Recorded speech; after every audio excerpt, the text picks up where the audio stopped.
Hey everybody, what's up? Welcome back. Hope you had a nice weekend.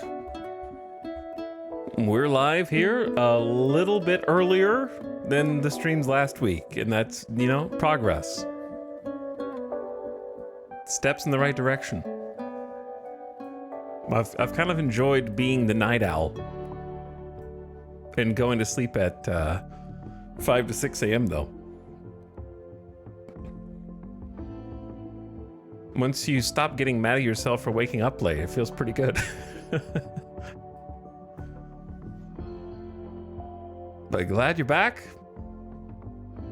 Here for some more RimWorld. Part 26, dear God. When will it end? Hopefully soon. Because I think we're definitely at the end game. Once you get your fabrication bench set up, it's pretty much time to decide what you want to do. But we still got more work to do before we get there. It's not going to be a 1 day or a 2 day thing, I don't think. It's going to be a few day thing. But there is definitely the possibility of ending this run sometime this week.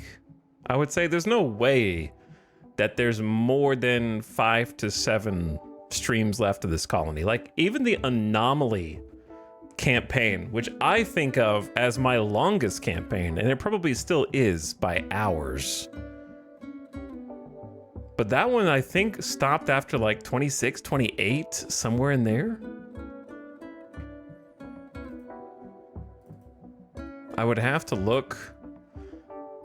Yeah, it was 28. So I think RimWorld Anomaly finale was 28 streams. Now, that being said, I think some of those streams were on average longer. I think there were more like 10-hour streams in that cluster. Certainly toward the beginning. And then the finale, I think, was like 12 hours. So it's pretty big. So I feel like that's still gonna beat this by hours alone. But I think that this one's gonna be longer by stream days. But like I got them queued up here. You know, the finale was 12 hours. Day before that was 8 hours. Day before that was 8 hours and change. Day before that was 7 hours 45. Day before that was 9 hours. So, you know, normal workday length. The usual.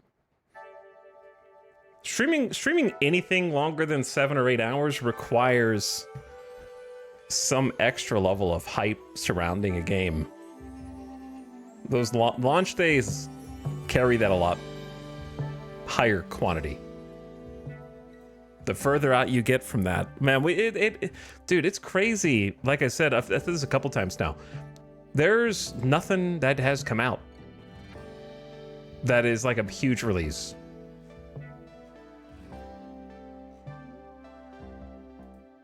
What was the last big game of 2025? I feel like people are gearing up for Battlefield 6. That one has the potential to be like a big one. I mean, Death Stranding 2 was big in that it was AAA, but it's not big in that it's not like a sweep everybody off their feet simultaneously. Night Rain really came and went. Expedition 33 is probably the most popular one.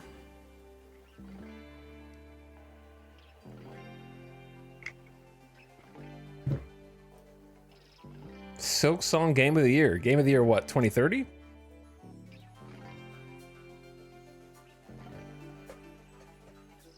Predicting that one way out ahead of time.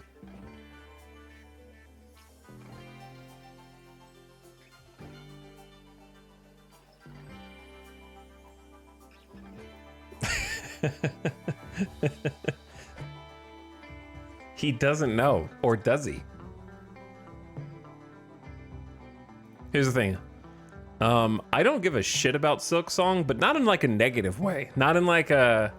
When you say I don't give a shit about something, it comes off as implicitly negative. But I don't mean it negatively. I don't mean it like I don't think it's gonna be bad. I don't think it's gonna be... It might be good. I just don't care. You know what I mean? It has no impact on me whatsoever.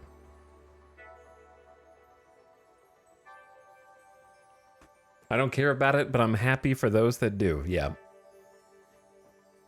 I hope that it is good for the people who have been anticipating it for a very long time. I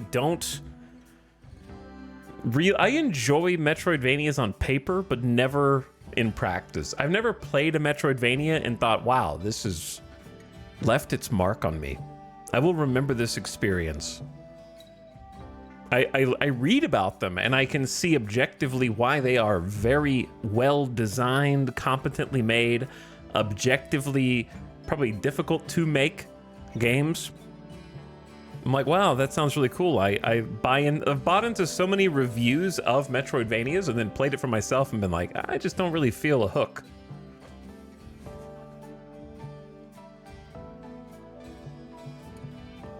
So I would say I've never been hooked by a Metroidvania.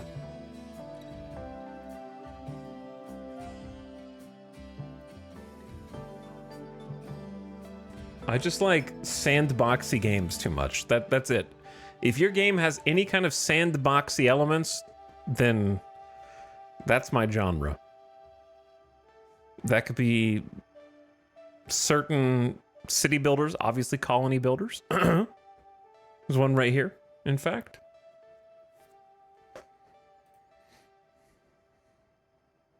What's up, Skewer? Welcome back. E33 is still too good to top. I haven't played it, so I don't know. All I know is that Death Stranding 2 should not win Game of the Year. So I will not be mad if Expedition 33 wins because I know nothing about it.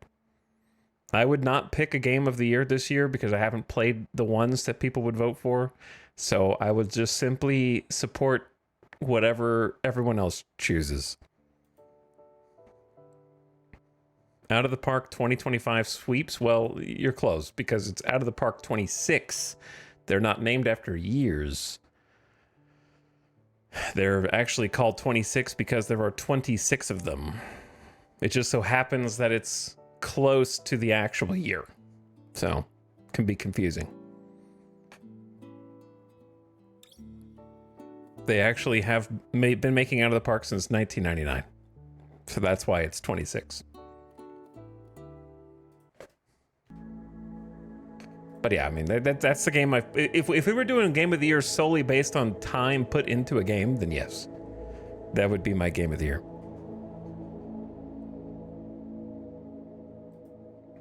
But because I like sandboxy games, I might be in the process of developing a new off-stream addiction.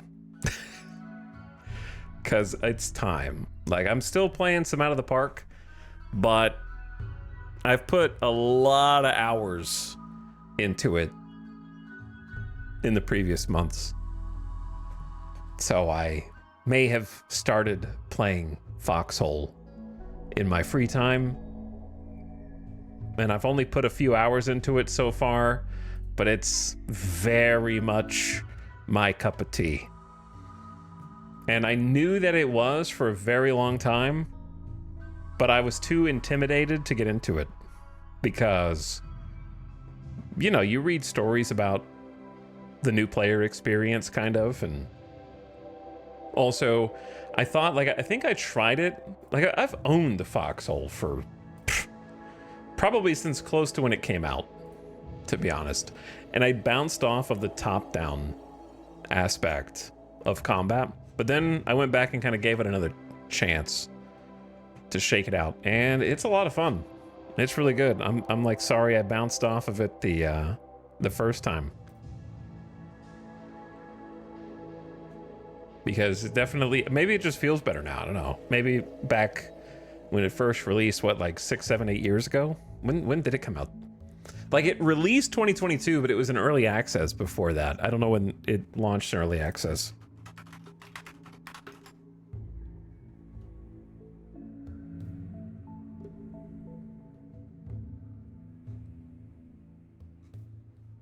Let's see. Foxhole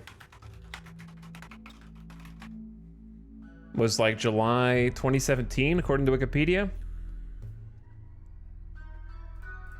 So I probably played it shortly after that and was like, meh, don't really like it that much. Don't like the top-down combat, couldn't figure it out. And then kind of checked it out over the weekend again, because I've been watching Summit play, and Summit is a bad influence on my off-stream gaming. I just watch, and he's always playing something different. I'm just like, damn, that looks fun. Then I start playing it. Foxhole community still cringe and toxic. I only had a few hours experience, but my first experience was mostly good, is what I would say. He's playing now. I know, that's why.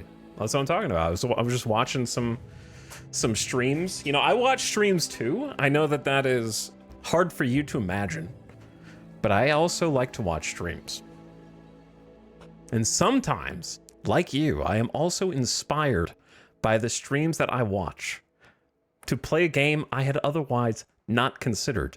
Now, most, if not all of you, are not in that position right now, because we are on day 26 of this colony, and probably day, what, of RimWorld total?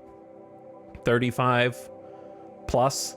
I don't remember how long we streamed Scarlands, but it was a decent chunk. 35 to 40 days of RimWorld in a row, something like that. I don't know. I have to count.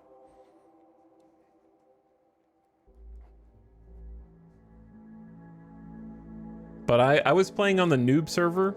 There's only 2 shards. I was playing on the noob server. And I would say like 95% of my interactions were very good.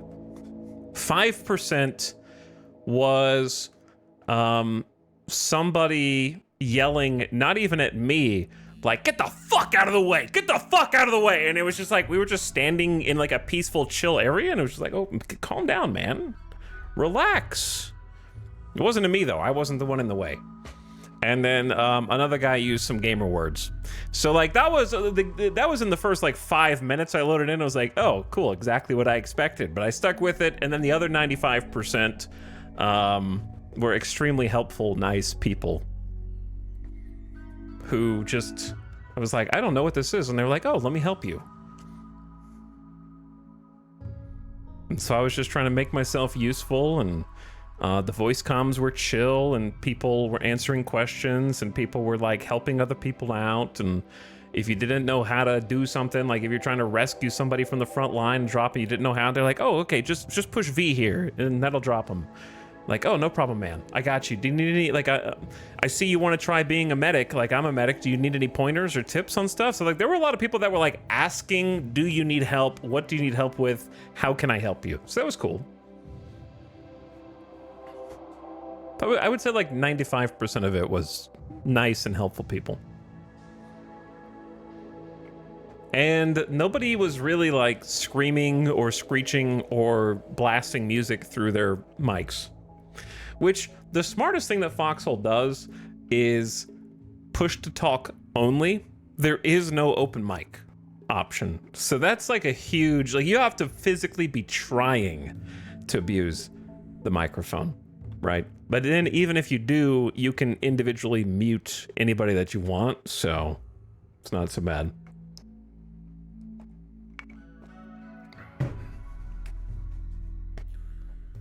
And of course, a report system. But yeah, I enjoyed it. I can't stream it though. It's a very difficult game to stream. So I'm just gonna, plus I don't know what the hell I'm doing. So I will just kind of, you know, try it out a little bit more, see if I can learn what's going on and figure it out. As a former Rust player, it does have a very big itch that it scratches.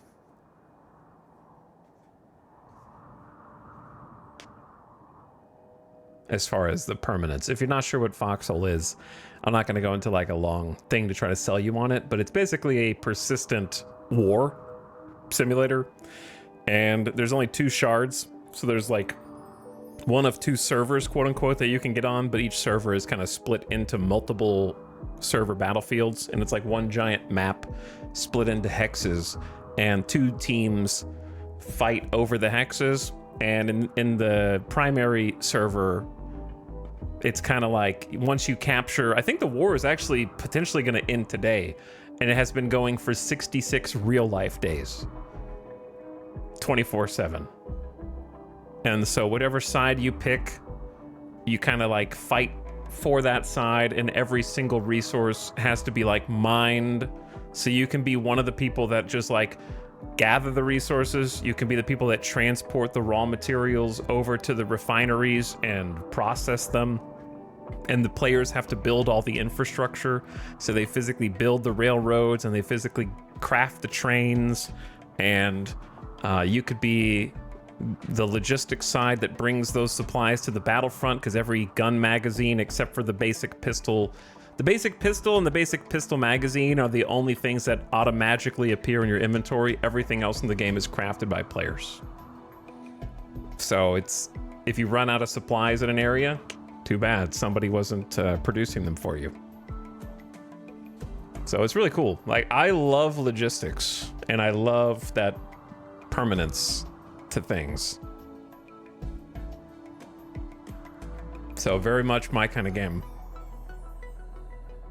And then of course you could be a frontline grunt who's just on the battlefield trying to push trenches and stuff, or you could be the person building the trenches, or you could be the person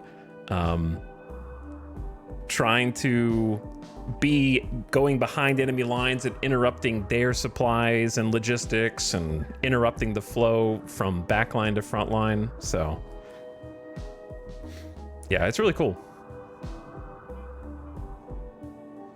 Hopefully they keep updating it, because I know they're working on that medieval version of the game, like Anvil Empires. And hopefully Anvil Empires, the medieval one, will be cool too. And we're not playing this on stream because I don't know how to play.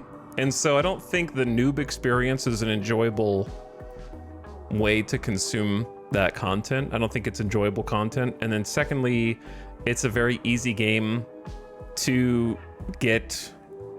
I don't think I would be stream sniped necessarily, because I don't think I'm doing anything that would be stream snipeable, but it's like you have to like hide the map because it's all real time, and you have to like deal with open comms and open microphones and all that. So stuff I just don't really want to deal with.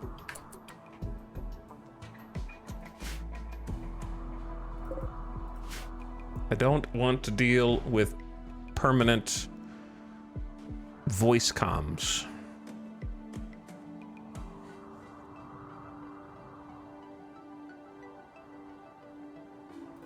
But I just want to kind of play it for, I just want to, listen chat, sometimes I just want to have things that are for me. Oh, I gotta remember to haul this stuff in. I say we do that now.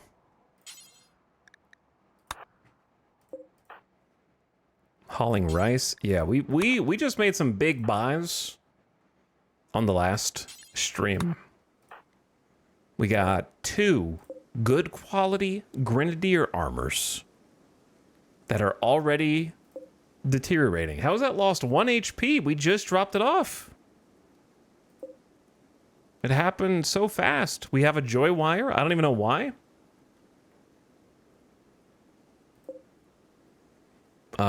We bought 2 low shield packs. I think one of them's been hauled already. The other guns are just things we couldn't sell.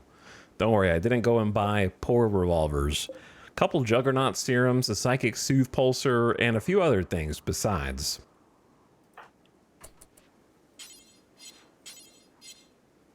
Some neutroamine down here as well. But yeah, I just want to definitely get the marine armor in, and we're going to have to organize a spot for it to be stored, because we need to do some mannequin reconfiguring here.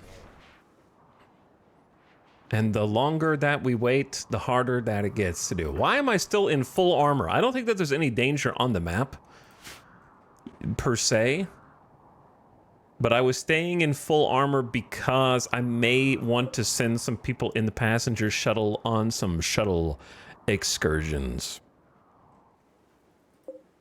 Working on plasteel auto door right there. Got the auto doors on this side. I feel like there was a couple things that we really needed to do, but now I don't remember what they were. So why don't we just do a little inventory check? Could use some more granite. We could use some more psychoid, but we are growing psychoid. We have 800 steel, which is okay. Running out of plasteel, so that was the big thing right here. We're moving the deep drill to a plasteel reserve.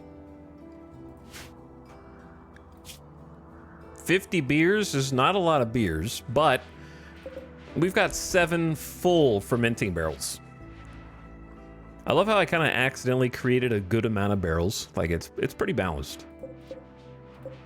The wort will spoil in 2.4 days, but these should be ready in less than that. Which means they should transfer it over before the wort spoils.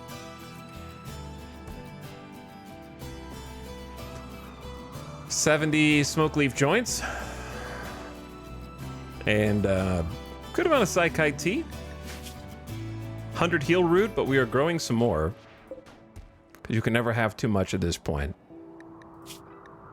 1400 cloth. So we just got a bunch of cloth. We're also sitting on a cool 164 components. And if you're not sure why that is, may I introduce you to the long-range mineral scanner that has been carrying this run on its back. No question about that. We actually have 2 mini vegetables. Yeah. This rice is going bad. There's still an extra 1,000 down here. Here's the thing I've been thinking about. When are we gonna move Vexa and the Nectaros? There's no shot that they're coming back at this point. They are probably a skeleton after all the solar flares. They are probably a rotten mess. When are we gonna put them in their rightful place inside the lava chamber?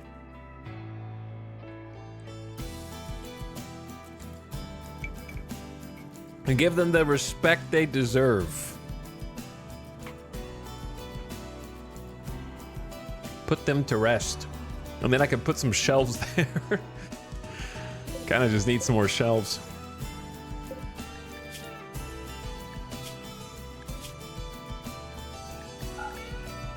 Yeah, who cares about this shelf? Let's get some more space. And then meal-wise, we have 52 fine meals with a decent amount of insect meat, because we just had a bunch of double infestation recently.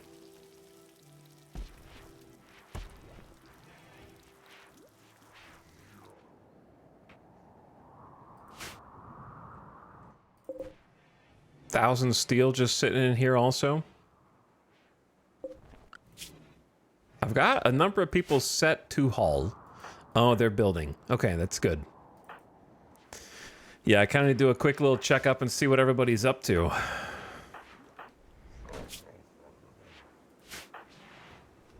Maria and Opossum in class. How's baby quail? Parents are happy. Excellent crib. Being fed. No health problems. And is 1 year old. They grow up so fast. Animals got kibble. The generators have fuel. Hawk is making the locust armor in our brand new fabrication room, and we actually got double tool cabinets for the work speed bonuses. So we've been making some nice changes. to facilitate the production of all these goods. Dorna's got an advanced component for us and is making more. So how many locust armors do we have? We got an excellent, we got a masterwork, and we have an unfinished. Okay. Off to a great start. I want to get locust armor for each melee. That's 1, 2, 3, 4, 5, and 6. So 6 suits is my goal, but each of those costs 120 plasteel. So they aren't cheap. But we are working on the plasteel mine as we speak.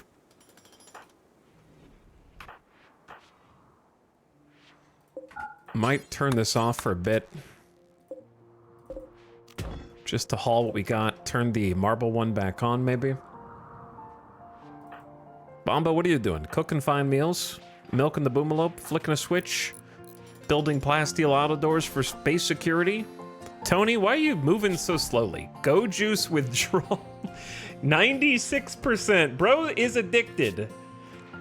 And despite the feeling fuzzy and can't think straight, my limbs feel heavy. I'm tired and hungry. Why won't my eyes focus properly? And my high life is missing. He's feeling great for whatever reason. Extremely comfortable. Dorna Psychic Harmony goes hard. +8. My rival Elgalki died. Who? Defeated 2 insect hives, had a freaking party, ate that cooked insect meat. My rival Malice died. My rival. Okay. Must have been the recent Edekin raid. That's funny. Thorna doing some cloud watching on top of one of the marble chunks. All right, if I wanted to send a detachment, we're just kind of doing some important haul things right now. If I wanted to send a detachment to visit somewhere on the world map, where would I go?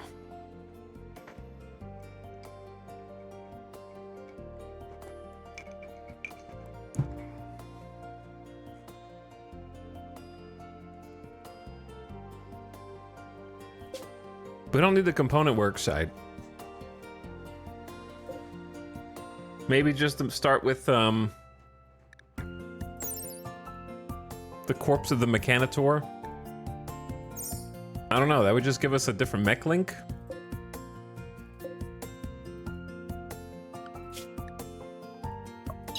We should have... We have, oh yeah, there they are. Infested Settlement and Ancient Warehouse. Might be good to go check both of those.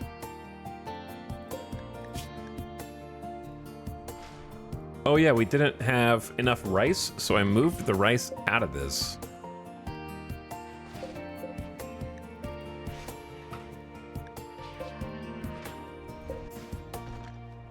I don't know, I might as well just link these for now.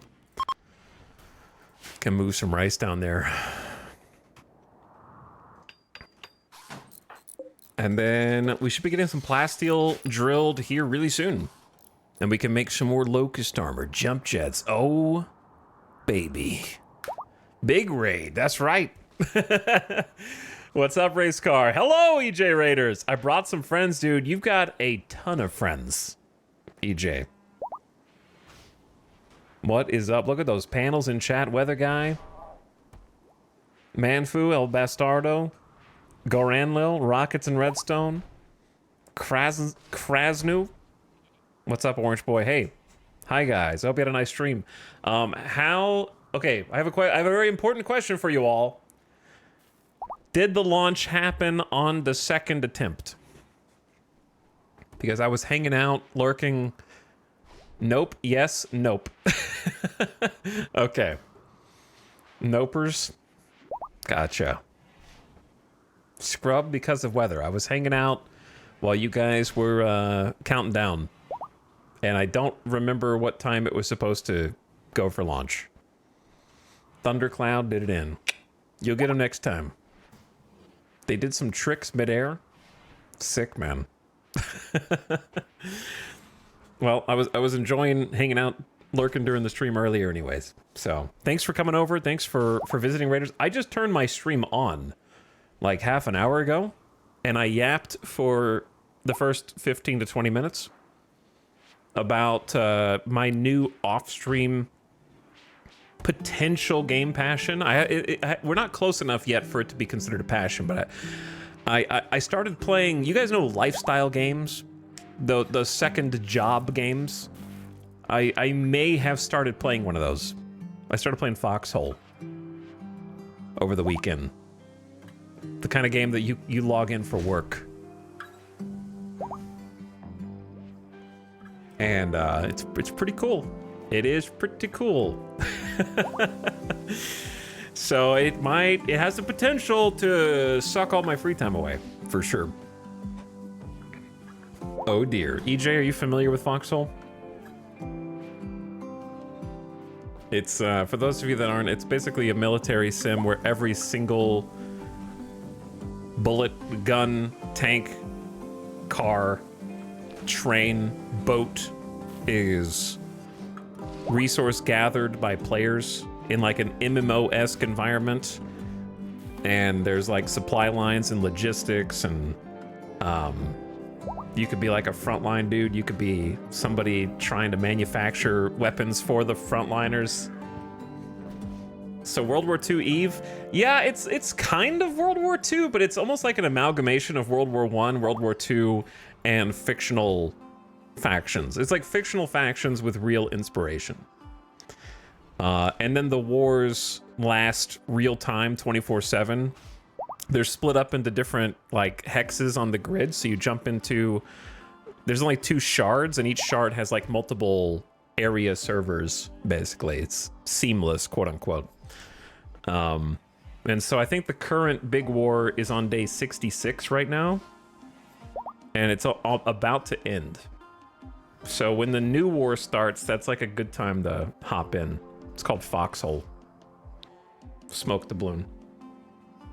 But yeah, it's kind of PlanetSide 2, but it's like a top-down shooter. So the top-down perspective turns some people off, but I think it works really well for the game. Like World War II Eve. Yeah, it's definitely smaller scale than Eve, for sure. But it is a pretty deep game. EJ knows what I'm talking about and fears what I'm talking about. Because I was hanging out with EJ's stream the other day while he was talking about being afraid of getting sucked. Not afraid, but having self-control. Having self-control. And choosing not to get hopelessly addicted to these different war games. Whereas I am the complete opposite. I am like seeking something to absorb my soul actively at all times. I choose not to have self-control, which is a form of self-control.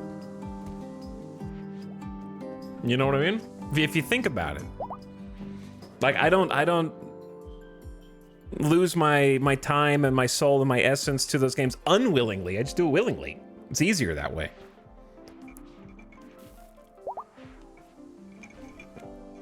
And don't feel guilty about it.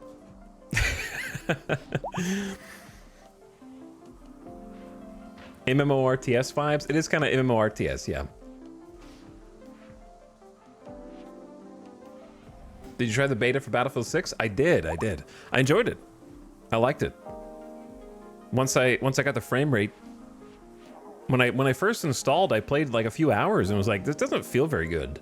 I don't know what everyone else is seeing that I'm not. And then I did some troubleshooting online and figured out that apparently if you don't enable the EA app overlay, you get like half frames on certain computer setups. So I had to turn on the EA app overlay and my frame rate doubled. And then it was like, wow, this is beautiful. This is a gorgeous game. I'm getting like 120, 144 FPS. It's smooth as butter, silky, and I was having a great time after that. So I'll probably check out the full game. Maybe that's what was wrong with mine. Maybe, yeah, because mine was running very, very sludgy.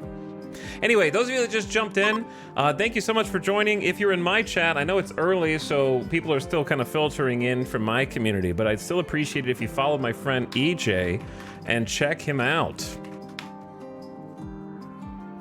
has been covering the rocket launch hasn't happened yet, but when it does, EJ will be there.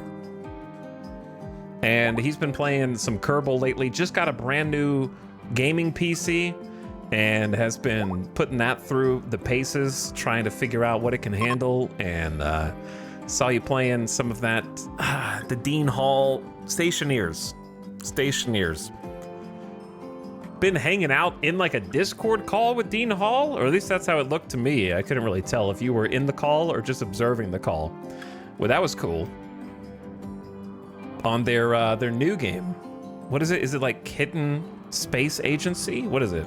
Kitten something. That looks really good. But I enjoy hanging out on EJ's channel all the time. I think you guys would too.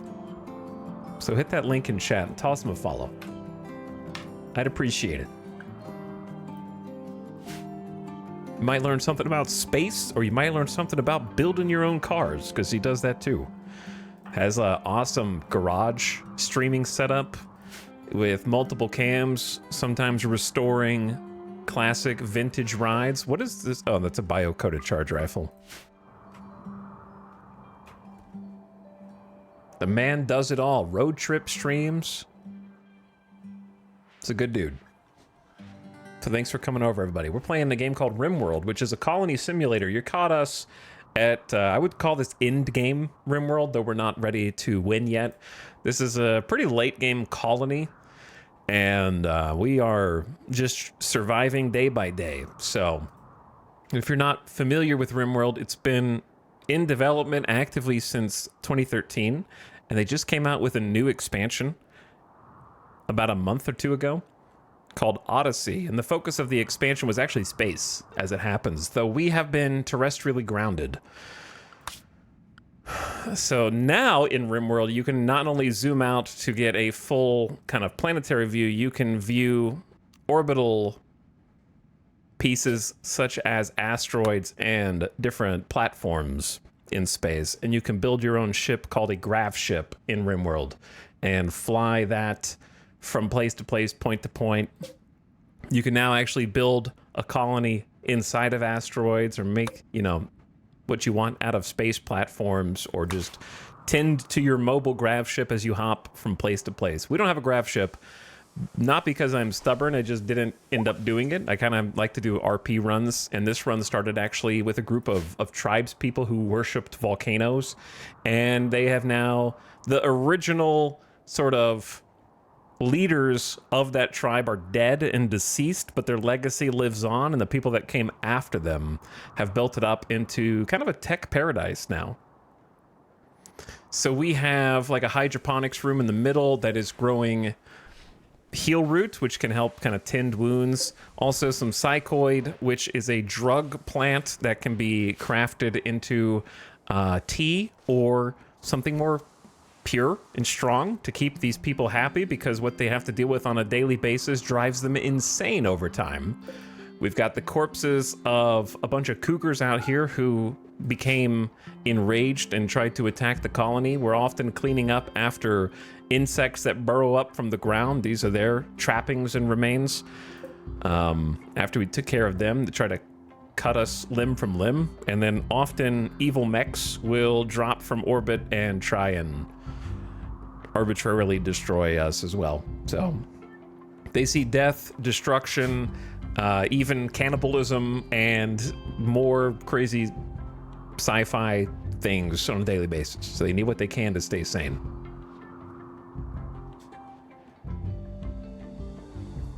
But either way, have a good night, EJ. Take it easy, dude. Get some sleep, man. Get some sleep. Are they gonna try for another launch tomorrow? I'm here on my first game trying to live off berries. So that's what I had to do for a very long time. I was just picking berries, and on this map, for some reason, agave. There's agave that spawns that we can eat. What is the floor material in the hallways?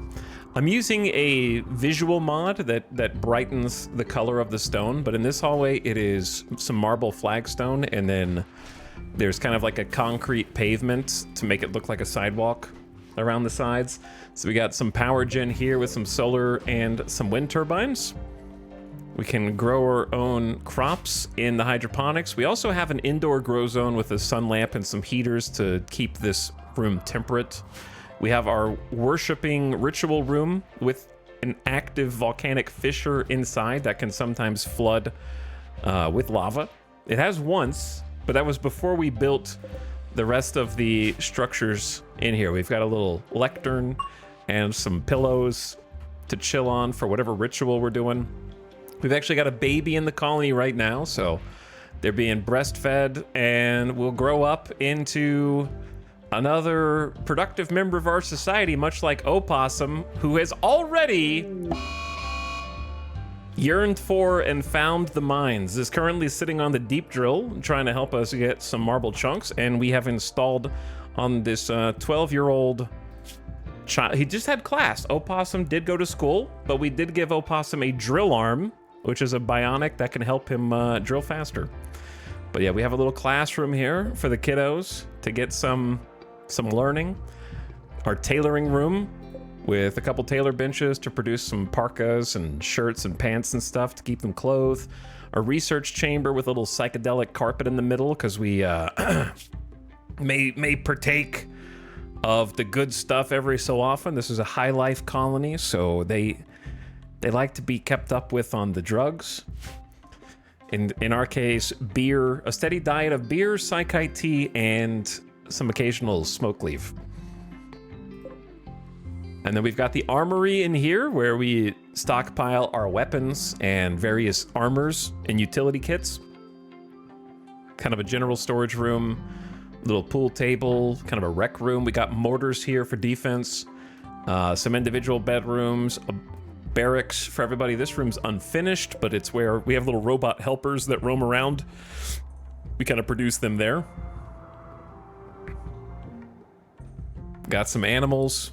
These animals can be milked for fuel. So we use that fuel to power our generators. And we also have a building that manufactures more fuel for us. Battery room that needs some work, needs a little bit of love. Passenger shuttle to take us across the world. Hospital that we just made with a reception area, TV, and a little desk. Some general storage. Oh, the burn bong. That's right. Speaking of, I think I missed the burn bong opportunity. Again, I keep missing the rituals, but honestly, our moods are great, so it's fine. We also don't need any development points right now. This is our prison for our regular prisoners, currently empty, and this is something we don't talk about. So, machining table helps us make various weapons and armor. And then we also have a fabrication room right now where we're producing high-tech armor and components. Rock cutting chamber to make building blocks that we can use to build walls and floor and other structures. And then a couple royal chambers because one of our characters, Jackalope, has been ascending the ranks of the Empire and is now actually a knight of the Empire with some limited psychic abilities. And she's got very like OC energy because describing her just sounds like something I just made up.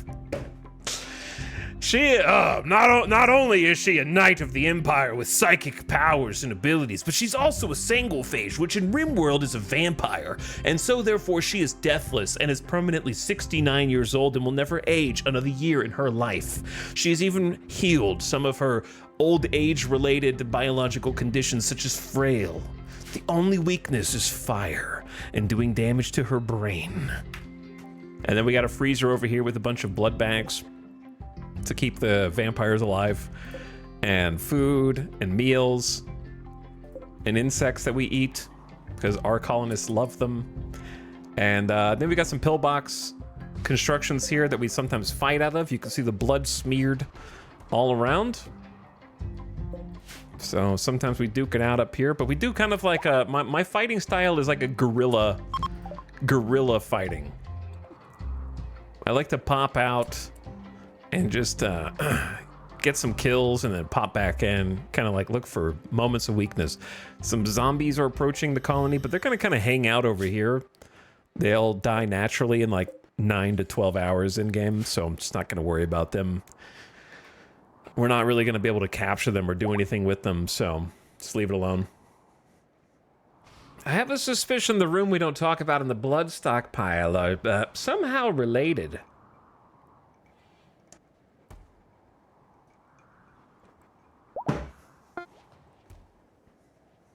But anyway.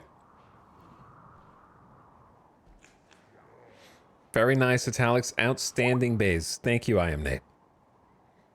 We do not have a baby-making station. We just do some in vitro fertilization because Samantha is the leader of our colony, and we have only ever had the ladies in charge in this colony, and so as a result, we became a female supremacy ideology, so she was trying to produce a female heir, but so far has only had strong dudes, so, you know, maybe it'll pass. I think Jackalope is probably next in line for the throne anyways, because she's kind of going up the royal ranks. And to that end, I've actually toyed with the idea of just trying to get her even more honor, and maybe, for the first time in my RimWorld career, pursue the royalty ending. I've thought about it. So, it's on the table. I haven't, like, committed yet, but I think it would take a long time to get to that point, just because we need to grind a bunch of honor to get her ranked up. But it's certainly an idea, because I've never done the royalty ending before, so it'd be something new for me.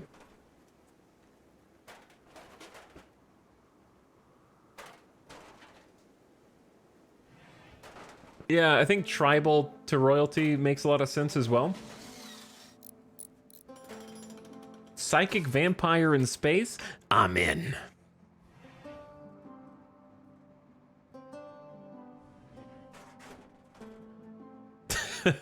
Someone asked EJ, how long do you think you'll sleep tonight? He said, yes. That's how I feel as well. That noise startles me. Opossum is 13 and has experienced a growth moment, is undergoing puberty. Opossum is now old enough to do smithing, researching, and dark studies. Choose 4 skills for Opossum to increase his passion for. Where is... oh, melee. Let's go. Definitely picking melee. Social and... okay, I could do 4. So let's do doctoring. I say we just double down on the ones we've already got, right? Crafting and construction. That's crazy.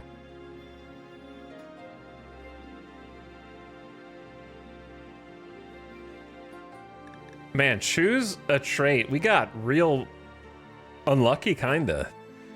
I guess Quick Sleeper's good. Psychically deaf can be good as well. Quick Sleeper, beautiful, lazy, greedy, and recluse. Definitely not greedy or lazy. Probably Quick Sleeper.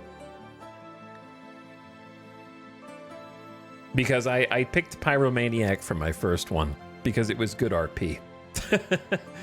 And he's got Jogger, so he's quite fast. So let's go Quick Sleeper. Honestly, kind of a goated pawn.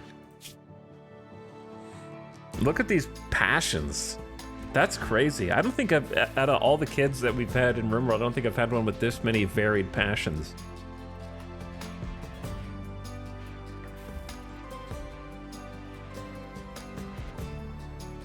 Oh, he needs new gear. There you go. Go get some clothes. Outgrew your clothes. And then I need to change your work schedule to have less sleep time. Maybe like 3-4 hours. I'll give you some anything time as well. So we're actually about to go on a little adventure, I think. It's kind of getting hard to keep track of what all is going on in this colony, to be honest. That's why I'm starting to think about the ending, because the colony is getting too big for its britches, as they say. Like, it's difficult for me to keep tabs on what all is happening. But yeah, let's go on an adventure. Who would I want to send on an adventure? There shouldn't be that much to do crop-wise because it's so cold. It's almost winter right now. So it's really just like the indoor grow zones. It's not much work. So maybe snap.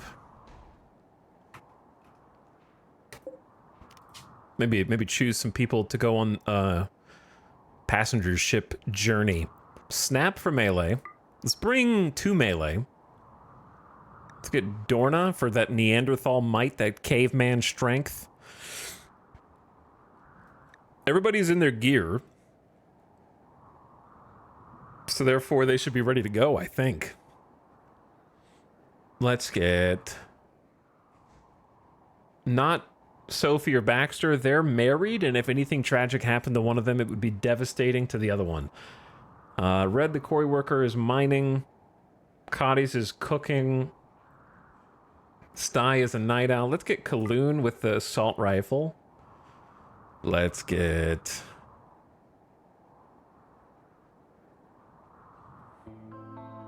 You know what? Let's bring Samantha. Why not?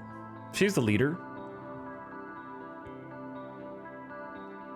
And then I would like to bring at least 1, maybe 2 more people. I'm trying to figure out who I can separate from their jobs. Let's bring Zekharon. They're pretty heavy. So yeah, I don't think we can even fit half of them because they're too heavy. And then for food, we want to bring like some fine meals just in case this takes longer than expected.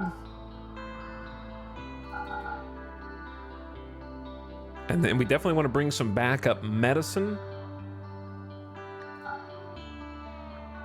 Let's say like 16 heal root, maybe like 6 regular medicine. Let's do like 18. Couple of Psychite teas.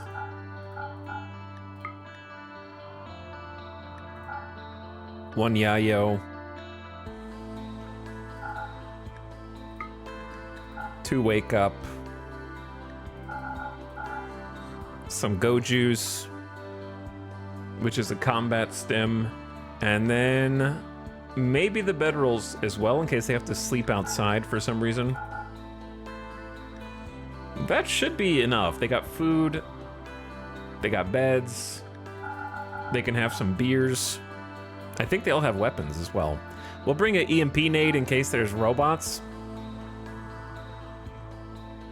But otherwise, they should be good. Maybe a psychic insanity lance in case of emergency. Send it.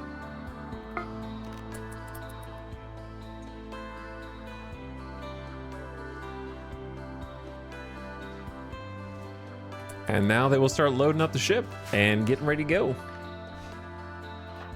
So I'm curious what tattered apparel they are wearing. It is the face masks.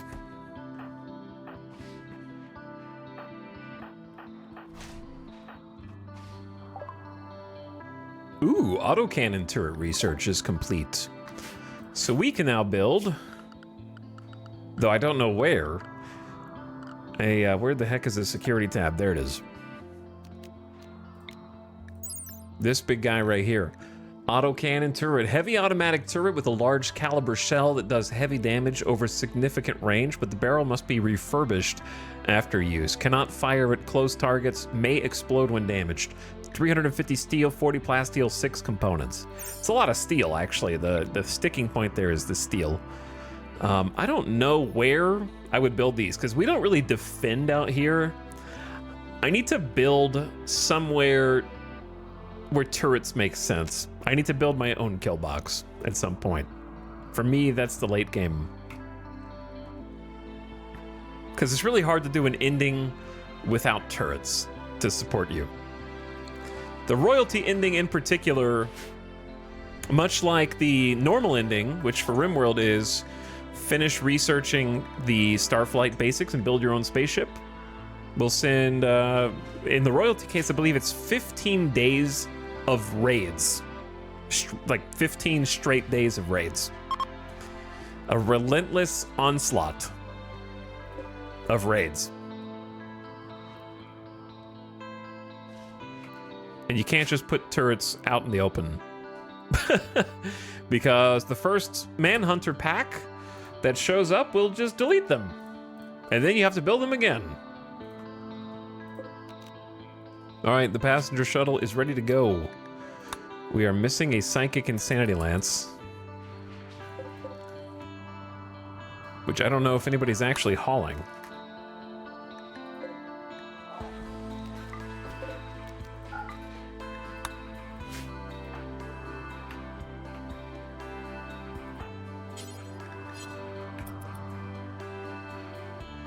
Someone might be hauling it now?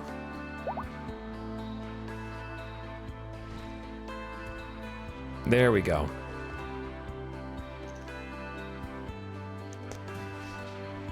Thank you, Tony.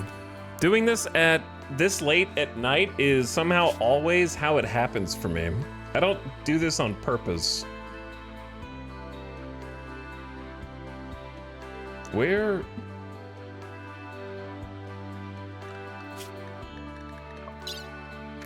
are we going?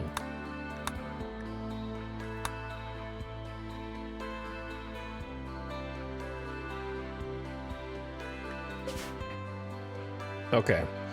That uses a lot of chem fuel. Should we go to the infested settlement or should we go to the ancient warehouse?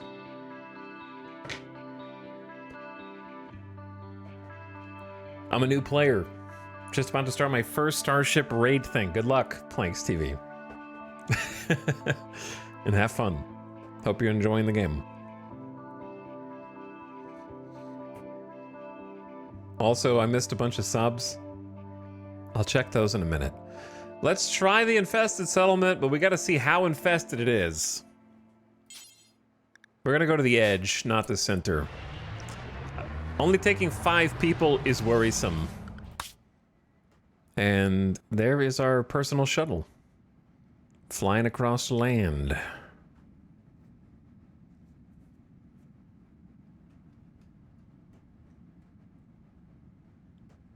I don't think, if we caravan to this, it would take weeks, probably. So the passenger shuttle really makes this viable. Wait, where am I? Which one did I go to just now? Is this the infested settlement? This looks like a warehouse.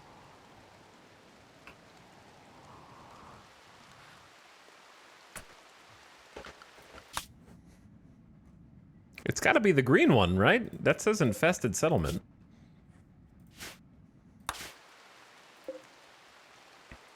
Let me read the quest text.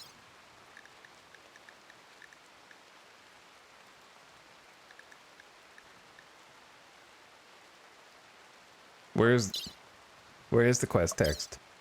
Okay.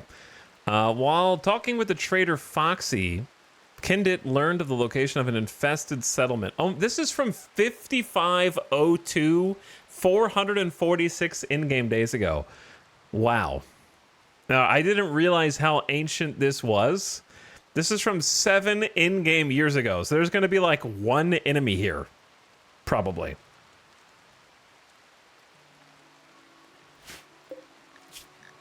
Just an FYI. Let me see. We've got a low shield. We got a smoke pop pack, smoke pop, fire foam popper, fire foam popper. All right, so I want the psychic insanity lance on someone with a smoke pop.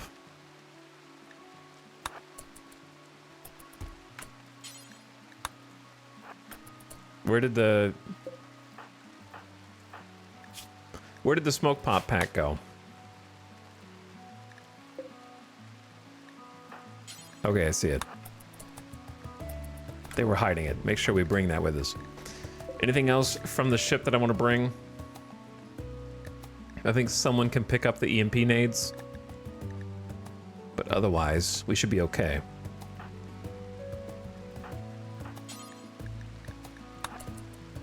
And let's move in, see what's going on.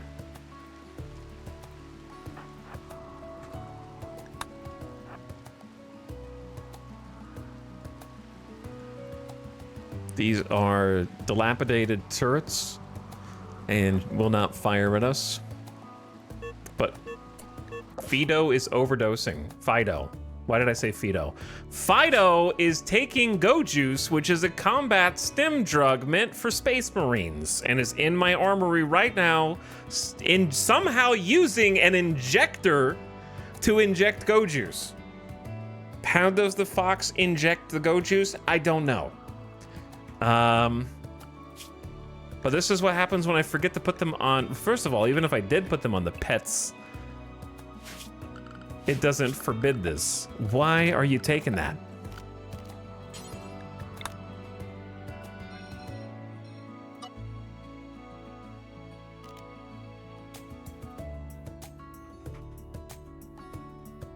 Where are the rest of the drugs? Yeah, you shouldn't be taking this one either. Don't be taking the wake up. They just been, I wonder how many they've been siphoning, unbeknownst to us. Let me check all the pets. Pharaoh the kitties, bill of health looks good. The husky, Marigold, Sadie looks good. It's Fido. Just go juicing right now. Minor overdose. That fox is gonna be really fast once the overdose chills out a little bit. Speaking of fast, look how much faster Samantha is with that glucosoid rush from being a single-phage than everybody else. All right, let's get up here. They're not gonna enjoy being rained on, but their moods are pretty good right now, despite not having any food. I'm surprised they didn't eat on the passenger shuttle. A psychic wave has swept over the landscape. Your colonists are okay, but many of the bunnies in the area have been driven insane. How many bunnies are there? 3. Okay, so it's not so bad. I think we'll live. They're on their way now to smite us.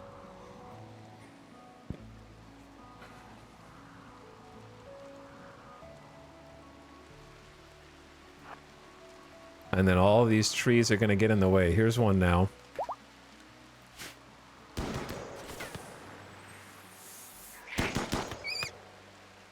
So sad. So sad.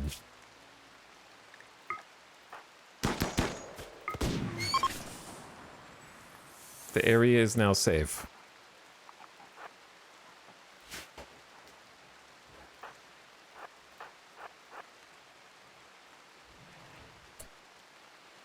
Oh, it's this kind of infestation. I never even seen this before. Maybe because it's new. Busted TV, ancient armchair, cool new, like, broken down furniture pieces. A poker table.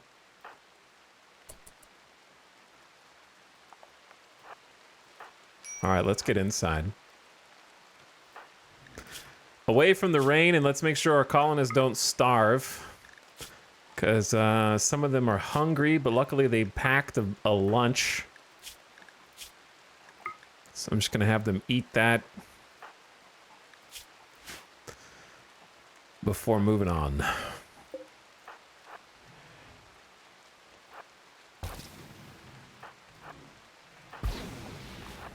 Oh, they used the, they reused the wall that they put in Odyssey. That's smart. But then it was a flesh wall. This is a burrow wall. Dirt, rock, and insect secretion.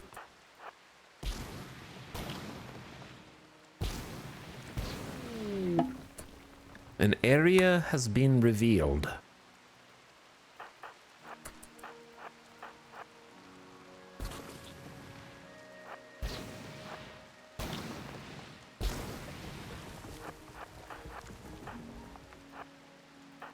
All right, let's check the rooms. Oh.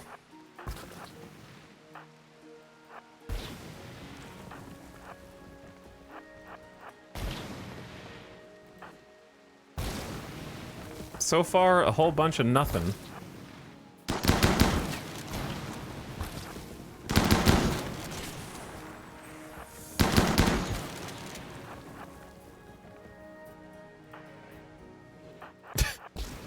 Okay.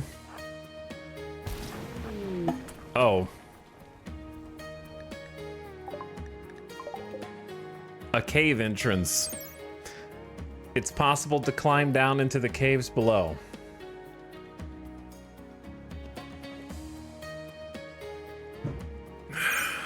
I see. What is this? A sealed crate.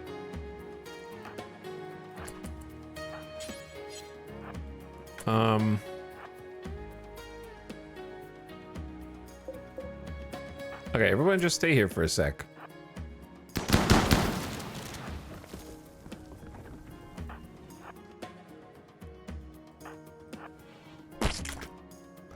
That kind of jump scared me a little bit. A survival meal pallet.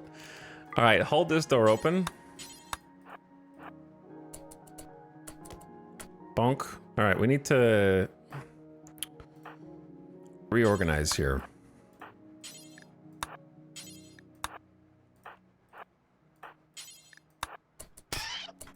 Can we... I can't figure out where I'm allowed to move. I guess it needs to be like back here.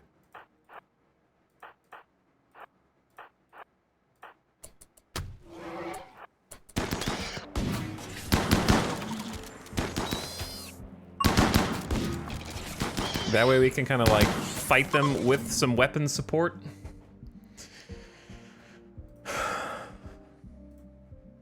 Glad to see they're expanding on this still. Yeah, no, this is really cool. This is different. This is Odyssey content that I haven't seen. Even if it's going to be easy for us because of when it spawned before. I fear that we wouldn't be ready for one that spawned, like, right now with 5 people. We'd have to send more than 5 people on a fresh one. But let's start with this. Defeated insect hive ×2. Yeah, they got a buff just now from something, but I feel like they already had. Maybe okay. No, they had 2. Then it went down to 1. Now it's back up to 2. Let's check this. See how much is on a meal pallet here. 11 survival meals. Pretty cool.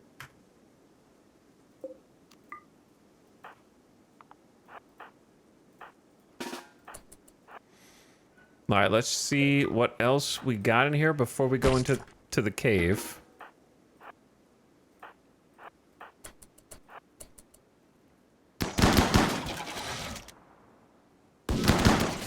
Samantha, can anyone explain to me how Samantha just missed a shot with 16 shooting and a unique weapon that has 100% close accuracy? That's called a skill issue, because you can't blame the equipment in this situation.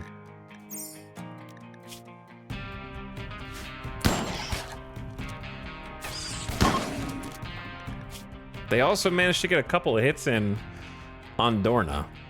And do you know what I just realized? I did not bring a doctor. Oh. What a mistake. All right, we're gonna send this back and bring a doctor.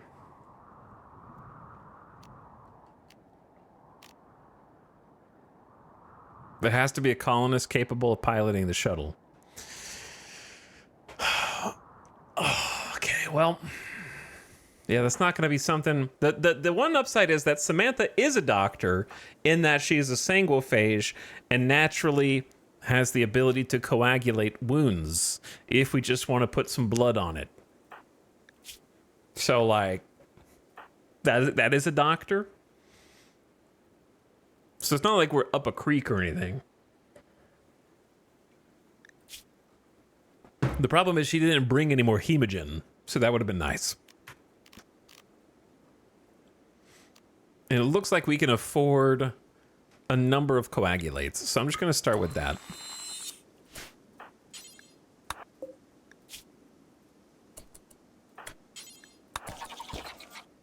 Make sure the Mega Spider is dead. But yeah, it tends all the wounds.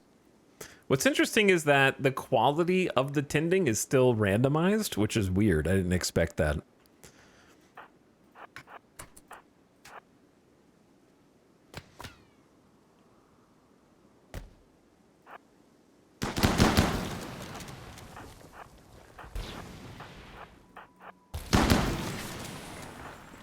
Let's go see what's in the crate, I guess.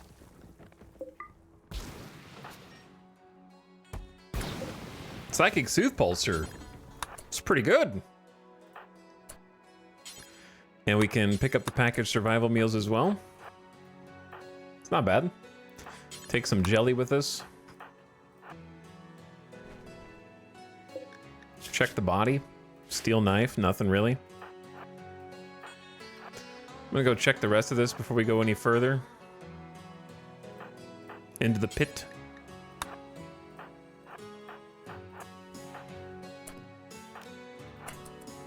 Poker and chess.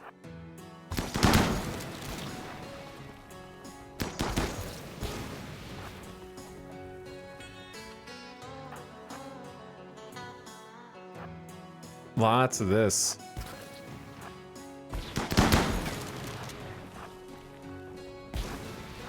It's like an old kitchen with an electric stove in it.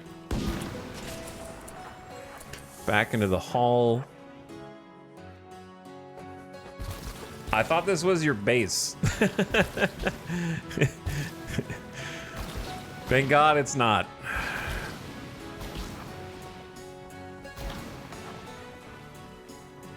All right, I think the pit.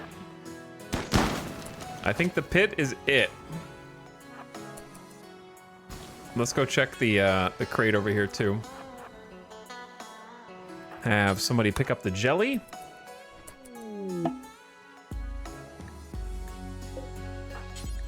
And inside the sealed crate, 12 Luciferium.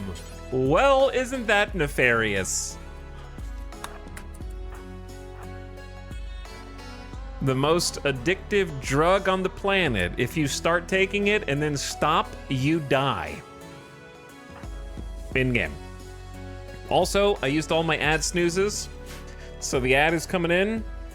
I snoozed it for the Raiders to make sure it didn't catch you off guard, but it's starting now, so turn your volume down. It's gonna be 3 quick minutes of mid-rolls, and I will wait until that ad is over to explore the cave, so you don't miss anything.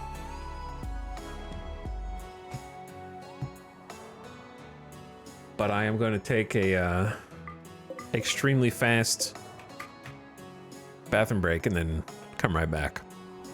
A slaughterer from Elstarian is visiting the colony. Nikita Romero. May have some items to trade. Yeah, I haven't been watching what's going on here at all. So I've just been trusting that they know what they're doing. Though, I suppose that is debatable. I kind of need to turn some buildings off. Because feels like our batteries have been kind of low. So we will do that. I like the hydroponics area. Hey, I think it turned out really cool. We finally got it paved. And it looks like a real room now. Instead of what it was before. And we can actually hide all these cables. I don't know what this one is, actually. Well, we didn't hide all of them, but we hid some of them. Looks a little nicer. Okay, I'll be right back real quick. Very short beer review.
Yo. And I'm back. Hello, I'm Alex. Thank you for the 9 months. This is a good opportunity to catch up on some subs. So let me catch up. EJ also resubbed when he brought some friends over. EJ, thank you for the 27 months. How's it been so long? Let me go back to the beginning. Cranebolt Green, thank you for the big 60. Happy 5 years. I come with tribute for the volcano. Accepted. Show, thank you for the brand new Prime. And welcome to the stream. Thanks for sharing your Prime here. Try way too hard for 54 months. Yo. Ben says good luck on tonight's adventure. Thank you. And for dropping the Prime. Try way too hard. Thank you for the big 5 gifted. Appreciate the 5 giftos. To Trojan, Dub, Killicam, and more. Very generous of you. Madwack, thanks for the 27. Hi, Madwack. Johnny, beholding the mega base. It is pretty mega at this point, yeah. Chops for 3 years. What's up, Chops? You got in just before EJ did. Relapse and Judgment is more than 3, not less. You silly goose. Tristan S says E. Hi, Tristan. Brutal Offender is here for the adventure. Hey. And what's up, Firster? We are doing some... I can't really call it caravanning anymore, can I? We're doing some exploring. We're going on an odyssey. Kaloon has arrived in the depths of a massive underground insect lair. The air is heavy with the stench of insect secretions.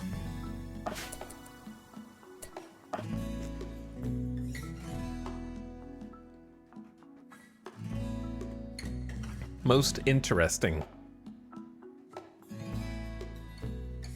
Familiar and yet unfamiliar at the same time.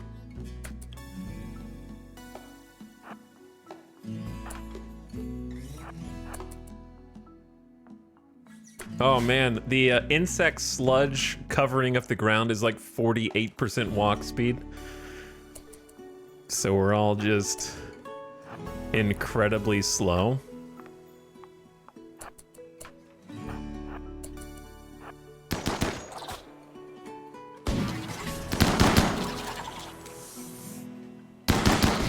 A little loud. A little on the loud side. Okay, so maybe we should have brought a doctor and not just a vampire doctor. I'm actually surprised that they're even getting these hits in through an Masterwork Flak Jacket, which is like 80% sharp armor versus a Spelopede.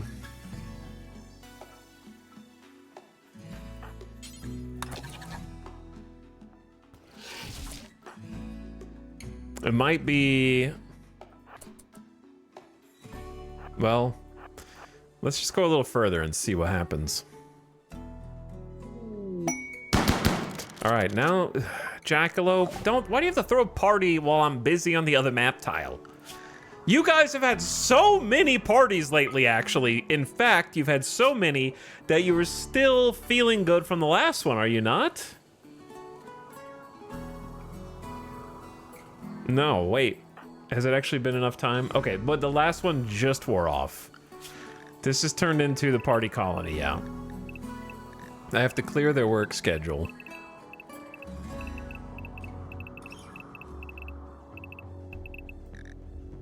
Jackalope is throwing it, so let's just wake everybody else up. This is a 6 a.m. party as well.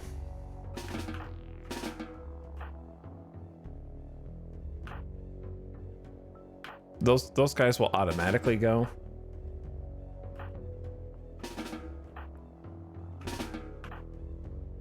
But I'm trying to make sure they actually go to the party. Not you, baby quail. I need to bring a couple more people over here, I think. The thing is, Snap is bleeding. Samantha is at least carrying heal root.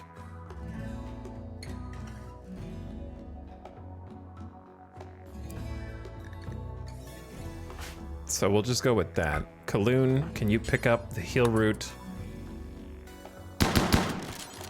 And then tend to snap.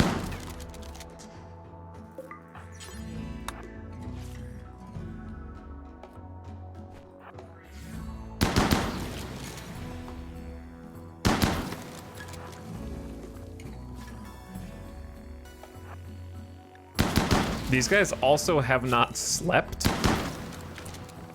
So this is going to be interesting.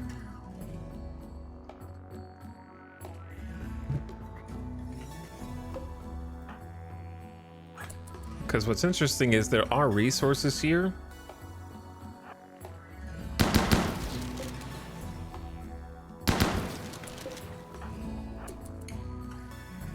Okay, Snap, you've been tended. You and Dorna go up here and hit that.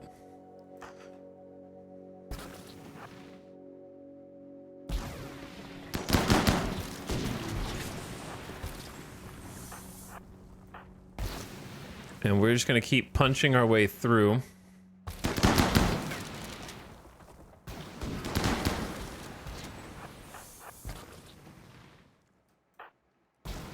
This looks like the big chunk. We're also surrounded by larvae and egg sacs, which I don't know if it's worth popping them or just letting them be.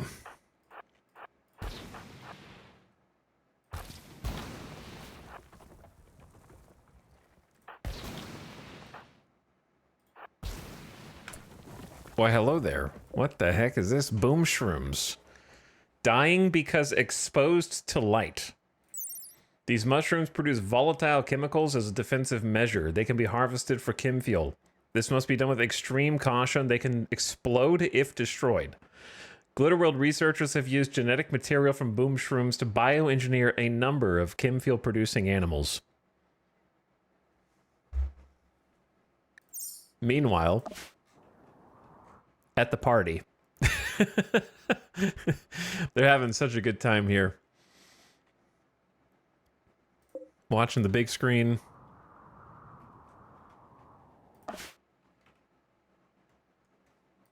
But yeah, we have to like kill these lights.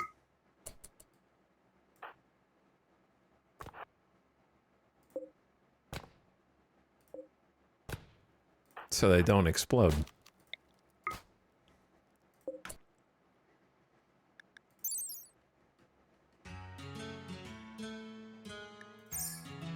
We'll check that out in a little bit. Trying to decide where to go. Let's go up here.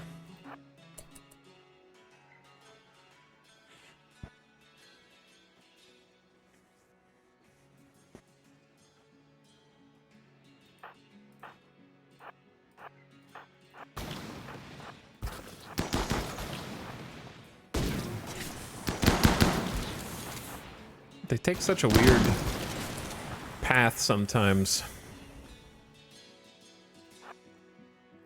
But yeah, they're gonna start like passing out from exhaustion soon. So we might need a like a staging to like go back up. Have them sleep. Possibly. Oh, we fucked up.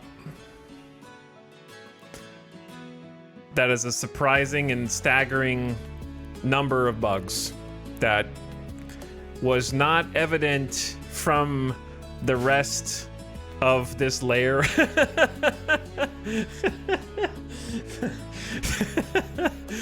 There was no clue from walking through the rest of this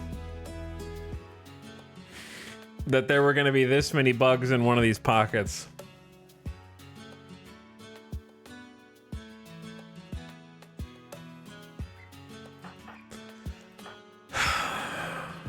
Well,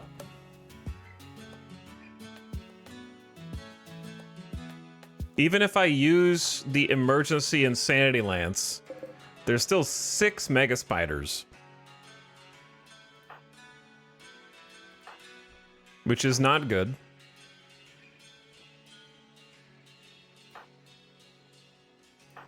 And of course, my melee is not on the go juice right now.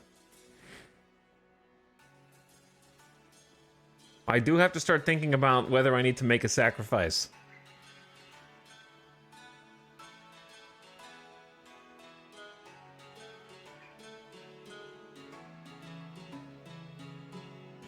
Well, this is extremely unfortunate.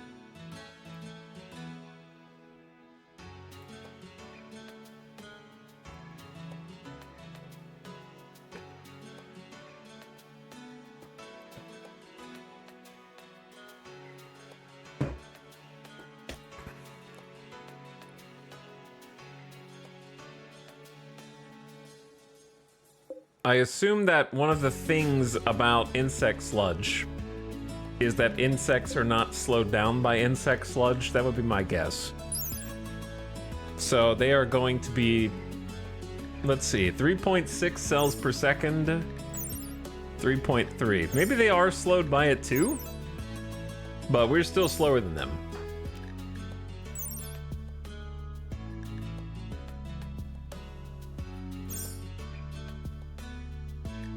Here's the thing.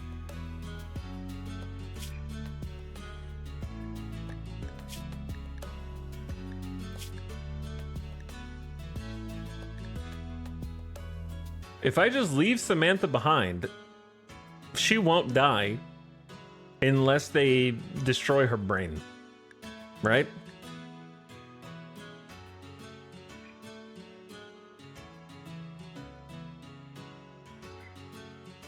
So she could valiantly hold the line, and then we would just regroup and send a rescue party to come get her and heal her, right? Unless I'm fundamentally misunderstanding how the sanguophage works, she should be able to tank.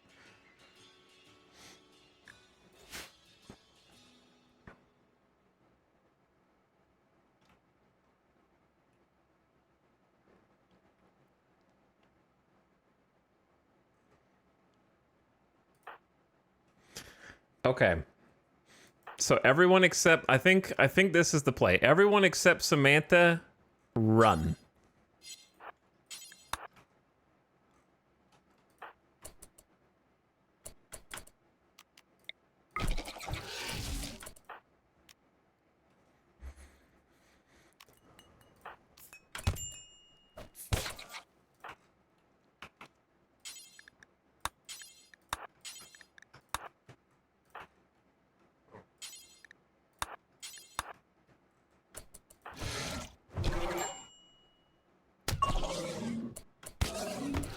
How is Snap with Go Juice not faster than these guys?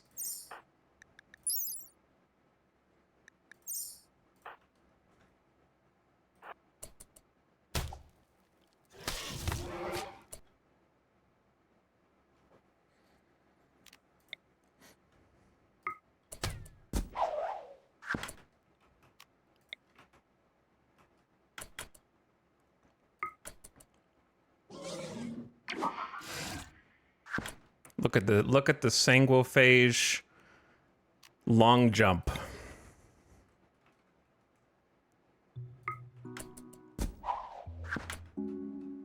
Sanguophage long jump.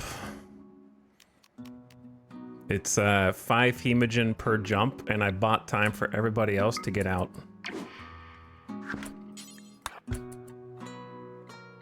And we're out.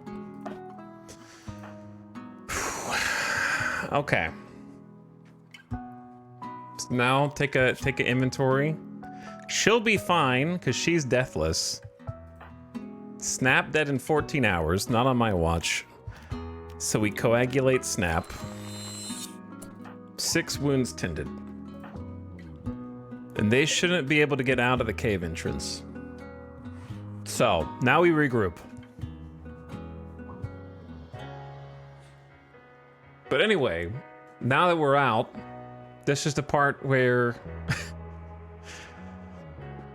I remind chat again for the countless time that fire against any enemy in RimWorld is very, very, very bad under normal combat situations because it will cause them to become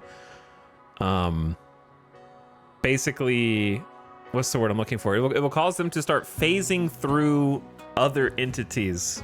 They lose collision with the world. And they will be able to go through all of your people and behind you and faster than you. And then there will be things behind you and in front of you, which is very bad. So you don't ever want to use fire in those situations, ever. And we have a sanguiphage who has a fire phobia, which would have caused Samantha to have a snap, which would have resulted in her being stuck down there. So many, many reasons why you don't want to do that.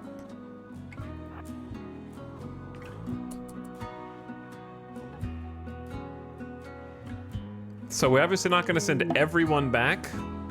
Why? I don't... A ragged stranger with leathery skin is approaching your colony. Dude's name is Ploy.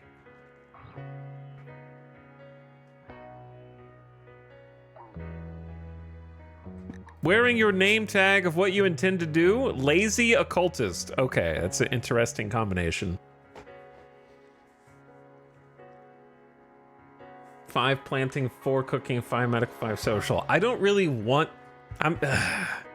Listen, I fully anticipate potentially something bad happening, but I'm gotta stick to my guns on this. All right, quick tactical retreat. We're gonna leave a couple people here. So Samantha is bleeding, but I'm pretty sure that sanguiphages have... Am I crazy, or do they have like... Do they have a natural... They have super fast wound healing, times 400%. But that doesn't necessarily coagulate their own stuff as fast. All right, I'm gonna send 3 of them to the shuttle. You 2 stay to keep the map tile active. We're gonna do a quick medevac plus reinforcement. Well, Samantha honestly should just...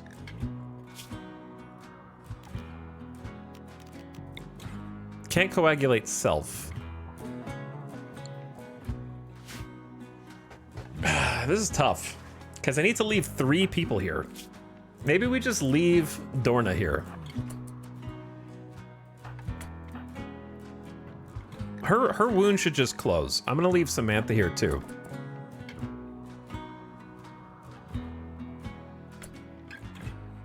Okay, so here's what I want. From the ship...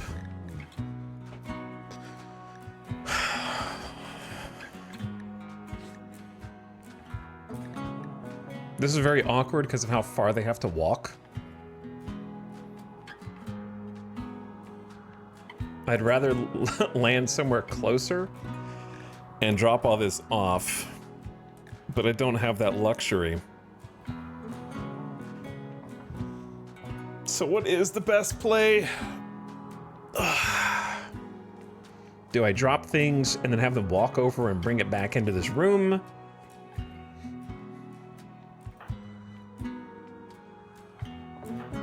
I think I just keep them up for a little bit longer and fly the ship there and back. It'd be faster.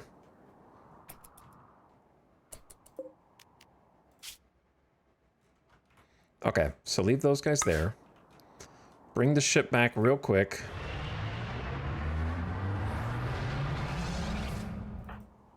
Okay, you guys need to clean. Let's make this like a temporary home zone.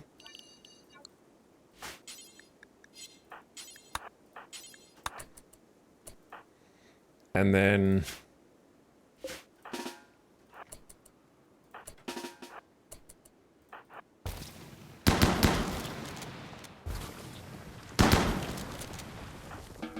How about eat some jelly?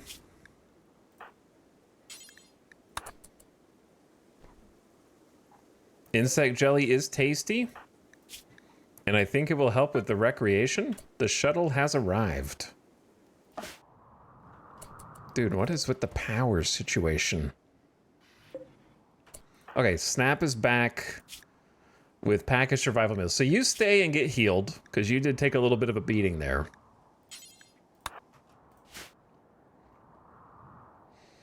And then for power over the rest of the base,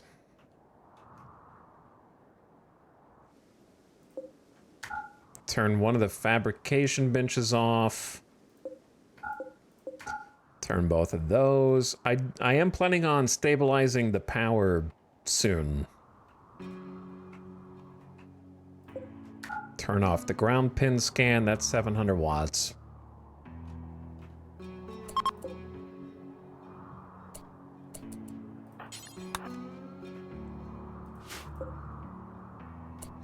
Okay, visitors are leaving. Bro, I can't. It's multitasking 2 tiles. I can't catch you now. Kiko might be able to catch you. We'll never do social. Never mind. Maybe Tony. Tony, are you healed? Tony is no longer addicted to Go Juice and might be able to trade. So we need to start loading up other people onto this thing and bring reinforcements. So Kiko, you hop in.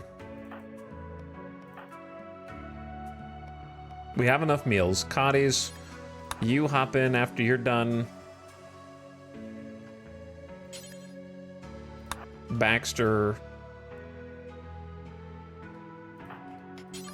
Sophie. I have no idea. Okay, yeah, Zandy. And I don't know how much room we'll have.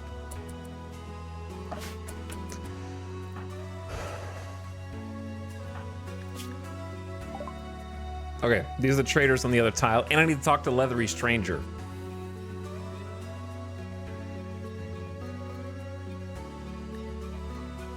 This person brought us 2 components. Sure.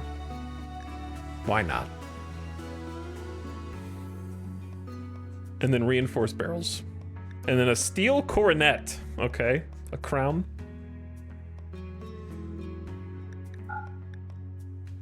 I will sell you some old parkas.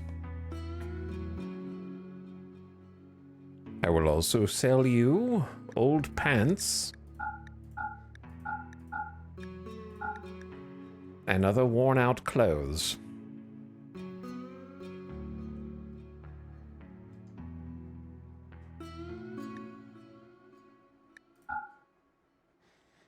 And if we have to make more, then we will make more. I don't remember what guns we have in excess of, so I'll have to look in the armory real quick. Probably sell one or both of the prosthetic legs. It's nice to have one prosthetic leg, just so you don't have to wait on a bionic to be made to get them back up and running again. We also have an extra armor skin that we just got. And then I'm going to buy a barrel to offset the money. Oh yeah, we have the healing factor tech print. Yeah, we have a bunch of stuff just sitting around that I need to activate. 41 insect jelly.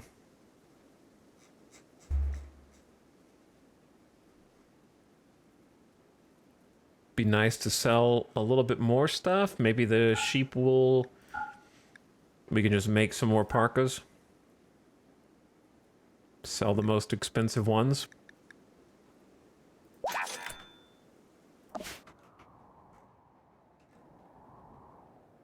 Where did they go?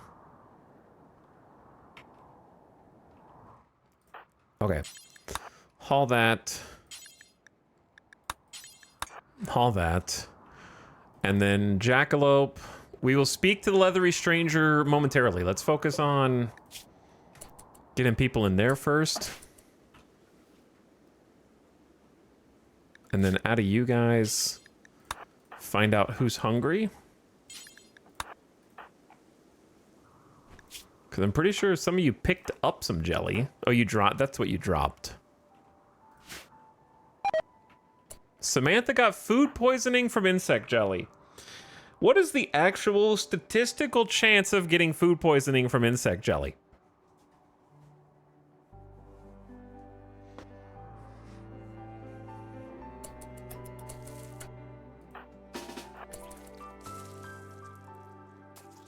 Isn't it like 2%? I don't know. That's why I'm asking you.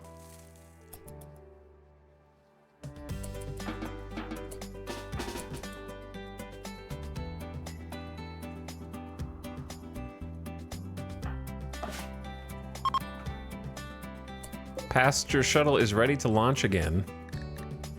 Kadi, Zandy, and Kiko are currently waiting on board.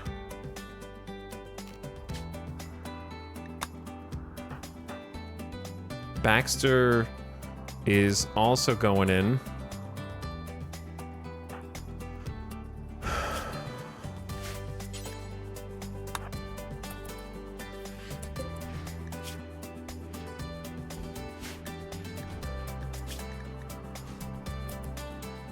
And then I'm sending Dit for more melee.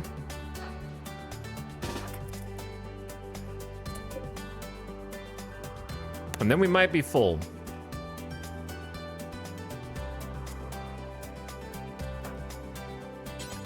We'll see if Kit can fit. Okay, maybe? Over capacity.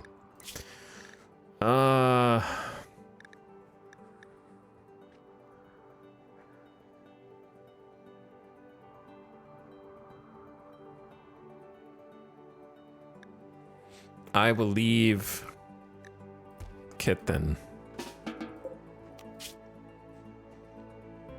So we got topped off on fuel, and now we fly back. You currently have 229 fuel, but need 318 for return flight. What? Hold on. It's not. They didn't feel it yet. Tony's feeling it now. All right, wait for it to get gassed up then, I guess. Samantha's still bleeding, but is deathless, so it's kind of more of an annoyance than anything else, and got food poisoning. Well, at least their recreation and food is sorted, except for Dorna. Samantha could simply take Wake Up, or give it to someone else, which could result in an addiction.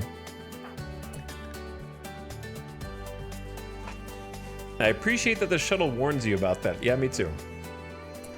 But these poor dudes are just kind of stuck here.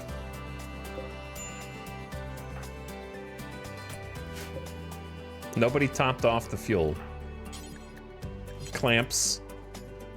Clamps is doing it, but slowly.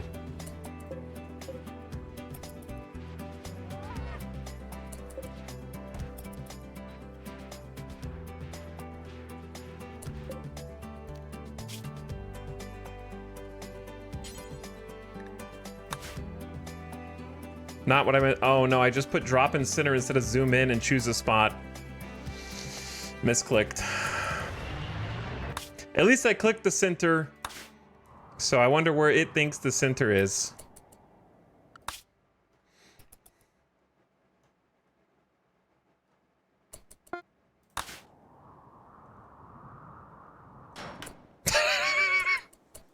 Bro, you're gonna kill. I didn't even know you could land in there, but okay. What are the odds, dude? Are you alive, Samantha? Is that a legal spot to land in? Coming in hot. Yeah, it just broke through the roof. Who is driving that?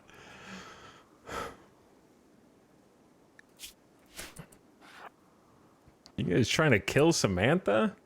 It was an emergency. Yeah, they had like a GPS beacon on, and they're like watching it, and it's just getting like larger, louder, faster pings, just like doot doot doot doot doot doot, and it just like lands right on top of the beacon. It's like, sorry, boss. I thought I was supposed to land where you had marked, but I didn't know it was just you. Oh God, it's so stupid. Well, guess what? The beds are right here. The beds are right here. It's like there's it's like the family member that always insists on dropping you off at the front no matter what and then parking. You know what I mean? Even if we have to hold up traffic to do it.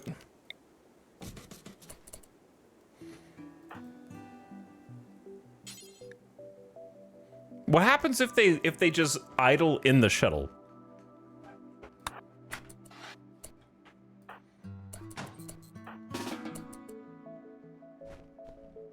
Okay, so who was just part of this little excursion? Why is Dit sleepy?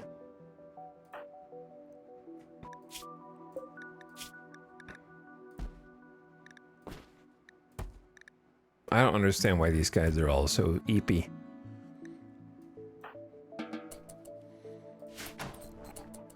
Let anybody who wants to eat, eat. We brought meals.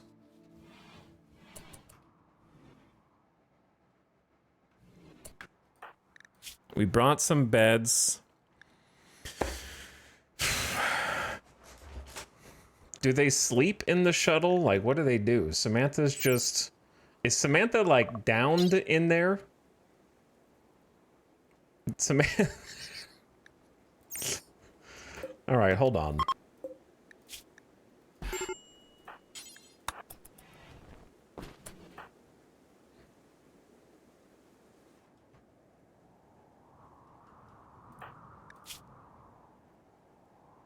Did I still not bring a doctor? I could have sworn that I brought a doctor. None of these guys are doctors.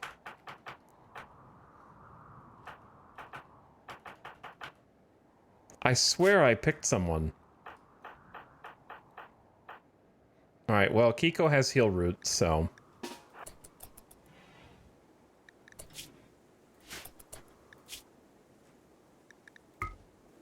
And then I was getting Kaloon to do it.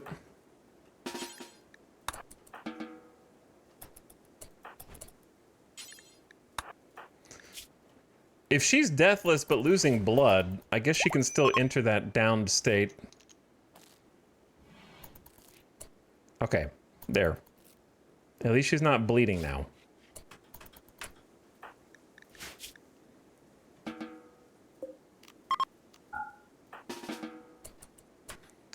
What is this ragtag bunch of sleepyheads?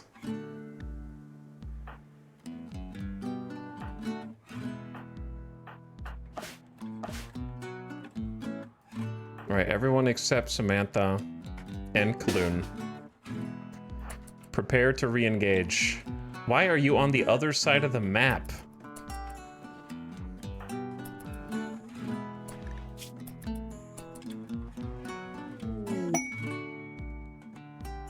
Three melee, 3 ranged. I feel like we need more. Oh, Baxter's coming.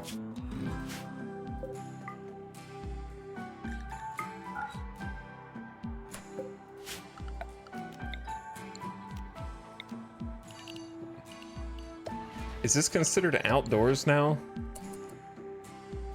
Or just unroofed?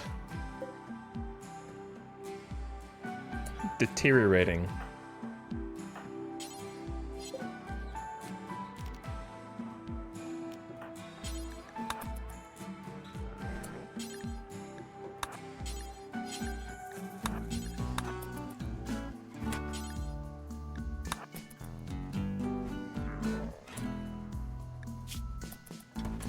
Alright, Kaloon, you're gonna have to come with. Because this is gonna be spooky. What the hell's going on back here, by the way?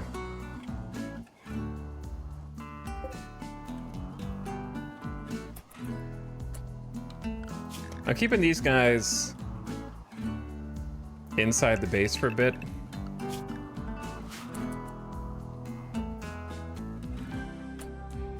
Until I can handle this. Okay, we brought 3 melee.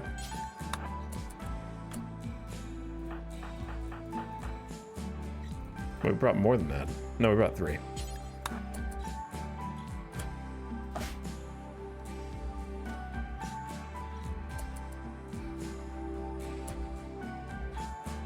This should be enough.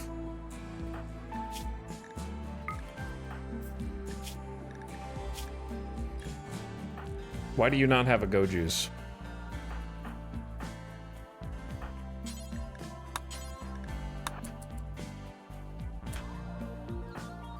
Okay, this is getting confusing.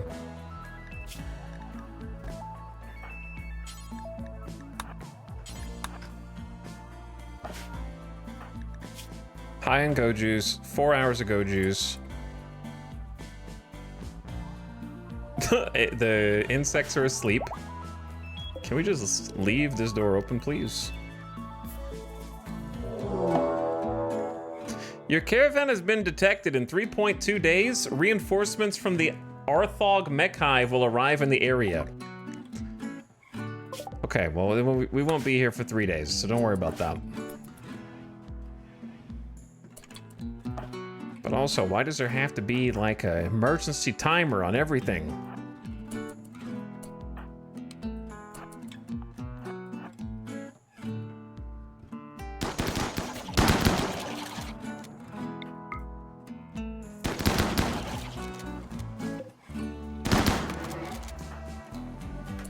They're awake. We're gonna retreat into this choke point to force them to come to us.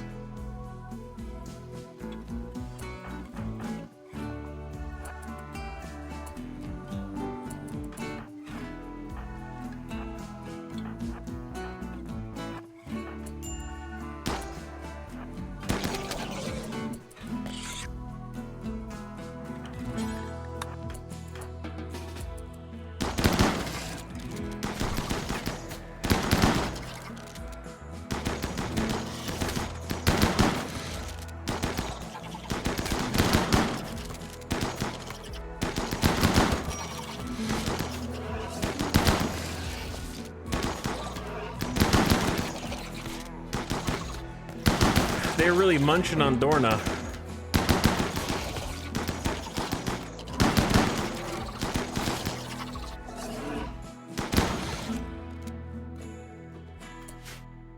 There we go. Woo. Yeah, that was there were more bugs in here than I expected. We could have handled it with like a couple fewer people, but the few that we had and the way that it was being dealt with at the beginning was going to be rough. All at once.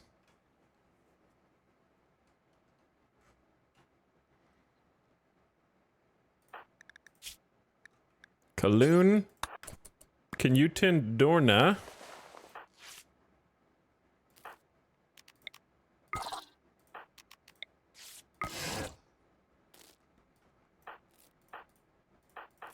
Well done, gamers. Who is flirting? Dorna flirted with Kaloon. Oh no, while she's doctoring you by comparing her to a delicate son. Kaloon did not respond. Wow, the doctoring the soldier trope in full swing here. Okay.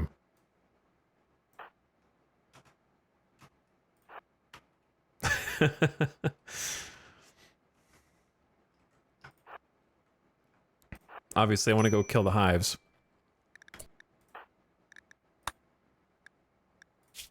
We do need a research project for the base back home. So, what should I research?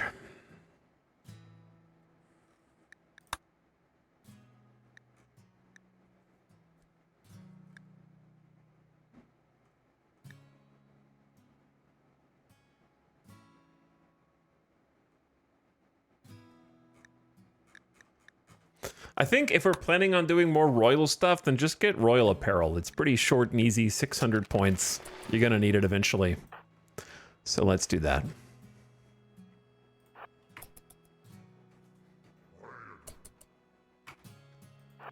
All right, gamers, get in here. And blow up these hives. Actually, careful because of all of the cocoons. We're probably gonna friendly fire, like not friendly fire, but we're probably gonna hit the egg sacs.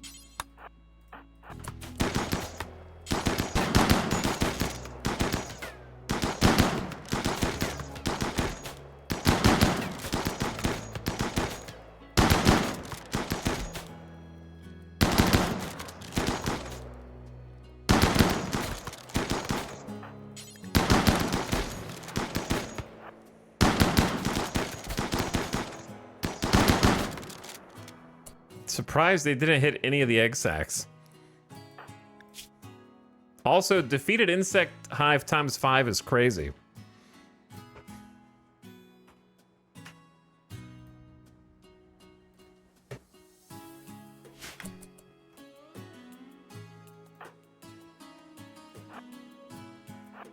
Sorry, I had to time the dingus out in chat who said those insect walls break, by the way. Yeah, how do you think we got here? Is that your first comment? Is that your first chat message tonight? Second, and you've got 999 messages in this chat? Come on, bro. Come on. You're not new here. How do you think I got here?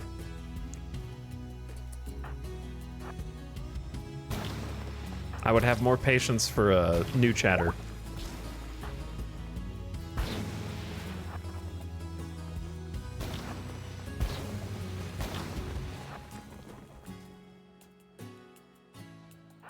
And yes, it was their second message.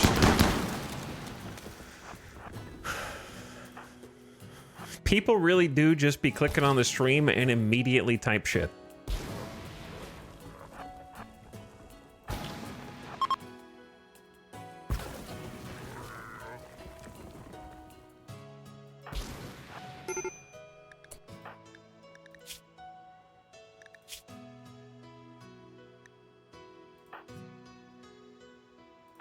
Kaloon.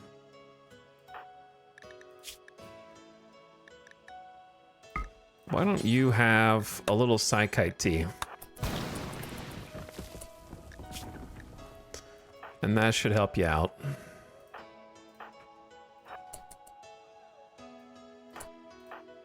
The new guys who just arrived on the scene seem to be having a harder time than the people we already had here, for some reason.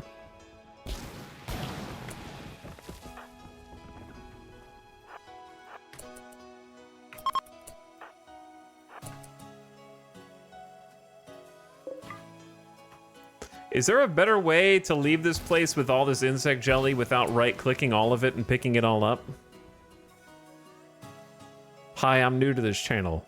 Hi, I'm new to this channel. My name is Etalyx.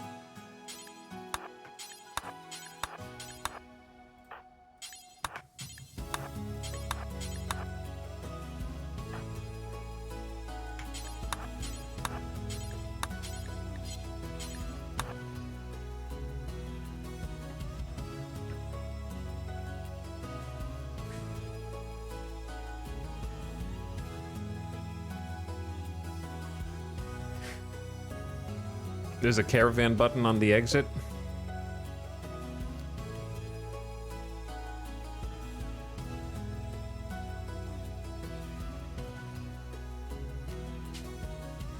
Okay. I'll do that then. Instead of right-clicking them to the rope and leaving the normal way.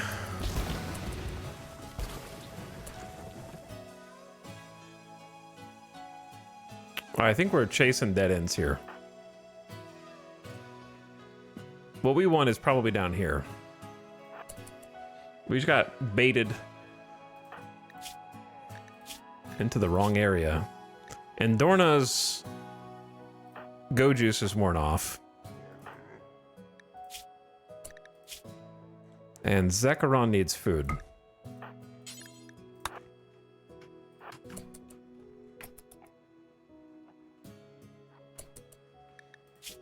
So we gotta use some food. Try, like, honestly, low expectations on these maps is great, but I don't think it's a problem necessarily, but the hardest thing about exploring, whether you have Odyssey, passenger shuttle, or a caravan, is the amount of time that it takes you to explore a map tile is much larger than the compressed day that the pawns get. So it's like, it has taken us like 24 in-game hours to even get this far. And so having to balance like waiting for them to like sleep upstairs and whatever,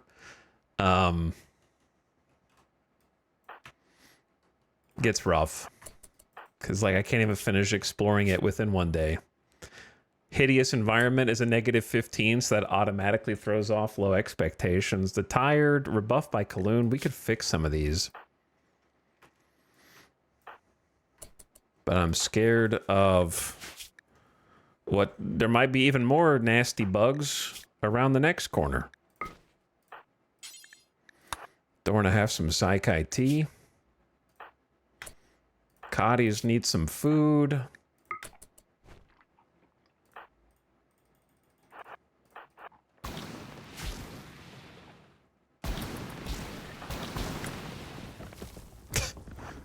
Alien egg chambers. Well, isn't that spicy?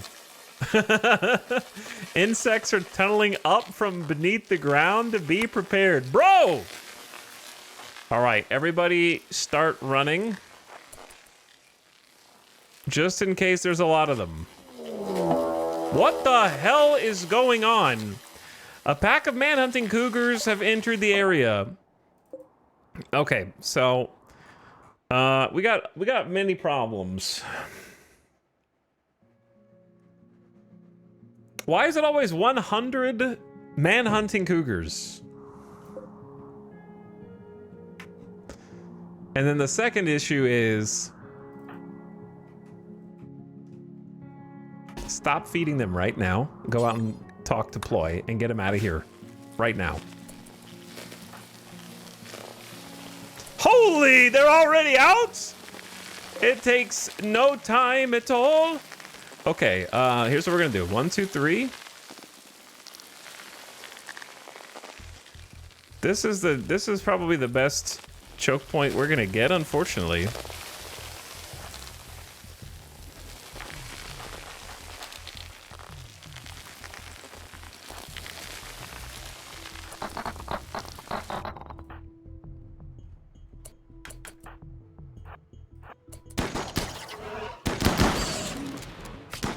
How are they still biting Dorna through this damn front line, brother?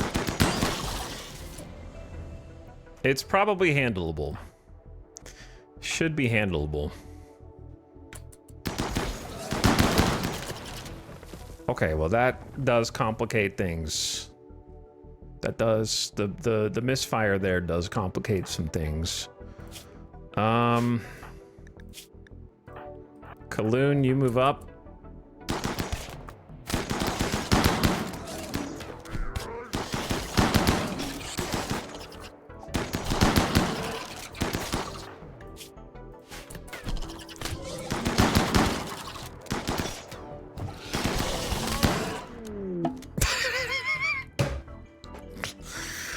This is why you're only supposed to have one colony. Because there's just too much back and forth. I'm in the middle of combat, man.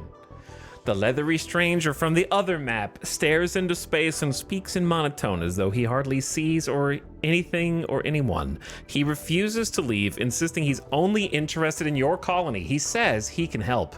He is deeply knowledgeable of all things related to the void. He can study unnatural phenomena faster than others and will teach others when he gets the chance. No. He refuses to leave? Too bad. Send Ploy away. Why did they all get a frowny face? Denied joining? We just denied someone's request to join us. I hope they make it. We've never gotten that before.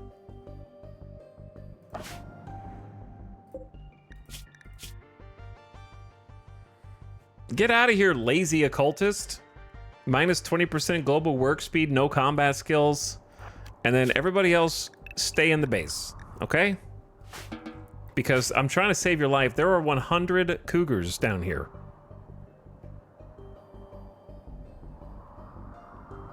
Meanwhile, how do these guys even know?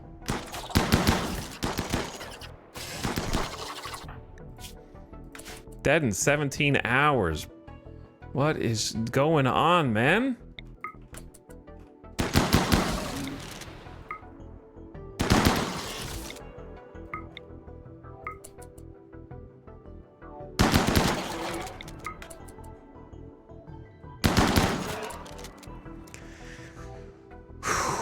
Okay, Kaloon, I think you're the main Dit is in no immediate danger. Dorna's got a big bleed, but it's otherwise okay.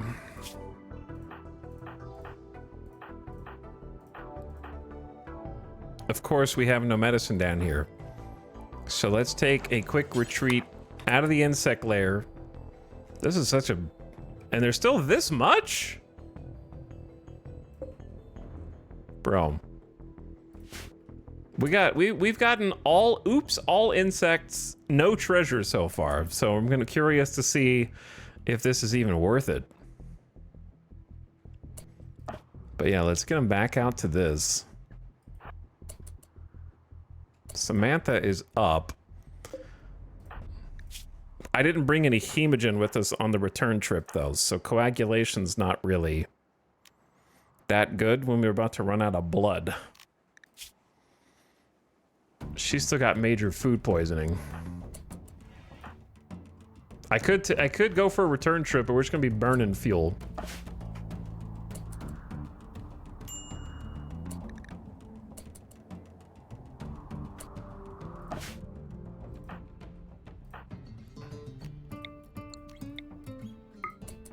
I could blood feed, I guess.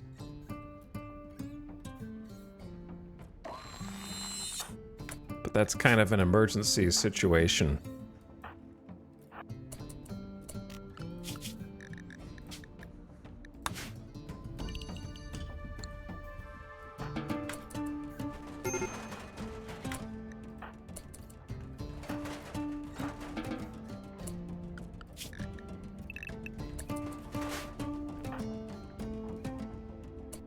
Should have brought more beds.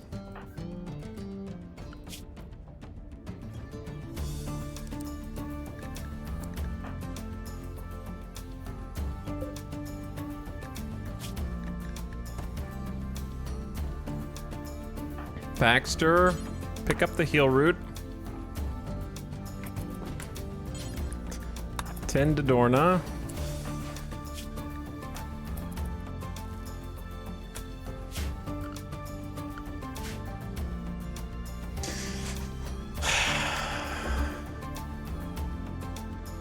Man, this is like stressing me out. It's not that hard. It's not like I'm dying and therefore I'm stressed. It's stressing me out because I see their moods dipping.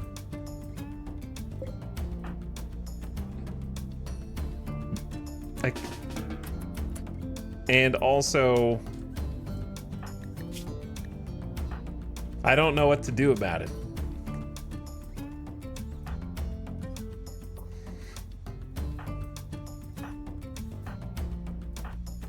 Like, Kiko definitely needs bed.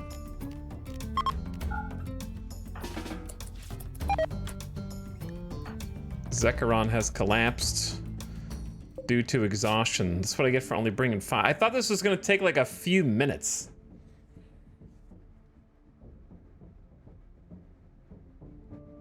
I didn't think this was gonna be a multi-day adventure where I get stuck here, sleep deprived. Ploy is disappointed by the way you have treated him. He has decided to leave. You can't quit. I fired your ass. Okay? It's not that easy, dude. You can't. Okay, you need to sleep.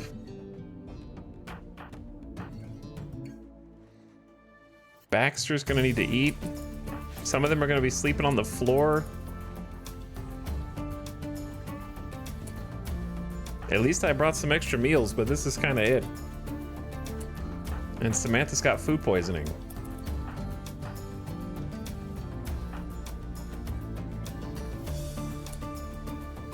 I am trusting that the cougars are not inside the base this time. I have no idea what's even been happening here. You know what this is really emphasizing the need for? Drop pods, so I could send supplies as a reinforcement for these situations without flying back and forth. That's what I really need.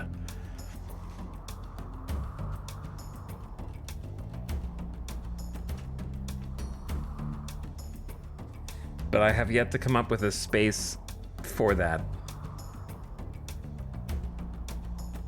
Though, I have an idea. What if we just mount it next to the shuttle?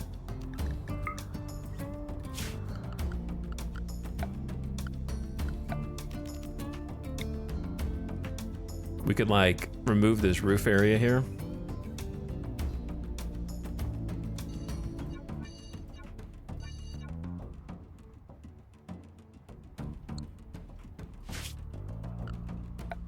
And then we could build pod launchers.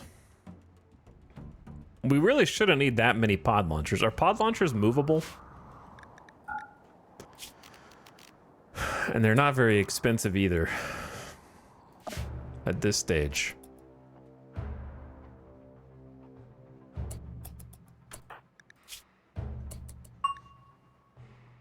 I could just deconstruct them if I need to, but I think this is the best spot for them right now.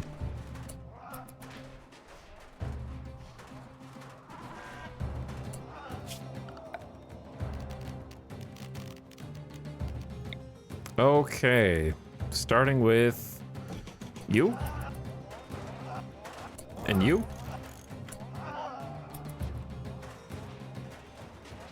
And then you, and also there's an ad. It's been 2 hours already. How did we get to this point? How has it already been 2 hours?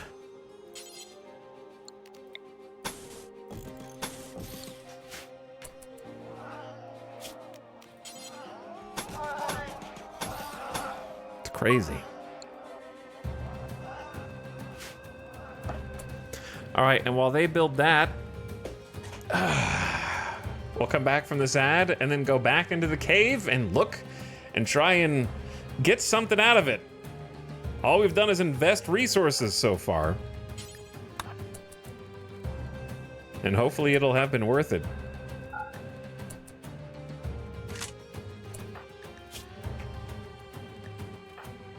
Moods are kind of going back up for people. I might give them a beer or some Psychite tea before we go back down. And then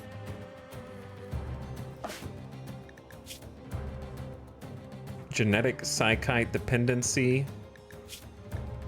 Why is Outrun not on Psychite? They are on Psychite. They're allowed to take Psychite every 2 days. 3 days.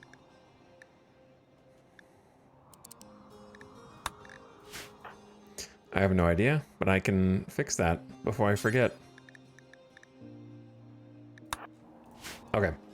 Whilst the ad is going, I'm gonna take a BRB. I need to get a drink and maybe a little snack. BRB.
And we're back.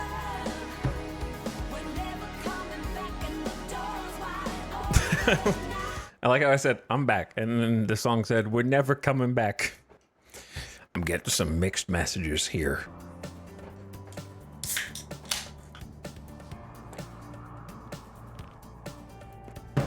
Ooh. Jack, thank you for the brand new sub a few minutes ago. Appreciate you. Welcome. War of the Worlds gifting a sub to Redfly. Thanks for another one, War of the Worlds. Glad to have you. Also, Wojess. Sorry I missed you earlier, Wojess. I think how's it been an hour? I guess I've just been strictly trying to solve this infestation for like the last hour plus. And to be honest, I underestimated it a little bit. I underestimated it. But Wojess pumping it in chat. Thank you for the 30 months, Wojess. Very, very nice of you. And I hope the stream's been going well.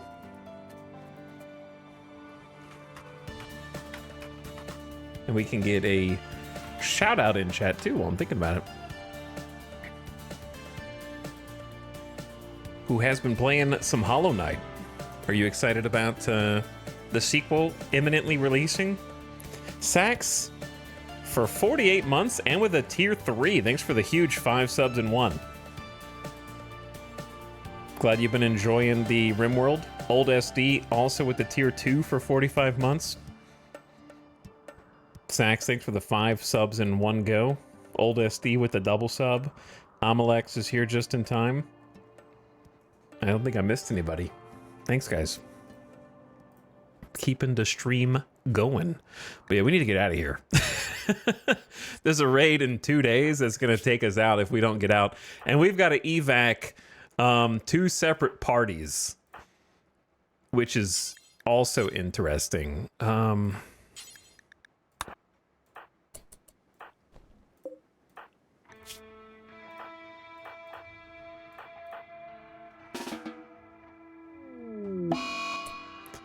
Okay, Samantha is on an insulting spree.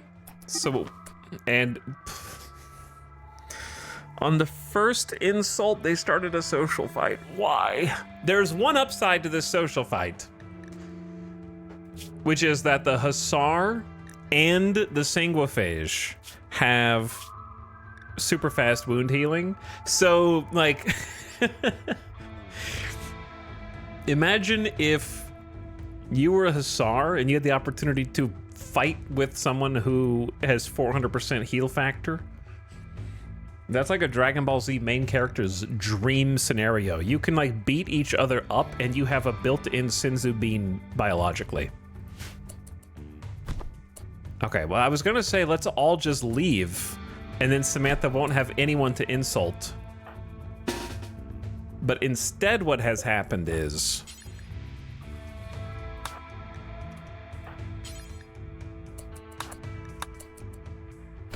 this social fight.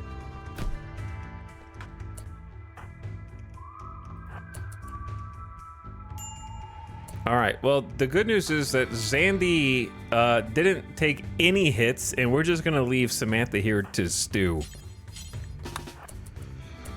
After picking up a Go Juice, just in case.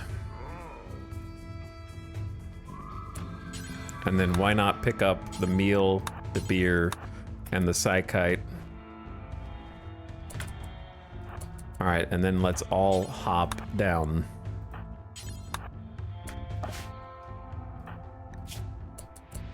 Kiko and Baxter's mood is going up, so should be fine.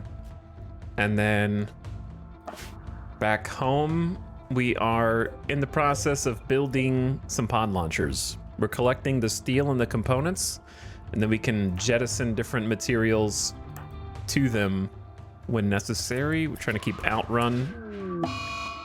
Kaloon just got an infection? Okay, see, that's not good. What is happening? What is happening? We don't have a real doctor, so hopefully this will do.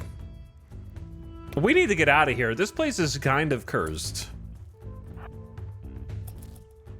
I need to wait for them. That's only a 17% 10, bro. I'm scared. Remember what happened the last time I did not take an infection seriously? Do you guys remember that? It progresses really fast.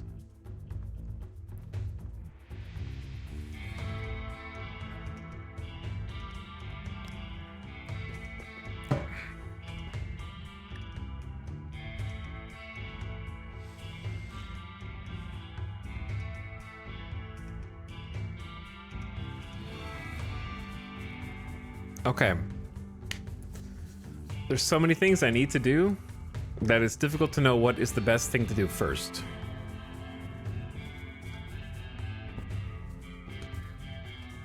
Do I send Kaloon back on the shuttle with Samantha? That seems like a huge waste of fuel. We're just gonna have to tough it out for now. And if Kaloon dies of an infection, then that would be very sad. Look, let's just go through this. We don't need to go around. But I am scared of revealing another pocket of aliens. But yeah, let's just cut through here.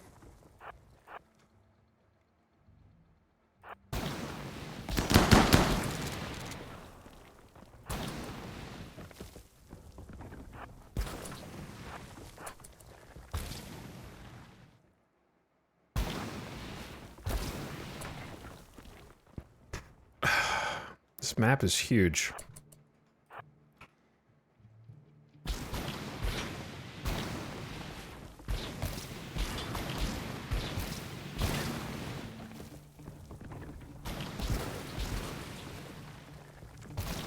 What is this? Okay, it's another shroom thing.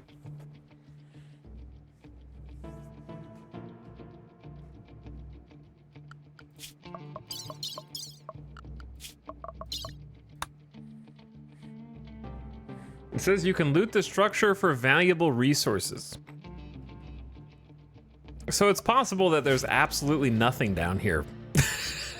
Because the structure is up here and had like a psychic soothe pulsar and some meals. I don't know. There wasn't much, and then Kim fuel shrooms.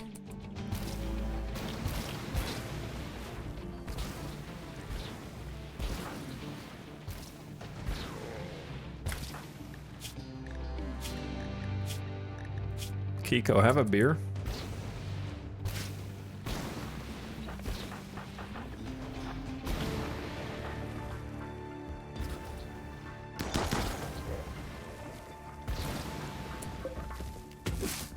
Any of you guys do plants?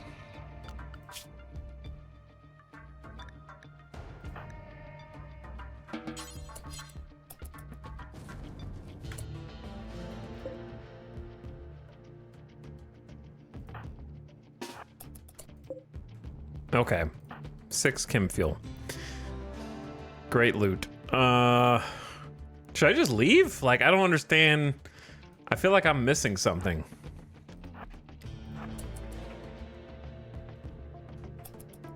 I'm gonna stick it out a little longer.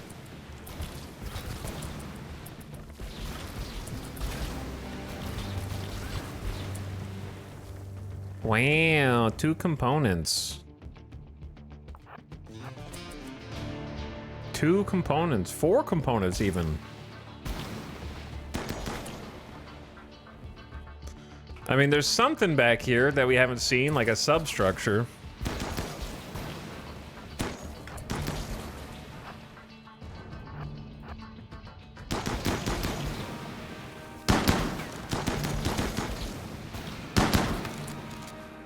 But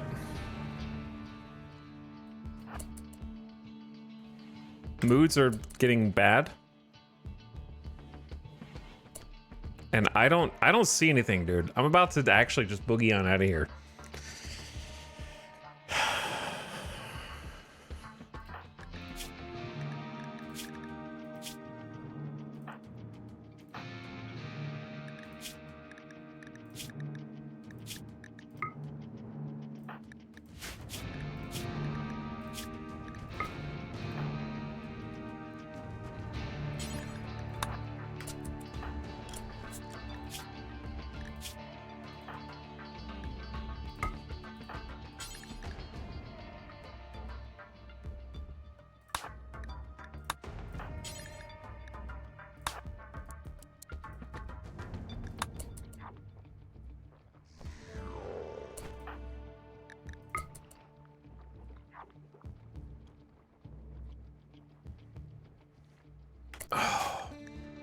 Samantha has fixated her rage. Nah, we already saw that.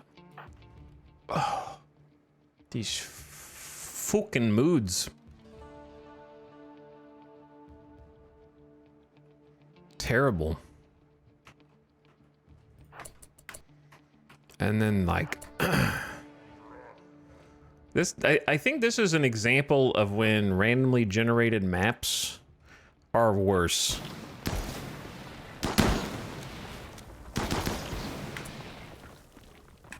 It's just another cluster.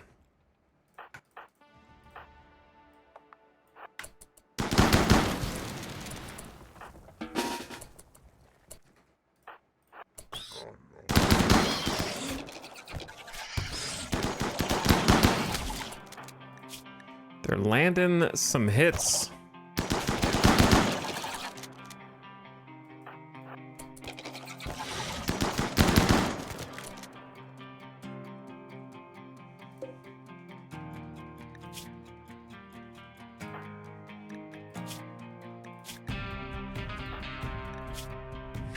And the infection is progressing pretty fast. Like, the next tend on this needs to be a real doctor in a hospital.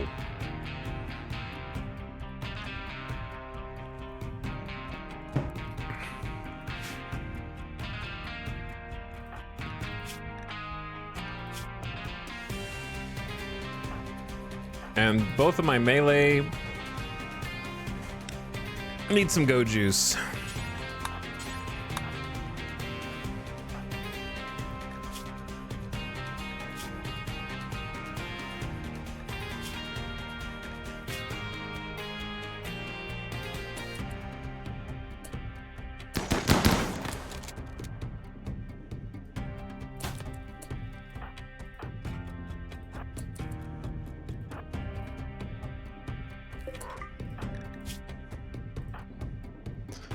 Is anybody hungry with low rec? No, they all have high rec.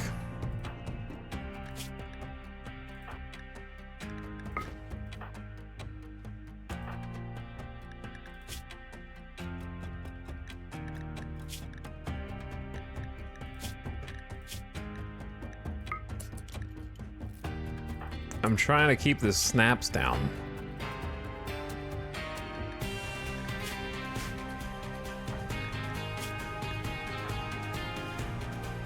Who did I just click on that was hungry?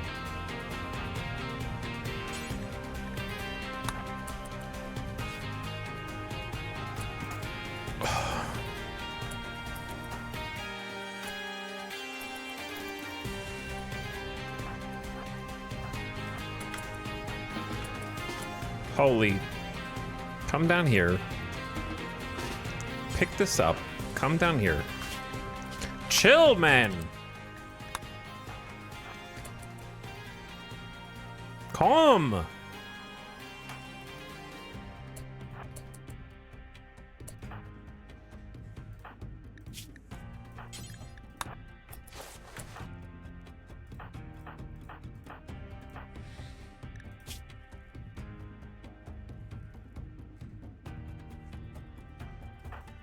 Trying to keep these babies. Just take some go juice.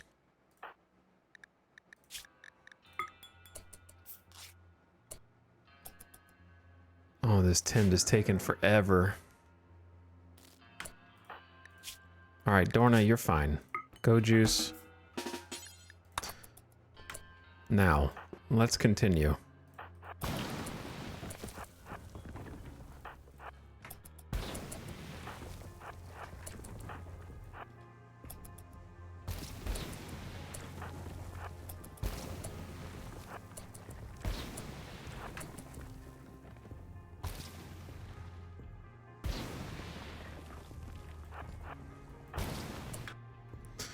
This map is too big.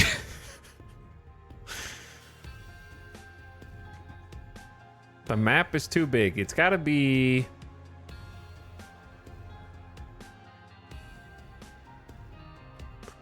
near one of the thick points. These are not thick. These are small.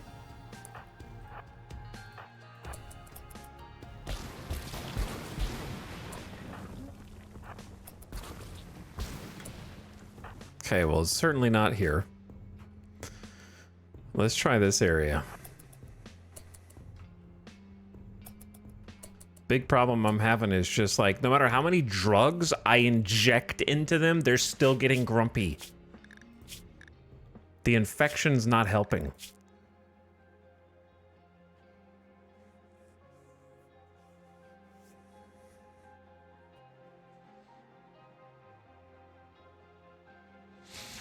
I gotta just make a call and send Kaloon back. And then I'm just gonna have everybody else temporarily leave the lair and get some sleep or whatever.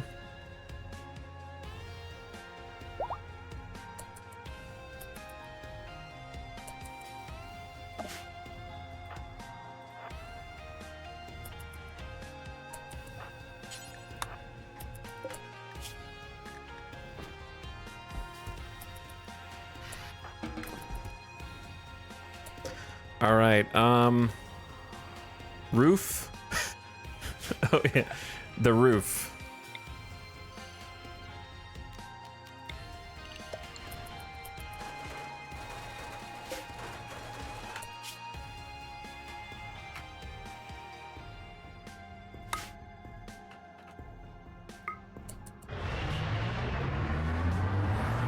We got a medevac. All right, you guys do whatever.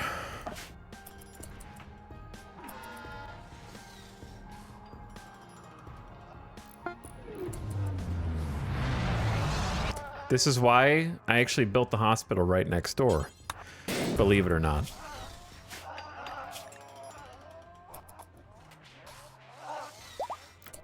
And we're gonna let you get good medicine for your next 10 to try to catch up.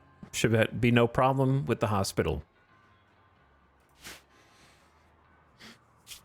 Also, our brand new pod launchers are going to need some pods.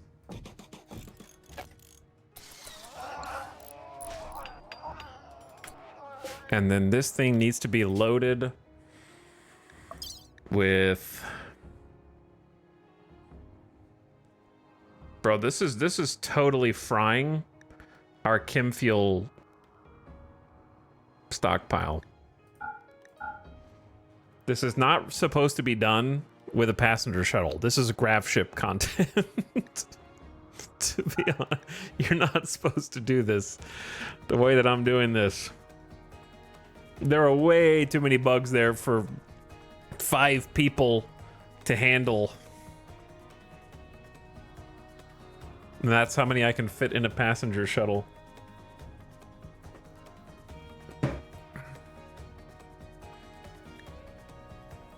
I'd say some more meals.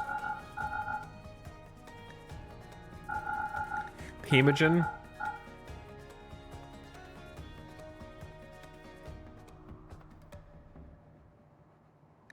And then...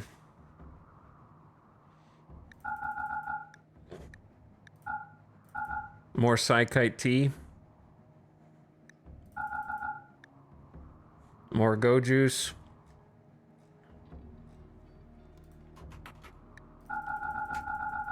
And more beer. Oh, I need people too. We're gonna need like...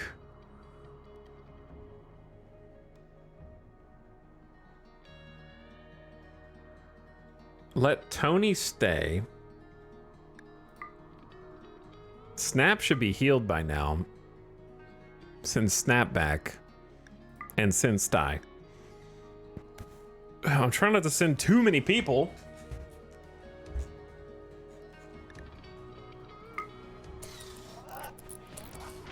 Alright, and then I need someone to do biofuel, so that's going to be Tony, who is currently dutifully refueling the ship. We've learned how to make robes and crowns.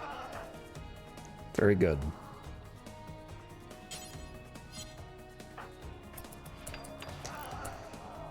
Someone who's not going on this trip, Outrun. What is your problem, brother? Pain, 8 without table. That's you. You guys are limited to being in the base, so I do not comprehend how you ate without a table. There are tables all over the base. Sophie, you refuel.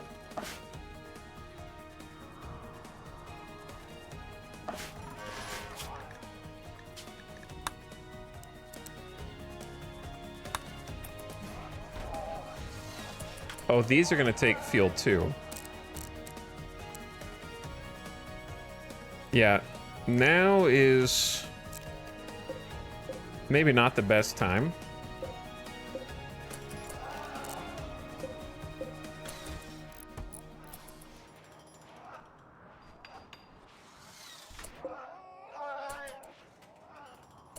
Tony? Where did you go? Resting? I think not. Please refine these organics so we don't run out of fuel.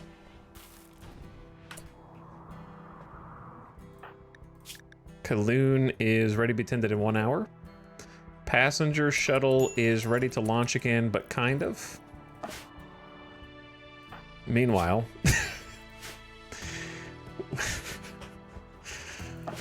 Oh, this is way more of a time commitment than I thought when I was setting out. And we're gonna have to take multiple trips to bring everyone home as well. That's the really annoying part. Which is exactly why I need to make sure we're manufacturing more biofuel right now.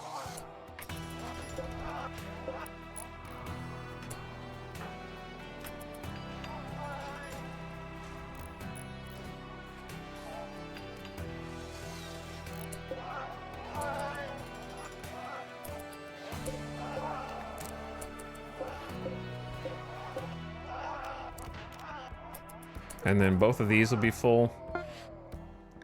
Passenger shuttle is loaded with required cargo and can launch when ready. Starvation, Zekrom. Okay, this is this is a logistical nightmare.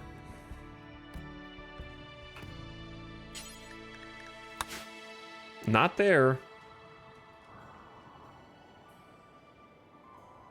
I see why it landed there, though. The trees.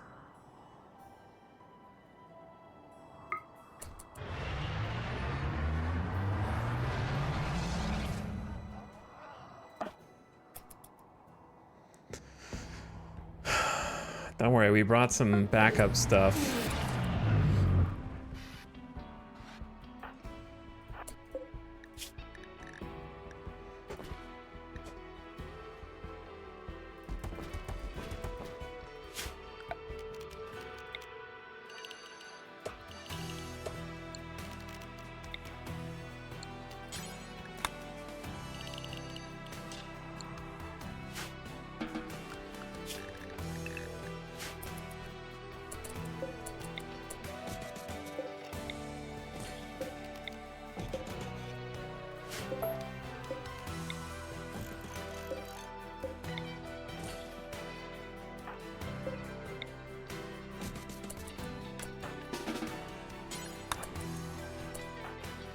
You guys are killing me.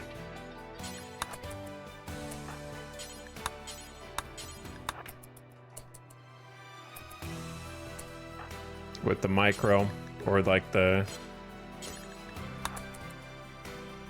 lack thereof. I should have brought more meals, maybe.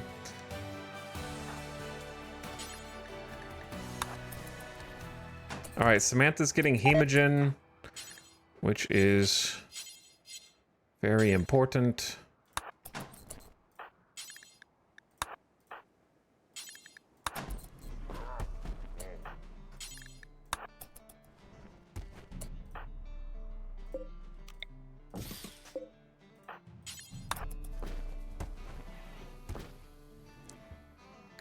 So no.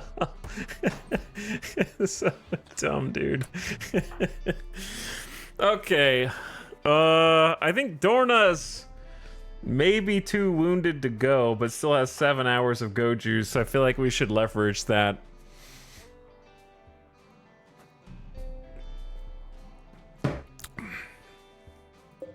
Also, just for funsies, here's a question. If you Psychic Soothe Pulse, it won't extend to the underground. right? It's only for the above ground? I don't know.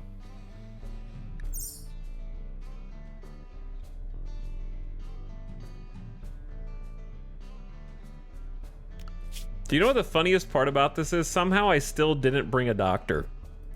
But guess what? Samantha is the doctor because I just restocked her on Hemogen, so at least she can do that.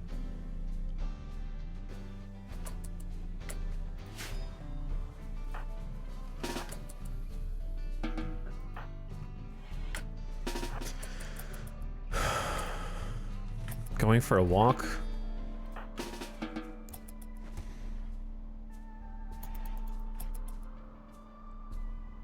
Still didn't bring a doctor. All right, I think you guys have had enough time. I wish they would pick up the Psykite tea and whatnot without me having to explicitly instruct them to.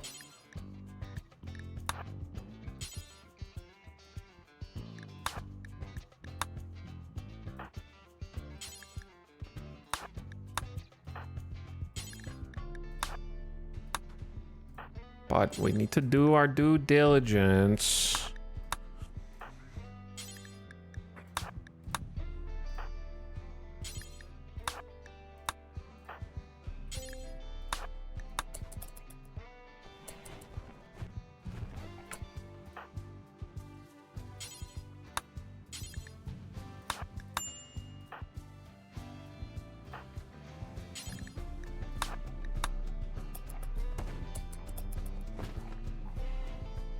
All right, they are tearing through the meals.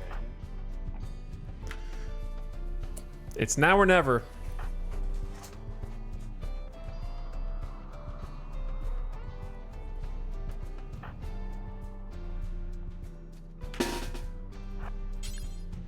Hopefully they got some sleep.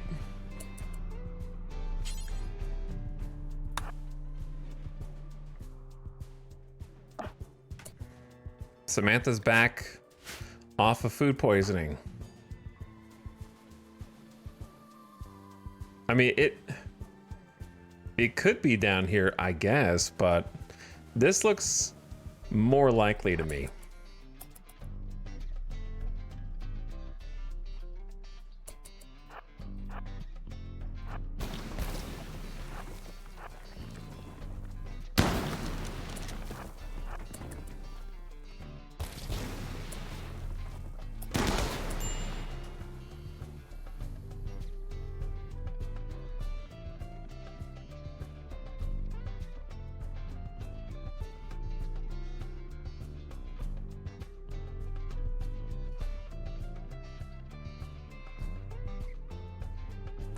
Am I on a fool's errand?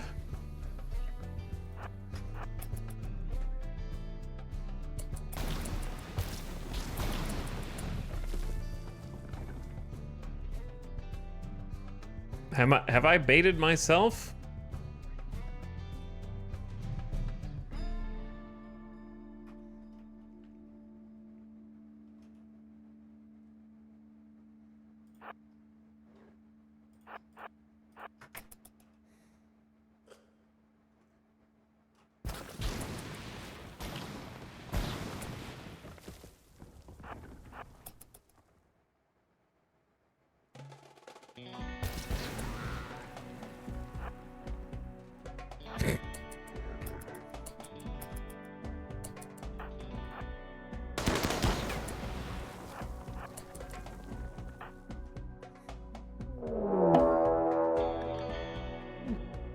Behind a nearby wall, Samantha can hear muffled pulsations accompanied by a low chittering noise.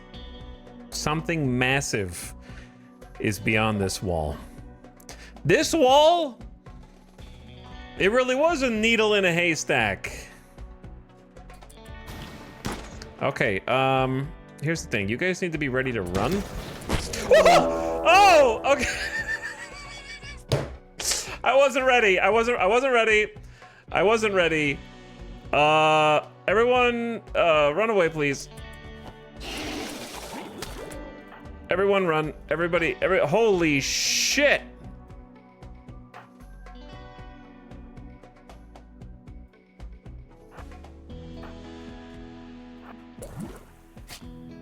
Go, Samantha. Go! You guys gotta run. We gotta back up to like a reason. This is a very reasonable choke point up here. Very reasonable choke point up here. Holy shit, the queen is fast as hell, dude.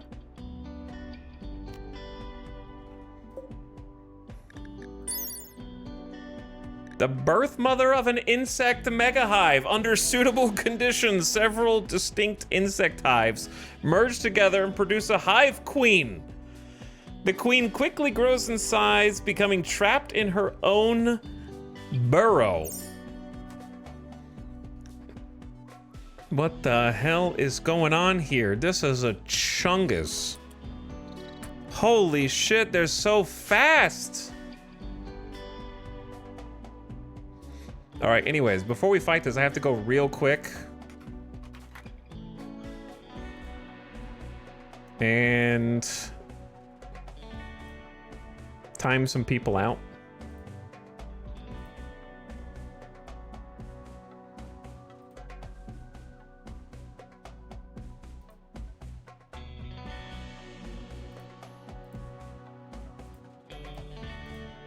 You're lucky my chat doesn't scroll up high enough.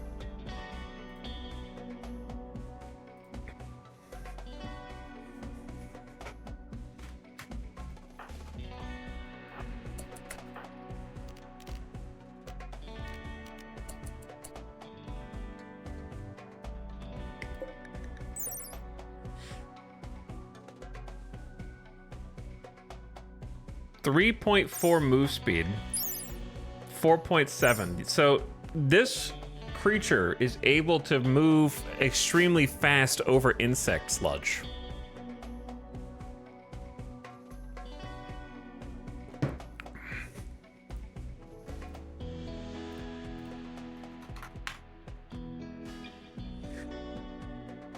Actually, you can't save them because I have logs.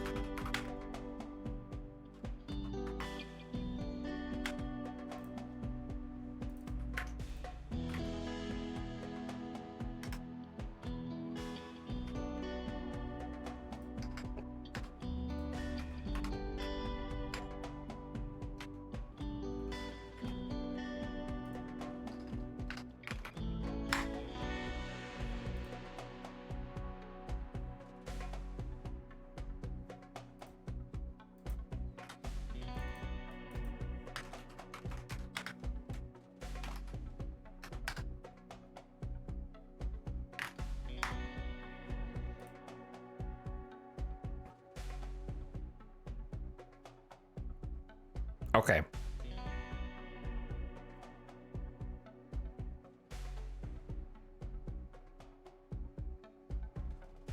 Wait. The last one was a mistake.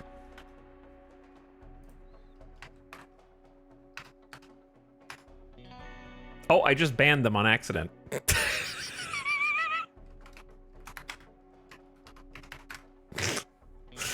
Okay, hold on. How do you do this? I typed timeout 0M for 0 minutes as like untimeout, but apparently Twitch does 0 minutes. If you do timeout 0 minutes, that's a ban, apparently. I don't know how that makes sense. Okay, anyway.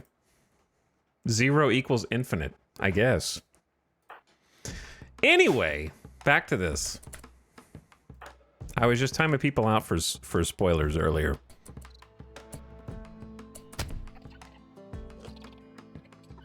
Well, you tanked that and just kept schmoving. So I need to reserve spots up above. That way I can...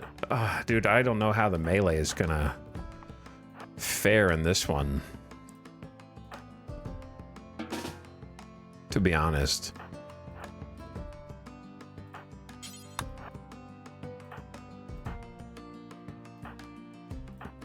Okay, who did I just click?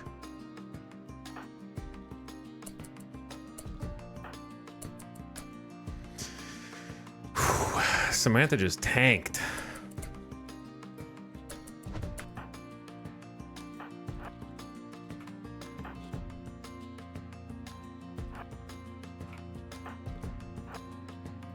Kiko, you are slow as hell. I'm having to have Samantha tank because you are slow.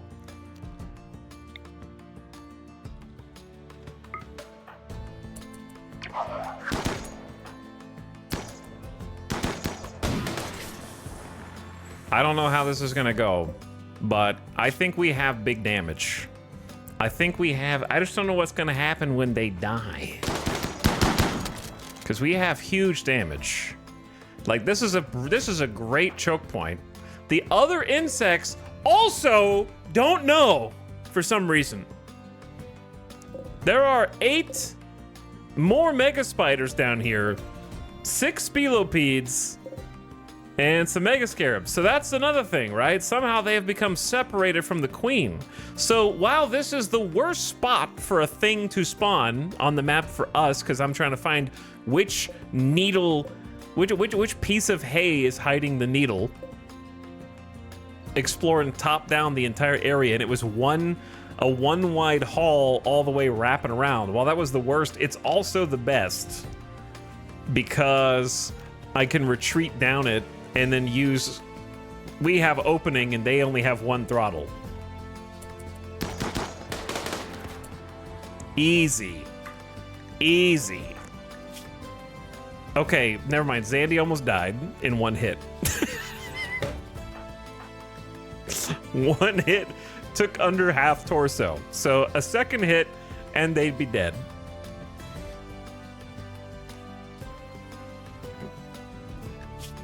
Through what's left of my marine armor, which we need to throw away. Their kidney was also destroyed in the attack, exposing the flesh underneath. So kidney was just cleaved out in that torso shot in 1 hit. The queen is supposedly dead, but there are still yet more. So Samantha, you've got hemogen, right? But it would be probably better just to try and tend this. But yeah, you have medicine, you have medicine. And then we gotta go do the rest. I wish they would come to me. I don't know what the deal is. Moods are good. A massive insect queen.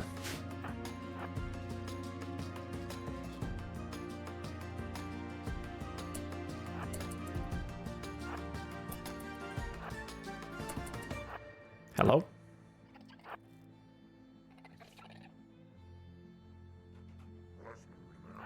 Hello? Ow. Do they know? Stop doing that.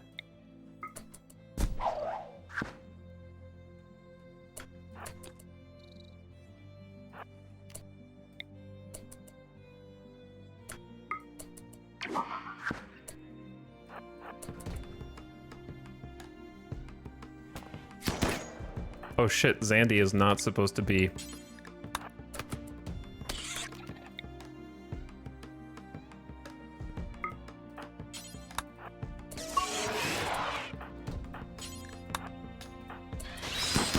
No, you're not supposed to be able to get there. All right, snap, move over. Dorna, move down. Zandy, move up. Oh. I see. Okay, Zandy, move up.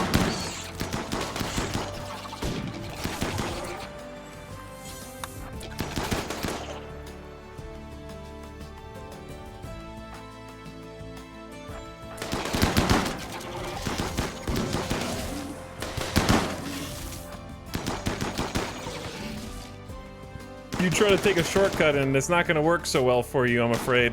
We need to get Zandy out of here, though, because torso death is a very real and scary thing.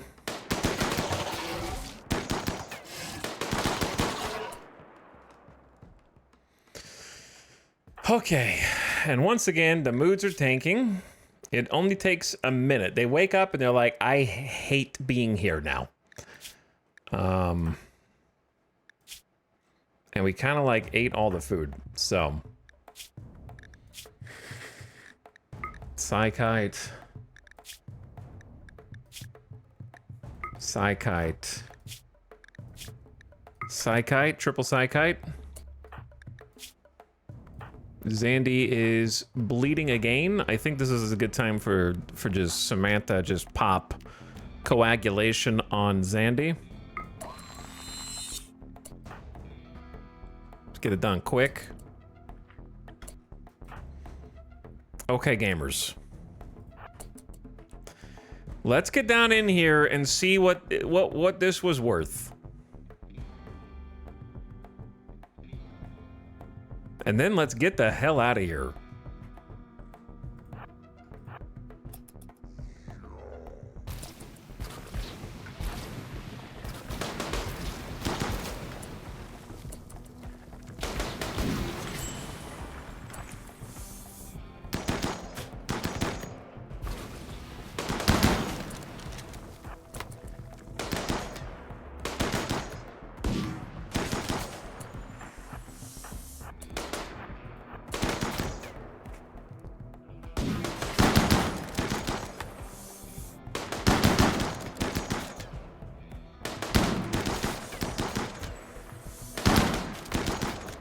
Okay, small mood buff. Samantha, you're bleeding a little bit, but you'll be fine. Open the crate.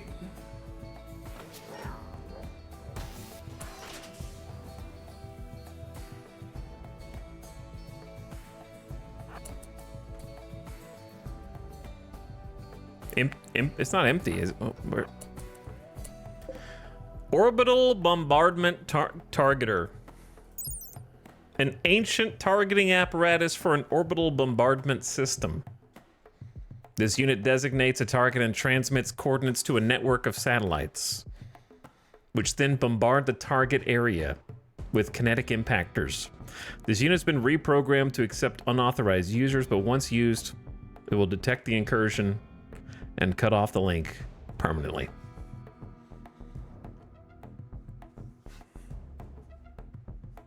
Well, we got something out of it, at least.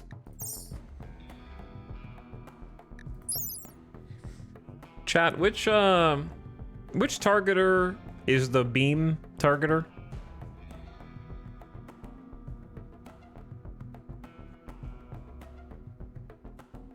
It's just called orbital beam. What, isn't it called just orbital beam something?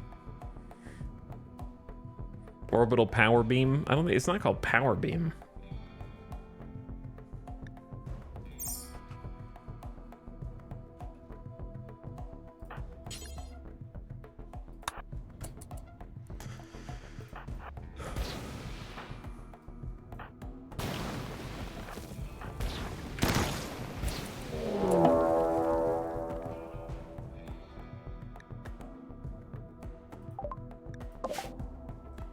Pig breachers are at the colony.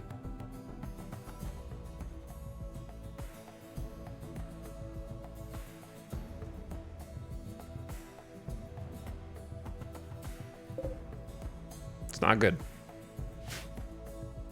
They could sense that I'm at the base, not at the base. Good news, though. There is good news. They spawned in the south. So we do have a little bit of defense. Still hanging out. Some of them have left. But once again, the Cougars try to save the day. So, can we get out of here, please?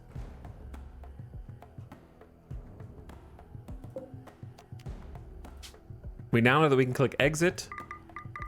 So if you click on the rope and then click exit, it opens up a caravan menu, which will allow us to choose what to bring. We don't want to bring much because we can't bring the bodies because they're heavy. The Hive Queen itself is 270 kilograms. I feel like I want to bring the trophy back, but that's going to take a separate trip in the transport.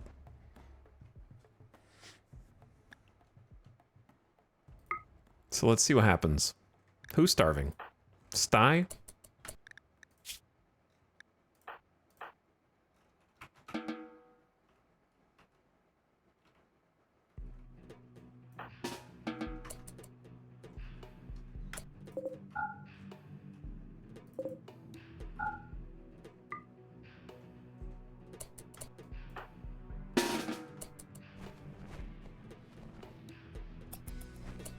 Okay, I know you want to see the breachers. I forgot that I shouldn't unpause. I trust the Cougars to disrupt, but I'm not sure if I trust them to win. So, whoever's left at the base...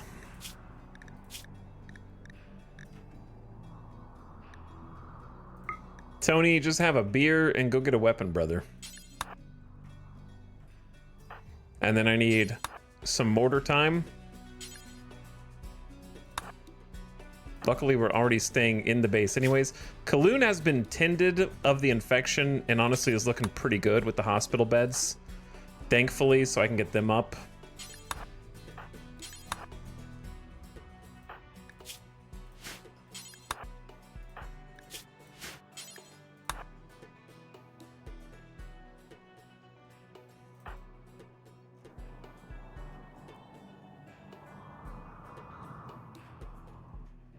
And then I don't know, dude. I got a Doomsday, but it's I think Maria just go get. Yeah, we got a Psychic Insanity Lance already.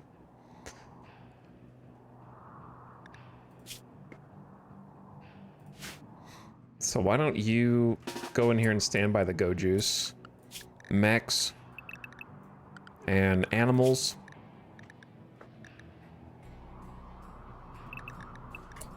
To the emergency zone.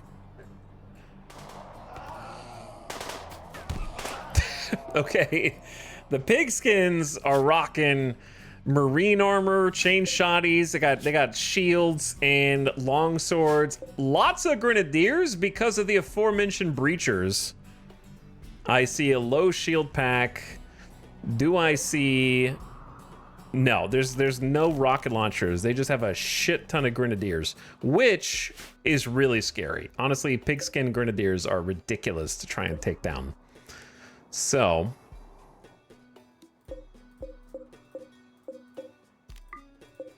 want to hold these doors open.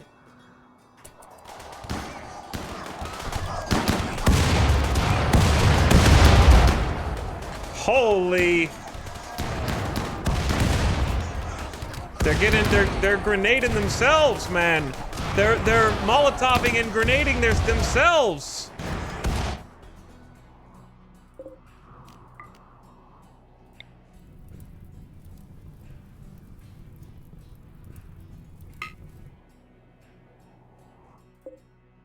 That's a fire foam shell.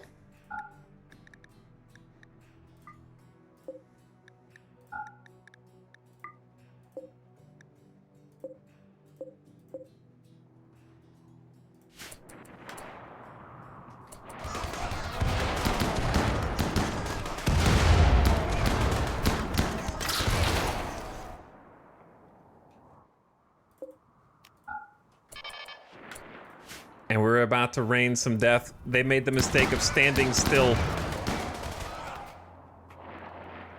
3 mortar rounds incoming. We got a hit here, and we got a hit here. 50-50, so like honestly pretty good. 2 out of 3 hit. Happy with that. And there might be another shell or 2 on the way.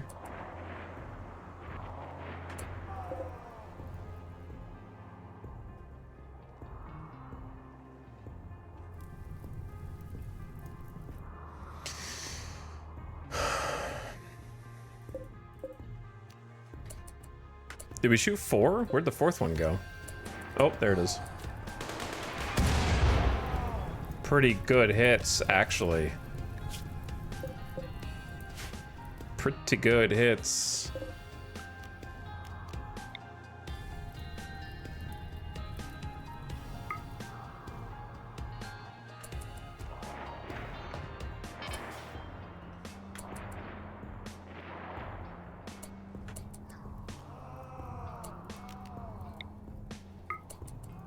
Damn, they're still attacking?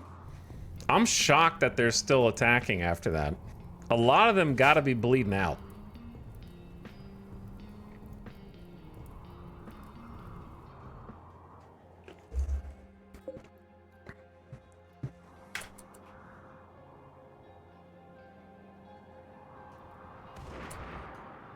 Okay, well, time to hop off the mortars.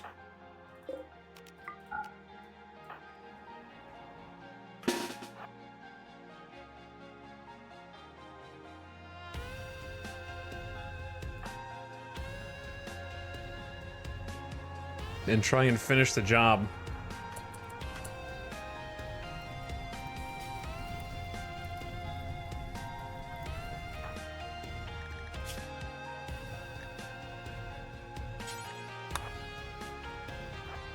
The thing is, like,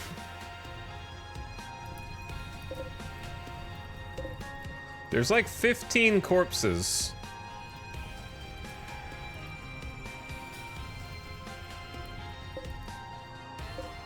And there's still 30 standing, but of the 30 standing, we got dead in 10 hours, dead in 6 hours, dead in 5 hours, dead in 10 hours, dead in 20, dead in 8, dead in 11. Like, there's a lot of them bleeding out. And a lot of the grenadiers grenaded each other. Oh, they're still hauling jelly! Probably not the best time. What do they do when they haul?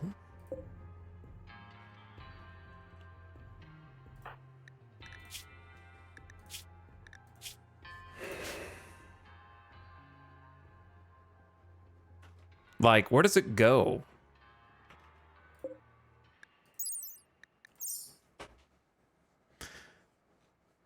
As a separate note, is this not just worse than having your colonists pick up everything as they go? Because their pockets are huge. But if you use the exit, then they have to haul each piece instead of just putting it in their pockets and leaving? Like, this seems way worse. Where you could just go pick up, pick up, pick up, and then pick up, pick up, pick up, pick up, pick up, pick up, pick up, pick up, pick up. I don't know what I missed.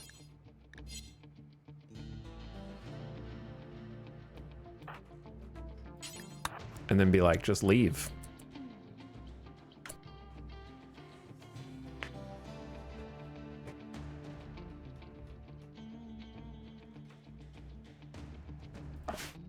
Because they're just putting it up here automatically.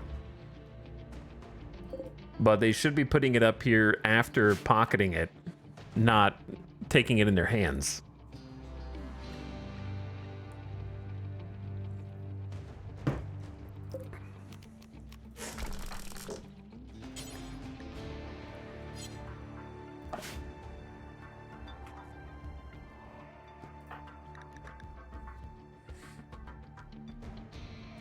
I'm gonna have Maria inject some go juice. And then get on it.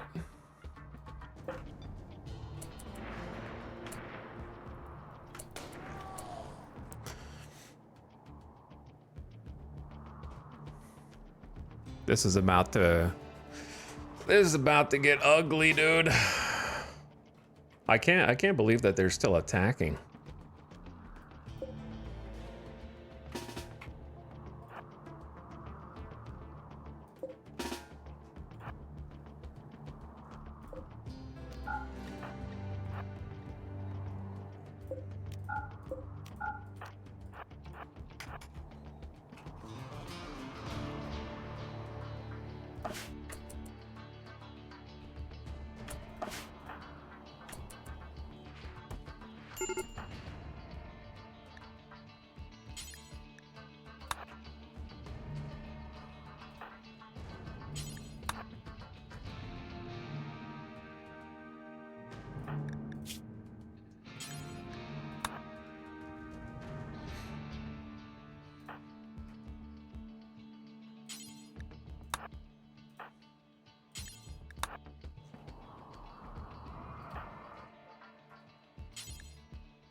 Okay, trying to get them organized a little bit because they're about to start blowing up in the wall.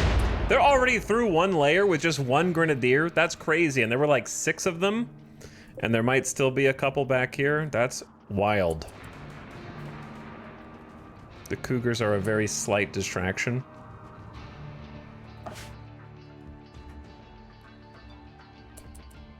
And these guys are taking forever.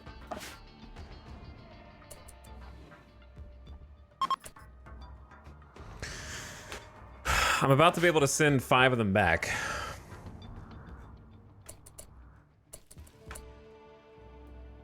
I'm just gonna have to trust that they all have gear.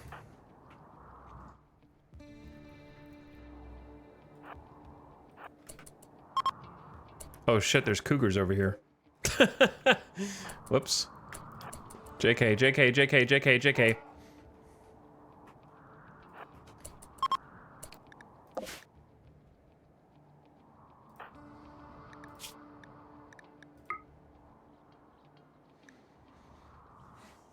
Managing 2 bases at once hurts my brain. Correct. All right, let's get this loaded.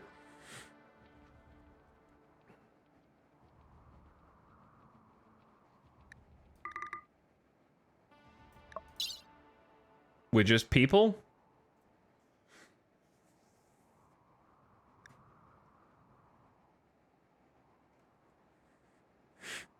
And then we'll just have to get the stuff separately, I guess. I don't know.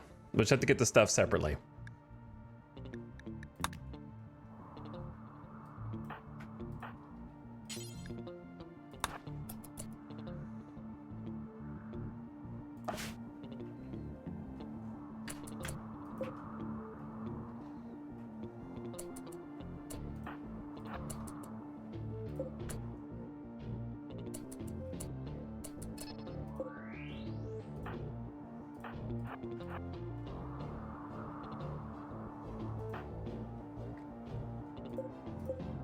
They haven't damaged the inner wall yet.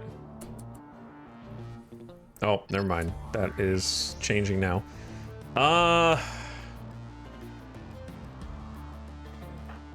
This is not going to be a good matchup for us. In the open.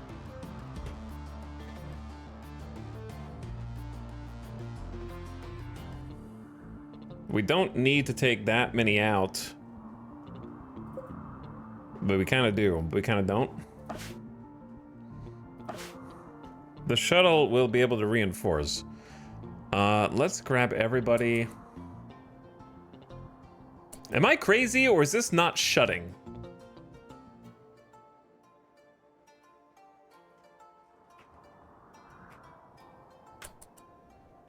Okay, it is shutting.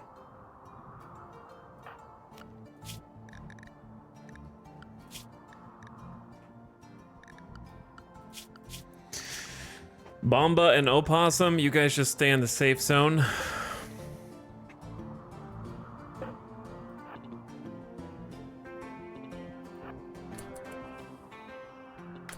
All right, so they're through. We need to fight them down here.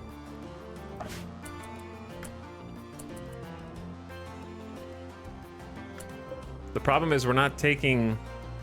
Who are we waiting on?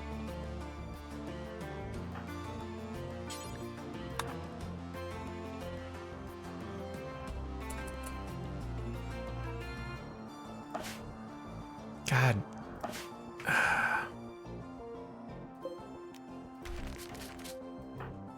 Is it faster to like actually also add starting soon? Gah! I am going to destroy something with my fist. I can't just back and forth like, okay, someone's walking outside. They're slow. There's a mink inside the base eating your food. Okay, you need to get in the passenger shuttle. You need to have 100 more kilograms. Okay, do we have enough fuel? All right, and people over here, they're breaking on the base. It's just too much. Just one map tile. I'm never leaving this base again.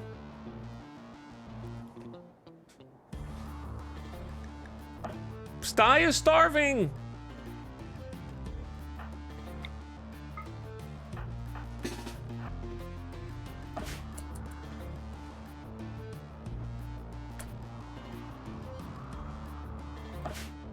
I think it's faster to break through this wall than it is to like... Walk around. All right, the ad just started. Pencils down. Pencils down.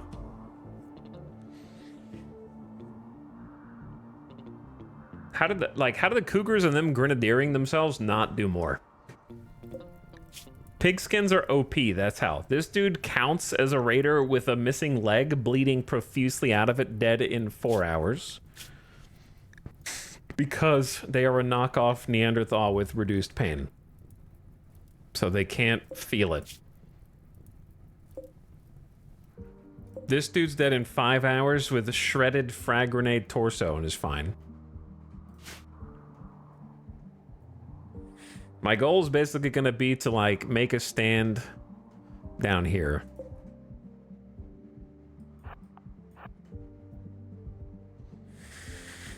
And just hopefully we can kill enough of them that they try and leave.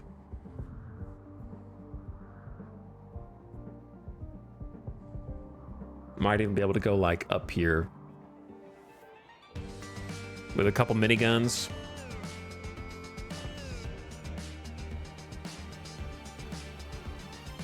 And then I need to get, and then the nice thing is that they'll reinforce right behind us when the shuttle comes back in, even if they're a bit wounded right now. We're lucky that we had the cougars at all, because that did create some chaos.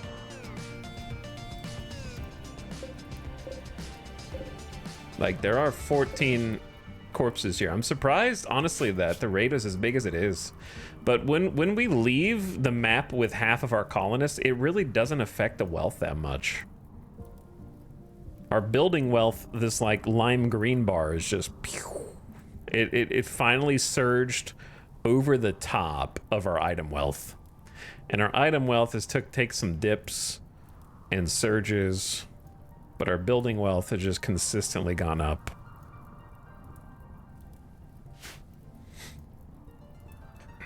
If there were no cougars on this, I would have to try for a doomsday. And we're still in a bit of danger here, but the biggest threat are the grenadiers. And as you can see from the dropped grenades, those are the ones who died in the cougars the most. So we should be able to just like kind of fight it out with the rest. They have one grenadier and a Molotov dude.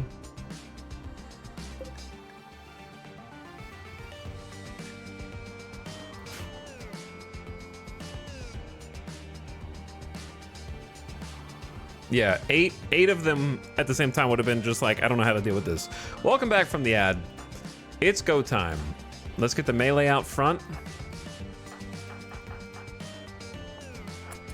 Range behind. See if any of them decide to come over.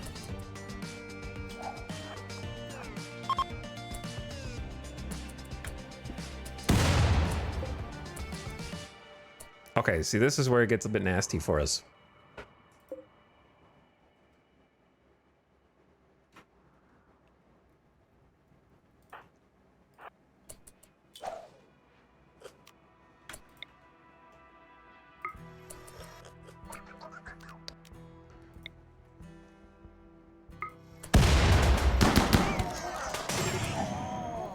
All right, I decided to just tap the dude with the recon armor, change and the biocode change shoddy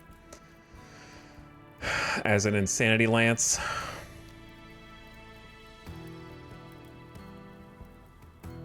Create some chaos in here.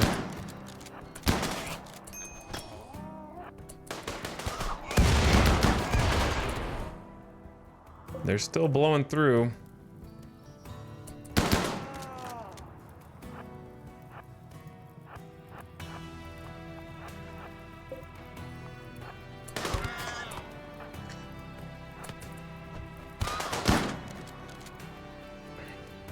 I don't know what the play is here. All right, who can fit on this? Cotties, you go.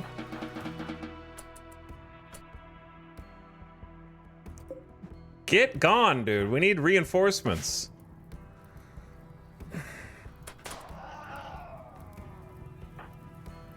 I'm scared to peek up here.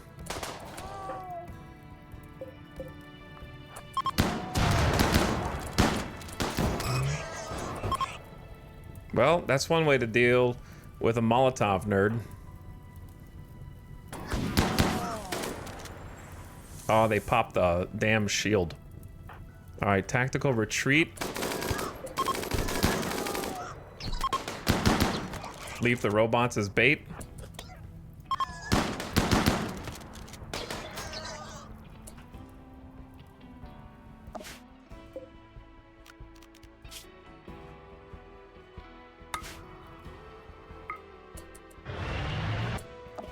Incoming reinforcements.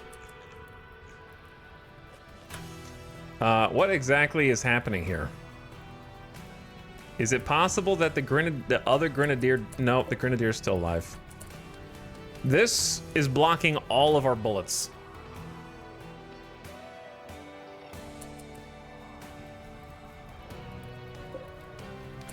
For the next 10 seconds.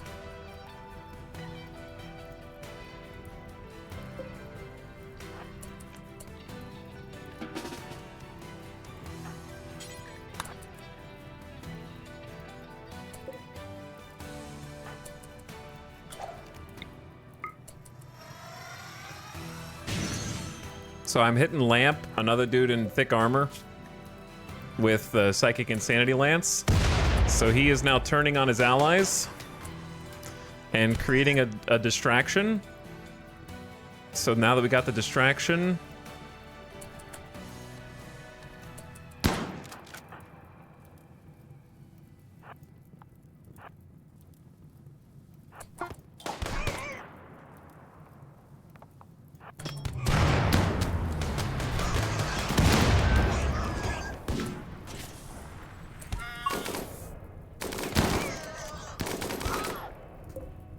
I mean, you just ran right into Tony's.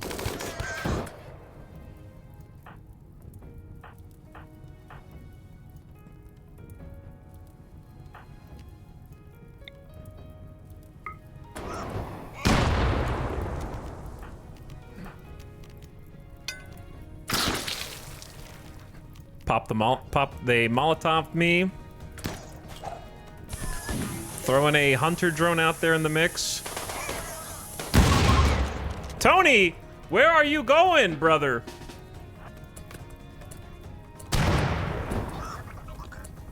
All right, and they decided to retreat.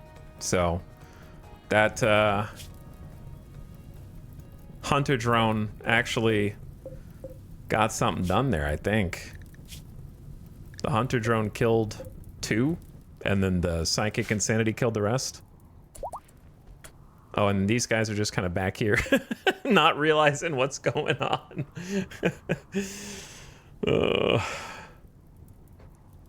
That's funny. Hey guys, you wanna come help?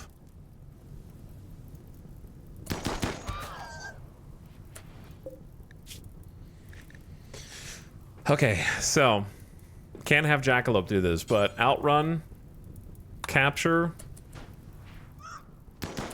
Then the rest of you.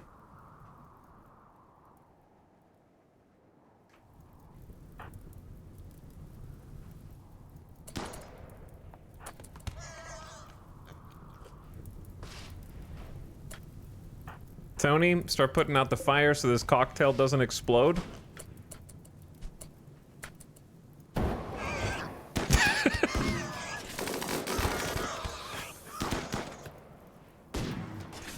Where the hell do you think you're going? Kaloon hits Chef with a shot intended for Balork. Balork is definitely a name. It's like shooting pigs in a volcano. Whew, well, who wants to clean all this up? Any volunteers from chat?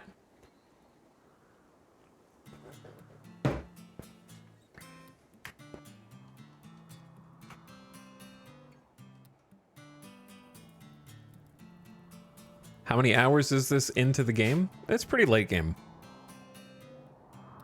The info panel is not going to give you accurate because it's not going to tell you how long I was paused trying to make decisions. But this is day 26, stream 26. You could average 8 to 10 hours per stream. So maybe 9 hours of stream on average, including the early streams, which were like 10, 11, 12 hours sometimes. Somewhere there. Have to guesstimate. Whew, what a mess this is. What a mess this is indeed. All right, Maria, please put out the fire. Kit and Kaloon, you can go. Sophie, could you capture one or more of these individuals? I know they're dying quickly, but that doesn't mean we can't save them. I'm not really intending on recruiting any of them, so I don't really care what their stats are unless they have something that blows me away.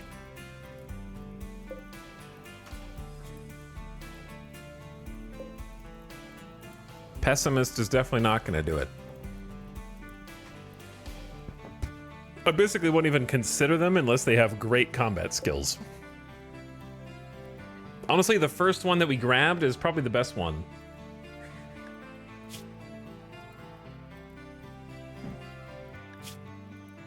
Sugar happy plus shooting equals minigun god.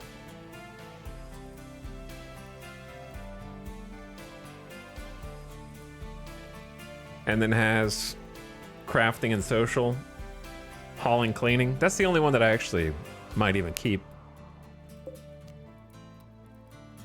This is not the room I want them in, though, which makes this complicated.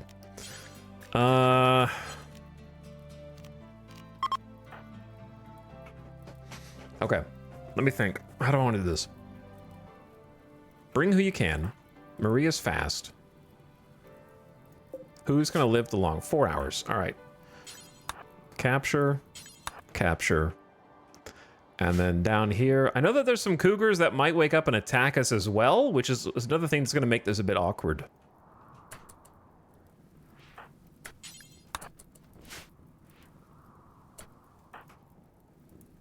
So what I want is put the fires out.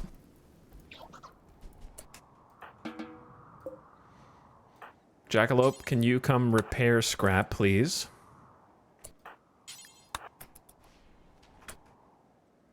Actually, no, Jackalope, I need you up here with Samantha. Critical alert. Hawk is going to freaking lose it. High life missing, -10. Drop your person, drink a beer, capture flesh ball.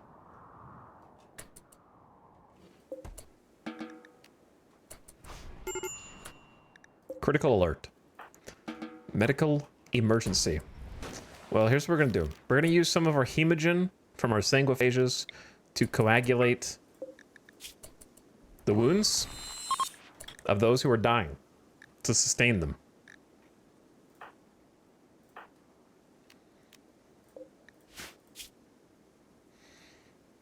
We could just let Kit do this one for training purposes. And then I need to get... the shuttle needs to be refueled ASAP.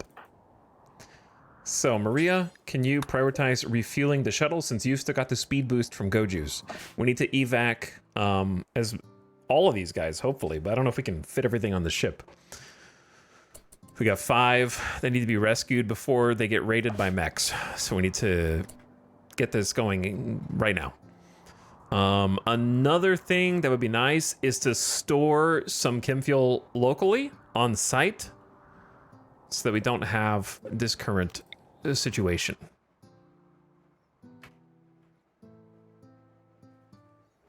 Which is having to walk across the map for chem fuel. Looking at this, it's a bit sloppy how I constructed these, but pod launchers are not that expensive. I could just deconstruct them if I came up with a more dedicated area to launch them from. It's not really my first choice. We could just make different ones. It's fine. Yeah, let's bring like a little refuel station over here. Outrun, after you eat, could you do that?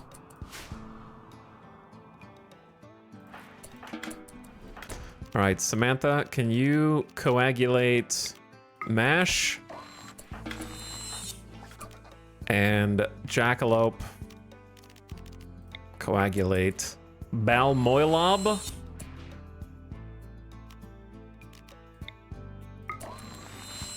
And Fleshball. Okay. Next order of business. Get someone who can build. Like Zandy. Start repairing the wall. We need to close the gap so the cougars don't get in.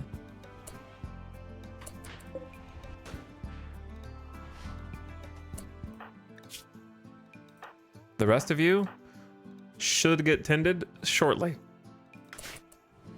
I don't think anybody took any serious wounds. Animals, you guys are now free to roam, and I'm gonna let the mechs not go outside, but at least let them haul stuff inside.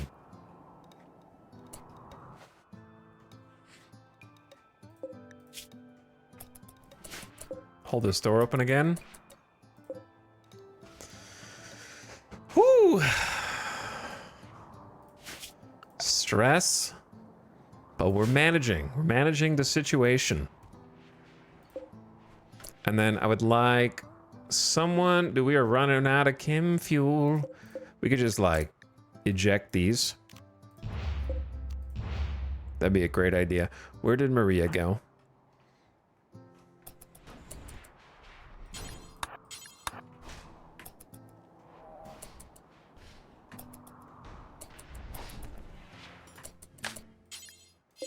All right, shuttle is ready to go. There is one problem. One person has to be in the shuttle to launch it. So who is the, like, I've got an idea. I have an idea. What if we put Quail the newborn on the ship? They're only 12 kilograms. And had Quail fly it as a baby. Do you think that would work? Let's try.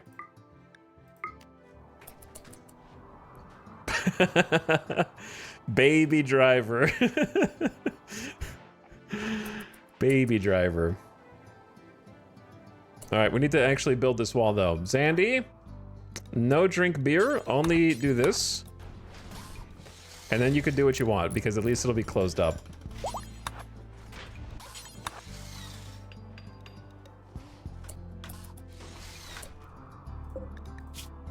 Oh, wait, okay, so to load Quail. Kiko has the baby and is hauling to the transport pod. There we go. Wall is at least sealed. And then we should be able to just replace this with granite, which I've been wanting to do anyways.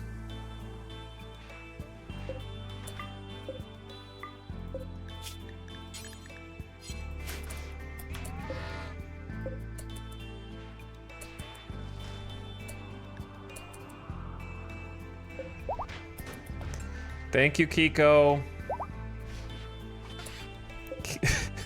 Oh, it knows. Requires minimum piloting ability of 10%. I don't even know what that means. Take them to a safe location. How about Opossum? That would have been so funny if it worked. I don't know what piloting 10% even is.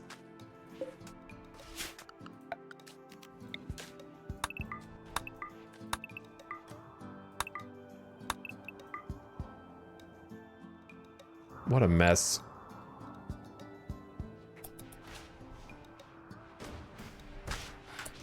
Okay, Opossum can fly it.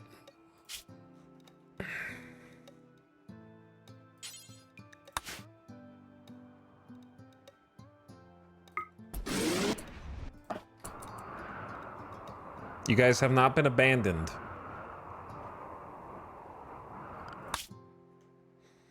Passenger shuttle's coming back. Sty is literally starving here. You could just eat insect jelly, or actually we have survival meals. Oh, broke through the ceiling. Hello, it's Opossum. Okay, if we fit everybody, we have 45 kilograms of space left. We can fit the jelly.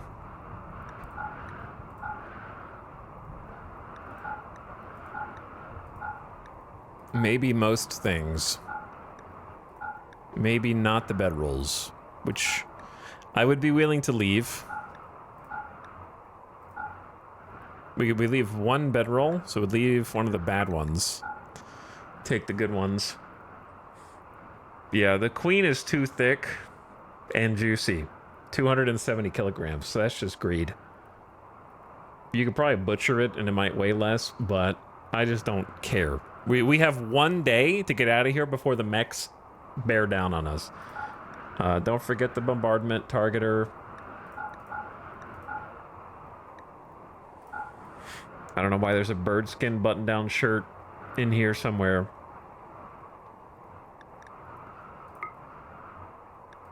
All right, we'll leave a couple bedrolls and just remake those.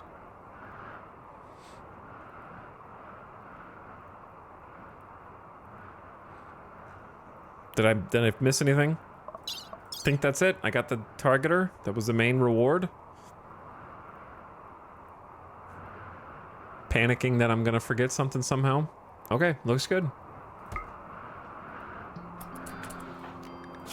Sty, you can go ahead and eat while the rest of them load stuff up.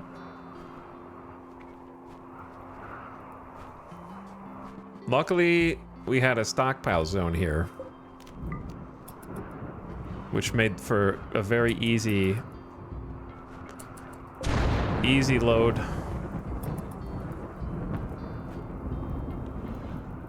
Why are they just taking 3 jelly at a time, though?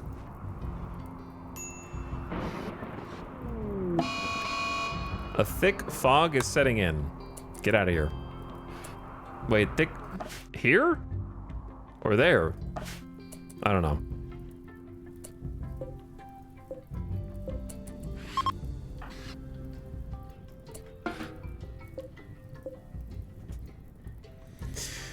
Send it. Contents loaded. We are go for launch. Get out of this tile, man. What a mess that was. But we got there. Now Baxter is starving.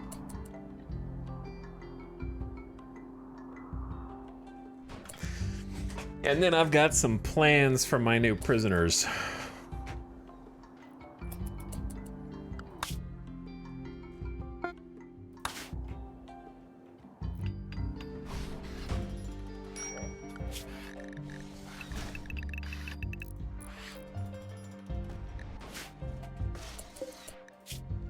I'm gonna hold up on unloading this until they've had a minute, so that way it's not deteriorating in the ground.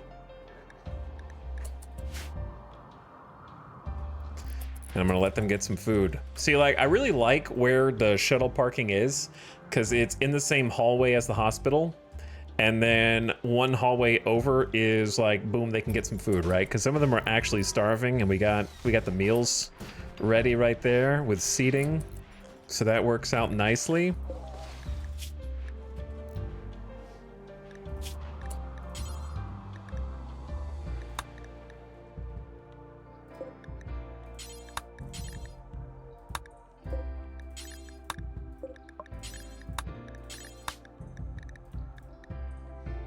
What are prisoners allowed to eat? Simple meals? Okay.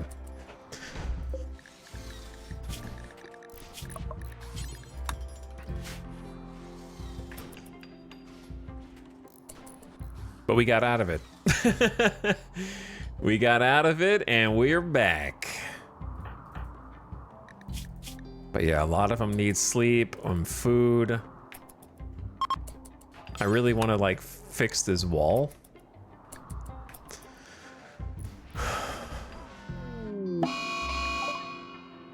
I woke Baxter up and now they're gonna randomly start fires because they're a pyromaniac. Okay, I apologize for waking you up.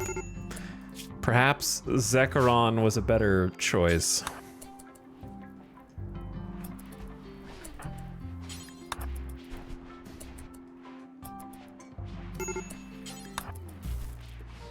Please, please, please, please, please, please, please, please, please don't, please don't, please don't, please.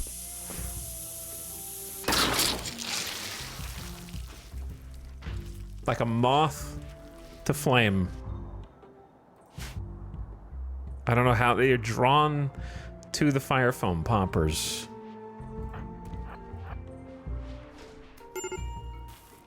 They could set anything on fire and they just go straight toward the fire foam poppers.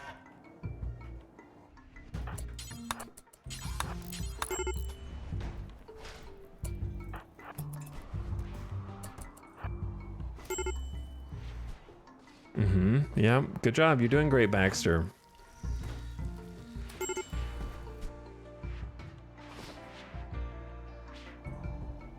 Thank you, Zekron. All right, I feel a little safer now. Bit safer.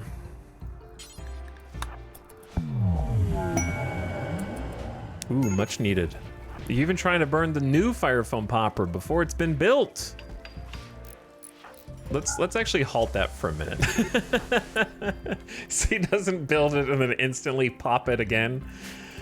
Every female colonist smiles with contentment as a distant engine of happiness is stirring, projecting a psychic drone onto the site. For a few days, some people's mood will be quite a bit better. But yeah, we need to manufacture some chem fuel yesterday. We need to make some kibble, but we're running out of meat. So we need to allow the butcher creature bills. Hawk, what are you up to? Cooking third? I think that's reasonable. But let's have you butcher then. Actually, I'll have Cotty's butcher.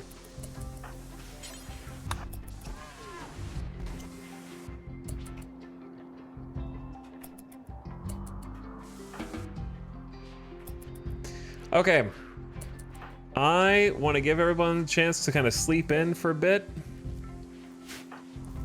I want Jackalope to repair the bots.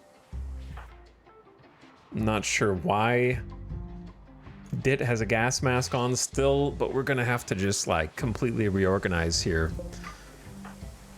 Well, Dit actually...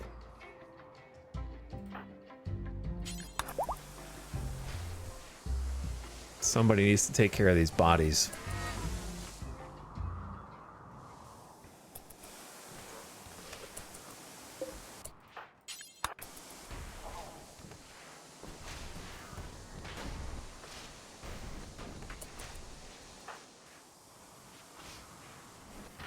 And then once everyone is awake, it's time for a fun adventure. Not an adventure, a fun ceremony.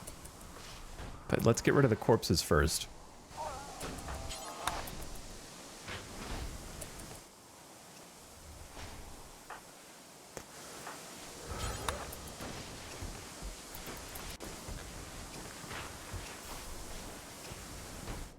Okay, good base repairs coming in.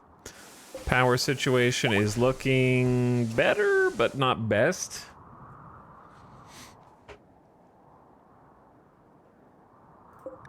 And if you guys are not hauling anything, then let's give you something to haul.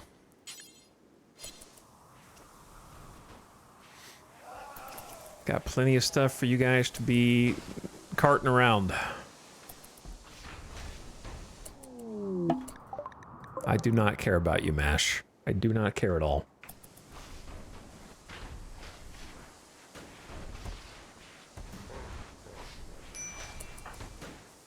All right, Samantha's helping out with the chem fuel crafting. Very, very good. Jackalope taking a nap. Snap has got some weaponry that we don't really need. Doing some shoveling of the snow. Cooking more fine meals. Kiko's hauling. As is Sty. Cotty's helping with the meals as well. Baxter and Zandy on rock cutting. Kit, not sure what to do because nothing to research. All right, if there's nothing to research and you need something to research, I will give you...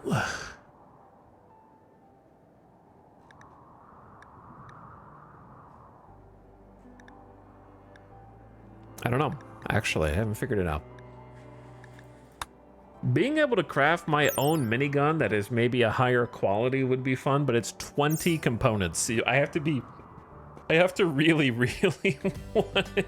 So the fact that we just looted 4 of our own miniguns over the course of the campaign is like plus 80 components, which is insane to think about.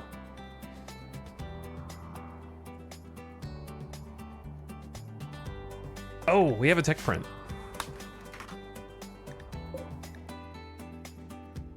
Let's get Kit to apply that tech print for healing factors. Sadie helping herself to some insect jelly.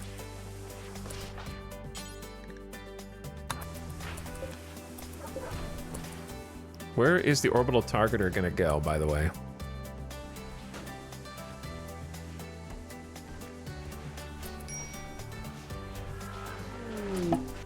Very good. Right where I want it, in the armory. A policewoman from Alstarian is visiting the colony with a few items to trade.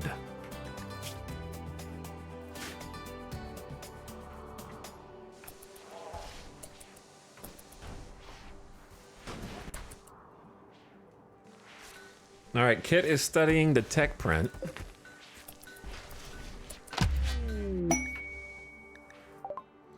And it has been applied. So they gained some XP, but they also gave us the opportunity to learn healing factors. So healing factors includes a coagulator, which helps reduce blood loss and bleed rates. And healing enhancer, which is a times 150% natural heal factor.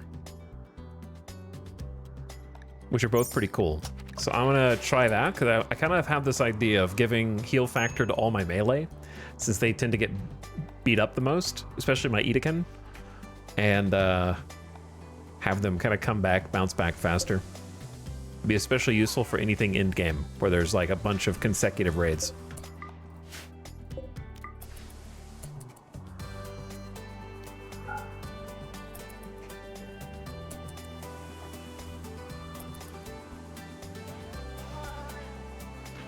But yeah, giving them a chance to kind of clean up, catch up on some Z's. Haul some stuff around. This is a good candidate for a snow removal area. Or just roof it.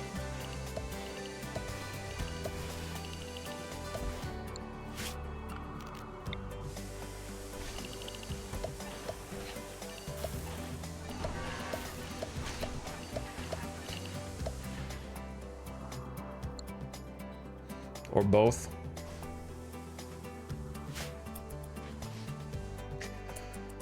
All right. Zandy playing some pool, doing some rock cutting. We need another power solution really soon, because I feel like I've been having to micromanage our batteries situation. When we have wind, it's fine, and when we don't have wind, it's not fine. Bunch of bio-coated junk in here.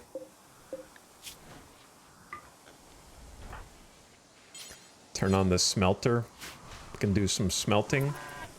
The main thing is that we're catching up on...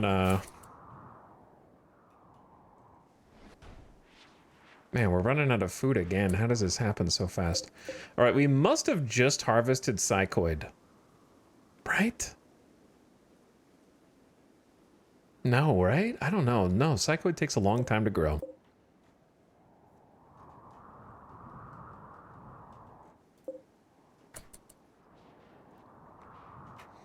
I feel like the freezer was literally just full, and now it's not.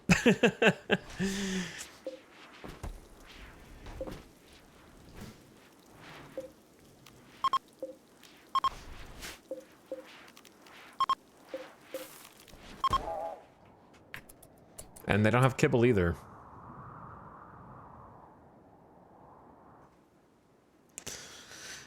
Ugh, keeping up with meat has been impossible. Like, they had a full stockpile of kibble, and now they got nothing. So I have to feed them potatoes or rice. They gotta eat something.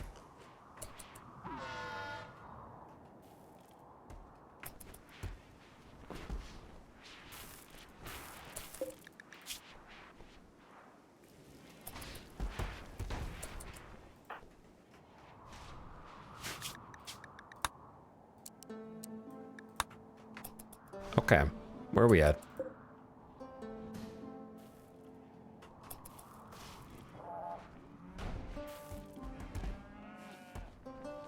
Trying to avoid animal starvation. You know how it is. It would also be really nice and lovely to have some marble flagstone that kind of leads down here a bit.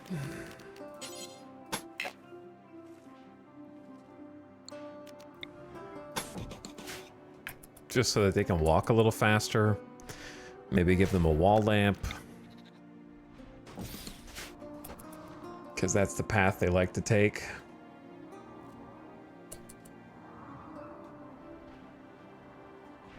Now, which one of you is the worst?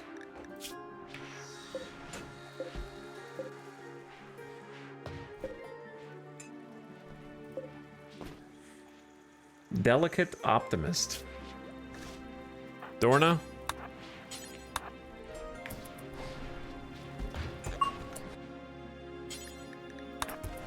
Gotta get rid of their flak.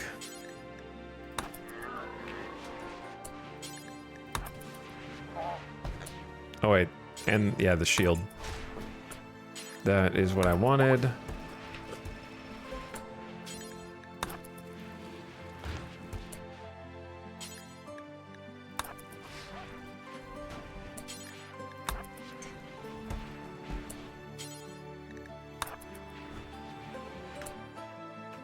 And where is Sammy?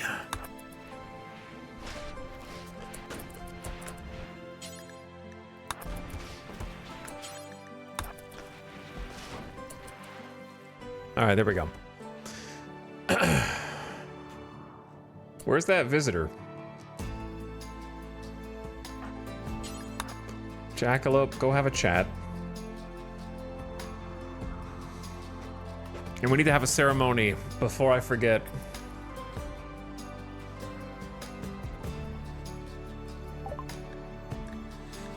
Four medicine, 4 package survival meals, 4 reinforced barrels. You're just carrying those around like nothing?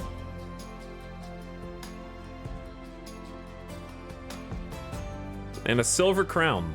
Why do you have a silver crown? Hyperweave parka. Panthera fur parka, wolfskin parka. We just got those from the people that we just took their parkas from, I think.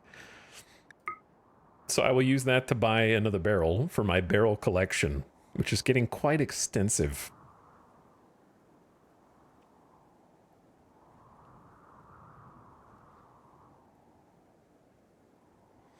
And then I think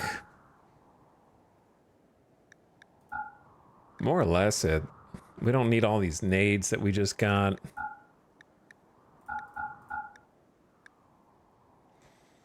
And I'm sure, well, we already have given them too much. Okay. Outside the allowed zone. My question to you is there's still an angry cougar on the map? What? How? How?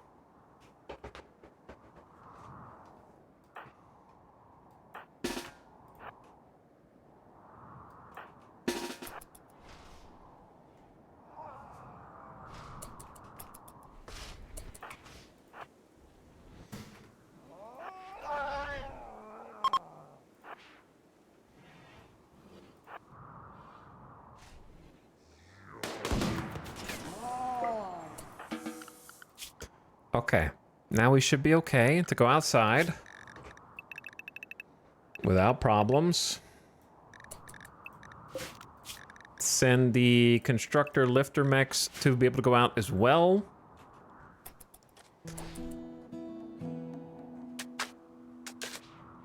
And then I want someone to go get the barrel.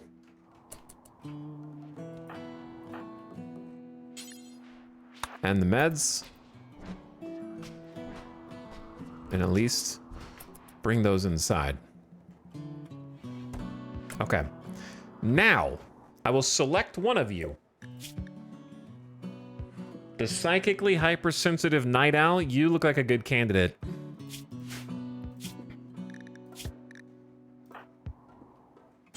And we are going to bring you forth for a public execution.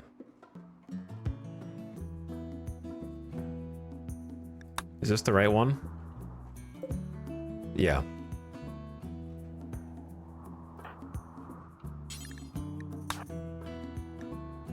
And everyone's invited. So wake up.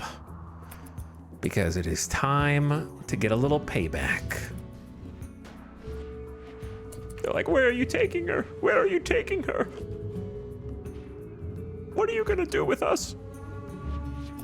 We'll gather round. We'll have a little fireside chat.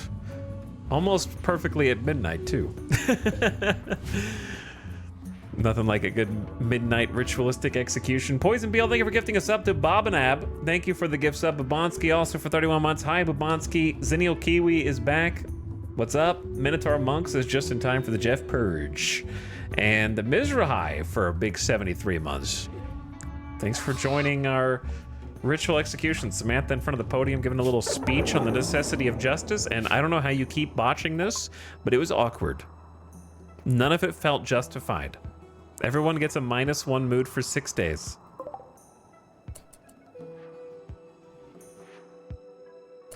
But that doesn't stop Samantha from taking some personal joy in having executed a prisoner. And while everyone gets a -1, they still get a +3 for the execution. Our dominance is clear, but it was a bit awkward. Why do you have to be so weird? We failed that one like half the time for some reason. Which is just gotta be a string of bad luck. But the person who does the execution gets a huge mood boost. Needs warm clothes. It is 4 degrees outside, which is why the next order of business is to have them change clothes.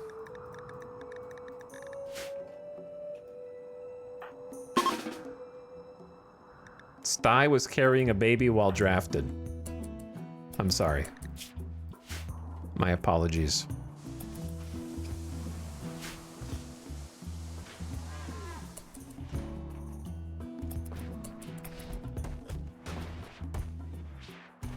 I hate how they do this. They refuse to take the gear up to the outfit stands. And we need to organize these outfit stands. Which I'm not looking forward to because I hate organizational things, but it feels good when it's done.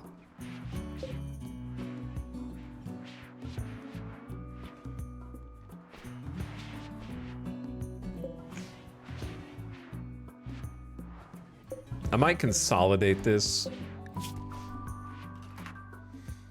Move the long swords.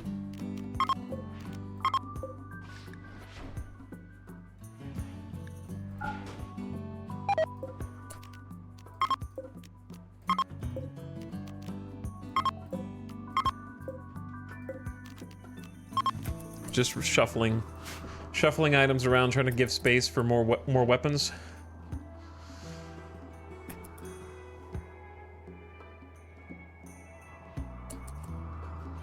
But yeah, they should be able to go in here. Like this should be. Oh, I was wanting to fix this as well.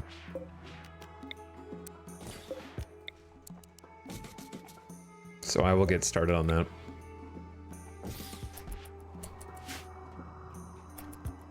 Jackalope needs death rest. That you do, Jackalope. That you do. Why not now? Is there going to be a better time?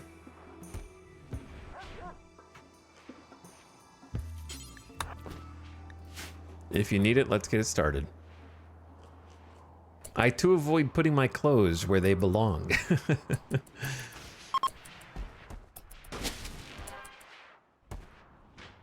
All right, she is jacked into the vampire matrix.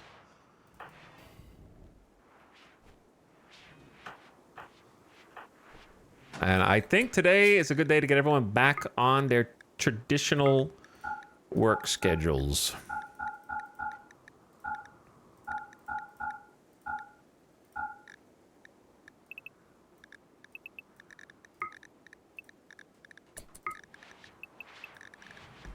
Because their moods look pretty solid.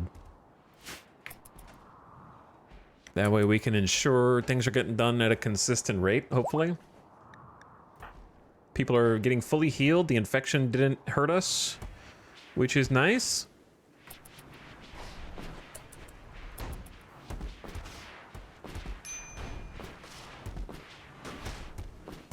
But yeah, we have 1 million things to haul, unfortunately.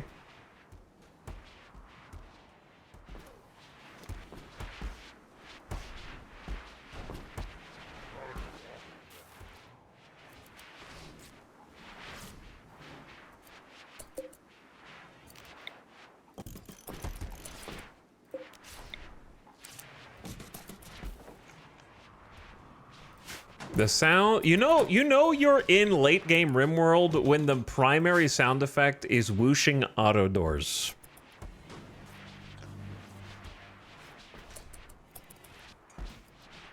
That is your biggest sign that you are at the end of the toward the end of the game.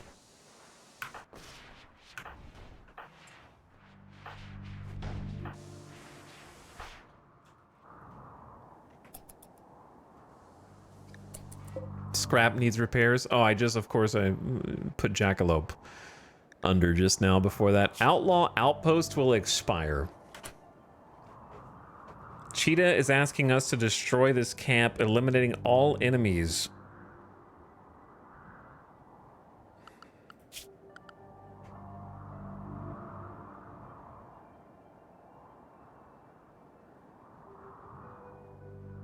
I don't think so. No, I don't think I will. We won't even become peaceful at that point. Additionally, we need to go back to doing this.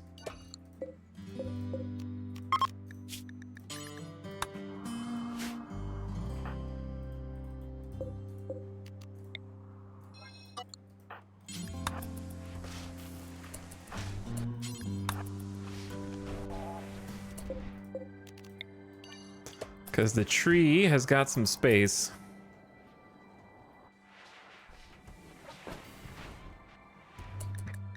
It's been doing a good job cleaning up. All right, what else is going on? I just got to organize this, and I don't wanna. I got to organize this also, and I don't wanna. I'll do it in a minute. Do you notice much of a difference when the pawns are on a work schedule compared to anything? I do, others don't. So, I think a lot of people have kind of different ways to do it. I put them on a work schedule when moods are good and take them on an anything schedule when moods are bad. From my experience, it prevents pawns from going to do one singular job on the other side of the map and then coming all the way back home to do something else. If you have dedicated work schedule, they will go out and they will stay out and they will continue to work for the duration.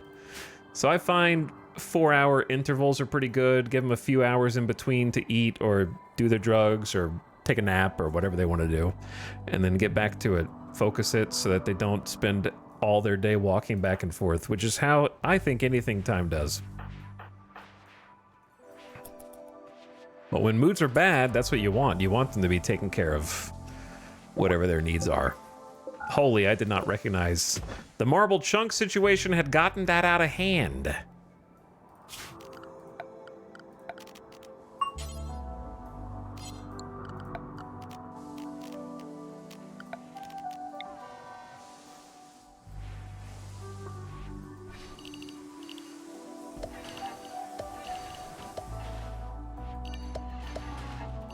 I don't see any reason not to roof all this.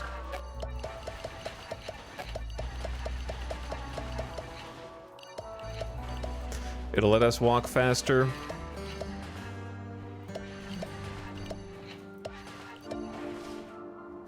I did like having this little sliver.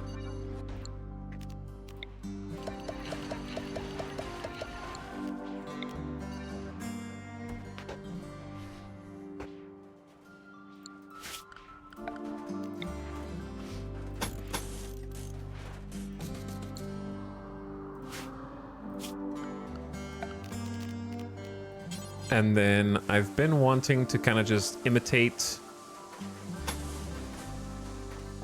the floor on this side.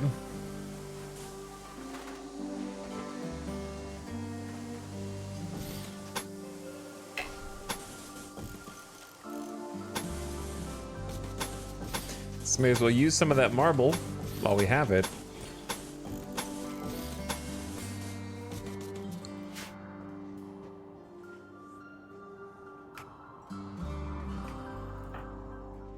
All right, and then I don't know what to do with the rest of the prisoners. This one's just naked for some reason. I don't really need a 4th blood bag. We have 43 spare hemogen, which seems like a lot. I say we just execute one more because we certainly don't need to feed this many. I'm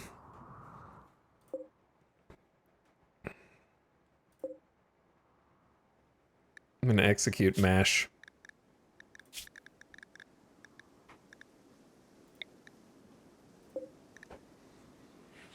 Execute MASH and then release Balmoilob.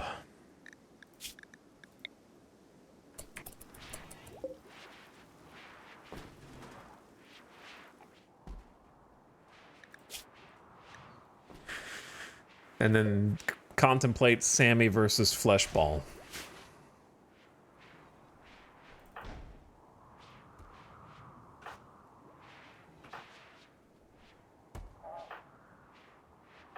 Okay. What else do I need to do besides organize the stockpile zones? I still have a bunch of people on #1 hauler, which I think I need to keep until everything is in its place. MASH has been executed by cutting. Kaloon gets the +10 buff. If you're the one who does it, then good for you.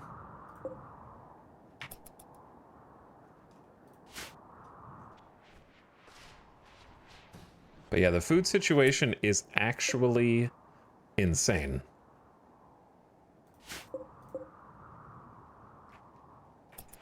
Like, I'm about to start on full-time crops of rice. We do have a potato harvest coming up. This is going to become rice. I'm thinking about just doing an early psychoid harvest. I think that is actually in our best interest. Swap that to rice.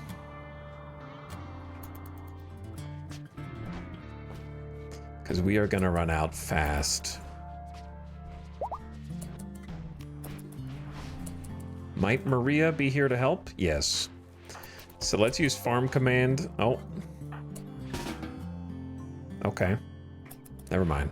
See, this is what I hate. This is what anything time is like. They go all the way there, cut one plant, they're like, you know what, I'm done. Or am I?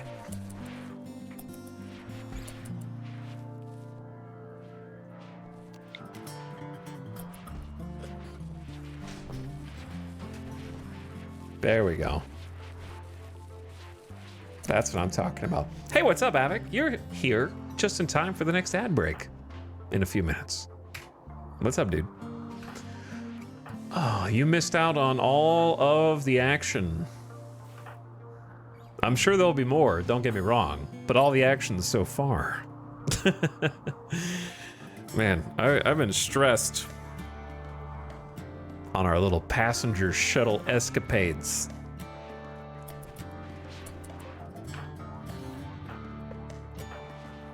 How's the armory look? It's getting reset. Hallbot's helping.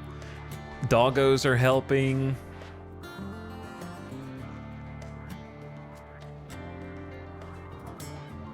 And then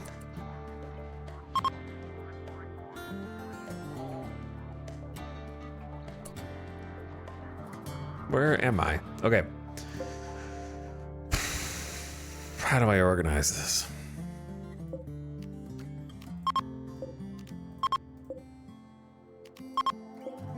Let's have 2, 3, 4 for parkas.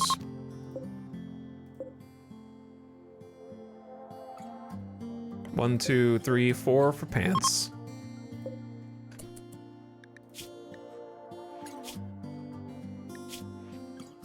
And then these are for masks and other things. Okay. Step in the right direction. What do these hold? Nothing, it looks like. Whatever we want. What do we want? What's down here that needs to be up there besides, like, flak stuff? It might be nice to have these as sort of like a flak, almost staging ground. I don't know.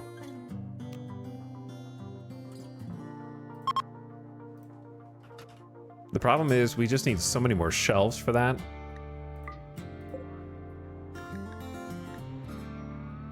But then, yeah, I have to turn them on, like, preferred instead of important as well. I just don't want them taking all the armor down here, and then we have to haul it all the way up there. It's kind of awkward. Just because of how the AI is programmed, sadly. And I can't really fix it.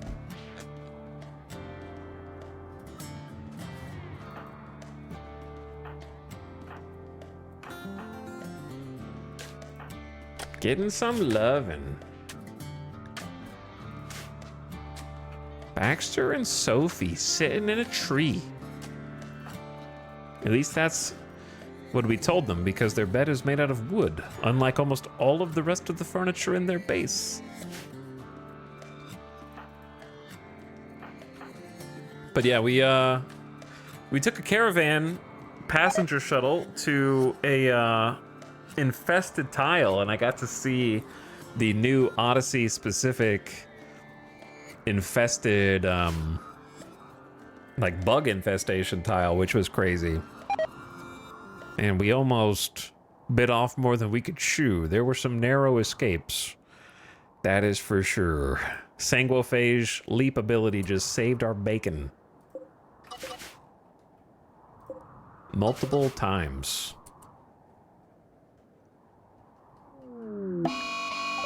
Well, shouldn't have taken my armor off, but at least it doesn't do anything yet. A defoliator is landing on top of the pollution down here. Oh. It's a lot of centipedes. 16 of them, actually. And the defoliator will start killing cells and tiles around it in an ever-expanding circle.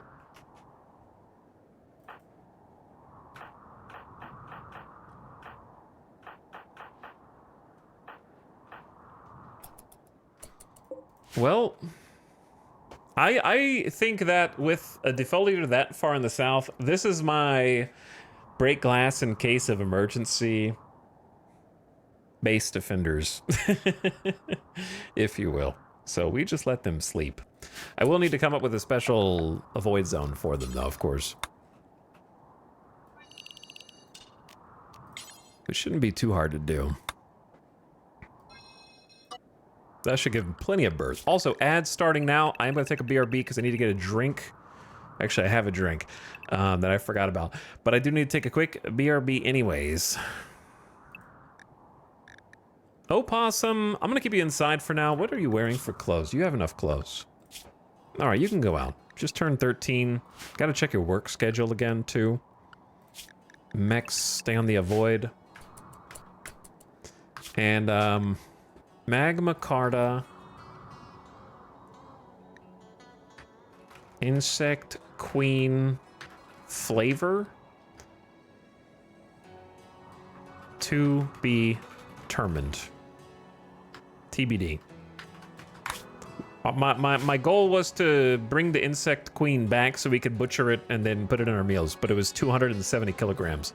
So I felt bad about having to leave it, but we were getting simultaneously pigskin and breacher raided back at the base. So there was a bit of an emergency situation, and they were intercepted by like 70 to 80 cougars who were manhunter. And it was kind of a shit show, but we held it down. I think I can afford to leave the game going, so I'm just gonna leave BRB on one-time speed with the camera mode. Keep watching the base. BRB.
Hey. What up?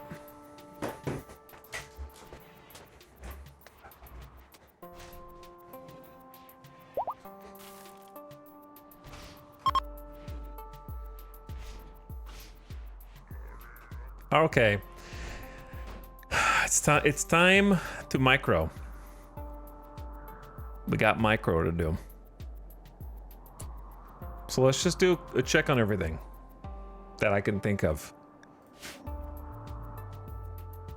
Starting with the thing I'm gonna forget the first to do. Change these lovely hydroponics to rice. Okay, that one's easy. Work schedule for opossum. Opossum has a lot of other potential talents. Here's the thing, right? It feels like I'm underutilizing opossum with all the skills.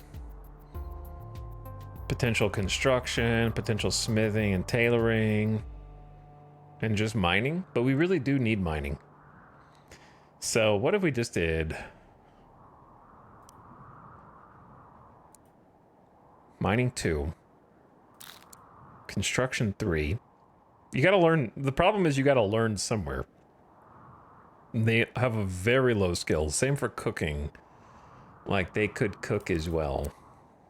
But the low skill with 1 fireball. So. And then, if not mining, then crafting. Crafting would be good. It's because you can always use more rock cutters. You can always use more people, you know, making chem fuel. Okay. Seems solid. Then. What's next? There was something else that I needed to micromanage. Besides, oh, well, let's just do this. Why do their little crowns look so funny? Is this tribal recon helmets? I don't think I've ever seen these before. Are they just in the shape of like little fox heads or something?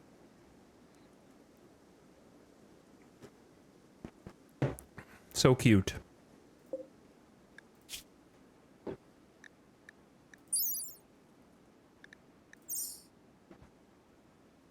Like a little coyote head or something.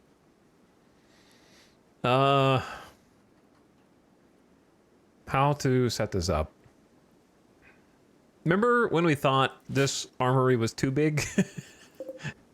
And now there's 21 outfit stands and 1, 2, 3, 4, 5, 6, 7, 8, 9, 10, 11, 12, 13, 14, 15, 16, 17, 18, 19. We really need like 20 of them.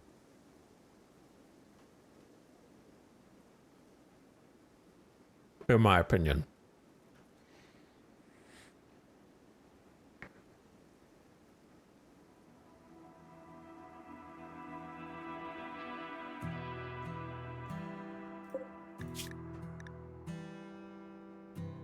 Why do we have 25 flak vests?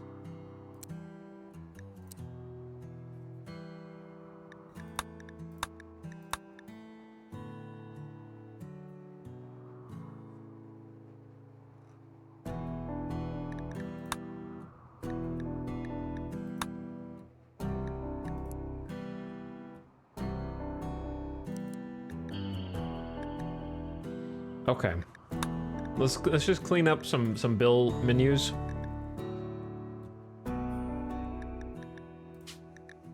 I wouldn't mind having like 40 high explosive shells, maybe up that.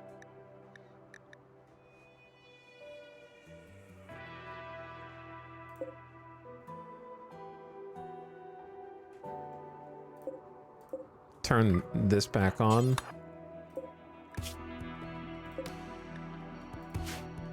Got 226 plasteel. Let's make another locust armor. Lots of stuff that's just been slipping through the cracks here.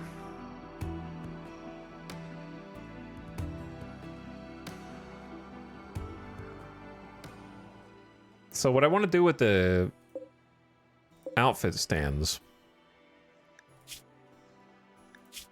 kind of double check their contents, because they got a recon armor and a jump pack, which is not what I want. So The jump pack is unnecessary. What we probably want is a shield belt.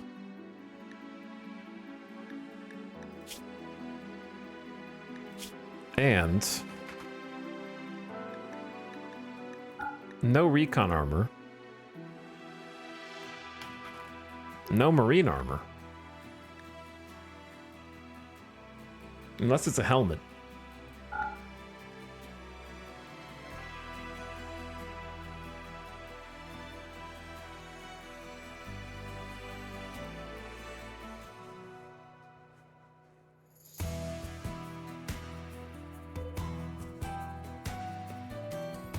The 7 dudes on this side.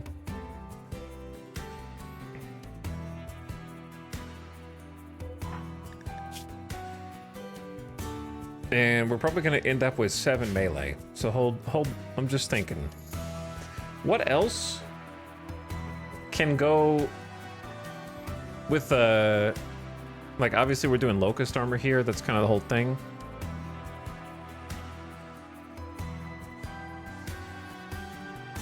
Does anything else go with that set? Just a weapon, probably. But I don't really like equipping the weapons to the set because you know they're usually holding a weapon in case of emergencies. So I think that's it. Locust armor, helmet, shield pack. The end. I think. Simple. So we copy those settings.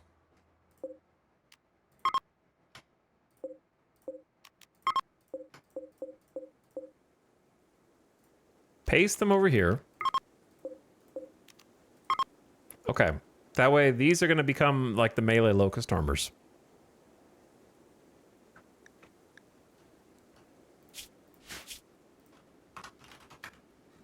Small problem. I'm going to need to ban flak helmets. And we just need to make recon helmets. All right. Now let's try that again. Paste these. Now, for a couple of the ones in the middle, I'm going to have a special setup here because we actually have grenadier armor. So we got 1 grenadier and then we got 2 grenadier. And then these are going to need a recon helmet also.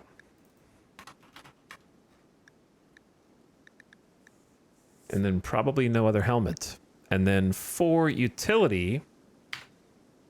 Utility is kind of I'm undecided on at this point. Because I don't know if I would rather have... I definitely don't think I'd rather have melee on these, but they do have a bunch of armor. So maybe that's good for like a leadership thing like Samantha and somebody else. I don't know who should get grenadiers. Because if we do grenadiers, then we have to give them a jump pack. Then they don't have a shield. So it'd be a little weird, but...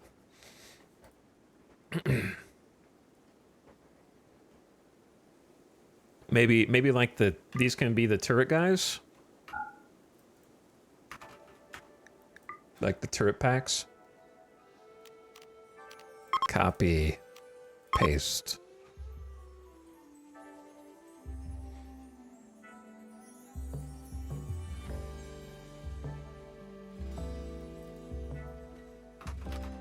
Now there's another catch. Which is I want them to stop taking any old gear. Like if you have less than 33% hit points, or let's say 25, say 26 and up.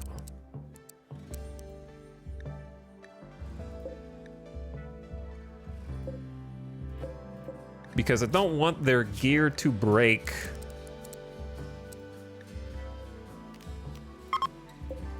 while they are fighting. That would be very embarrassing. This is why I didn't want to do this. Because it's just kind of a pain in the ass. I have no idea what this is set to. What research is needed for Tox packs? Tox pack research? I don't know. What are you asking me for?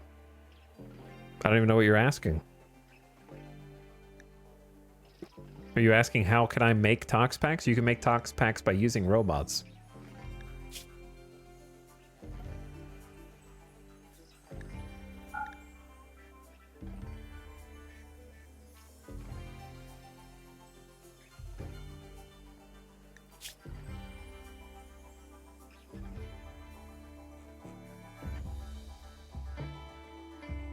Okay.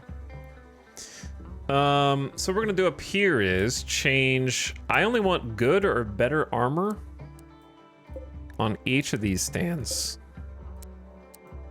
And then we can just sell the normal and keep crafting until we have enough sets of good.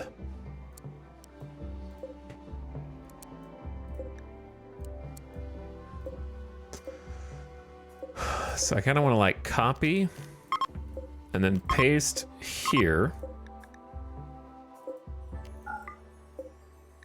These can be for the leaders, so we can have like the orbital targeter. Any kind of targeter.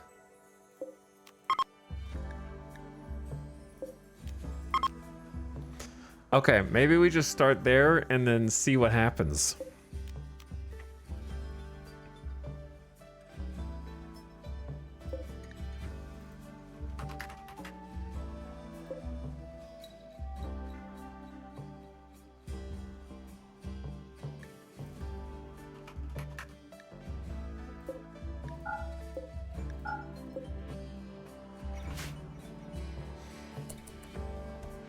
Now, we're gonna need like 9 helmets. And we have 3. So, time to get crafting. 30 plasteel and 1 advanced component apiece.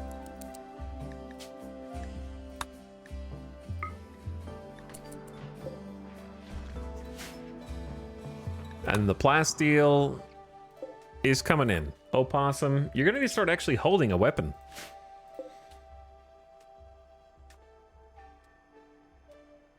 Have we somehow drilled all? There's where? Oh, the machine is turned off. Ground pin scanner is off, so we can't see where the plasteel is or how much is under there.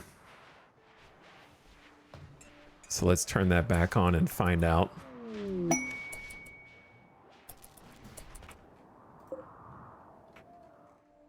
Quite a lot. 3, 6, 9, 12, 15, 18, 21, 24. 2,400 plasteel under there. Opossum got 12 double fireball mining and the drill arm. Very good. But yeah, they need some kind of weapon.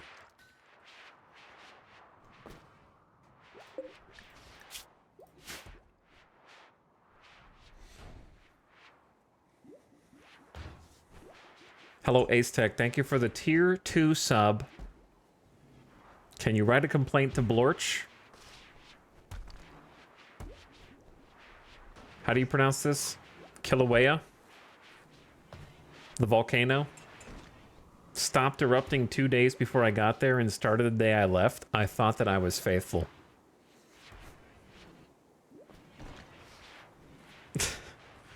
I don't know if that's Blorch's problem or Molcraft's problem. Either way, it's clear you've upset the gods.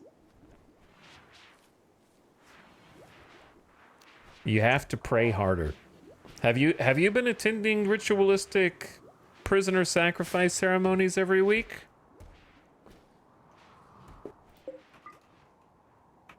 Have you been coming to Lava Dab Day with the rest of us?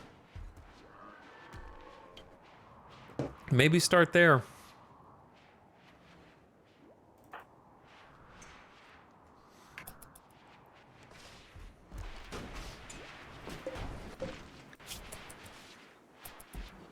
Okay, so Hawk is doing the shells first.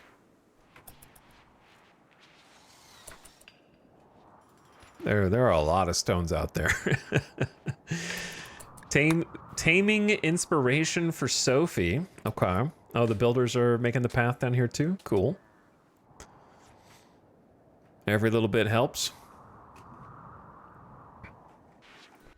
Why did they move the locust armor? Dude, I don't know what they're doing.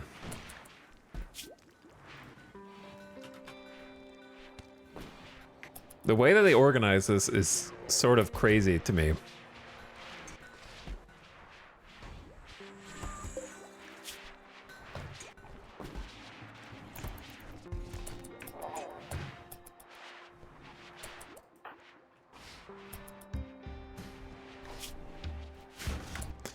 Chat, what do you think the odds are that Hawk gets addicted to wake up after one dose? Don't believe what's written on the box.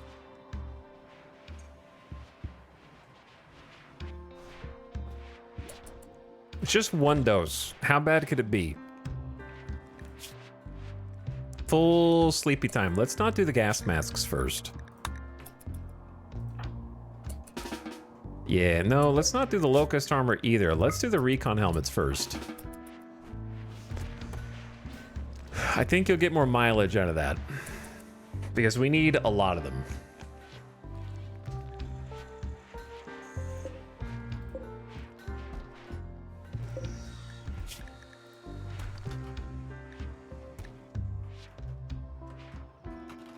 Or recon helmet, whatever.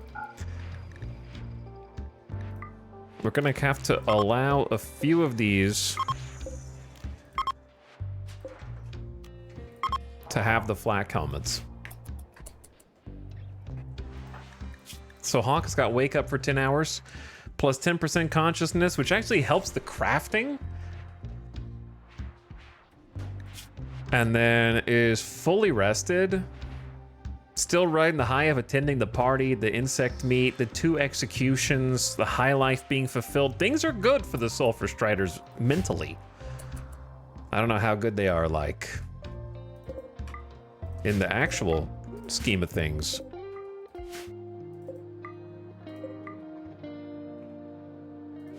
I'm gonna haul some of those bodies in also.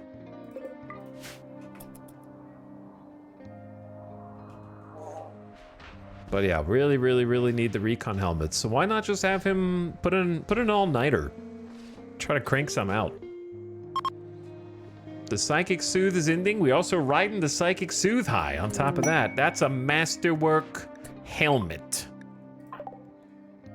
Masterwork. The Wake Up Inspiration. Sammy has died to hypothermia.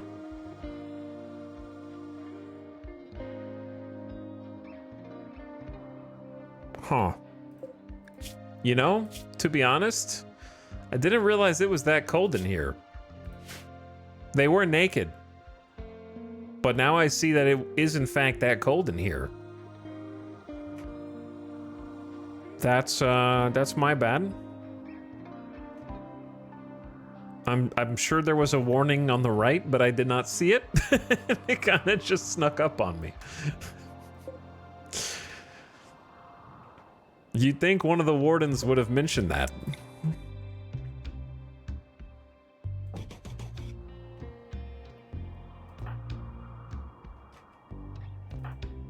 Oops.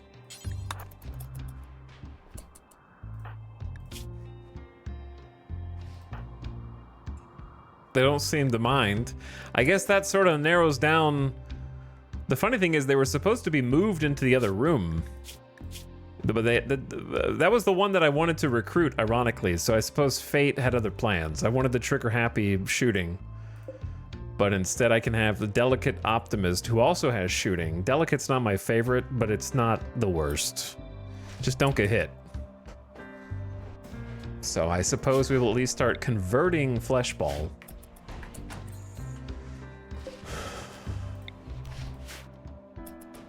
And I will heat this room up so they're a little more comfortable. They got put in the wrong one. They were supposed to go into here.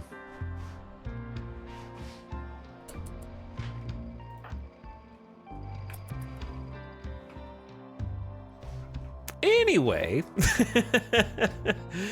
that's actually the first prisoner who has died under unexpected circumstances in this entire save, believe it or not. We've actually taken quite good care of our prisoners, other than the fact that we do. Ooh, I just saw murderers eating the meals. Other than some who were chosen to be executed, but none of them died on accident, okay? That's the important thing. Sometimes they died on purpose, of course.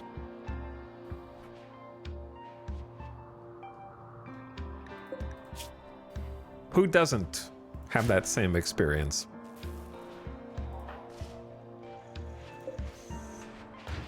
Hawk has got another excellent recon helmet. Feeling pretty good about those.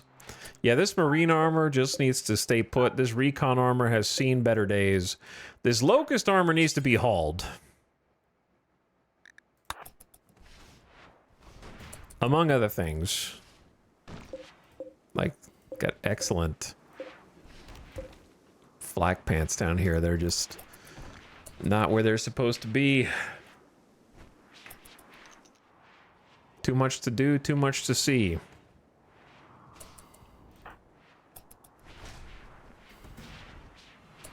And since we have so much psychoid, I'm tempted to just not get too sunk cost and just switch these to rice, because we need to prop up our food supply, which is already dwindling. I don't know how it goes so fast, man. The freezer goes from full to empty in seconds. Let's send a couple people out to go hunt the boomalopes that are outside. Please.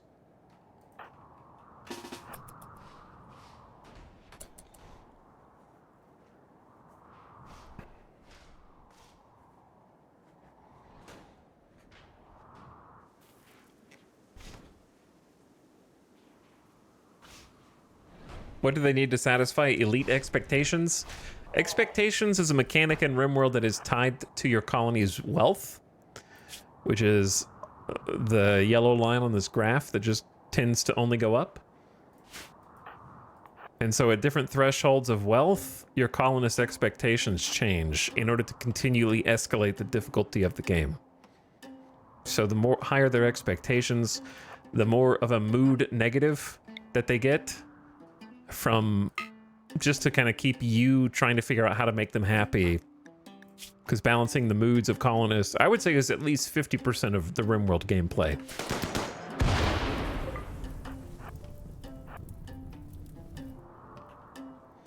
And so elite expectations just means you have a very successful colony, effectively. And so you need to do even more to try and please your colonists.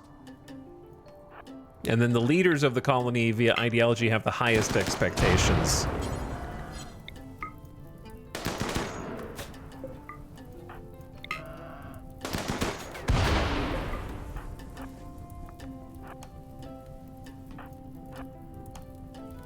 But we've been doing a pretty good job of keeping them happy recently.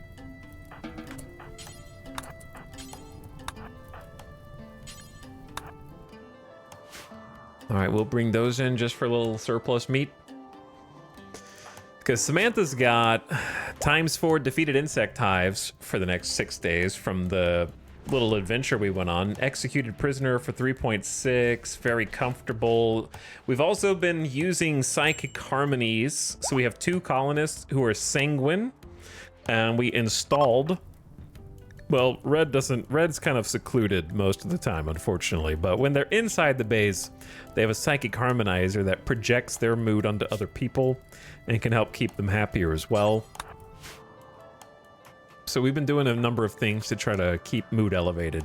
They like their death rest chamber. It was impressive and nice. Their bedroom's decent. A little +2. Just keeping them happy.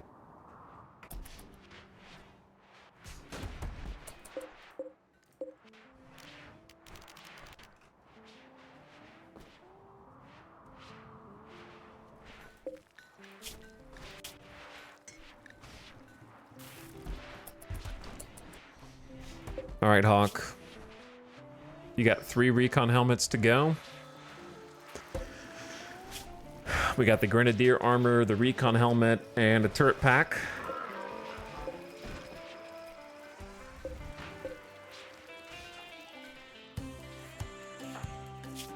You'll need to sleep eventually. Mech needs repair. Oh yeah, Jackalope, can you wake up? No, 18 hours. Sty is grumpy. Someone else can save the baby.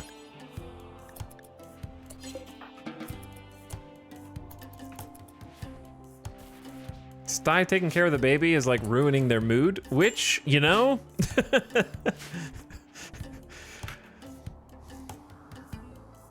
I understand. I get it. We don't have any wood, do we? We need like a bulk goods trader or something. We could actually summon a trader, but I don't know if they'll come in this temperature.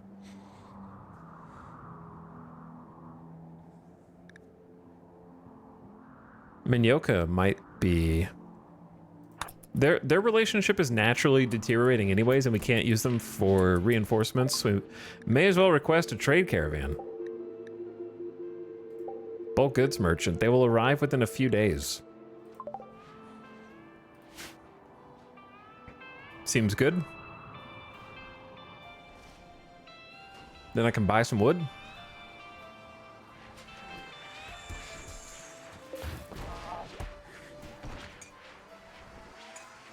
Dorna staying on top of the advanced component manufacturer.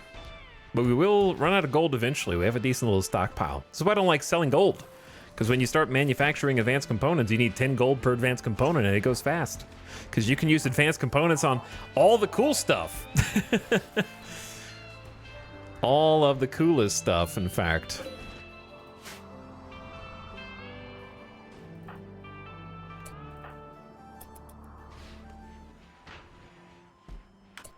Sophie, let's get you a little bit of customization here.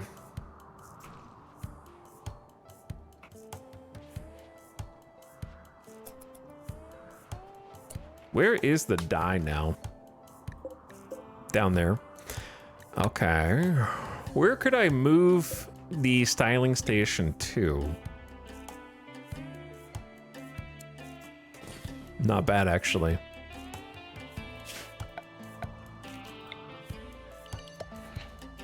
Just roof that area.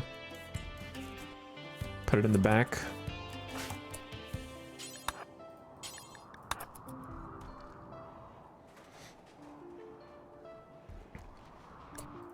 Scrap is missing parts. I will fix you. Samantha also needs death rest. I know. All right. Sophie.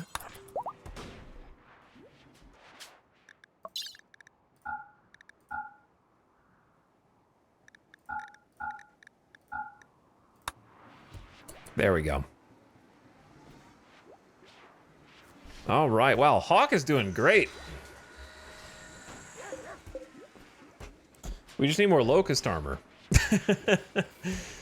Because these dudes kind of naked.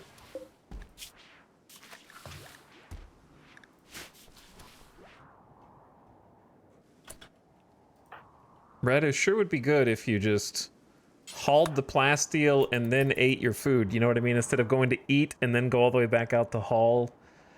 And then making that extra problem.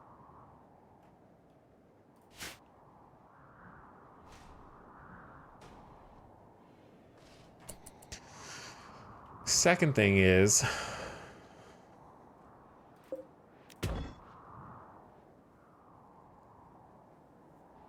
we are going to need more steel.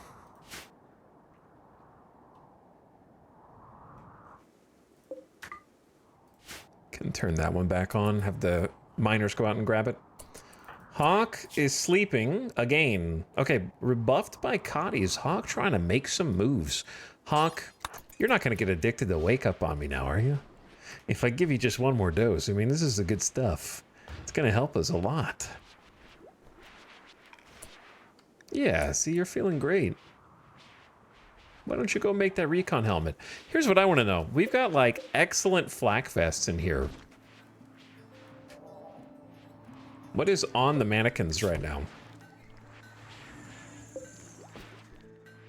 There's a couple of good ones. I wish you could change... Here's the thing, right? Why is it not automatic? Let me back up a second. RimWorld pawns, if you give them a clothing bill, and that clothing bill says, I want you to wear flak vests. Okay, they'll do it. They'll put the flak vest on, but if a better flak vest is available, they will wear that one instead. They will take off a good to wear an excellent, right? So why don't they do the same AI behavior when hauling? If an outfit stand is wear a flak vest on the outfit stand, why do they not replace the stinky one with the better one? Just like they themselves prioritize when seeking the clothing out as part of their clothing policy, apparel policy. That would make my life so much easier. Because I'm looking here in these like excellent flak vests just sitting there when they would be much better than what we have. And yeah, I could micromanage that, but it's just like, come on, dude.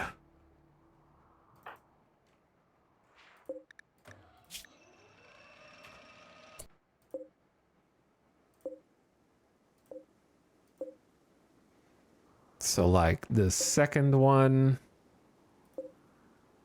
plus this one. Because I'd have to go force target to wear excellent flak vest and then choose that. And then force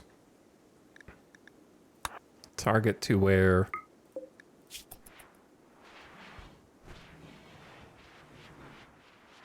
and like that'll work, but it's really hard to keep track of. And I don't know where the other... Oh, it's on the floor. Okay.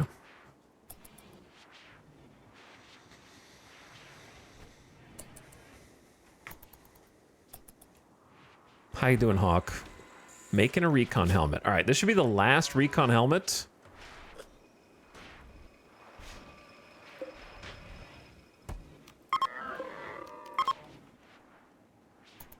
And then back to the actual Locust armor.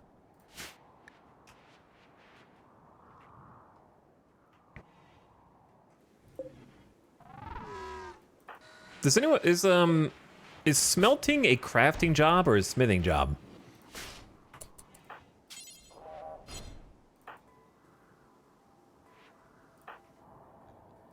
I think it's crafting, right? Build complete, make recon helmet. All right, so we got a good one. 105% sharp armor. And now Hawk gonna make the big one. 3 advanced components and change. Where are you going? Get some chem fuel as well.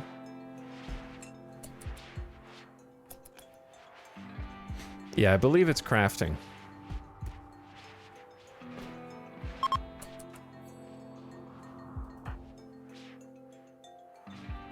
Trying to rapidly produce more chem fuel does take... Sadie, like, brings the rice over and then takes a bite of it afterward. That's so funny. An inventor named Miko is crashing in a transport pod nearby. Miko is suffering from paralytic abasia and will be unable to walk. Crafting level 10. Hello?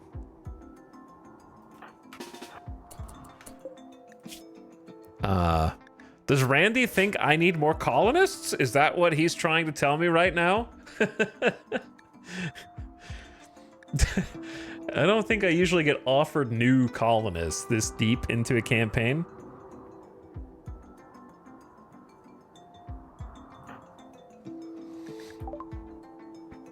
He will recover naturally after many days.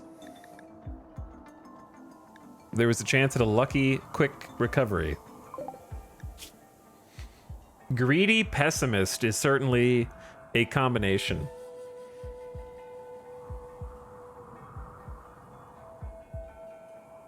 From the Vaskaveth Flame Home. This person's mood is going to be extremely fickle. But at least they have melee skill. That's all I really care about. So I accept. However, there is a catch. Samantha, as the leader, I need you to bring Miko in. And we're gonna arrest Miko. And force convert them. I didn't realize Opossum was still out there.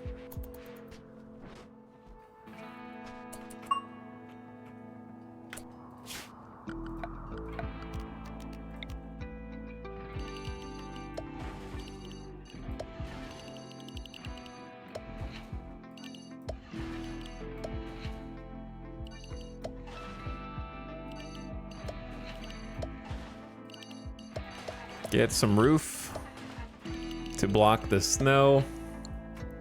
Got a nice path around the edge of the base. I don't know what we're gonna do with this, so I have some ideas. And then steel, we have 700 steel. What I really need is just more consistent power. And to that end, I do have a plan. But it necessitates the deconstruction of a good deal of this.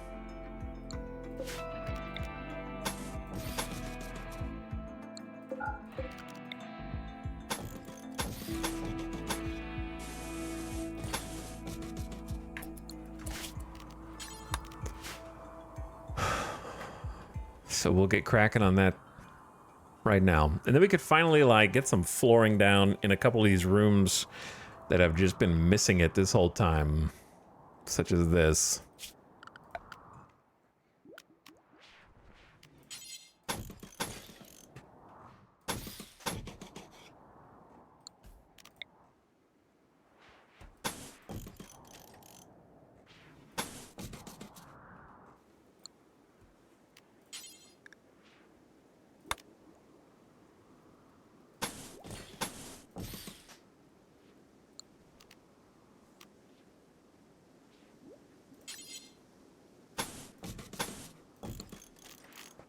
Just putting some floor down.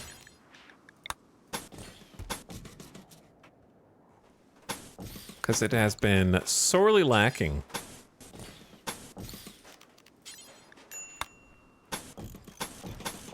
And this doesn't even have a light.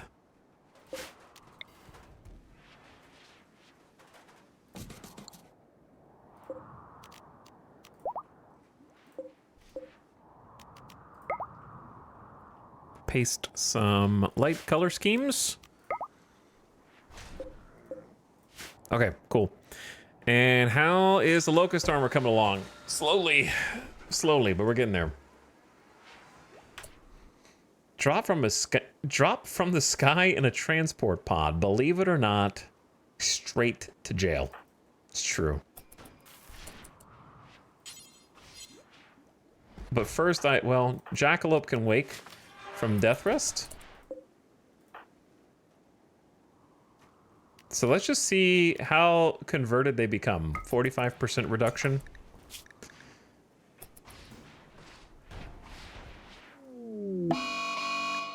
Fleshball has gone berserk. My wife, Gwog, died. He will attack anyone he sees. My sister Bwog and my wife Gwog. My friend Suet, my friend Wilbur, my friend Bwog.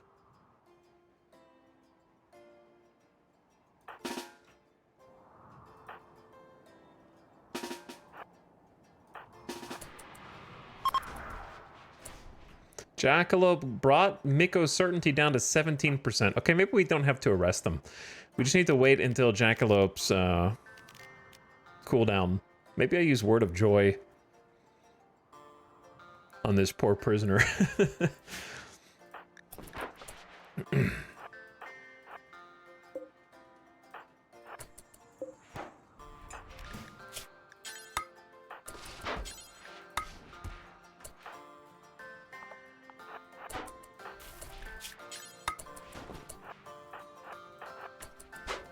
Get over here, Outrun. Why are you so slow? Psychite deficiency? Oh, that'll do it.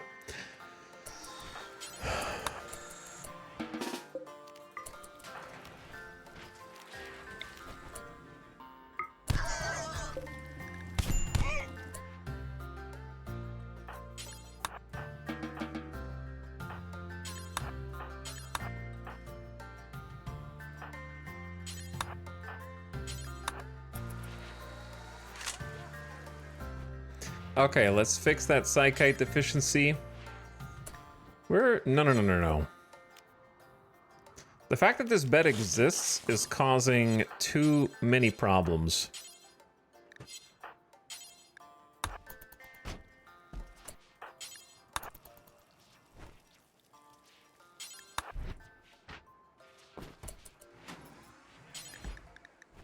Okay, drink some Psyche, you're gonna feel better.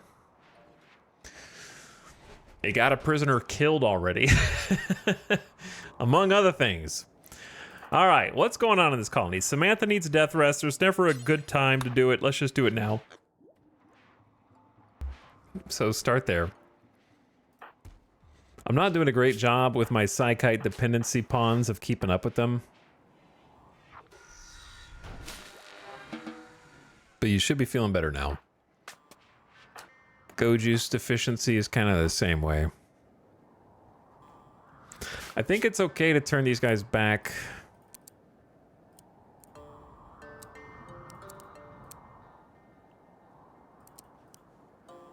Actually, the base, well, the base is pretty clean, but it's not spotless.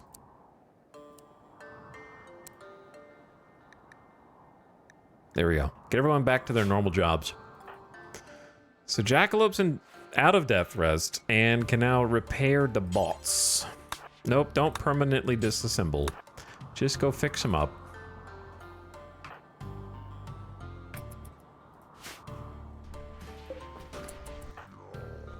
Hawk watching some TV. Okay, I think we can chill for a sec, unless Randy decides to attack me.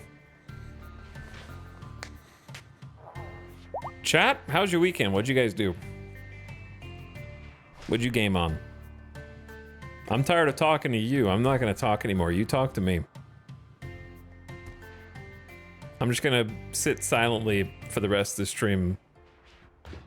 You guys do all the talking. The Minnesota State Fair.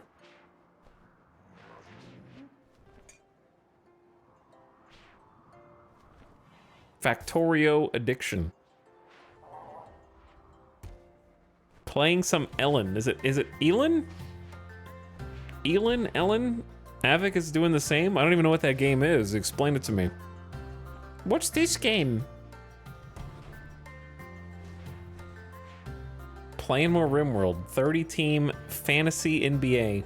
Went fishing yesterday. Got some catches. Stardew Valley.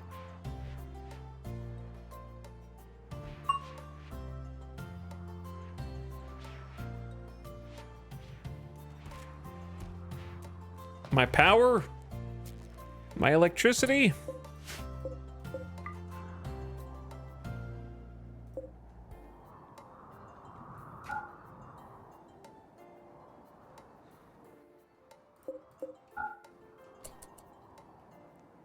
Turn a couple of the big boys off.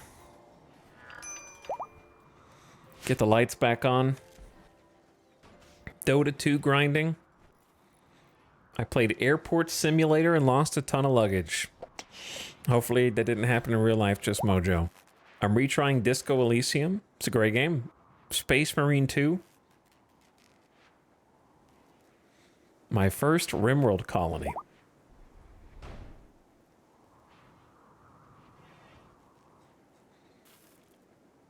Avic says, Dwarf Fortress adventure mode, but less focused on combat and weirder.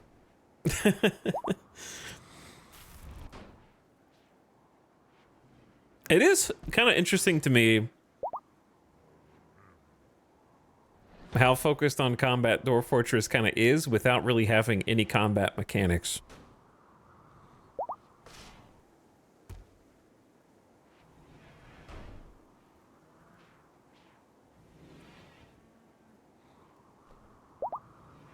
Clanfolk just had an update that I am able to start up a new clan. Clanfolk is a great game. It's a lot of fun.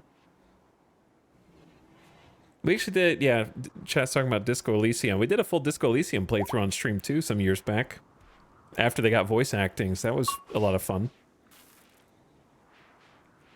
I believe I got chastised by Kim for being a centrist, if I remember correctly.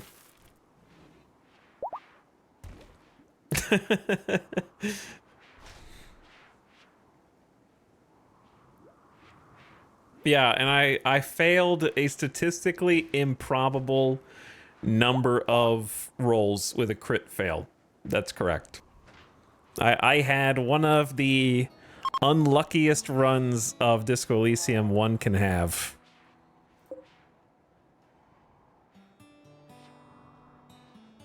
Man, the power is just draining so fast.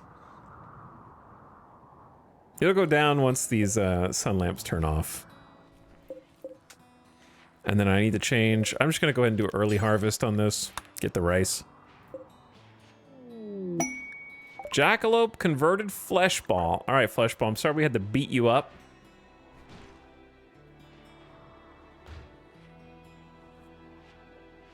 You were a moralist and they made fun of you for not taking any real stand.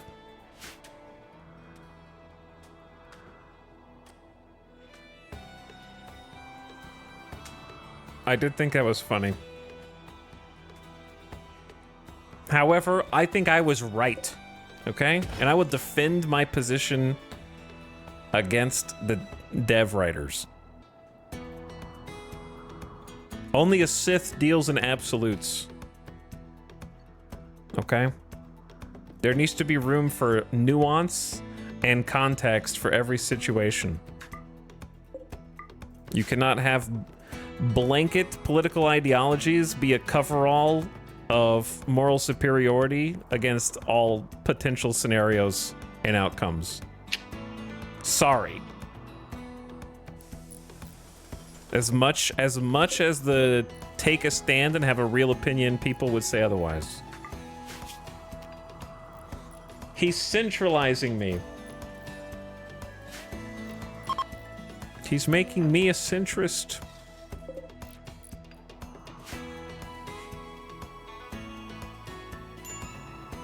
I'm talking about the scenarios they present in Disco Elysium. I do agree that I would stand by that everything is contextually important, right? Like you could present the same scenario with and without context and have completely different opinions on it. But at least in Disco Elysium, the scenarios to me were pretty like black and white as far as to what I should do or shouldn't do. And the game was like, no, you have to do something. I'm like, do I?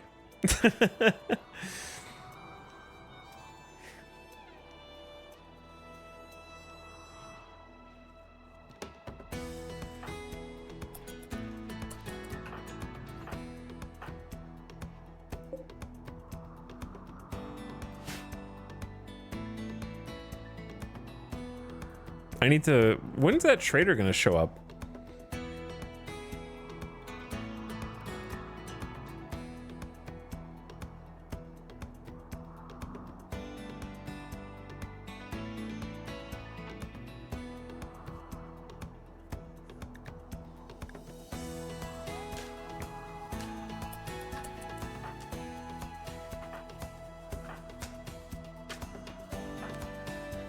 But yeah, there are definitely... Disco Elysium is like an amazing experience and a great game, and it was a 10 out of 10 personal experience, and I enjoyed it all the way through, and I'll probably play it again at some point.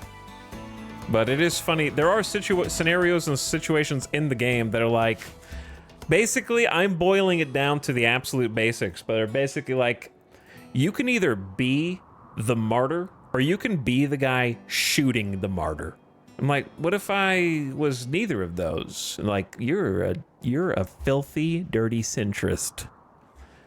You can either die for revolution, or you can be the evil person who kills all of them. Like, I don't think so. I think we can figure this out if we just know. Okay, never mind.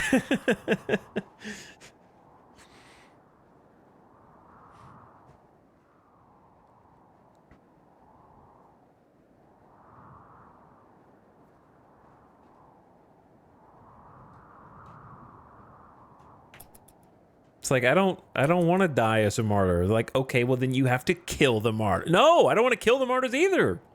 I just want to play video games, man.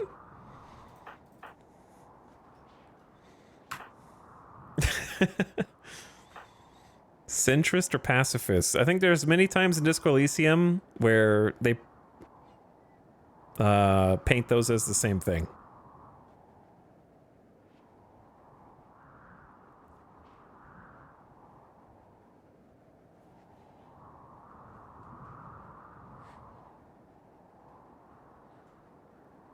Avix says, Ilin exists, I don't know how to pronounce it still, in the same realm as Dwarf Fortress and Soul Ash 2. I don't know what Soul Ash 2 is, but I've seen you streaming it before.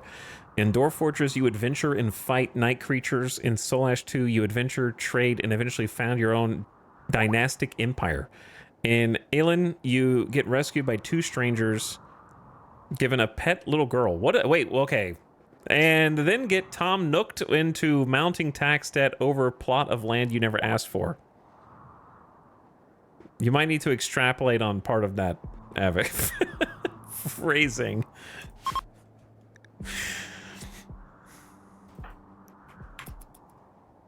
I like these, I like how this turned out.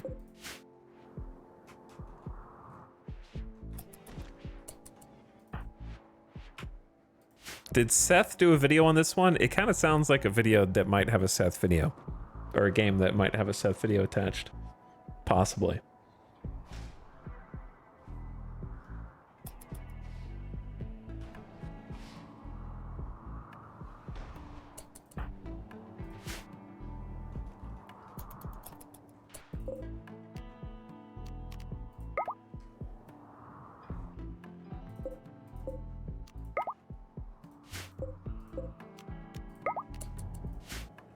Change the color scheme up.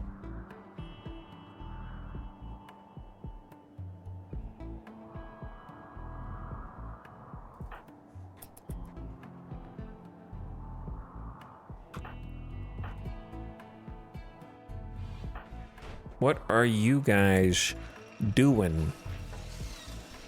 1, 2, 3. Are you still working on the same Locust armor? I understand it's a big undertaking, brother, but...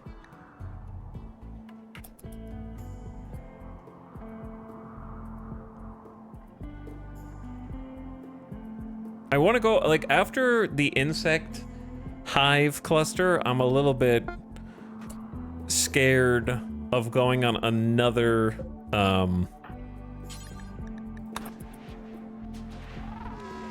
adventure, you know what I mean? After the last one.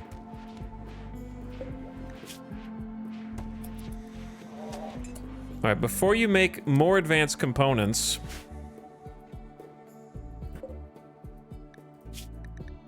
Because Dorna's doing a good job of that.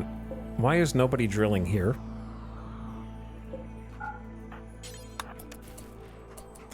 I could guess. Also, where is Opossum? Opossum's already in this one.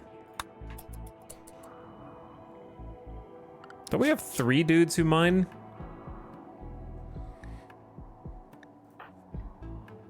Kiko's drilling.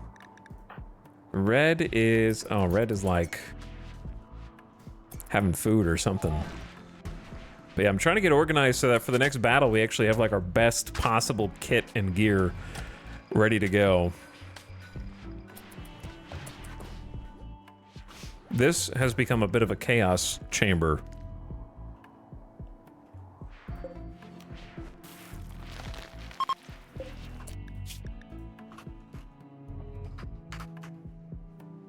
How spell herbal medicine? There we go. Okay, that's on critical. What else is in here? Jelly, various flak pieces.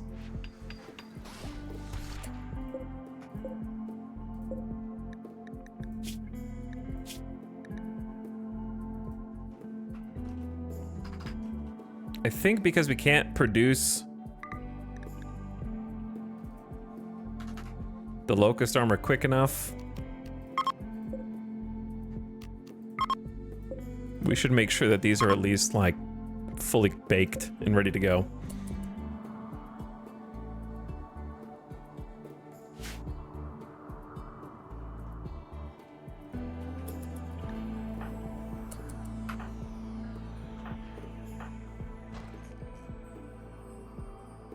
And they're deconstructing this, which is what we've wanted for a while, and we're gonna need to roof it.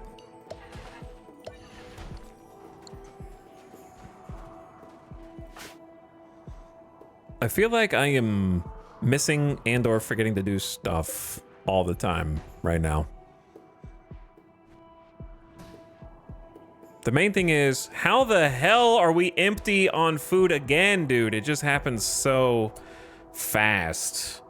And 4 indoor grow zones is not enough, but we had a fully stocked freezer through the end of summer and into fall, and now it's just like gone again. I think I'm just gonna eat the horses to start with. Like, if we need horses again, too bad, because we're just gonna start by, you knew it was gonna come to this eventually. Horses are gone for sure, because we don't even caravan anymore. And I bet they're eating a ton. The donkeys...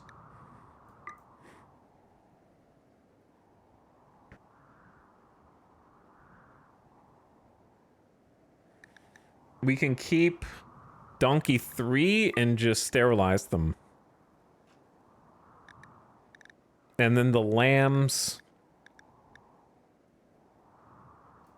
ad starting, turn your volume down. How did this happen already? Eat the lambs. But not the ram yet.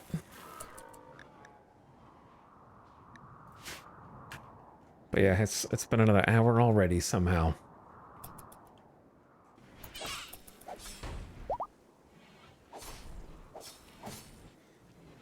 It had to be done. They're just eating too much of our food. And we have too many people to feed as well.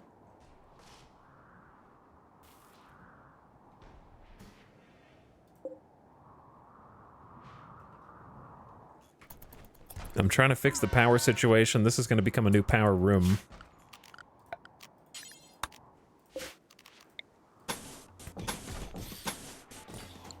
And we will need another...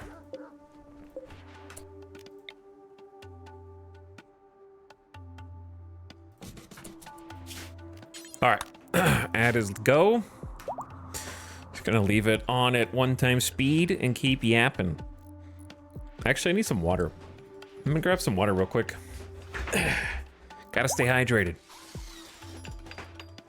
Keep drinking. Very, very quick BRB.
Hey, the bulk goods trader's here.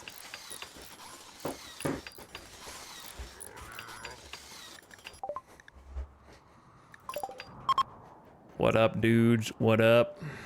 Watch out for the mechs in the southwest. Though you can't really wake them up. Thankfully.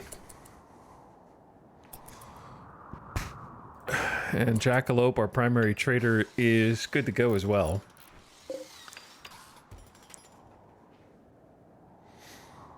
What else needs to be floored?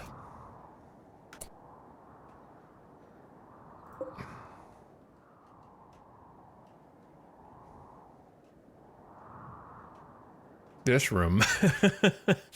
True, yeah, this room. This room's pretty bad.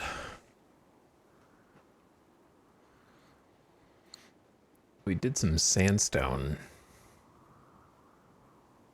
a long time ago, but now we have way too much marble. I don't even remember what this room was supposed to have in it.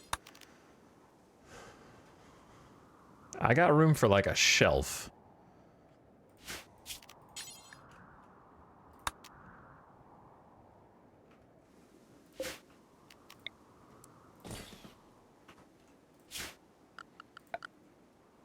How about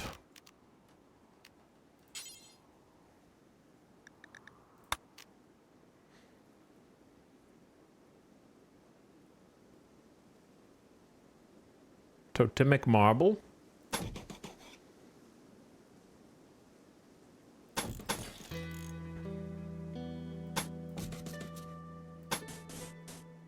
This is gonna be expensive.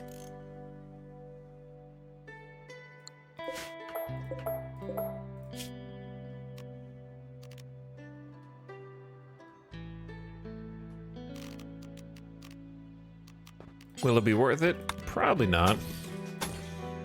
Am I gonna do it anyway? Yeah.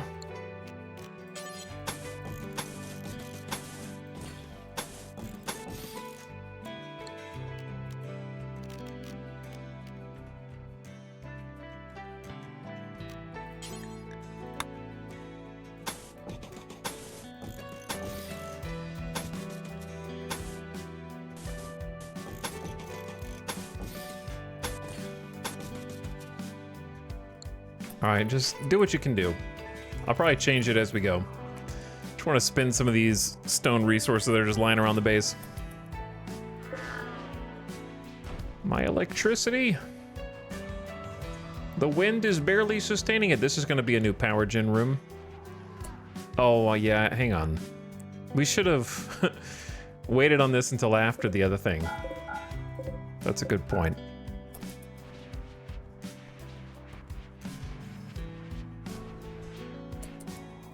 I need to finish this room first.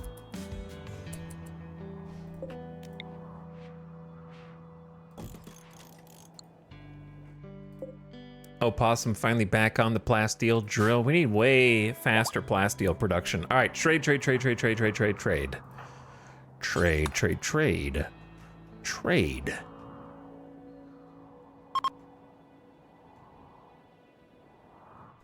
I know it's cold, just hang out.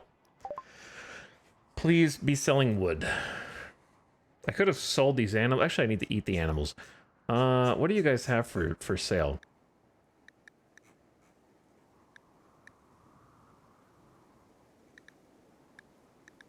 $226 wood, that's it. Okay, I'll take it. Some dye. 4 heel root. We have 200 now. Plain leather. We have 600. I will actually buy the meat if I can afford it. What do we have to like trade them?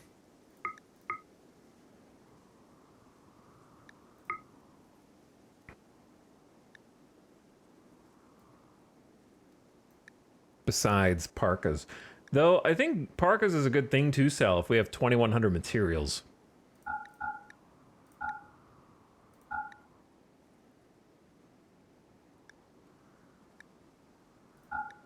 Especially like normal stuff. T-shirts we don't use. We could kind of do a new inventory of types of clothes that we have. Cloth ladies hat, excellent. We can make another one.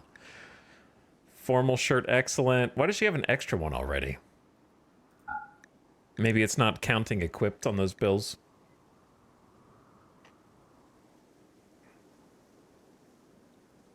They want my smoke pops.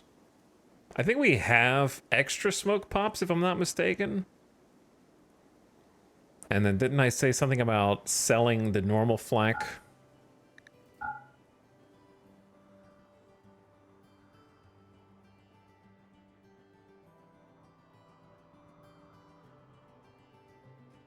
Wasn't there a bunch of normal flak vests?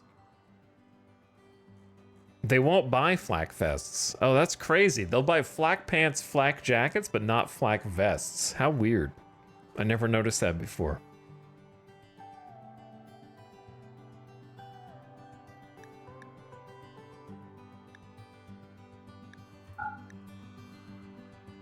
Masterwork face mask.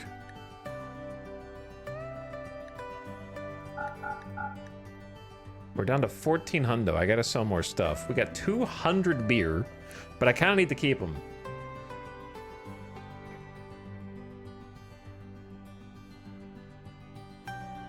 They will buy reinforced barrels, but we don't produce enough drugs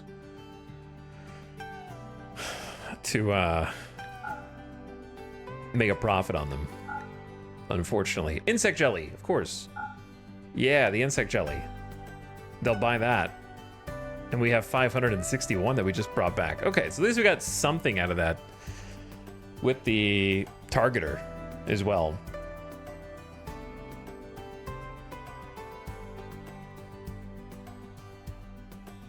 See, now I'm tempted to just buy one of the yaks for yak milk. I don't know. I guess we can keep some of the jelly because they don't have enough money to cover all this. There we go. Who's gonna haul all this in? Dude. Oh. Can I ask you to drop it off in our freezer, please?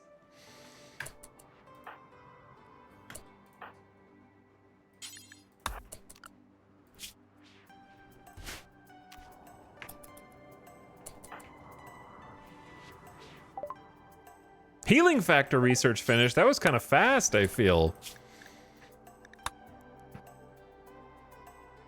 Let's go. We've already got a couple charge rifles and charge lances, but it'd be cool to get the beam weapons, because that's new. So why not? Check out the Odyssey content.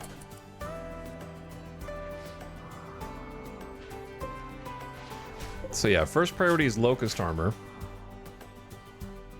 But we are out of plasteel. Ding, ding, ding, ding, ding, ding. What if we just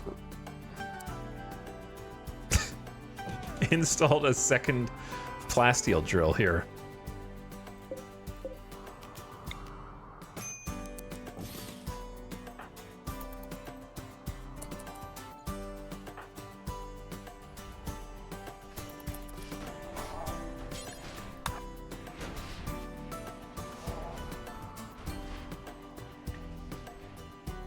Seems like a decent enough plan. I'm surprised the traders are hanging out in 21-degree weather.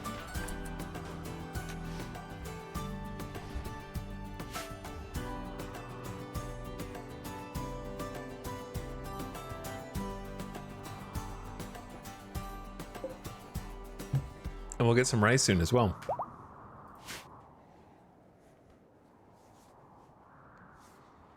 Hello, first-time chatter. Good day to you, Etalyx. Are you new in RimWorld? No, I am old in RimWorld. Are you new in RimWorld? Is this just the base copy? No. This is all copy. Every copy.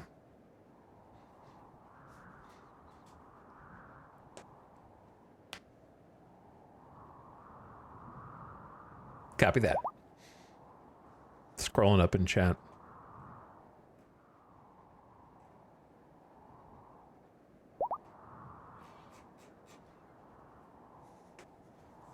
Every RimWorld copy at the same time. Also, I missed a sub. That's what I was forgetting. Sidge Leggy, thank you for the 16 months. Sorry you slipped through the cracks. But glad to have you.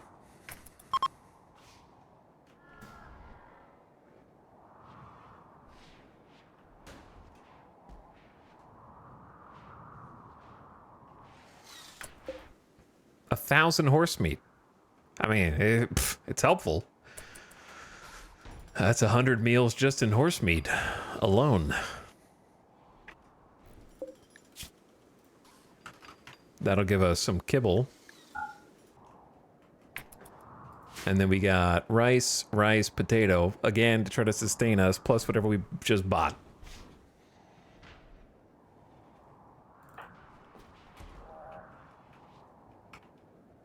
But yeah, we gotta... What's Opossum? High Life missing? Opossum, I think, is old enough to get on the drug bill. It's good enough, you know? If you're old enough to fight... Actually, you're not really old enough to fight. But, you know...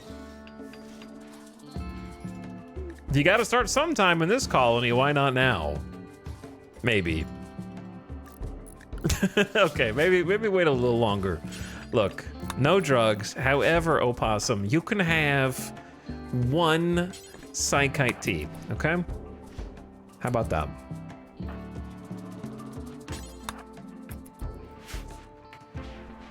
As a treat. It's the 5th of December. That is your Christmas present. Opossum is gonna go to like almost maximum mood.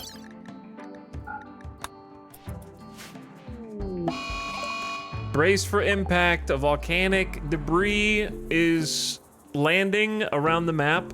We're still not sure what the rules are. My guess is that it cannot land in home zones, but it might be able to, and we just got really lucky every other time. So, oh. Okay. It landed on the caravan! And I just lost a bunch of rep!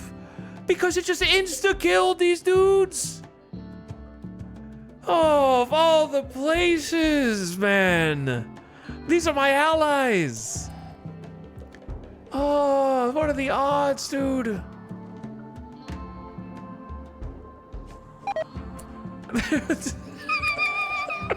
They're still dying! They're on fire! How much damage did they take? Torn off ear?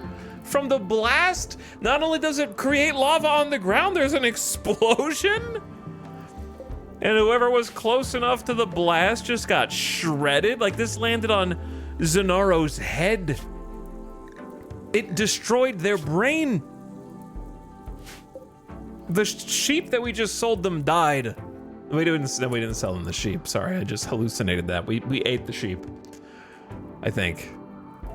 Dude, this is the meat that I just bought.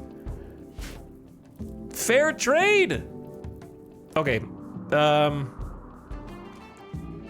gonna try something, but I don't think it's gonna work. You know what? We should just do this. I don't think this is gonna work at all, but I'm willing to try it.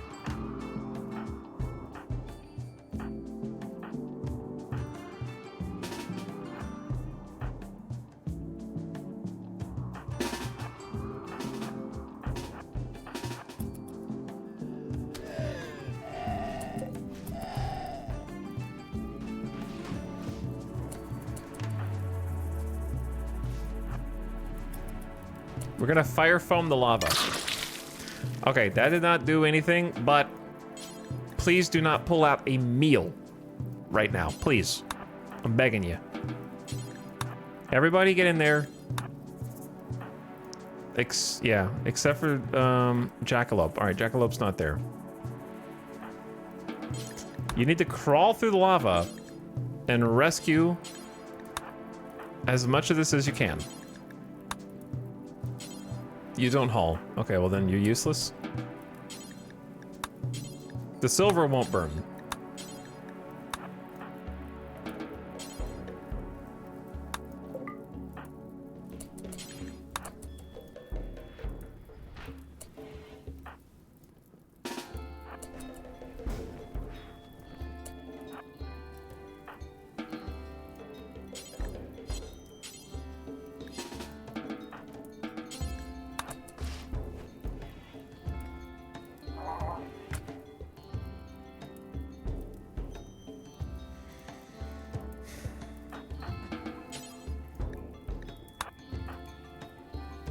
What do I need to save here?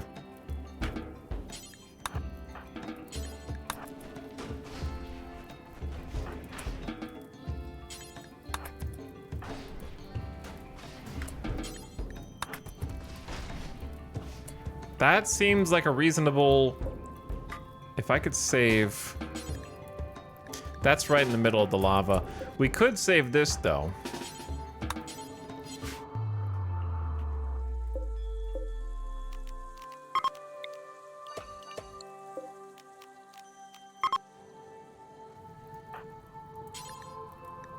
And eat the yak.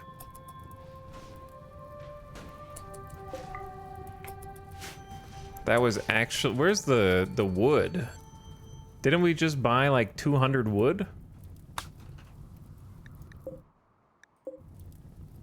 Chad, did we buy wood? Or did I forget to click on the wood? Or did we... Maybe we bought the wood and then instantly used it to refuel braziers? And now it's gone. Pretty sure that I bought it. Oh. I don't know about that one, brother.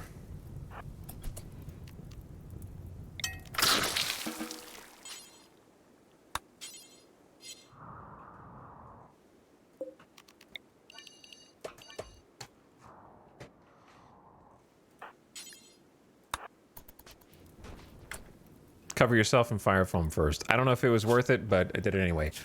Now I have to manage the avoid zone to keep them from stepping in the lava.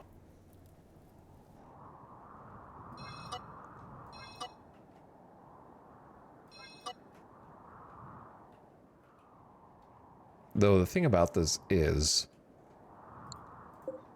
there's actually a couple cougars that we can eat out here.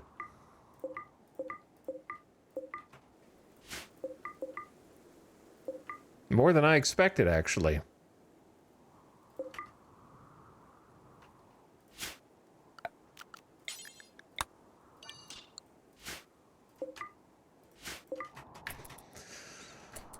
Okay, where was I?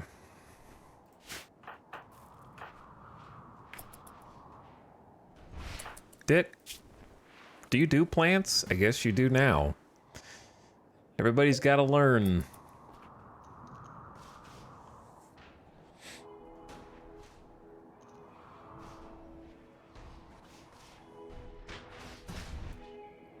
I might just stop refueling some of these.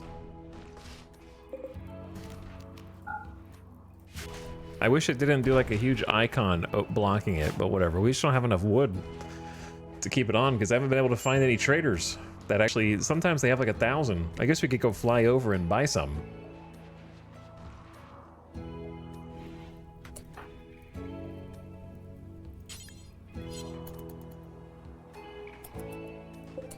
Bio-coated charge lance?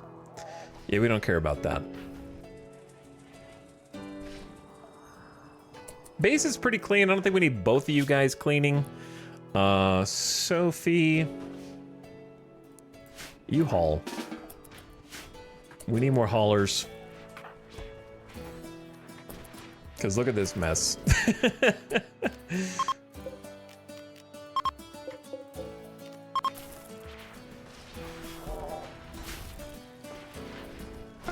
This is indeed a mess. Build complete to make another locust armor.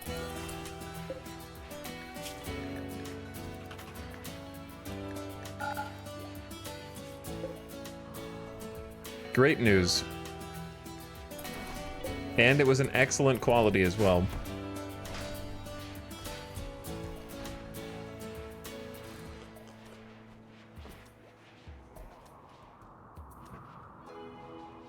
So as far as things I need them to build, the issue... What? Chat. One of the people mining could have died if they were mining in that one instead of this one. Like, 3-pointer right here. Almost destroyed these walls. They would have died on impact. That's crazy.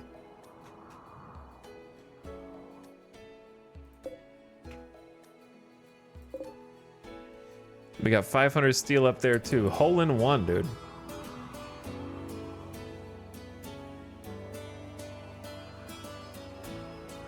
What is the temperature in there? Well, it broke the roof open, so it's probably whatever the outside temp is.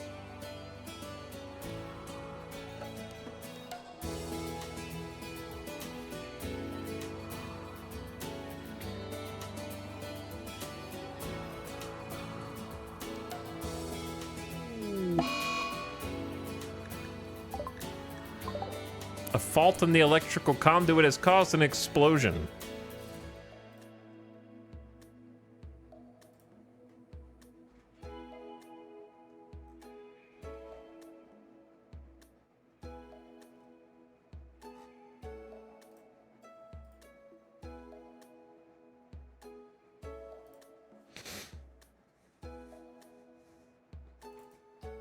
Chad, do you guys think Moondove is a bot? Yes or no?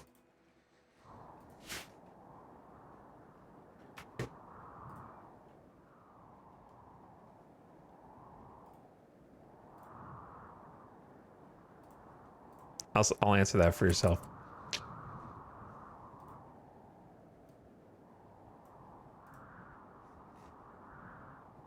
We'll just go ahead and cut that one off.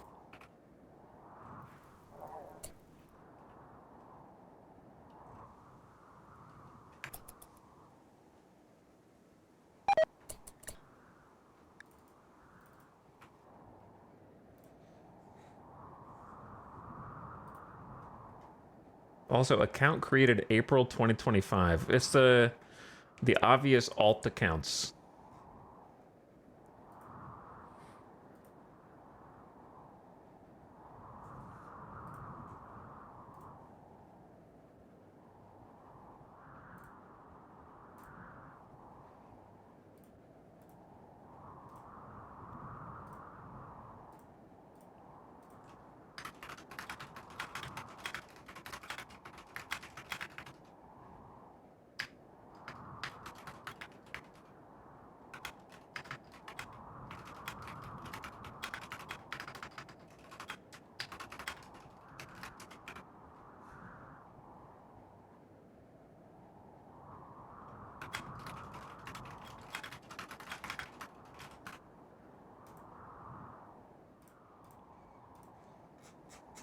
Okay. There we go. So...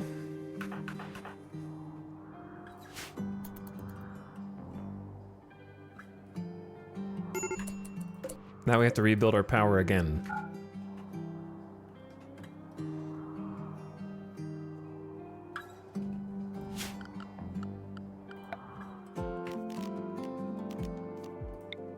$100 steel apiece in 3 components.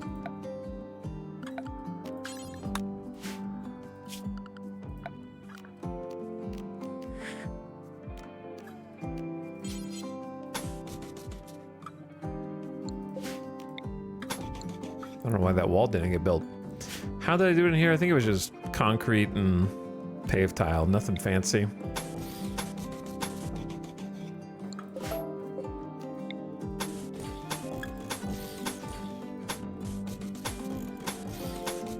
This is going to be more power gen.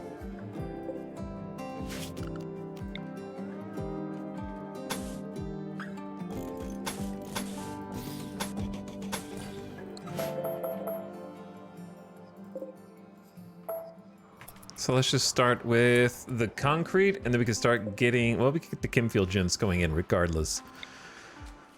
This is going to be an extra 369 to 11,000 power. 11,000, because 1K per. We'll start with 2 in the back.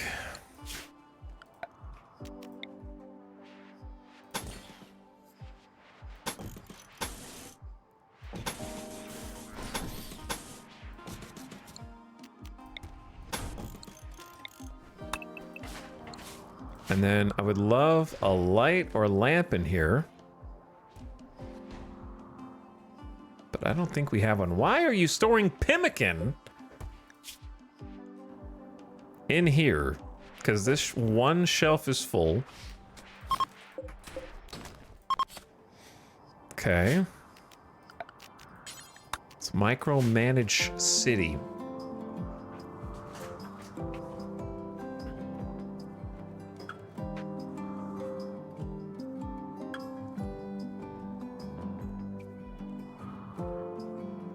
Glad we finally got something paved in here, so it's not just dirt anymore.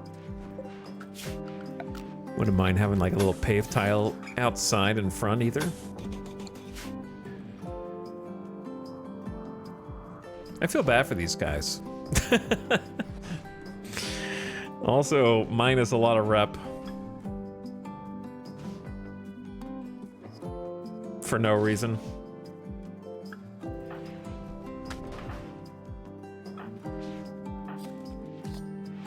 Damn.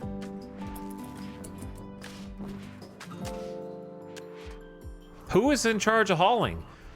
You know how to haul. You know how to haul. So pick something up, man. We don't have any electricity right now. I don't know what that has to do with hauling. It has nothing to do with hauling. But look, build the damn Kimfield gen and the power lines. Instead of making me find and toggle off. Turn off the TV.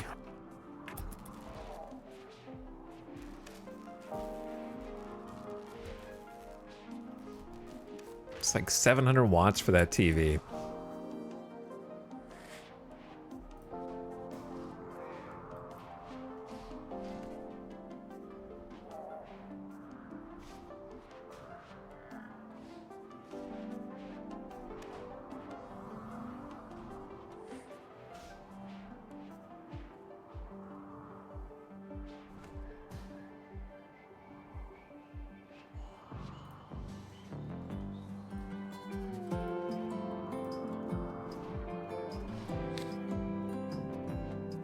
Arch. You're on thin ice.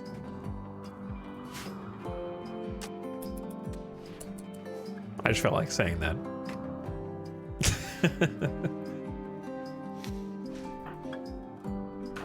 Arch, how's your waster colony?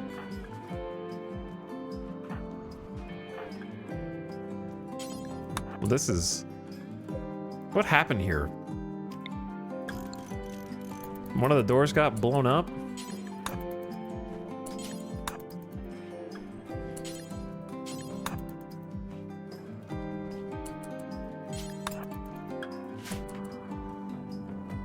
What did I do? I don't know. You just said I am. I am what I am. I don't know what you are except on thin ice, buddy.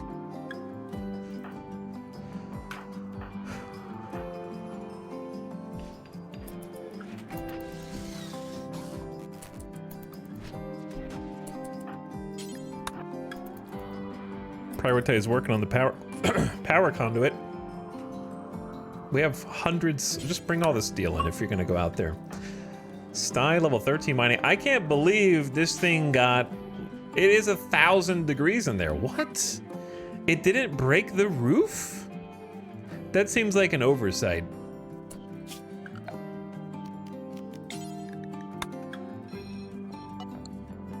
Apparently the lava projectiles do not break the roof, and it's just a 1,000 degree death box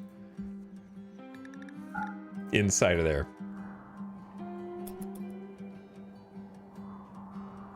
Which is kind of crazy.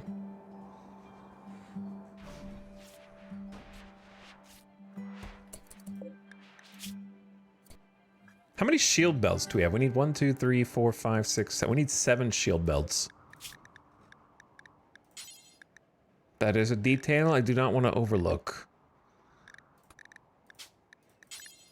Do until you have 7. Count equipped.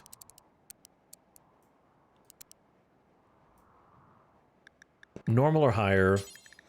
Leave this to Hawk. 5th is also 20 plasteel. We have 6? That's not bad. We only need 1 more.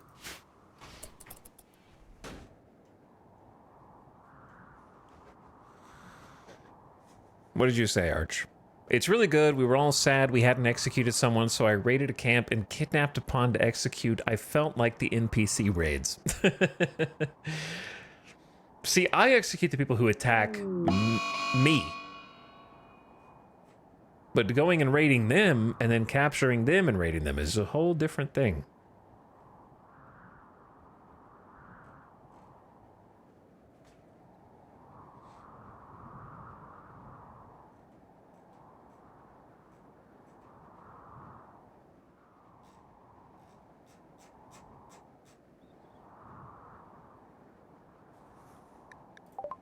Ash from a nearby volcanic eruption is filling the sky. The sun is blocked and the acrid air burns the lungs. The cloud will last several days. And the sky has changed color. It's going to get a little colder now. It's already -1.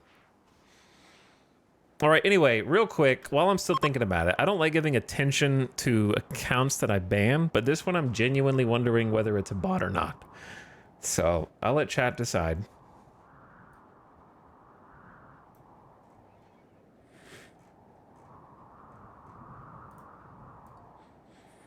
Okay. I don't like giving it like if someone's being like I don't think that they were being like I don't know. It's very weird. Cuz like we got like banger headbanger, wind turbines, need vanilla icing.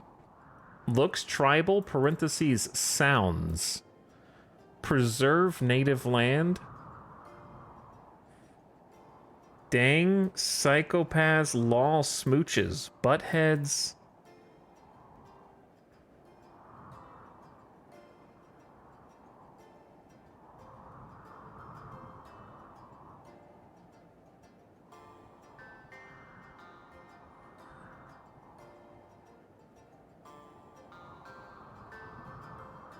I don't know, dude. It's very weird. Very weird. I haven't seen anything like it. I can't tell. It's just like half of the things are nonsense and half of them are not nonsense.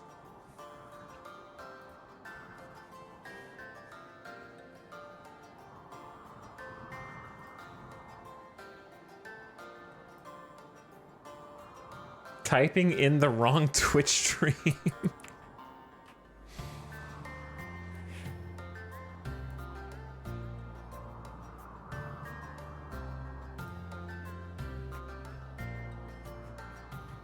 I don't know, dude.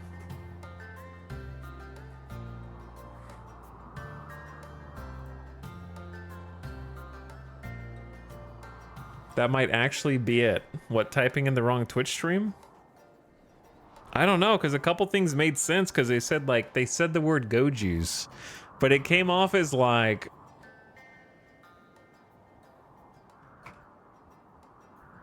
someone testing a bot chat to seem like, it's the 50%, like, I would say 30 to 50% of the time grabbing one word and then kind of posting it back as a chat message, and then the other like 50 to 70% completely unrelated, just misspelled words.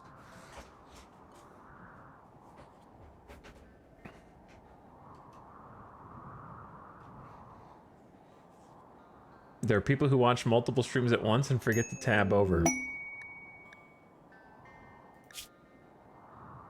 Cohen is calling from nearby. She is begging to join you at boiling point. You also have to understand that I stream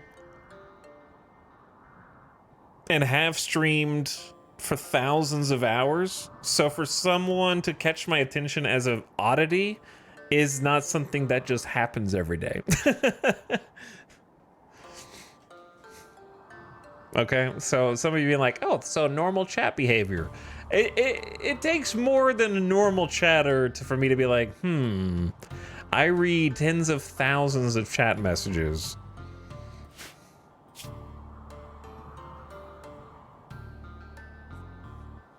And I'm not saying that I could for sure tell if one of you was somehow like audio focused chat GPT, but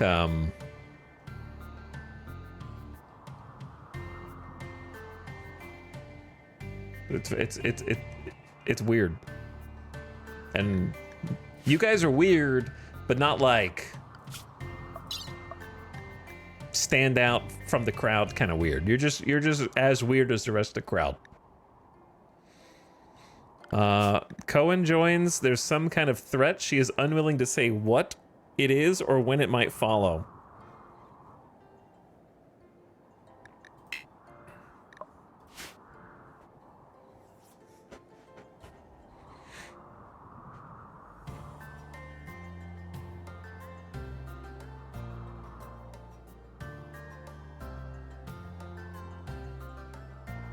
Yeah, I mean, notably, chat, it's not like bots don't exist. They just had that entire bot banning, like bot purge on Twitch.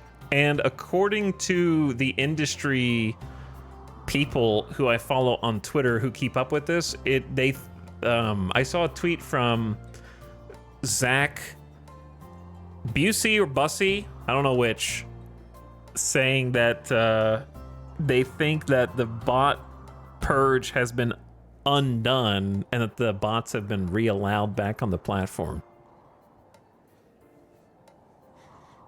Based on evidence from streams that had a large downturn in viewership for a couple days immediately following the bot purge and are back up to their 30-day averages now. Like all the channels that had like a huge dip are back to their 30-day averages.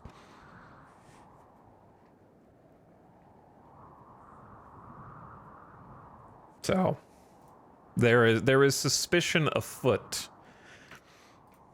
that they have undone it because it makes their site-wide metrics look bad to have minus 20 to 30% viewership.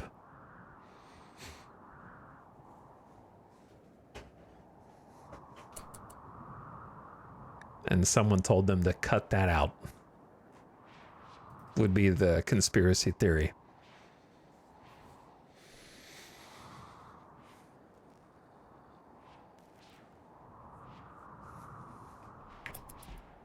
But none of you guys are bots, right?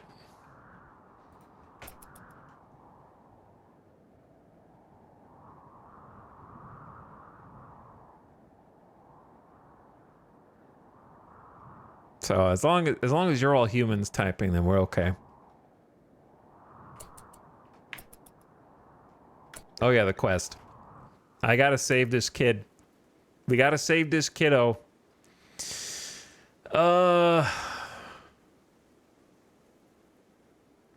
Here's what we're gonna do.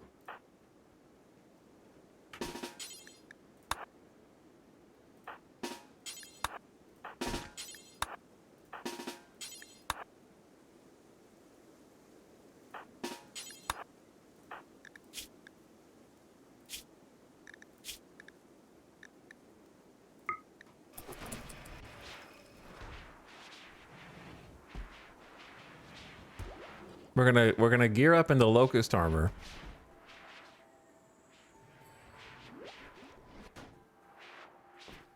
Which we should have. How many do we have?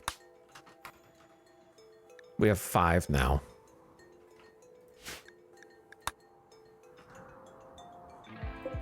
I got 2 deep drills.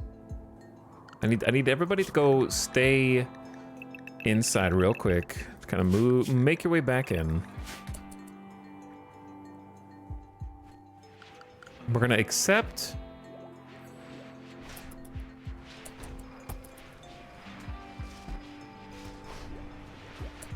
Oh yeah, look at these dudes. The first of our new forces.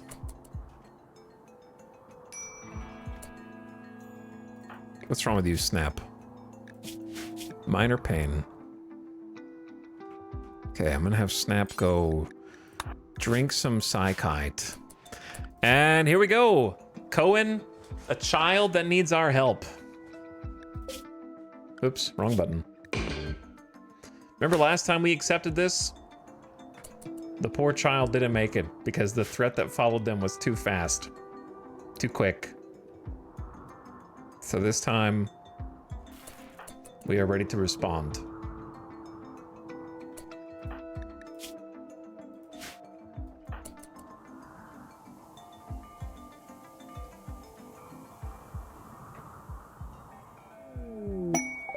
A child named Cohen has arrived and is joining the colony. Why do they always start on, first of all, on the worst side? And right next to the mechs, on top of that. Look, just go. You don't need to carry anything. Just go.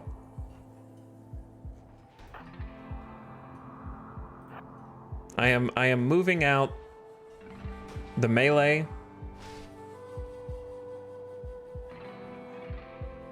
Luckily, the mechs will not wake up.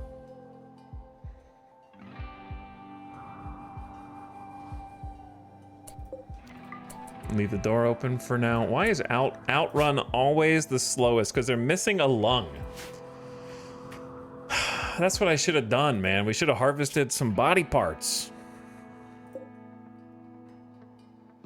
Parsons doesn't need a lung. They're inhumanized.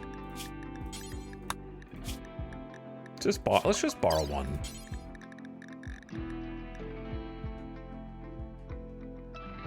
Yeah, I shouldn't have just executed all of them. Well, one of them died unexpectedly. Harvest a lung. Kit, I appreciate you are researching. Can you research this excellent charge instead? Do we have another charge? Nope, just one.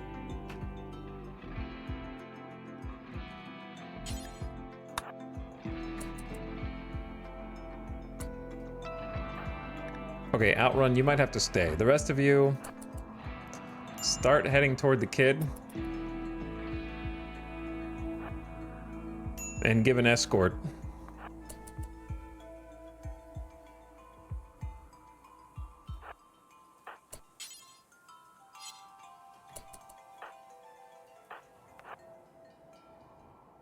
Because last time a kid joined, they got chased by man-hunting animals within like 15 seconds of them entering the map.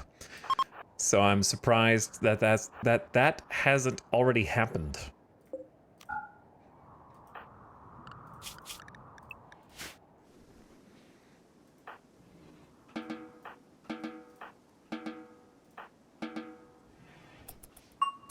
Okay. Don't know what the threat is going to be. It might kill the colony, but hey, at least, you know, we're doing something good. We're doing something good for society.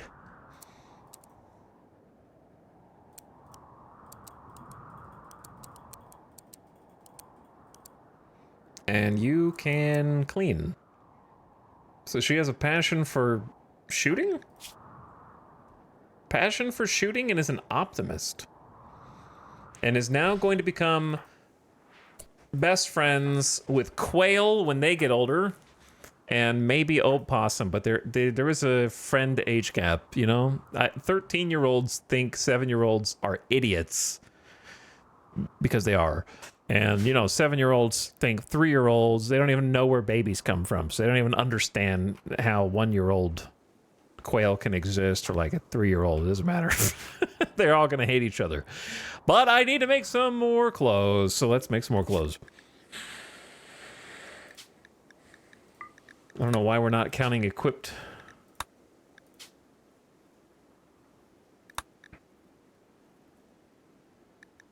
We'll do that now. so we're gonna need 2 kid parkas.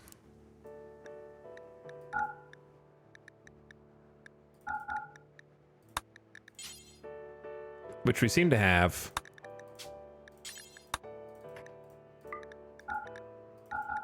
Two pants, which we do seem to have. Just need to assign the right one.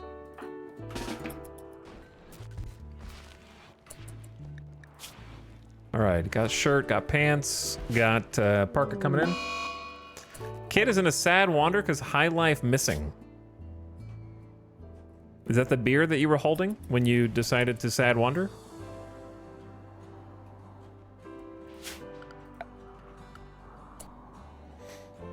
I am once again asking, I have an extra 2,000 Kim Fuel power coming in.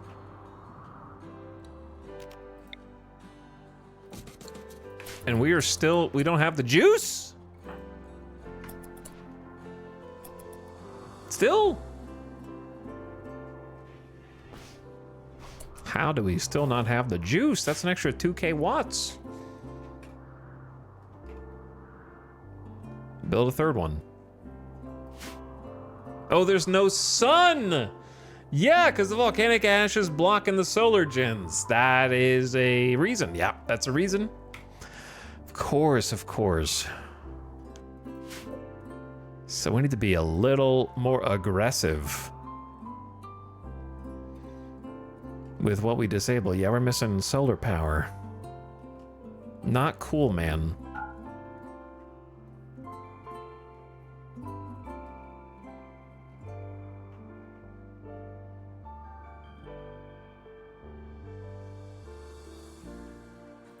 This is already off. This is already off.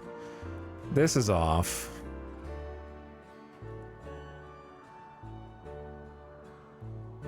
What are the big ticket items that we can turn off?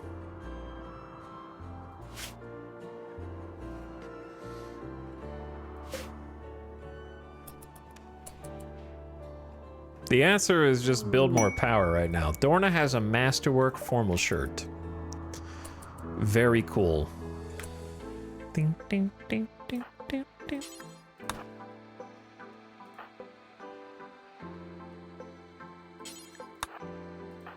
Tony, what's wrong with you? Your mood's going up.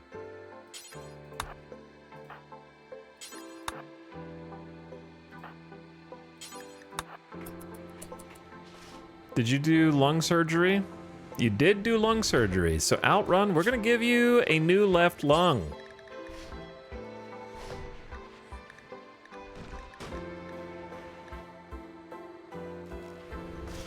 If I can find it.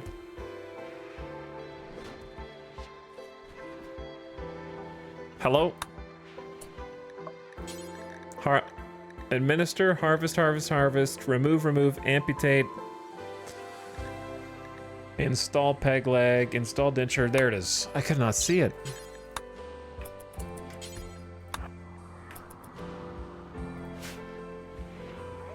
So we put the gear back on the shelves directly, which I'm going to start trying to do more often to save us time.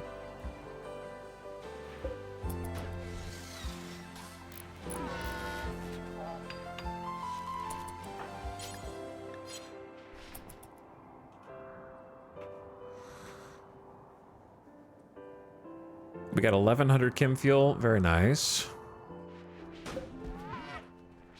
All right, another 1,000 watts coming in that we didn't have before.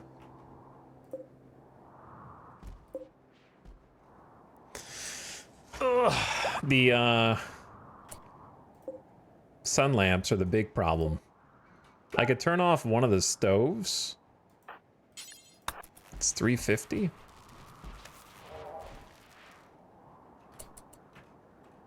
Kind of depending on the wind.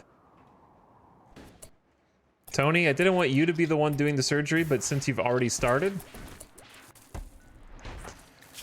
good job. All right, Outrun should be feeling better with that second lung installed.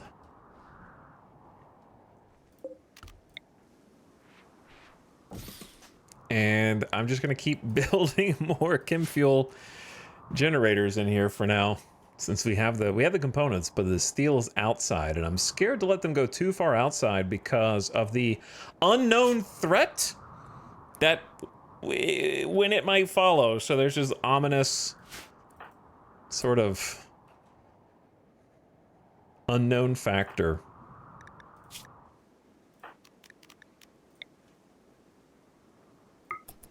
We also need to convert the kid to our ideology away from hominid doctrine, and we're about to do Miko. Hey, there it is. Miko is now a Sulfurstrider with paralytic abasia.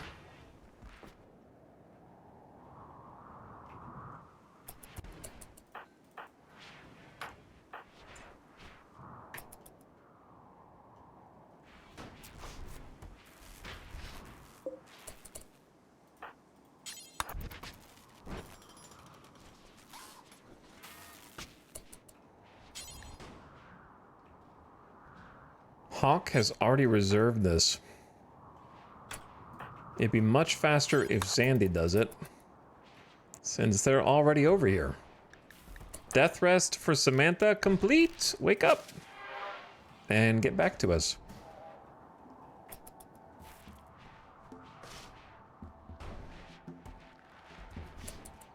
And another 1,000 watts.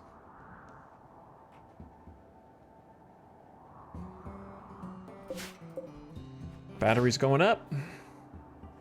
4,000 extra watts, a lot. I mean, that's more than a geothermal. So that's like adding a geothermal with change, which is very nice. We need to get a light in here, and it's on 24/7 as long as we can provide chem fuel.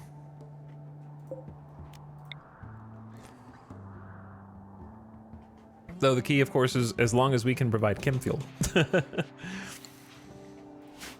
which for now is no problem. So I suppose if I was a smart guy, I'd go ahead and get everybody in their combat gear. The downside of getting everyone in their combat gear ahead of time is that it's extremely cold. And so we don't want hypothermia while we're just outside.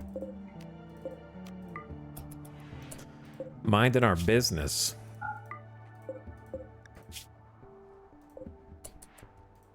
So I'm gonna at least make sure that the mortars are reset. Outrun is capable of walking with the new lung, still woozy from anesthesia, but back up and at him.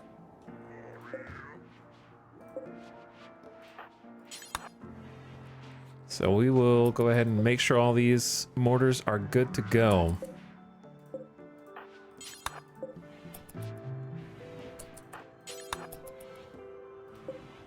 Got a little countdown timer at the bottom. And we got 10 barrels left, so we got a big stockpile. I can make more than 6 mortars, and indeed, maybe I should. But then it gets really difficult to...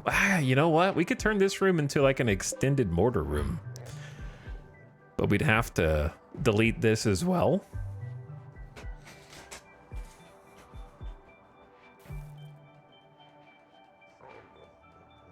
Fit even more mortars up there?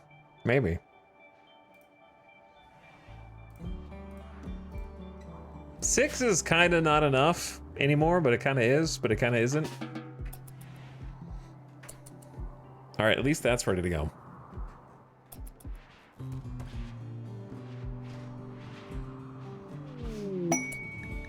Interesting timing, Exodus Empire. The royal tribute collector is approaching. That actually would have been an amazing reason to keep an extra prisoner alive. Because we do need honor, but also I'm pretty sure that we wouldn't be able... Yeah, we wouldn't be able to do it anyway. We could get them gold. There is a little bit of gold ore still on the map. Oh... The dromedary that got hit by the lava bomb didn't make it. He almost made it, but he didn't quite make it.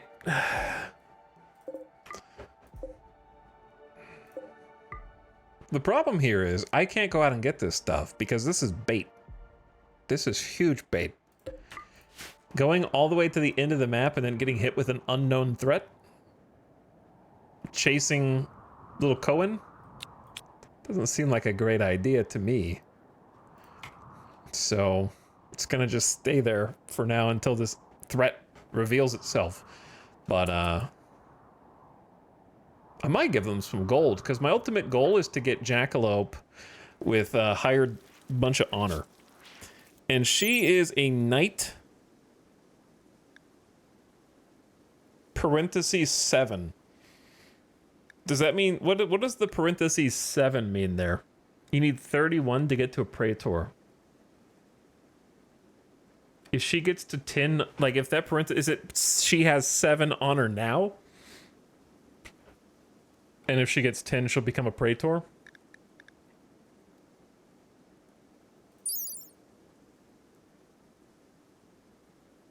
I think we have Praetor requirements already. 40 tile throne room. This has got to be 40 tiles. I mean, that's got to be 40. I might try and sell some gold.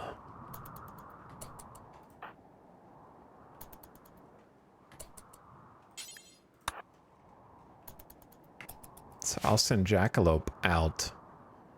She is really fast. Chunks of spacecraft? Why is it always one? He never gives like 2 or 3 chunks anymore. It's always 1 chunk. I'm supposed to be grateful. So if I give them...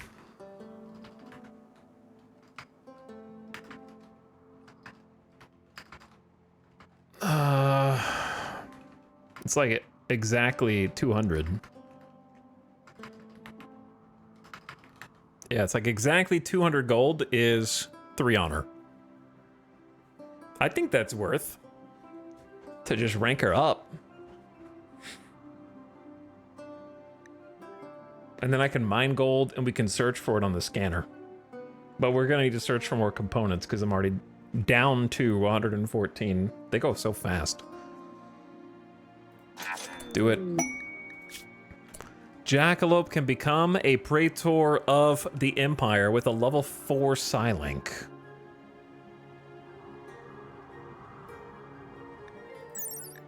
The title of Praetor denotes a member of the psychic cult who carries out field missions in a more senior role than a mere knight. Praetors often act alone, but may also command knights and lower members. During peacetime, a Praetor will usually manage a city district, asteroid sector, or agricultural region. During war, they take authority over the smallest independent combat units, terrestrial troop cohorts, or spaceborne destroyers of combat groups.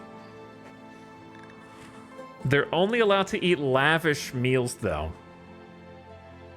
Wait, no, that's not true. Fine meals. They will refuse to eat simple meals, though, I think. And they won't do any dumb labor, plant work, or mining. Well, she does do plant work, but she's mostly on cooking. So, it's not too bad.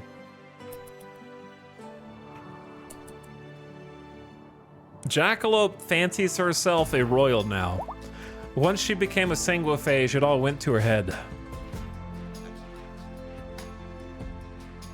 She thought she was better than everyone else because she can't die. Unless she gets shot in the brain.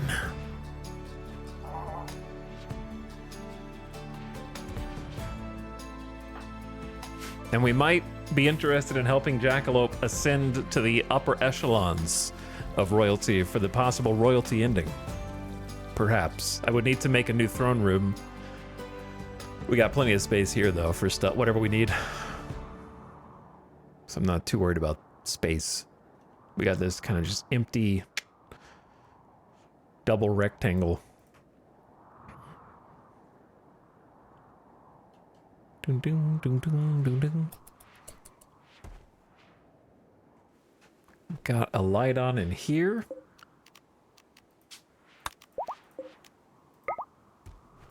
And an extra 1,000 from Chemfield Gen. But yeah, the Chemfield drain is going to get higher. Well, we're just gonna have to make more chem fuel, which is gonna be tough. It is gonna be tough, but it is the 7th of December. Done a pretty good job. Oh, there's a couple donkeys on the map. See, that would be worth going out and hunting. But I am kind of a little scaredy cat.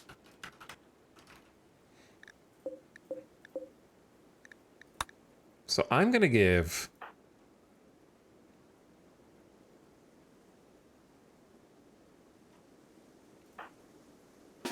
Kiko a jump pack.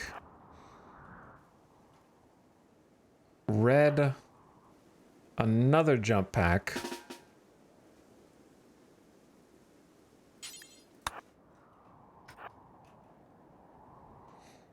They can go get the donkeys.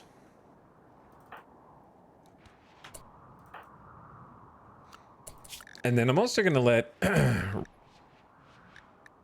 Red and Kiko go out with the jump packs.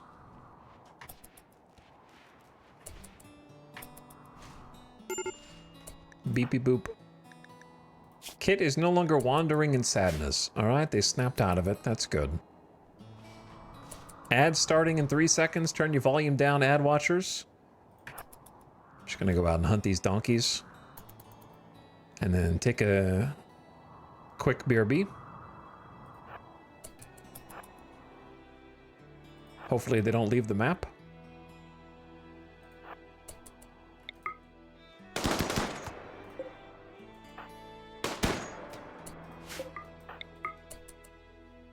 Please don't leave the map.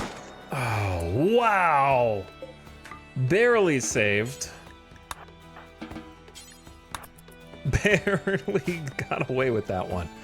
He tried to leave. There was an attempt.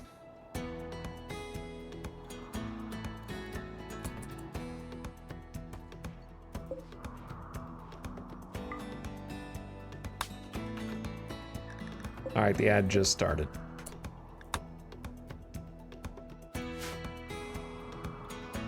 I think this was a little too greedy.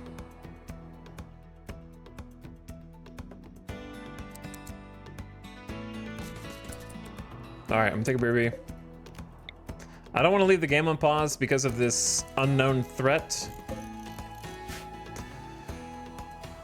that is supposed to be coming in. I want to be here for that. But I appreciate you guys hanging out. Thanks for watching. Thanks for chilling tonight. Listen to this and I'll be right back.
Yo.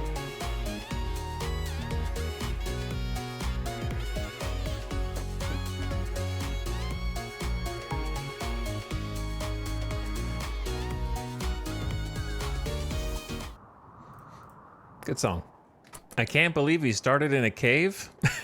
Yeah, we did start in a cave. That is accurate. It's 400 steel up there. We have come a long way. A very long way. Where things are actually starting to look somewhat coherent and neat.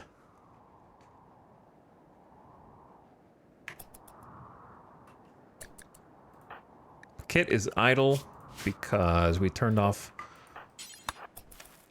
one of these. Miko has tattered apparel. Well, you'll fix that once you're solved of paralytic abasia. Kaloon with a minor break risk. Greedy for impressive room. High life missing. This should be okay.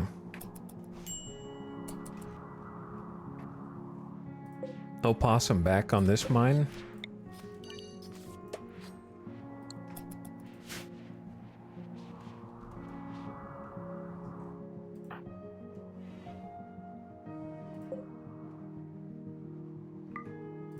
Well, if you want this one, then go for it. It can't have that much more next to it.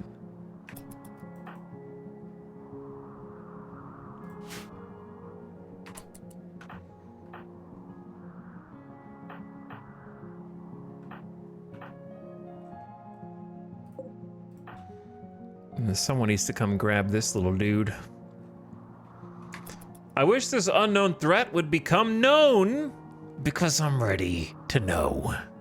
I don't like having a cower inside my base, waiting and watching.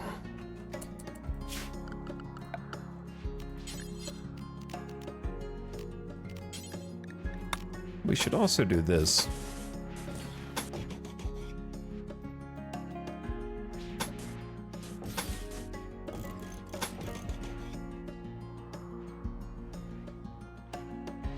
And we should also do this.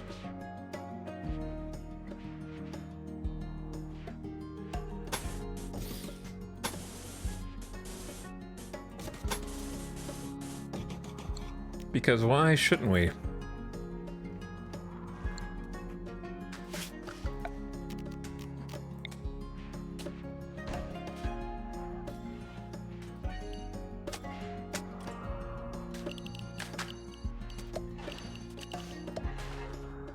Then we can roof.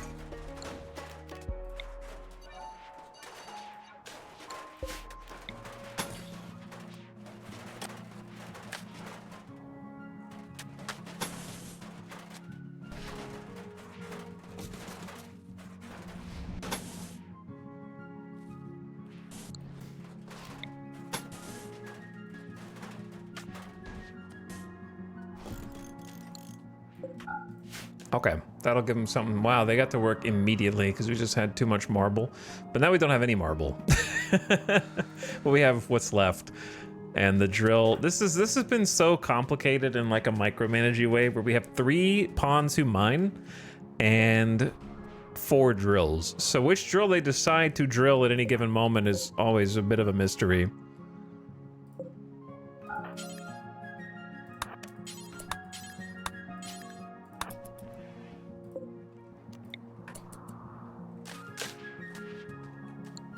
So we'll turn off the steel ones since they need to haul all that steel.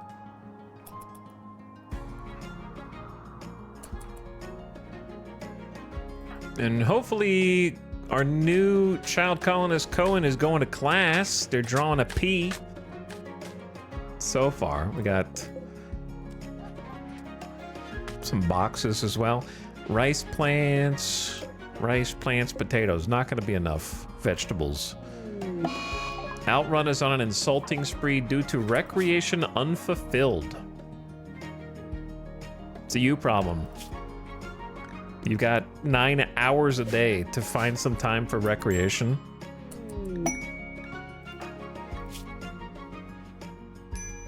serious pain from the old gunshots and the cirrhosis. Diverse thoughts is holding us back. Even Samantha's upset. My child Quail is unhappy. Slept in the cold. It's 64 in there. It's really not that cold. However, so no, why is no one using this bedroom?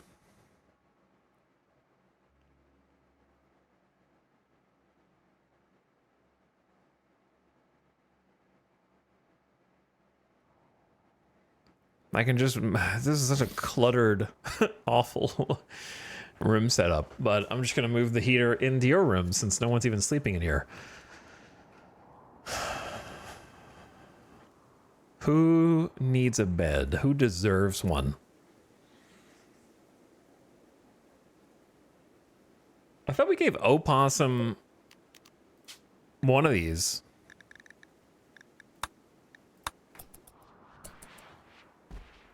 Maybe I'm misremembering. It's crazy how we've made a bunch of extra bedrooms and we still only have one free bed. That's crazy. Even with the other bedrooms here. We should have too many colonists. A combat supplier.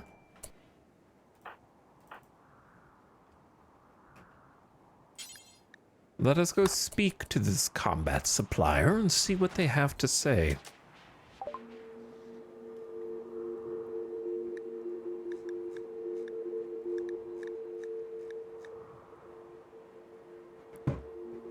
They have a lot of money. 2,700 bucks.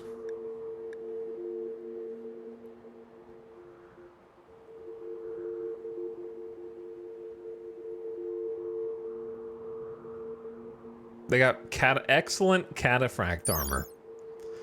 A suit of heavy power armor built for maximum protection at the cost of mobility. Heavy layered plasteel weave plates with solid ablative coating stop all but the most well-aimed or powerful attacks. Neuromimetic assisters prevent the suit's massive weight from immobilizing the wearer entirely, but the suit is still quite cumbersome. Armor like this is used by Imperial cataphracts to break heavy fortified positions in frontal assaults when no other option is available. Minus 0.5 move speed. 156% sharp armor. I can't believe you can still take that much blunt damage. It barely blocks blunt. It's crazy. For 5 grand as well. Didn't I say sell the normal flak vests?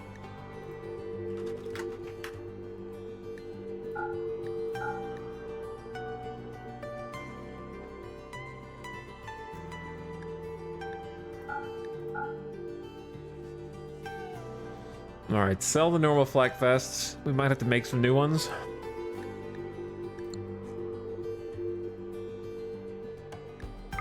Buy their components, sell the insect jelly.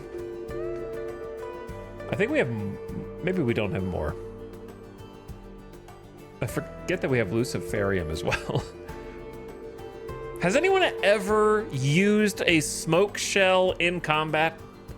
Maybe to advance on a mech cluster after the mechs have been defeated? Maybe.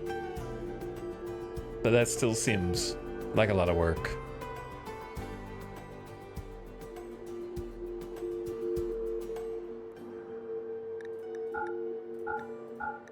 Here are some knives for you. I don't know where I got them. But they are yours now. Pump shotty. Poor revolver. Normal revolver. Auto pistol. Don't want the tox bomb launchers. I think we're past... We have too many LMGs.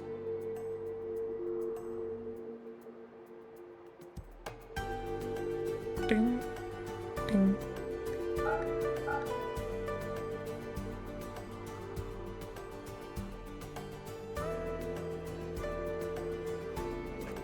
Let me see how many chain shotguns we have. 4. 5.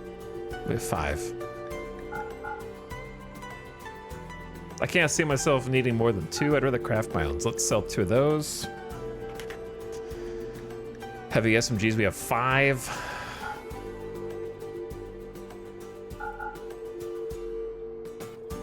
Kind of pare these down a little bit. Too many Molotovs. Too many grenades.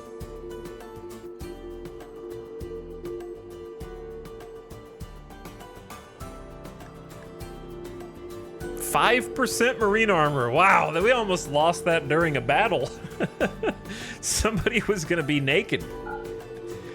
I'm just gonna get rid of it. The old recon armor as well. They almost just punched that off of us. There's a 58% flak jacket. It's probably still worth keeping because it's excellent. And then I want to say that's it. So that gives us 12 hundo in silver. It's not bad.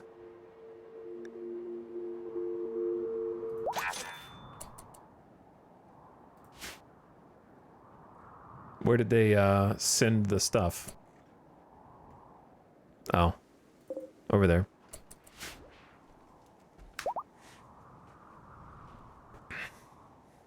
Like once for that reason. Oh, the smoke mortar. It went poorly and I never did it again.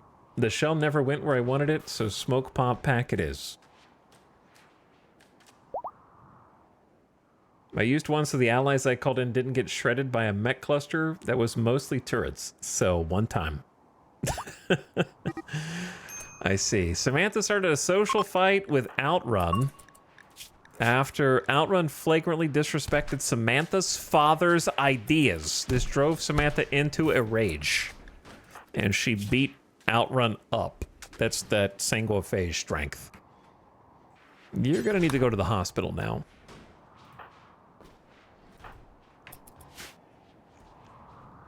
Power situation is improving now that we've got the extra Chemfield gens.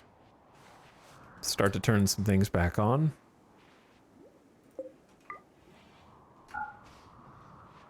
I do wish prisoners could get recreation, but I suppose the flat screen being worth money improves the richness or the wealth of the barracks, and therefore indirectly has an impact. Do they care about richness?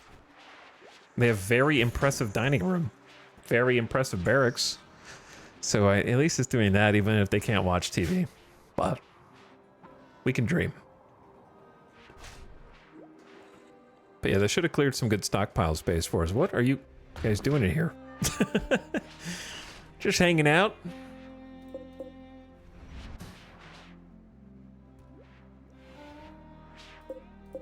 Why is there extra recon helmets in here?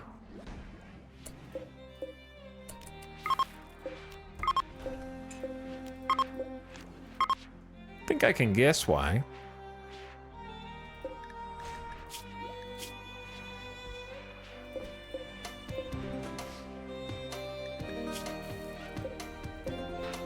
I need to do this as well.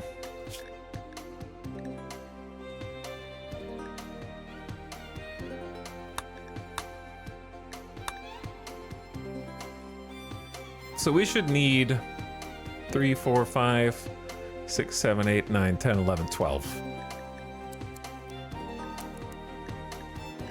12 flak vests, 12 flak pants, 12 flak jackets. Let's say 13, so there's one extra. Let's up the quality to good or higher.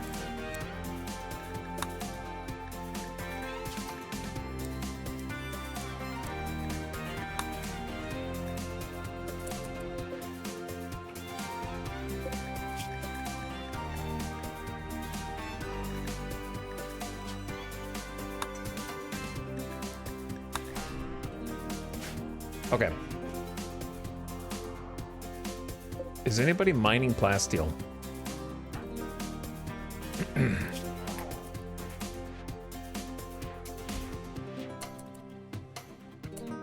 Kind of doesn't seem like it.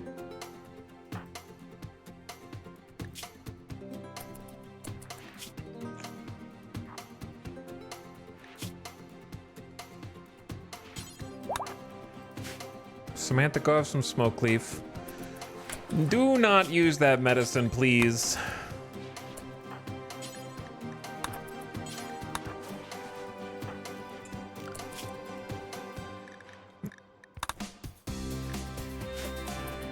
All right, what am I doing? I don't know. We're still waiting for that unknown threat. Ah, yes. The unknown threat.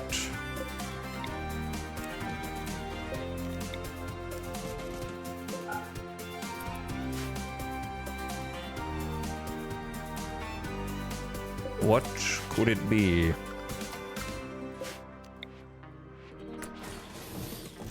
Oops, misclick. Boom, boom, boom, boom.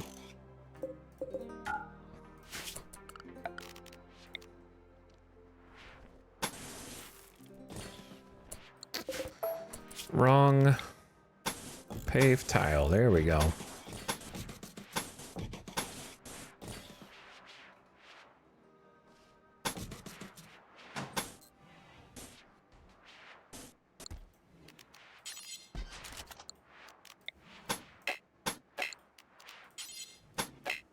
Maybe a little steel in here just for fun.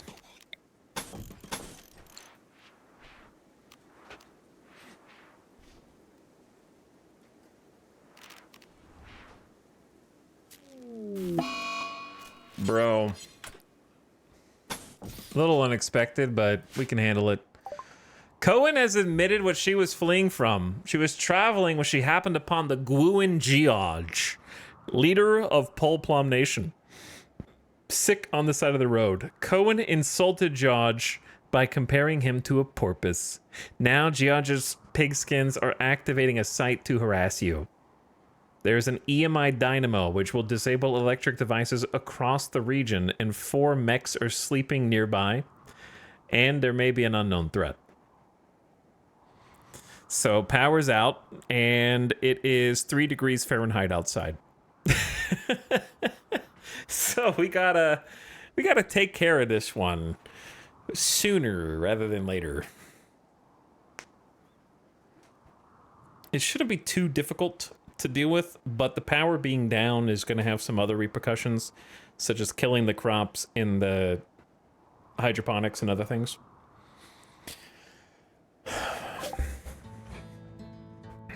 Where is it? Oh, it's okay. It's down the road, so we could fly there, but we need to get ready. And so we will.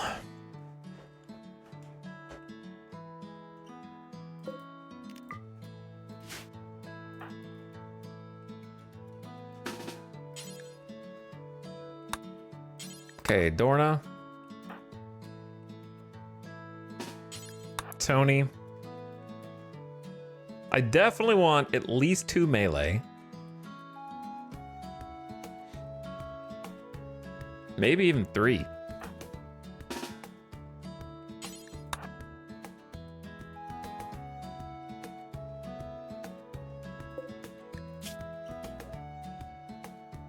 Okay, so Zandy will hop in too. And then let's get Kit in the Grenadier armor with the charge rifle.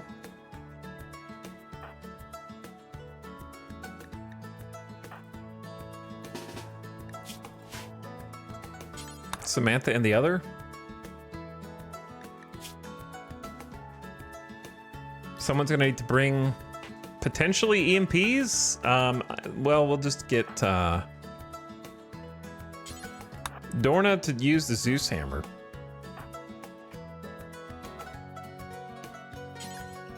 And we'll get the uranium warhammers. Bring those along. And then Kit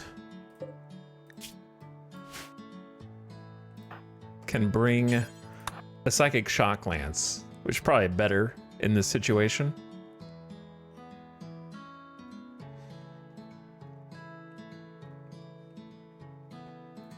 And then who last?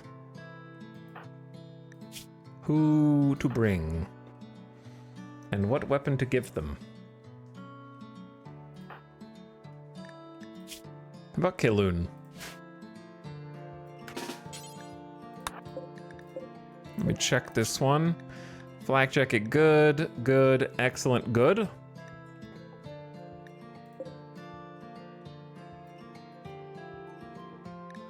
How about that one instead?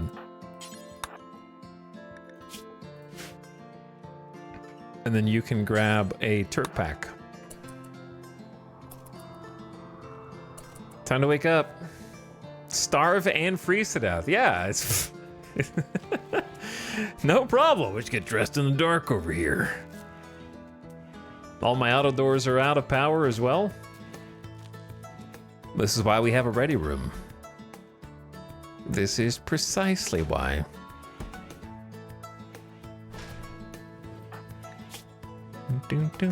You're high on Goju's right now? Well, we might have needed that.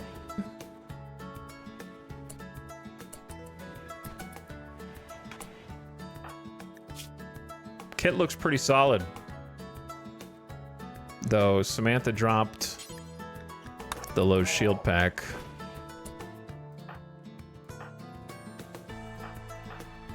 And they got the shield belts.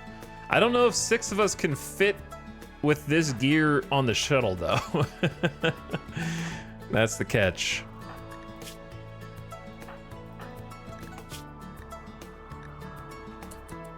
But we're about to find out.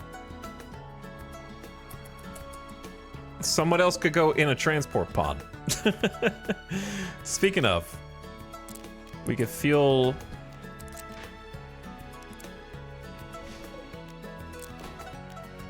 the other transport pods, and I might put a pause on the Kim fuel bill for now. All right, can you guys all fit in here?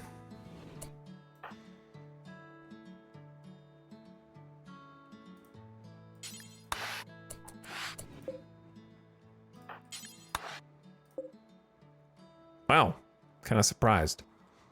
Ideally, we don't need to bring anything else. Ideally. This is going to be a rapid response.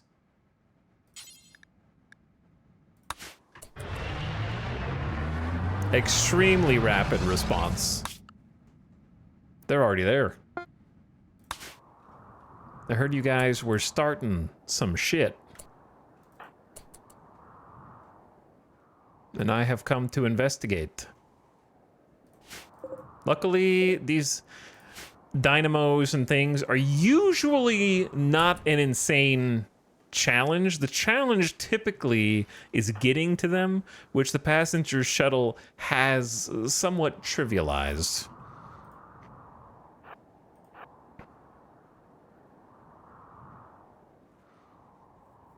Yeah, we talked about shuttles working during solar flares before.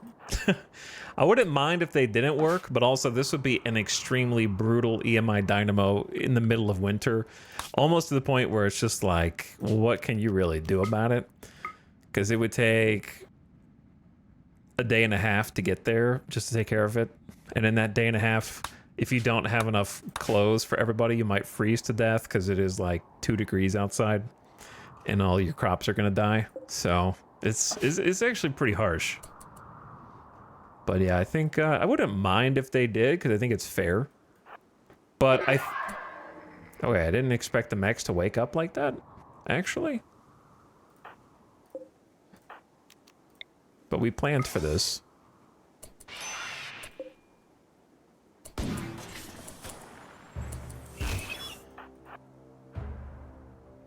We did plan for this. We're getting to test out the jump packs straight away.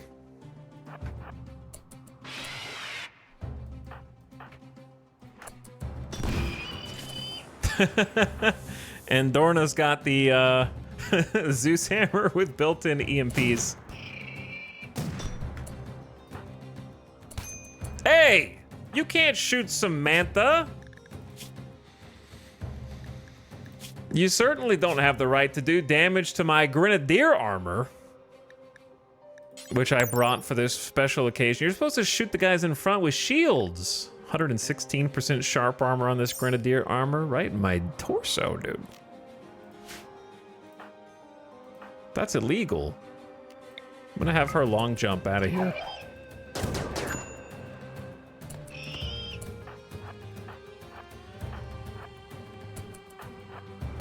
Melee should be able to have this.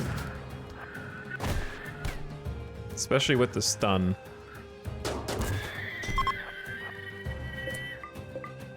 Still took some damage. Dude, jaw got cracked by a pikeman leg. I am assuming that helmets cover the jaw. They do. So, through an excellent recon helmet. Come on, dude. Like it's not even there.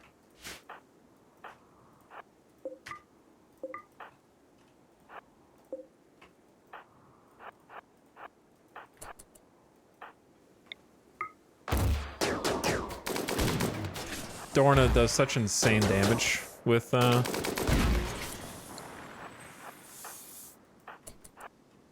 all the melee weapons, that Neanderthal power. A massive electromagnetic interference generator. It interferes with or shuts down electrical devices in the region. Indeed it is.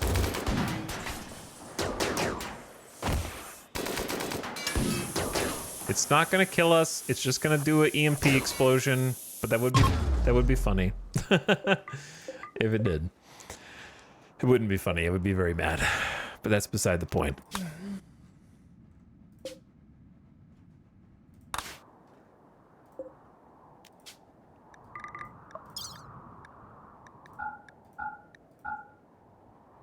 That one component put us over the edge.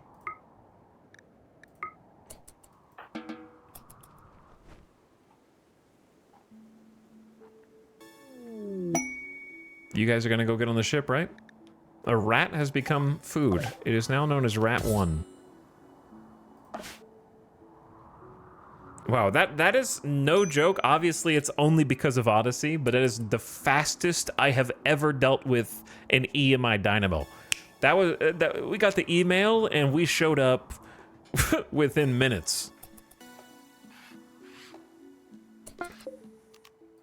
This is definitely a can't live without it type of thing.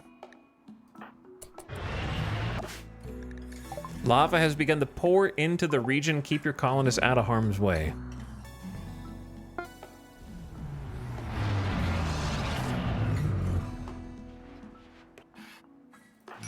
Okay, to make this faster, I'm gonna attempt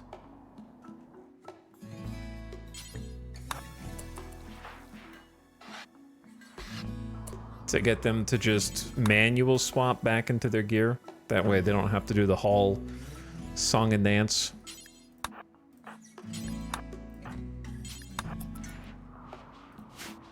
Good fight. Didn't they say a possible unknown threat? And I was like, well, I ain't sticking around to find out what that might be. We out this. Job done.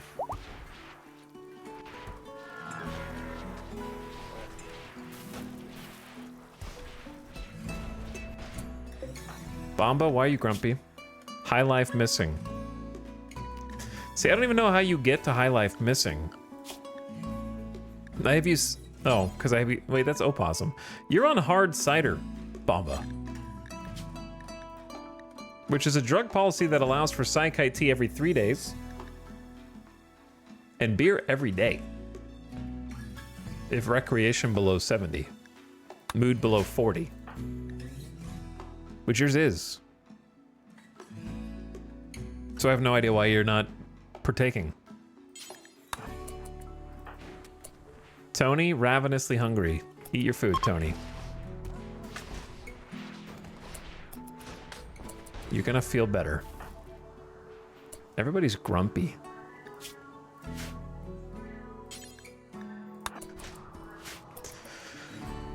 Okay, so lava flowing into the region. The only people who can even leave the base right now are the two people who mine anyways. I would love to bring this steel in.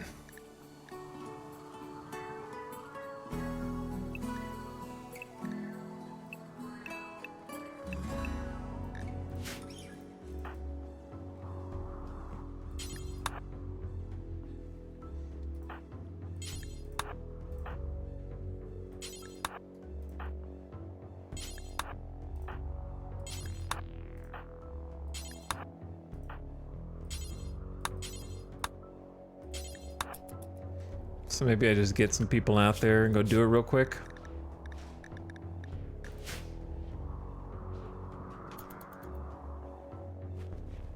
So now that the unknown threat is dealt with for the kiddo, well, why are your moods so bad? All right, we're just gonna go on anything time. We need to do like a ritual. I bet whatever was just propping them up before has finally faded out, like defeating the insect infestations and the execution, and you know, those things have all probably just kind of faded out.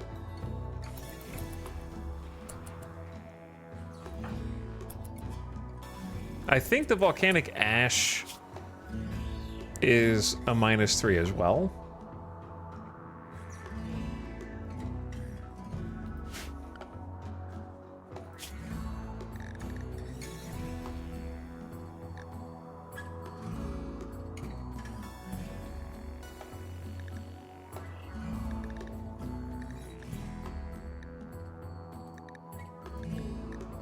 Why is Kaloon in like a full kit?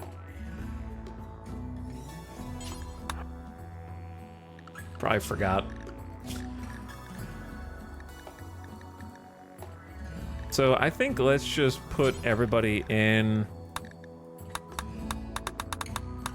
hot toxic mode.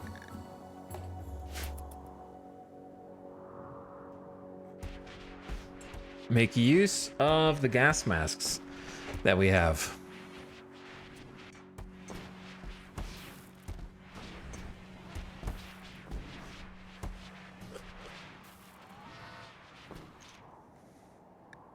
There's like 5 break risks simultaneously, despite like them having the ability to do literally anything that they want right now.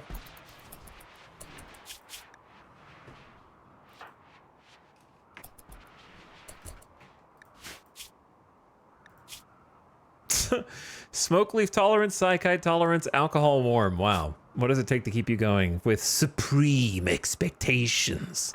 One of the things is the fact that this little brat, Cohen, doesn't believe what we believe. And so that's actually like a -6 swing on everybody, because we went from like +3, everybody has the same thoughts, to diverse thoughts. My truth is so pure and obvious, yet some of those around me are captivated by falsehoods and evil. It is abhorrent. So I need Jackalope's convert to come off of cooldown. That would definitely help. Also, if people would stop flirting with other people and then getting rebuffed, that would also help. Nobody, there's only one couple in this entire colony, and they got married pretty fast.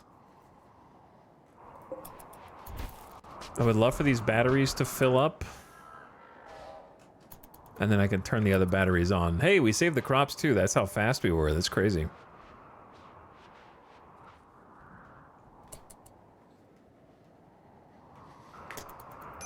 Ostensibly, they are mining plasteel, but I don't believe them yet.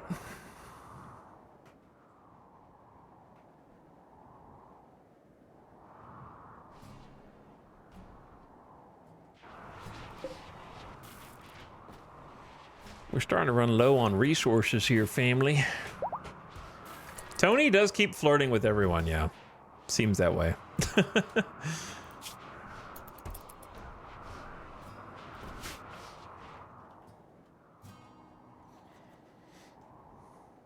We also have run out of marble, but red is on it.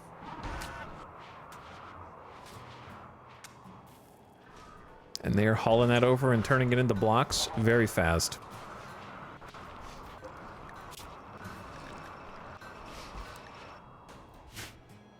We need more locust armor, damn it. We need more plasteel.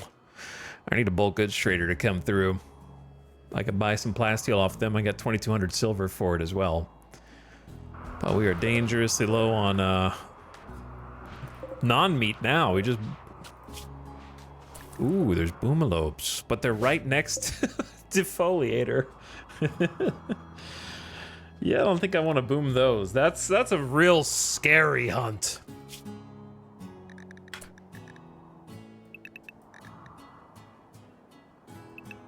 I think most of you can be taken back to a void.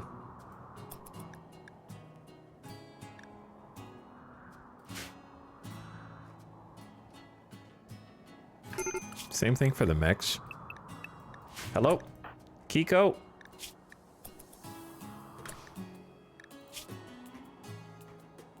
Quick. Go smoke. Do something. Get that high life. Don't do it. Why are you guys all about to snap? Eye conflagration is gonna happen soon. We can do that. That would be great. We need to build the pyre sign so we can burn it. 40 cloth, 40 wood. Barely have 40 wood. Feeling better, Kiko?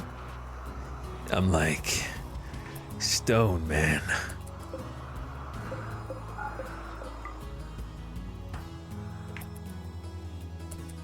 Could someone flick these switches, please? To start juicing up the other batteries.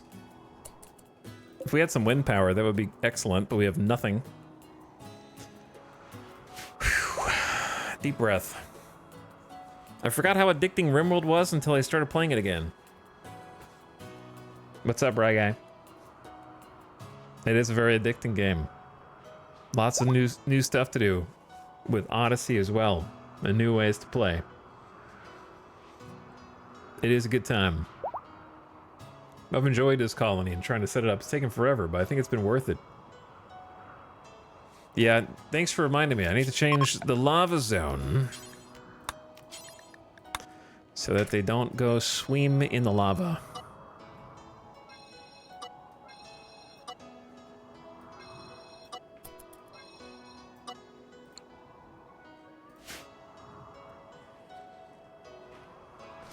Don't take a dip there.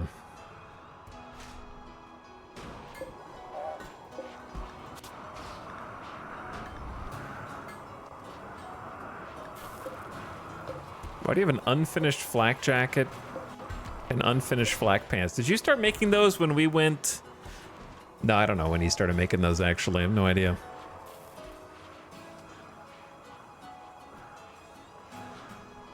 But he's making an SMG right now.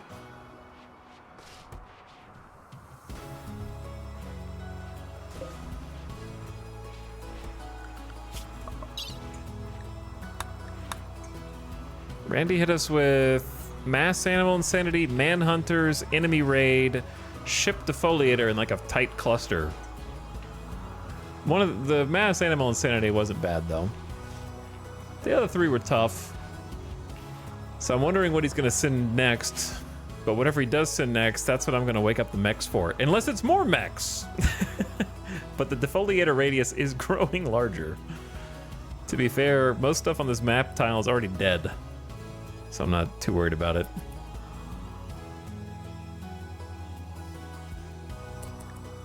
Need warm clothes. Sorry, Jackalope.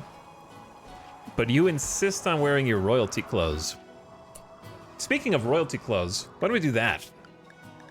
Jackalope's Praetor ceremony. The Exodus Empire is ready to grant Jackalope the title of Praetor and the power of a level 4 Psylink. Bring him on in. Let's see where they land. Maybe I should make a new landing pad over here.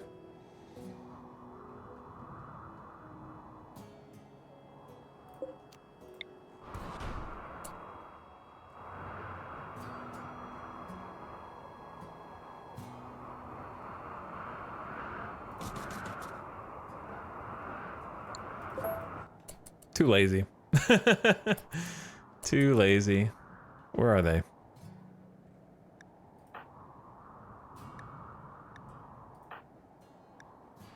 Also, why are these guys? They're so grumpy.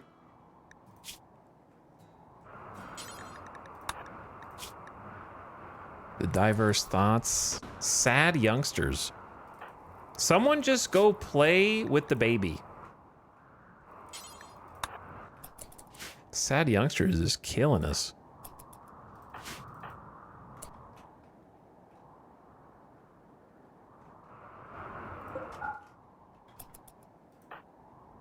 Go have a beer, Hawk. Don't worry about the 4 plasteel out there. That's what I want. Full power wind turbines. Oh, they already landed. Where are they?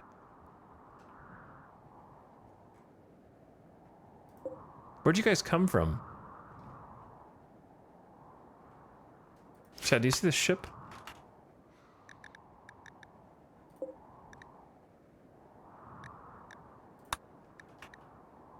Oh, they landed by the animatree. Okay. I see. Sure, why not?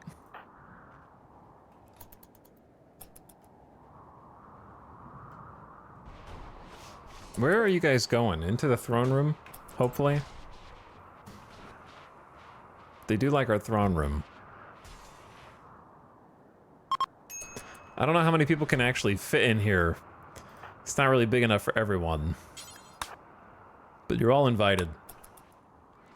So come on down to the bestowing ceremony.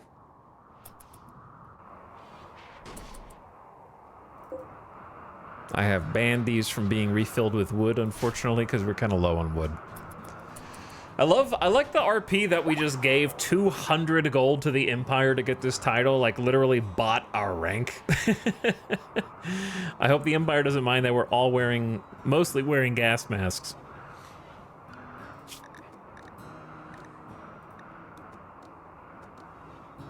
In order to keep the toxic ash out. Jackalope standing right in front of her throne. Praetor is a pretty big title in the Empire. Hello, Maurice. The line Infantier in an Imperial battalion. I've never even seen the word Infantier. Conscripted at a young age to add bodies to the army, Maurice learned the methods of fighting well enough to satisfy the officers. However, he never quite understood what was going on around him enough to really believe in it. Was a country lordling. Growing up in a noble family's manor in the outer country, his early years were full of lessons on horseback riding, politics, and religion. Maurice and his friends found many ways to break the rules and have fun in the fields and forests. A rich officer who doesn't know what they're doing? Oh, he never became an officer.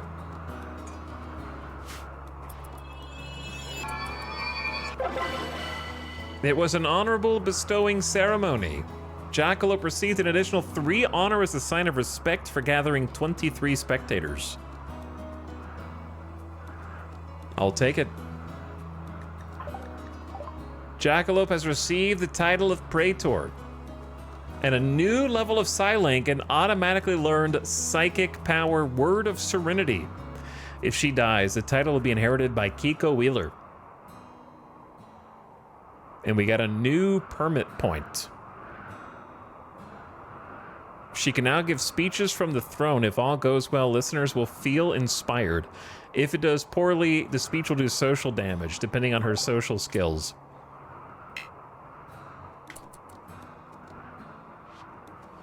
Word of Serenity is calming words and psychic suggestion to end a mental break on a person.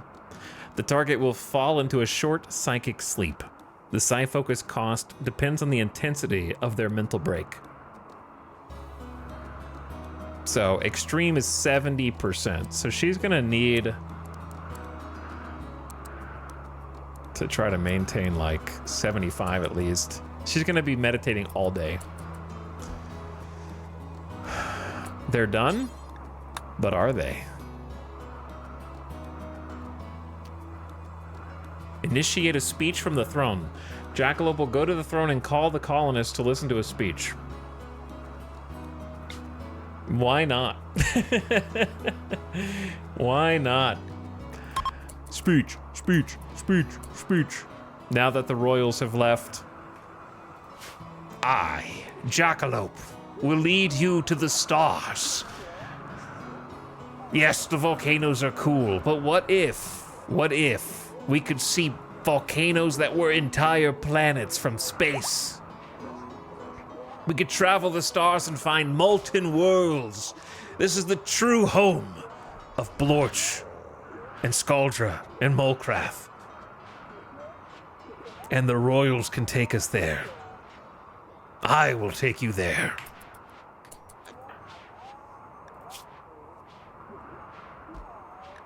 I hope she gives a good speech because they really need a little pick-me-up right now. At least she's not wearing a gas mask, so they could hear her. And it is warm in here because of all the fire braziers, so they got that going too. Somewhat impressive, rich wealth. This is an obsidian throne, excellent obsidian throne. Okay, so pay respects, kneel. And we need to spend our other. Each type of aid may be used for free once, after which you must wait to use it for free again. You can use the aid more frequently, but it will cost honor. It was an inspirational speech, remarkably inspiring, full of intensity and purpose. The following people were particularly moved and were inspired: Sty and Cohen. Sty now has a shoot frenzy, and Cohen is just a baby, but has a go frenzy, and it's just really energetic. Oh, I guess it said it on the right-hand side. That's a plus 10 for 8 days? That's actually huge. That speech was moving emotionally and intellectually. I am filled with purpose. Wow, that's a big buff for a pretty reasonable length of time. They're also happy from the honorable bestowing ceremony. It was done with dignity and honor. 6 days, plus 3. So that should fix the mood situation now, I think. Though Sty needs to eat.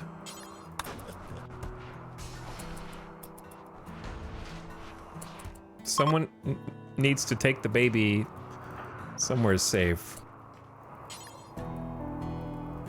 Jackalope can feed the baby. They got played with recently. They need some food. Undignified throne room. 83 out of 90 impressiveness. Come on. Come on. I wish you could make drapes out of not wood. The wood is the issue here. We have 39 wood. Been making too many wood dining chairs.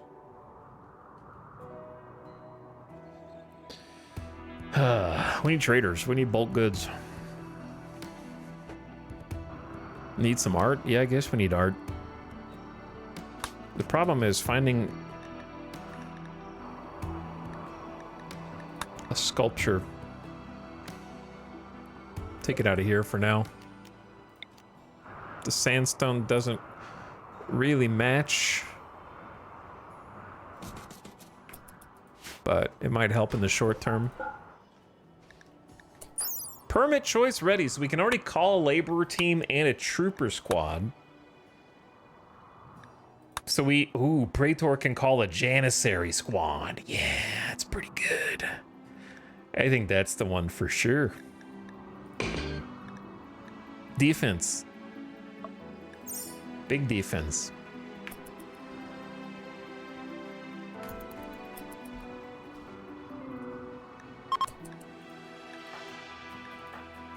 Beep beep boop. Ooh. Wait for the baby to be fed.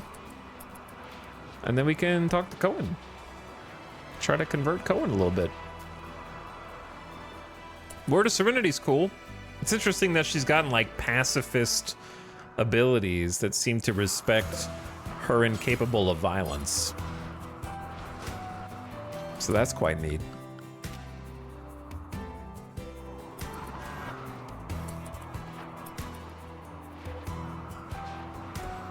All right, baby is hopefully happier now.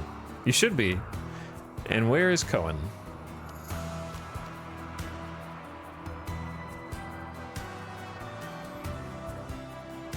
You know what? Let's go big again. Conversion ritual on Cohen. Gather round, everyone. We've got another mandatory attendance meeting today.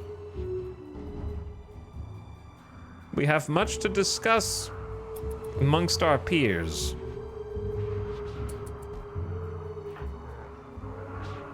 Jackalope will now try and convert Cohen away from this hominid transhumanist doctrine. The machine worship must come to an end. We're going... Actually, do we have just enough pillows? Do we have the exact amount of pillows, or is someone not here? That's so strange.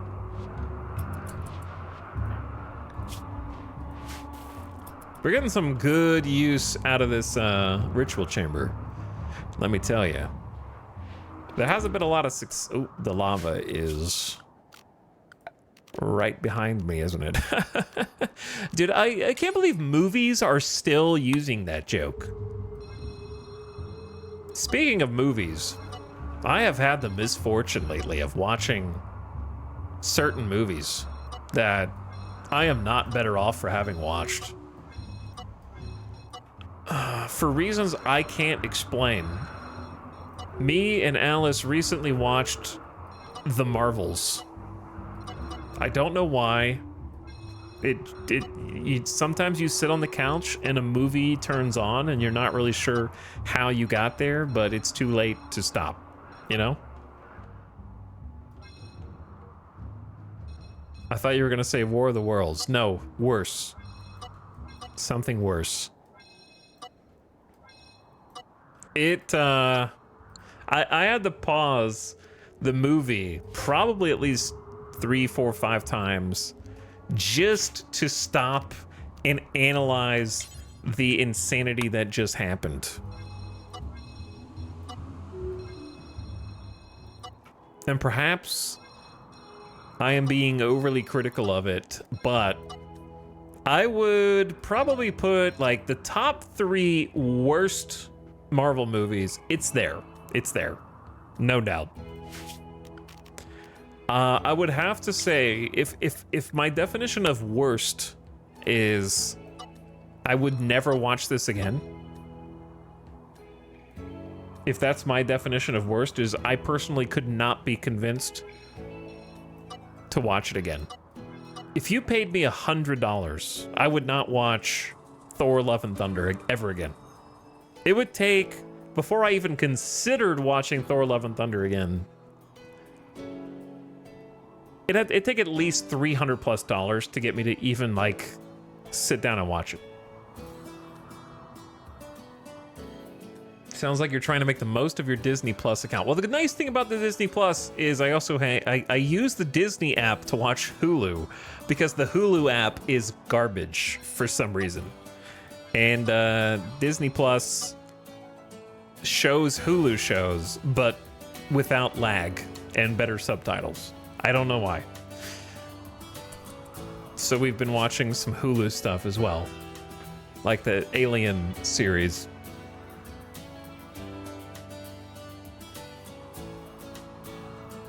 But anyway, my top 3 worst Marvel movies are: number 1 worst, Thor: Love and Thunder.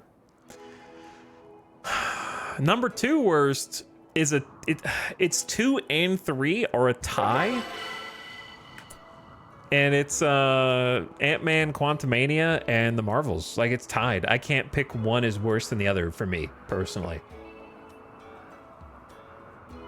There's nothing about either of those 2 movies where I feel like I could choose which one is actually worse than the other one. They're just as bad as each other.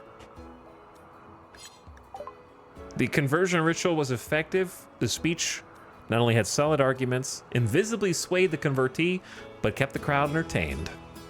Everybody gets a +3 mood for 6 days. More importantly, Cohen is not a Sulfurstrider. Okay, how much? We'll keep trying. At least everyone got something out of it. We need to turn this switch on, dude. Let the robots... Oh, they're already good. Let the robots recharge.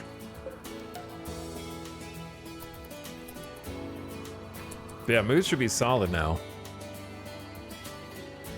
Also, moving the art in there only brought us up to an 89 out of 90. I wonder if it's because it's dirty. I wonder if it's because it's dirty.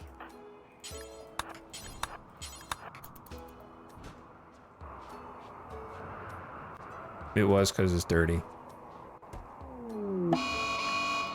Fleshball has gone berserk and will attack anyone that he sees. Jackalope only has 71% psi focus. This has got to be an extreme break, right? What did it say? This has got to be an extreme break, right? Fleshball's hungry. My wife and sister died. Ravenously hungry. High life missing. You know, the usual.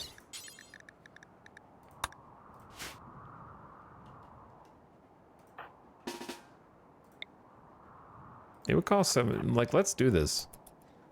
Why is the door being held open from last time? They're just escaping, which is hilarious. So I'm gonna use Jackalope's new power.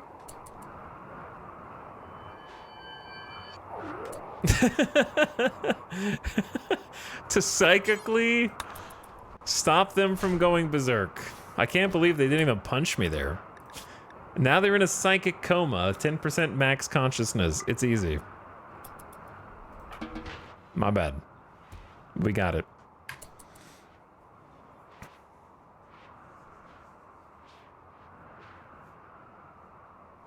After Avengers Endgame, I stopped watching Marvel. That was smart. That was actually smart. However, I will say the one bright spot was, as chat suggested, I did like Guardians 3. I enjoyed it. I wouldn't put it on the like greatest of all time list of Marvel, but I would put it on I did enjoy it, and I don't regret watching it. There were a few things I would have changed, but I would give it a solid, enjoyable like 8 to 8.5 out of 10. I laughed. Let's put it like that. Like, there were jokes that were funny, and I laughed, which I can't say about any of the other Marvel movies that I've watched lately. Sophie, maybe I do want you to start cleaning again. Base looks kind of dirty for one clean bot.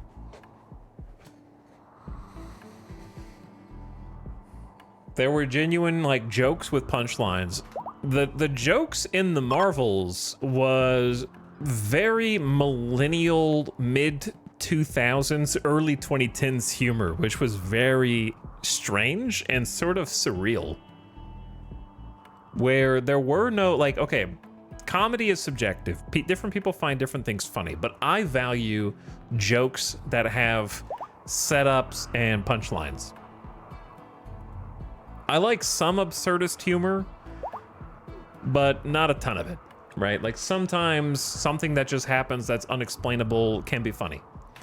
But Guardians has a bunch of just great, like, kind of setup payoff style humor. I think Drax is hilarious to me still, somehow, after 3 movies. I don't understand. I don't know. I look at it, and on paper, I should be tired of the big dumb oaf shtick, but he makes me laugh. Dave Bautista is a hilarious guy. Like, he's probably one of the best, like, multifaceted actors. He's a small character, like in Blade Runner 2049, but I remember him vividly from the beginning of the movie. He's great. Everything he's in. My rice. All of it? Okay. Well, cancel that harvest, I guess. We've got a blight. It shouldn't still work, but it does, yeah. It's really good. Like, any good comedy should have some jokes that miss. You can't land 100% of the jokes that you write. Also, ad starting now, that is not a joke.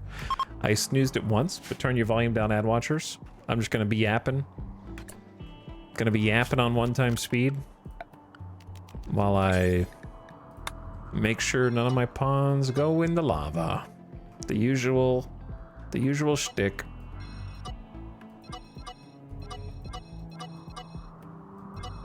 But yeah, when I watch a comedy, I expect it to not be funny all the time. You know, that's an unrealistic expectation. Be like, this movie will, every single thing should be funny in it, and I should never be like, huh, okay. You know, like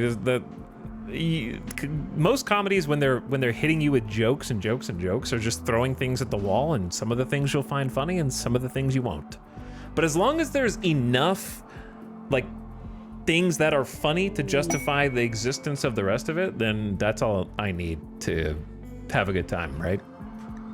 Like, as long as half of it or more lands, or there's at least like some really good set piece jokes, then that's good. And Guardians 3 has those, I think.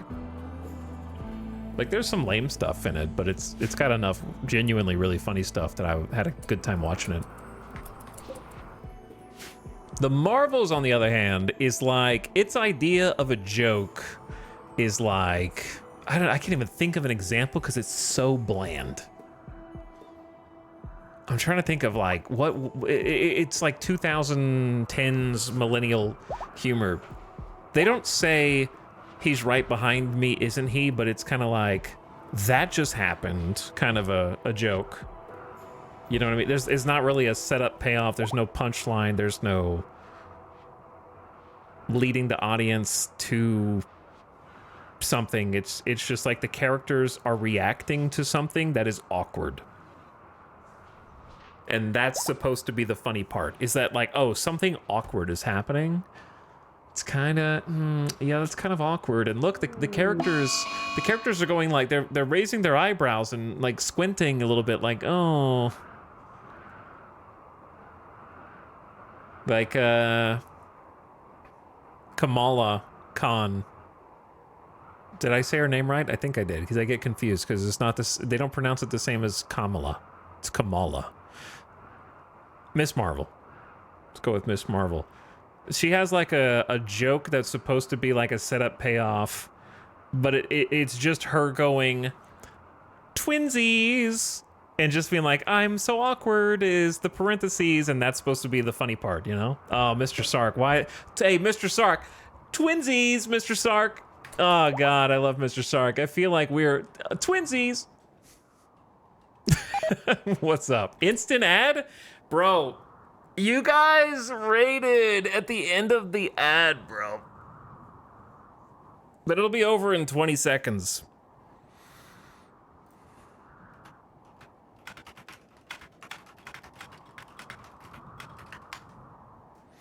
I'll type to them instead.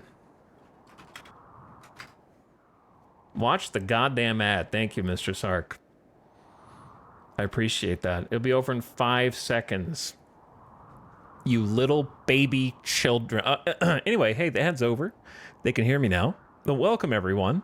So I'm so sorry you just got slapped in the face by an ad as soon as you joined. But your streamer, the Mr. Sark, sent you over to a channel who was in the middle of a 3-minute mid-roll break that is there, and it's designed to stop the pre-roll so that you don't have to get hit with an ad if you joined a random channel you don't already follow or subscribe to.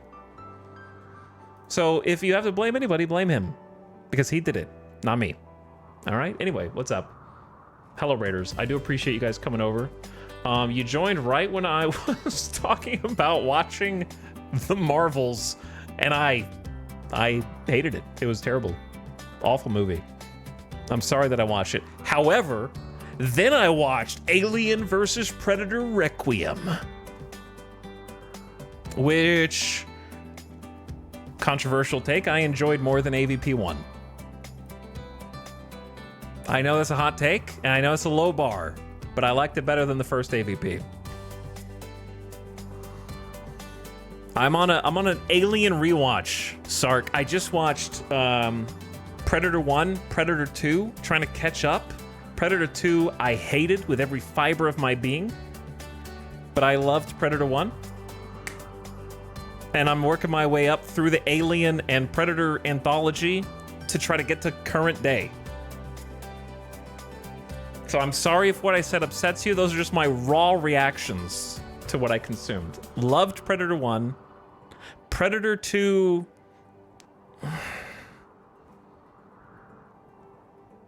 I didn't like it. And of course, I watched Alien Director's Cut, Aliens Director's Cut, Alien 3 Director's Cut, Alien by the French director. Forgot what it's called, but it's not called Alien 4. Director's Cut. And I think now it's Covenant time. I think next in the chronology is Alien Covenant. And then Prometheus. And then somewhere in there is The Predator, which everybody hates, apparently. And then Predators. I don't know which one comes first. And because the naming conventions are confusing. And then Prey, which is good, apparently. And then somewhere in there is Romulus, which apparently is great. So I'm looking forward to that. Anyway, I've been on rewatch spree. Well, actually, a first-time watch. I've seen Alien 1 and 2 before. If you want to know my opinion, Aliens is the greatest. And I will absolutely die on the hill that Aliens is better than Alien. But I love Alien. I give Alien like a 9 out of 10. Aliens is a 10 out of 10. It's the best one. Hands down. You're going in. I'm going in. What's up, Raiders? Sorry, I got the game paused. I'm just yapping about movie bullshit.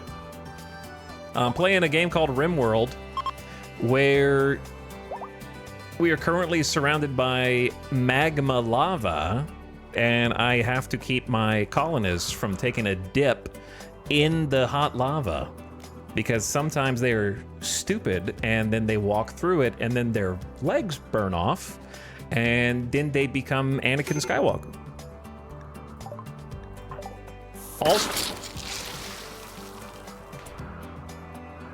Also, some of my colonists are pyromaniacs, and just set a fire foam popper on fire, which did exactly what it's supposed to do, which is sploosh everywhere, all over the room and all over everyone in it. So now everything's covered in fire preventing foam, and hopefully, you know, this is the hospital, so having fire prevention in the hospital is important to protect people like poor Miko here, who is stuck with paralytic evasion, can't move, but it can see things and understand things, and so would have had to watch himself burn to death. That would have been very sad. If you're in my chat and you're still awake, follow Mr. Sark, goddammit, by checking out this link. Or this link. Or this one. I don't know what the hell Mr. Sark was playing, because I feel like every time I tune in, it's something different. Though, I have enjoyed watching the IRL. Okay, disc golf versus frisbee golf. Yours is disc golf. Is that right? Different. They're two different things, yes? I think Sark has been playing disc golf as opposed to frisbee. But I've enjoyed the IRL setups. Same thing pretty much. Yeah, but isn't the disc like smaller and the frisbee is larger? And kind of has like the lip. Oh. What just exploded? He did another one. Why is Opossum just running around, setting fire foam poppers off in different quadrants of the base, covering everything in fire foam? This little shit is 13 years old. Everyone's wearing gas masks, by the way, if you're curious, because there is, well, there was. I think it cleared. There was a volcanic ash covering the sky, basically, and falling down, and when they breathe it in, it burns their lungs. So we had them wearing gas masks to try and curb that. But yeah, welcome to my RimWorld colony. This very late game in RimWorld. It is a colony survival sim where we have lived a long time. This is day 26 of this particular colony, and I give you a little tour, show you what's up. We got a bunch of people in the colony right now, and they're currently kind of chilling around their base. We got a couple of pillboxes that we fight out of, and these give us, like, we got sandbags and walls to take cover behind. Don't mind the rats congregating outside. They're feeding on the headless corpses of my enemies at the moment. So they tend to congregate like that. But we come out here sometimes to fight. Sometimes the enemy breaks in and we just have to fight street to street inside of our little cityscape that we've got. There's been an expansion of RimWorld like a month or two ago, and added a whole bunch of cool shit, like this passenger shuttle, so we can feel this bad boy up and go to the world map and use it to fly in kind of a short range around the base. But there's also like grav ships that you can build now, which are basically spaceships that you can't take outside of the gravity well of this planet. Thus, grav ships. But we got an armory here with a bunch of different weapons. Recently acquired some nukes called anti-grain warheads. They're basically antimatter bombs that we can fire out of our mortars. Here's a random event now.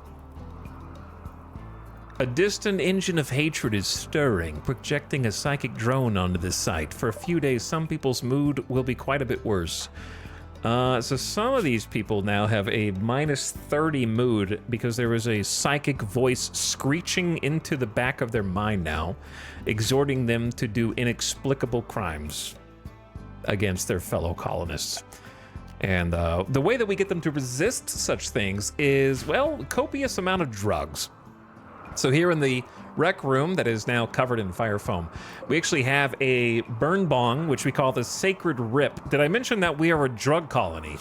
The Sulfurstriders started as a tribe with very low Neolithic tech, and we worked our way up to high tech, basically, from the bottom. And we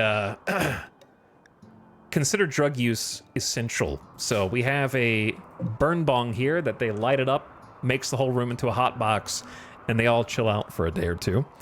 We also have a lot of beer. Keep the fridge stocked with beer and Psychite tea, which is basically tea laced with cocaine. And then if we really are desperate, we have the good shit, the pure yayo. That is the hard stuff. That'll make them, take them to a different planet. You know what I mean? They won't even know what's wrong anymore. So we got a few different ways to keep them chill. But yeah, we got a slew of different kind of, these are mannequins that you can put armor on. Just got added to the game. We got Go Juice here for the melee. This is like a combat stem drug they inject themselves with and become faster and stronger and shit. Got hydroponics for growing a bunch of crops indoors. And then there is some soil here that we housed and gave some heaters. Little animal farm with some boomalopes who are basically made of gasoline or chem fuel, and you milk them for fuel, actually. Don't ask where it comes from. We've also got a couple of vampires in this colony, which is unusual. This one is a vampire who is ascending the Empire's list of royalties, so she has her own throne room over here with an obsidian throne and like a wonderfully large bedroom. And so to keep her fed with blood and hemogen, we have a few blood donors who seem to be, strangely, all three of them coincidentally are missing their legs. So when I find them, I will let them know. But for now, they are just parked inside of their bed. Craziest thing, all three of them missing both of their legs. Unexplainable, really.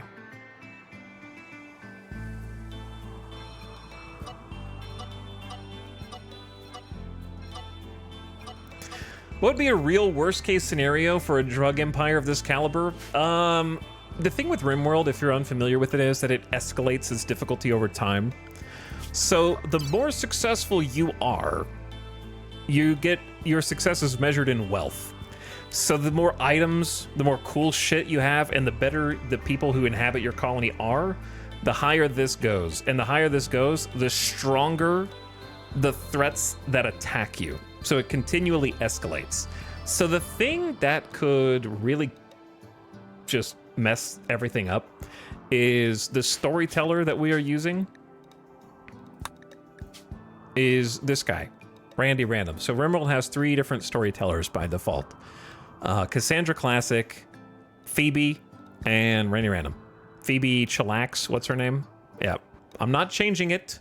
Okay, I did that once before on accident. One time I showed this screen and clicked on Pt.26 to show the different storytellers off, and then forgot to change it back. And then we played for like 30 hours on the wrong storyteller. So I was like, wow, I'm doing pretty damn good. And then I was like, this is too easy, it's weird. And I looked, and I had been playing for like a week on the wrong difficulty.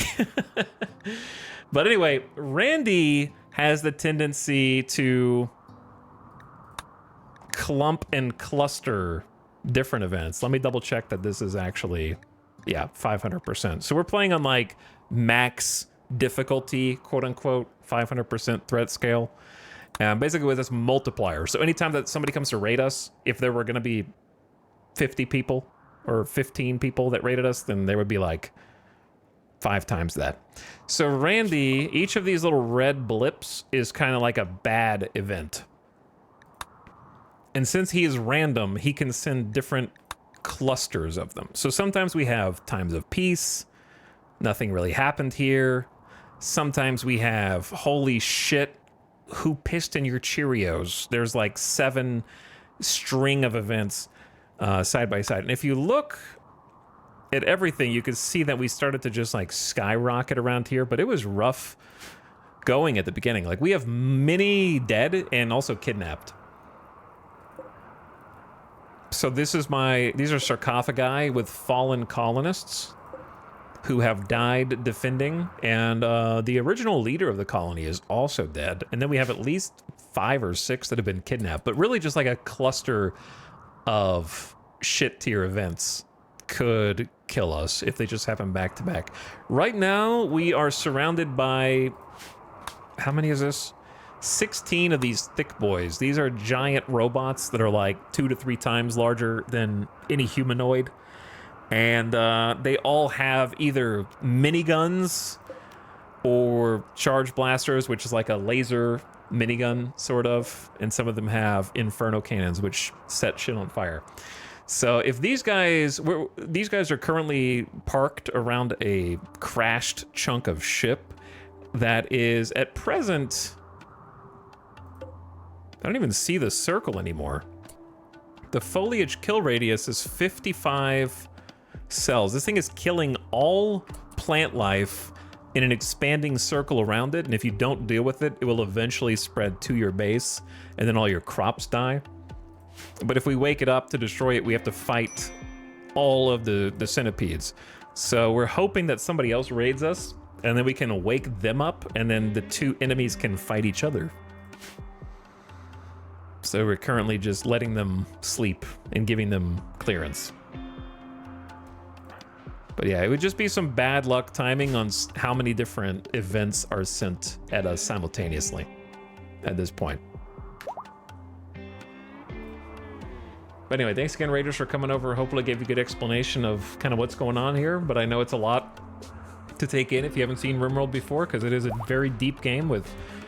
I'm approaching 3,000 hours in it, and the funny thing is I wouldn't consider myself a full-time RimWorld streamer, but an expansion just came out less than like 2 months ago, and so I've been kind of only doing that since the expansion came out. But I used to play it on YouTube back in the 2010s when I maintained a YouTube channel. Since RimWorld since 2013, so it's about 12 years old now. Still getting expansions and updates, which is really cool. Never tried living the high life. Is it a big deal to handle? If your colonists get addicted to the drugs, it can become a problem. Because if they start drinking too much... All right, we need to clean this up. This is not good, guys. The fun's over. If they drink too much booze, you know, they damage themselves. If they drink too much Psychite, you gotta protect your kidneys. You gotta protect your liver. Psychite hits the kidneys. The booze hits the liver. So they can actually have like liver and kidney failure if they consume too much. So you got to space it out a little bit. So we try to give them a variety of different drugs, you know? Like if you do one vice all the time, you mess your shit up. If you do a little bit of every vice, you're probably fine. This is not legal or doctoral health advice. I am not a doctor. Please, no, I'm just kidding. But You know, it makes sense, kind of.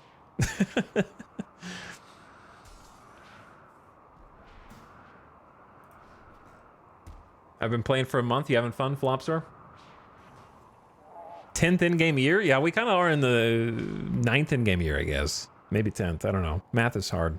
I think we started in 5501. But I expect there to probably be some action shortly, because it has been a minute since the last big raid. But some real stupid things have happened. Like, this was one of our mining holes. There's like steel in this area, so we put like a drill here.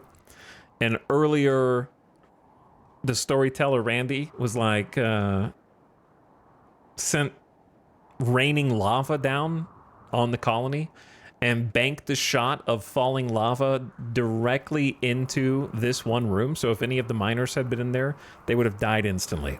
Luckily, they were up the road in the other mining hovel and managed to survive. But he just tried to like dunk on us.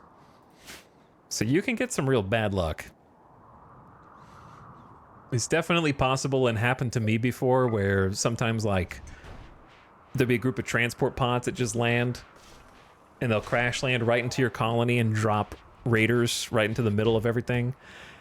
And yeah, I've had a transport pod just land on somebody's head before, kill them instantly. So it's definitely possible to get some just shit luck.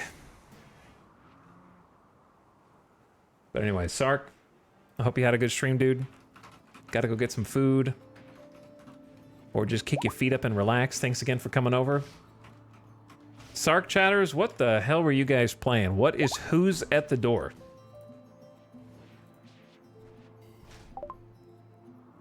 It sounds like an indie horror game. It's either an indie horror game or a millennial realism horror experience. Like, anytime anybody knocks on the door or rings a doorbell, I just pretend like I'm not home. Nobody who I need to communicate with will ever knock on the door or ring the doorbell. You know what I mean? So it's automatic rejection. There's not one person in. If anybody needs to come over, there's a text message first. It's like, I'm here. Open the door. It's a silent transaction. Notification of arrival. Unlock and open the door. You're in, right? If you knock or ring the doorbell, you are an unwanted visitor. Please leave. So who's at the door? We just learned pulse charge munitions. All right, tech. We're advancing the tech tree. Did some research. And we're going to learn, this is new content from Odyssey. Beam grazer and a beam repeater. Haven't seen it before. This is what the mechs use against us.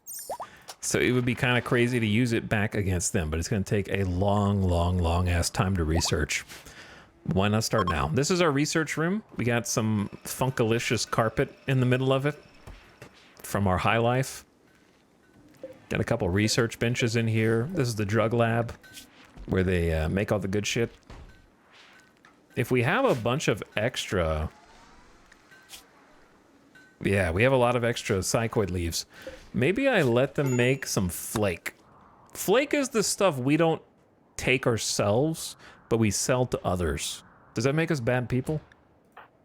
That's the extremely addictive hard shit.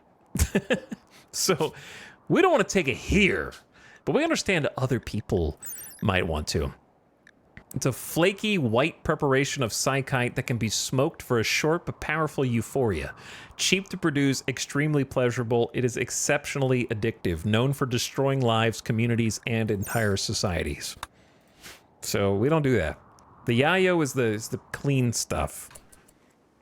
You don't want the dirty high, but we can sell it for money. So we do. Oh, we need more people on cleanup duties here. This colony is kind of dirty. Opossum is having a major break risk. The minus 30 high psychic drone is crazy. It's like overpowering the inspirational speech. This is a 13-year-old child who we raised in this colony, and actually taught them in school. We have a little schoolhouse right next to the drug lab, but I've tried to keep the kids off the drugs. But you know, this is an extenuating circumstance, what with the psychic drone exhorting inexplicably bleak acts. So I think you can have a little psych IT to try to offset that. But how about when you wake up? Wait until you wake up. Moods were looking good until like just now. Psychic drone takes its toll.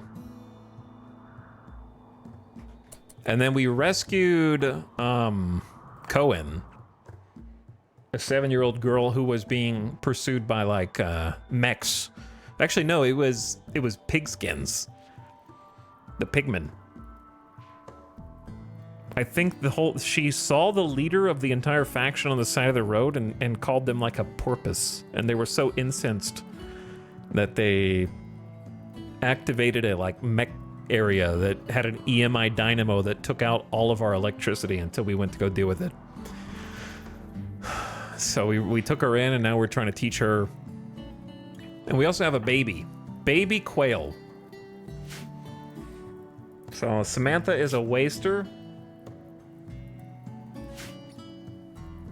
who, hilariously enough, is incapable of caring and therefore incapable of really handling her child at all. She's the leader of the colony, but kind of has like a stand back and let others take care of it approach. So let's get the moral guide in there and play with the baby. Baby is crying.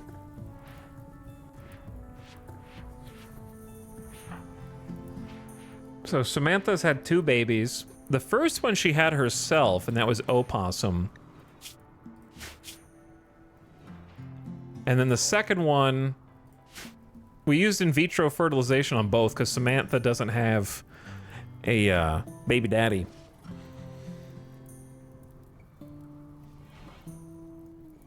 So the first one she bore herself, and then the second one was actually Sty, who had and bore the child. But it was the DNA of the leader, Samantha, and then a Neanderthal named Dorna. By the way, I need to take off their stuff. So if the things I'm saying make you go, wow, what the hell is he talking about? RimWorld is kind of like that. It's kind of like, if you just hear what is going on in the game, it's like, what the hell is he talking about? In vitro fertilization in this colony? Yeah. The men have to cover their faces in this colony because this is actually a female supremacy colony. Technically, everybody covers their face. The men wear veils and the ladies wear cool cult masks. It just kind of happened that way. So I gotta tell them what clothes to wear. Bomba Opossum cover up. Alright. Now they should change. Was quail made naturally or are they another test tube? Well, none of them are test tubes. They just... It's a natural birth. They're born naturally. But you extract the ovum, and then it's fertilized, and then it is implanted, and then baby born through childbirth. So they were both born that way. How much of this will be on the test? Listen, guys, if you don't know what in vitro fertilization is, you need to broaden your academic horizons, because this is not a test type of material. That's like me saying that to have a child completely naturally requires a mommy and a daddy who love each other very much, and you go like, is that going to be on the test? It's like, no, it's just common knowledge adjacent. So hopefully you already understand how those things work.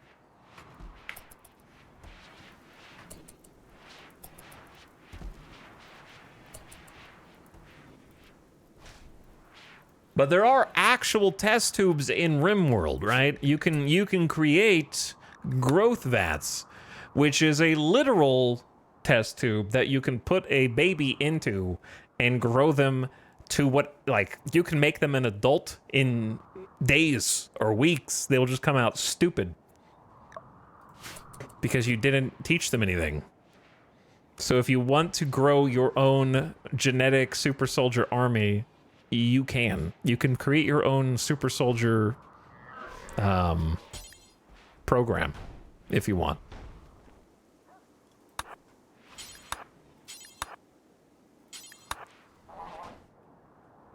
Like, it even has all the genetic shit. So this is one of the failed fertilized embryos that we got, and we decided not to pursue it because it was going to be ugly as hell, very aggressive and fight everyone, very slow runner, and also eat twice as much as the average humanoid for no reason. And it would barely feel pain. That's the that was the only upside. And I guess strong immunity.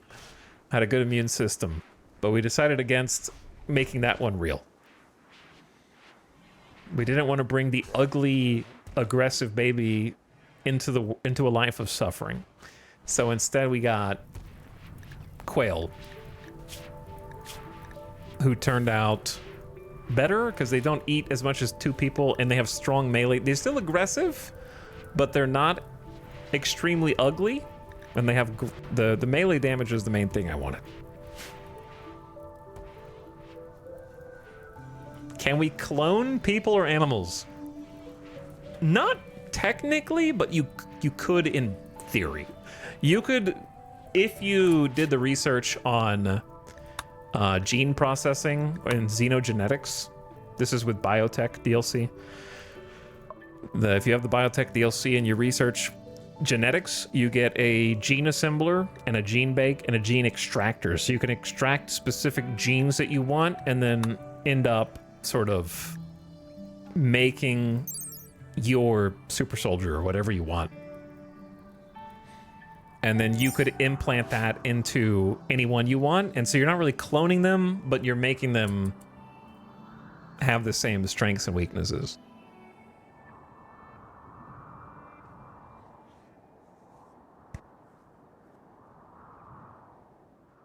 Can you imagine eating at a restaurant and you get kicked out because you have an ugly and aggressive baby?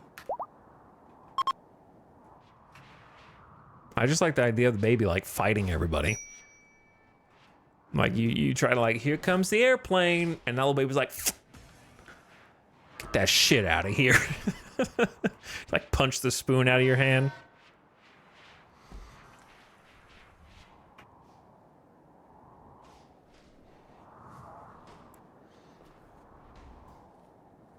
There can technically be literal clones in RimWorld as well. You don't really have much say in that, though. It's more like a random thing that can happen. Did I mention we also are making a shit ton of pollution? These are toxic waste packs that we are storing in a air-controlled facility to keep the temperature below freezing so that they never pop and spread toxic waste everywhere. And that's the result of having little robos. By the way, here's our cat, Pharaoh. Just wanted you to see that we had one. I forgot that we can train Pharaoh to be more comforting and emotionally supportive. It'll nuzzle colonists and make them feel good.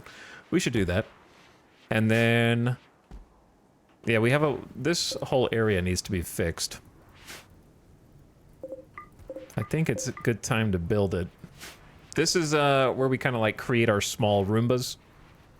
We got a couple of combat robots here that have little shotguns. And then we got a haul bot who just scoots around looking for stuff to take from A to B, logistics-wise.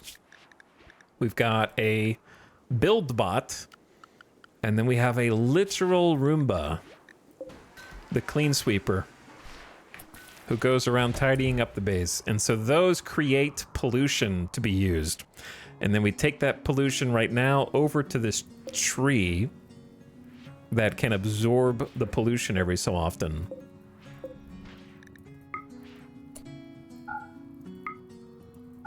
Okay, so I think we're gonna have to dump more of this. We've also been dumping a bunch of pollution in the northwest of the map to get rid of it at the moment, which sometimes can summon insect infestations from deep underground, which, it so happens, my colony has acquired a taste for. They are a delicacy here, though most colonies hate the flavor of them. So we actually do want the insect infestations so we can kill them and eat them.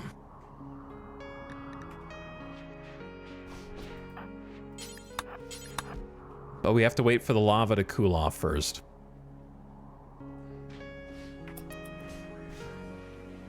Before we can go back up there.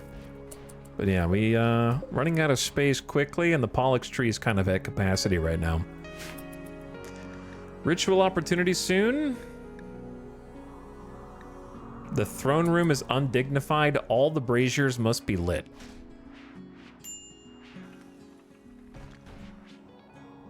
Okay, but how many braziers do I actually need?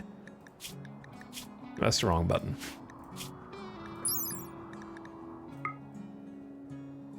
You just need 2 braziers, so why does it require all of them to be lit? I could just trick the game by uninstalling it.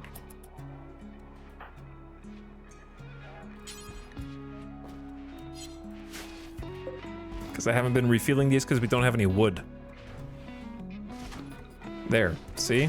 Now it's not unlit because it doesn't exist.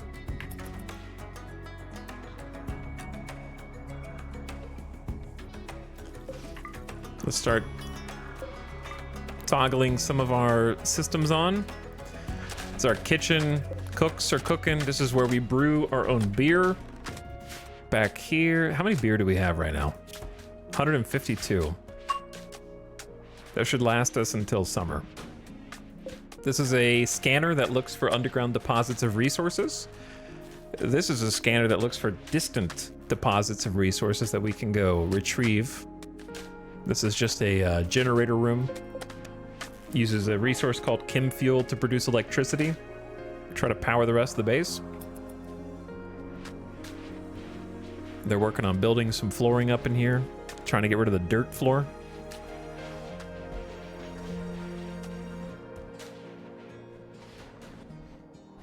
But yeah, I'm surprised we haven't gotten hit with another raid yet.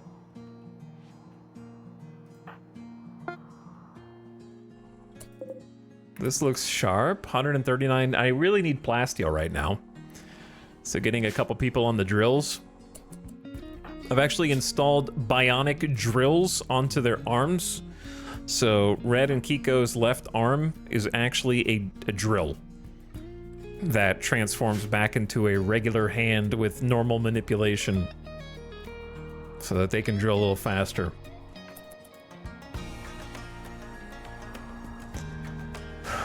This whole facility is very controlled and kept. This is something I wish I would be able to do. I mean, you haven't seen us in panic mode. I have not been cool, calm, and collected for this run. I was kind of a rage gamer for the first 10 streams of this because we were just getting shat on. The leader of my colony was one of the first ones to die. Everybody's favorite character. I rounded a corner and got shot in the neck. One tapped. Leader dead. So, that was an unlucky one. There have been other unlucky ones as well. We've had a bunch of people get kidnapped, tragically.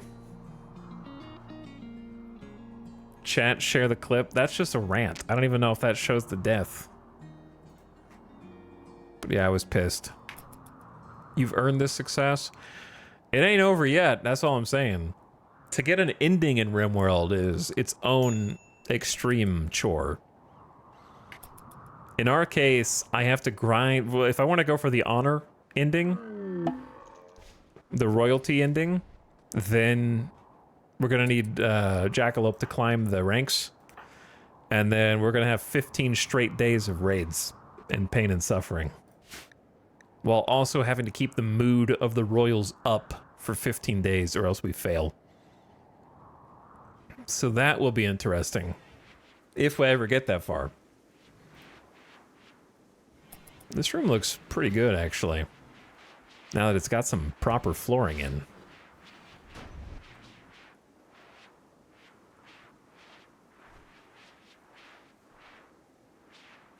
Etal's only had like 10 insulting sprees. Yeah, I had a few here and there. So the psychic drone is over. That is a really bad event. We just hard countered it because we've been doing a lot of stuff that makes everybody happy. Gave an inspirational speech at the throne. Had a conversion ceremony. Had a bestowing ceremony. Got the drugs. That Vexa eulogy was beautiful. Oh, the clip? I don't even remember what I said. It's just probably bitching about a lot of random bullshit that I felt was affecting me at the time. If I could go back, I would have been less angry in the first week of these streams because I didn't know that I was going to get to this point. Because you have to understand, the title of the stream, Third Saga, is because this is the third colony attempt on lava at the highest difficulty setting. And then before that, we had like, chat, how many times did we play these Scarlands maps? There's different biomes in the world. If I didn't make that clear, you could like play in a desert, you could play in a forest, you could play on an ice sheet, you could play in a swamp, you could play in a bog. And they added a bunch, like 5 new biomes, I think, with the new expansion. So the lava one was one of them. I don't remember how many we tried on Scarlands. Scarlands was another new one. That one is like an apocalyptic post-bomb city where with a bunch of like empty, hollowed out concrete buildings that had been ruined by some kind of war. And there were a bunch of like predator animals that were eating people all the time. How many did we try on that? I don't remember.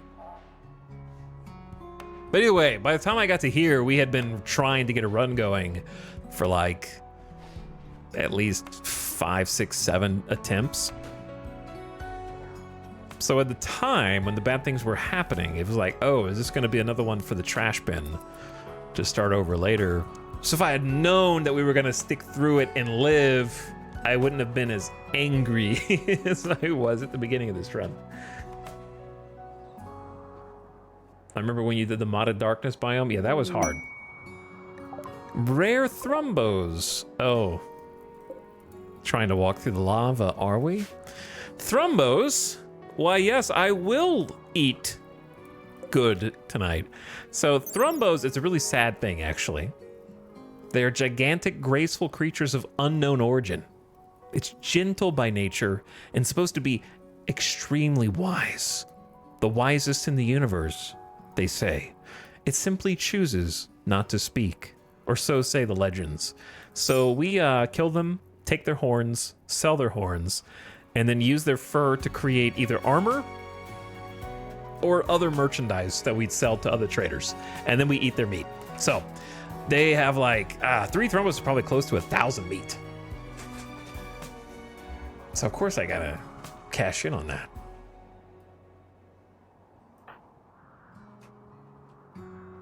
So let's go kill him. We're hungry, aren't we? I need more guns, maybe. I need some more guns. So let's get everybody with a gun to get out here. Grab some LMGs.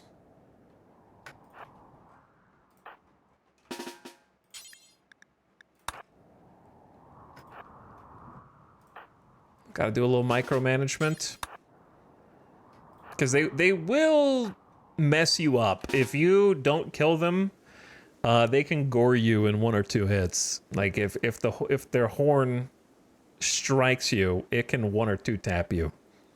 So we just have to kill them before they even get to us, which with this many people will not be hard.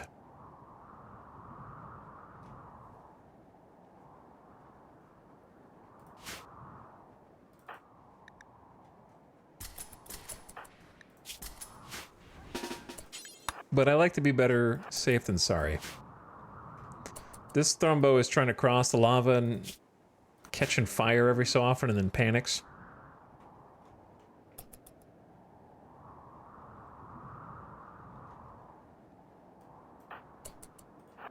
Now, the thing about hunting thrumbos is we're not really playing fair because we brought a flamethrower. And the flamethrower is really good at area denial, as you might imagine.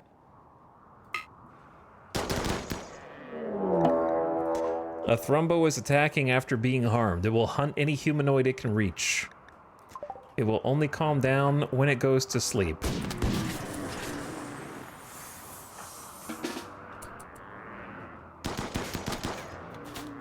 Okay, I actually don't know how that one died so fast. Oh. Well, it looks like Maria and Hawk shot it in the brain. That is one fast way to kill a thrumbo, yeah.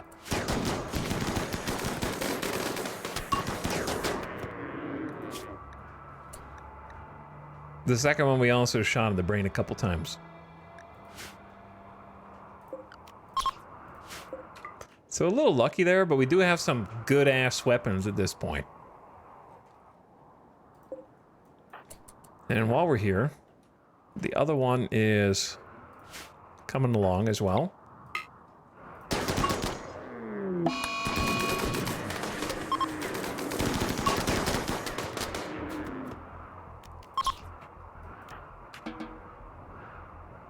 There you go. Why does everyone have to eat right now? Why are you guys eating pemmican?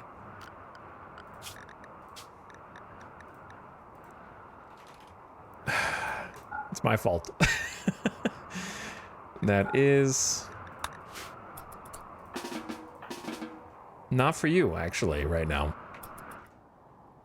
I need someone to finish this one off because it is still alive. Carried in. Kind of a firing squad, yeah. We make this look easy, but then when we get raided, we're going to have a much worse time. Why don't you bring some plasteel in and we can make another locust armor. So I've been trying to outfit all of the troops with a new set of armor, which has a built-in jump jet into the back that lets you basically hop short distances.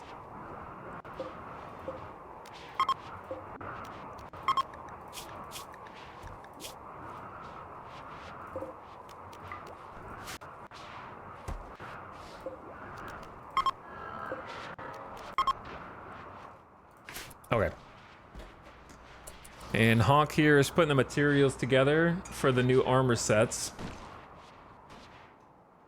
Where are you going? There is, like, randomly a bunch of plasteel down here. And some horses that we could hunt. That's kind of rare. Though the, yeah, first thrumbo was like 338 meat. Well, we are out of vegetables, kinda. We got 800 potatoes, and they're harvesting some rice.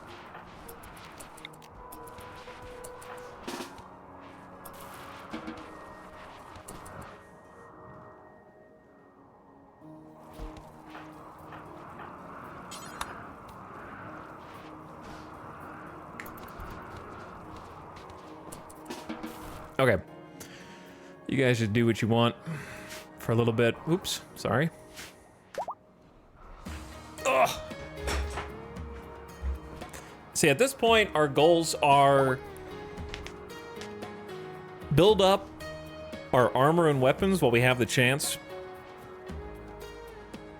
while also trying to accumulate honor for the Empire in order to raise the rank of Jackalope to ascend the Empire's ranks and kind of seek an ending out through that. So we're gonna need some quests to be offered. Chad, is it possible to build honor by giving gifts to the Empire, or do they just give you plus rep? Other than the gold. Like, just a trade gift, I mean.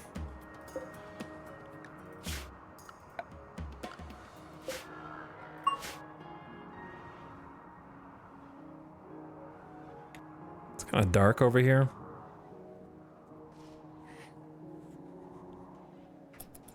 So I think we're just gonna have... I can set the quests to have a reward preference, which I don't usually do.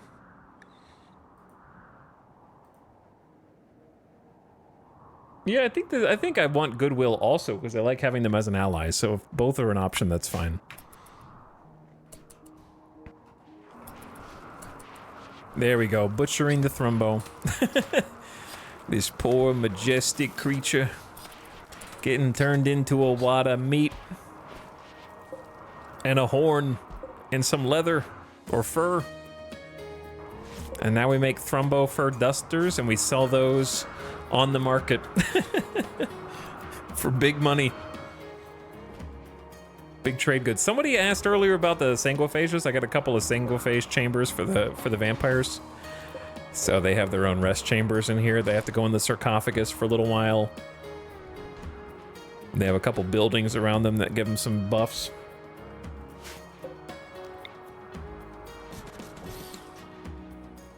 For whoever was curious about that.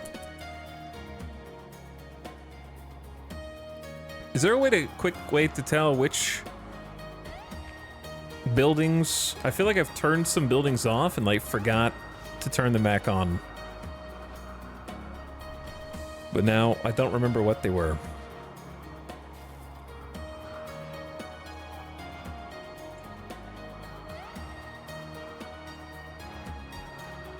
Probably the chem fuel refinery, but that needs vegetables for us. I guess I could use meat, but... I mean, we just got 500 rice and 800 potatoes. Then we got more rice down here. Randy taking out my harvest with a... I was gonna say a blorch. I don't know why. It's in my brain. When you do the eye conflagration, a blight. Blorch is the gassy one of our 4 gods. We also worship Gondabong, Lord of the Long Draw, because of our high life. Actually, this is a good idea. Let's go ahead and do the ritual. It's a good time to gather around in our lava cathedral, take a seat on the kneel pillows, and observe, or maybe just stand around, that's fine too. Observe the burning of the pyre sign, shaped in the form of our enemies, burned as an offering to the gods for good fortune, asking and beseeching for their blessings.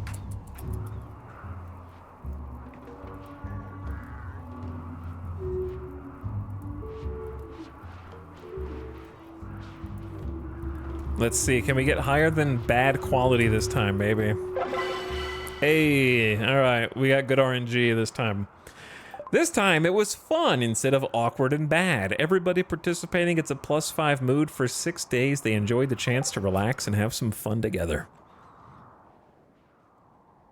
Very good.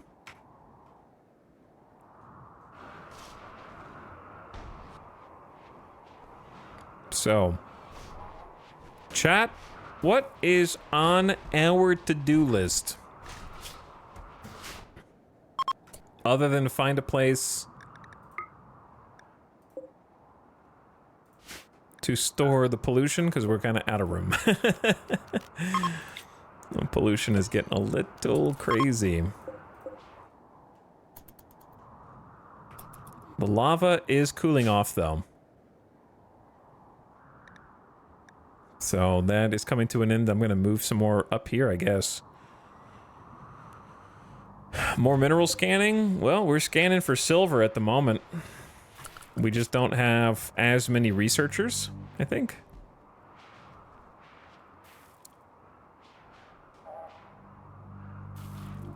Or if they are, they're choosing to research at the tables and pursuing beam weapons. I could craft another charge rifle or two. How much would it cost to craft a charge rifle? Is a charge rifle on the fabrication table? Yeah. 2 advanced, 50 plasteel. It's not too bad. Let's have our super crafter do it. That was a rhetorical question, but I got there. Just thinking out loud. But yeah, we're doing some mineral scanning. It's going all right. As long as we can keep these boomalopes fed, we can get some more chem fuel. I need to sell these Molotovs.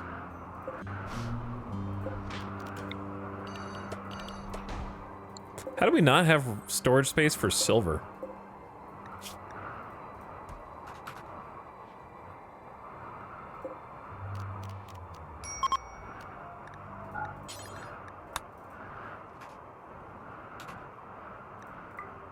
Well, let's move the silver over there. Shouldn't just be freestanding in the battery room. Yo, this room turned out pretty good.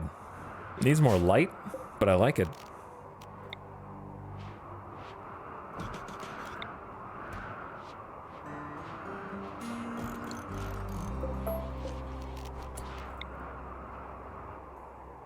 Oh. I don't know if Sark is still there, but I just remembered that I had a question. It's cool if you're not, though. But I was curious, maybe if anybody is still there from the raid could answer this. I was wondering if Sark had ever played Foxhole before. Because, like, I started playing it this weekend, and I feel like I might get addicted to it, and I'm curious if he's ever streamed it or YouTubed it before.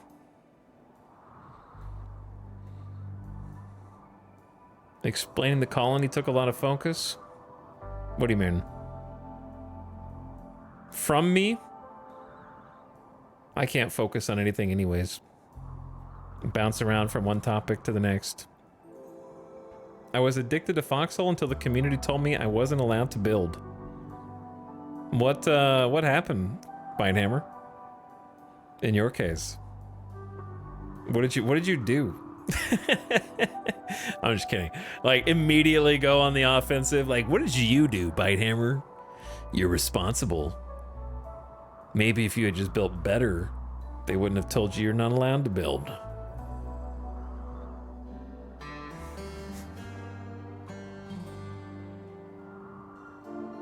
Automatically assume it was a chatter's fault. I tried to build a production base and Siege came over and told me I was increasing the supply cost for everyone, and they mass reported my base. Damn. That is pretty bad.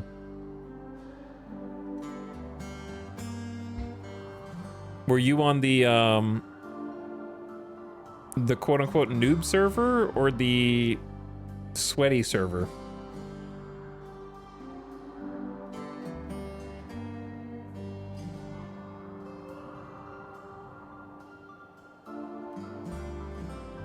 And also, what faction were you? Out of curiosity.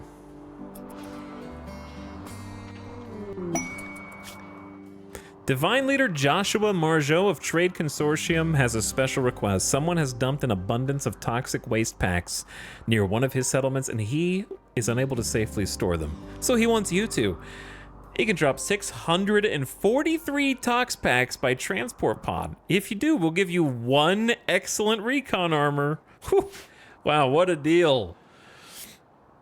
This is 300, so they want to send twice as many as I have.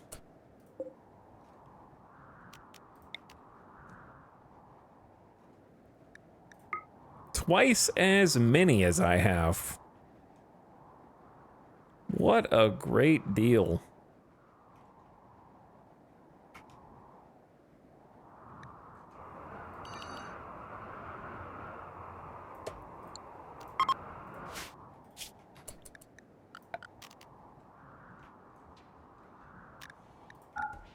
Also,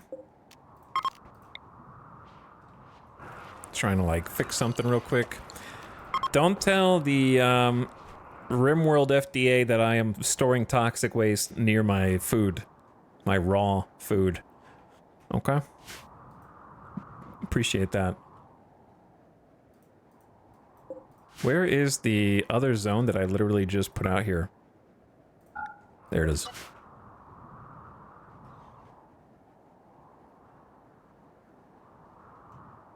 It was really fun. I had just built a train that went to a scrapyard and everything. So, okay, did anything actually happen, Mr. Bob, or did you wait. Wait, that, oh, sorry. You didn't say that. Bitehammer said that. Bitehammer, did you actually, did the reports do anything, or did they just intimidate you into stopping?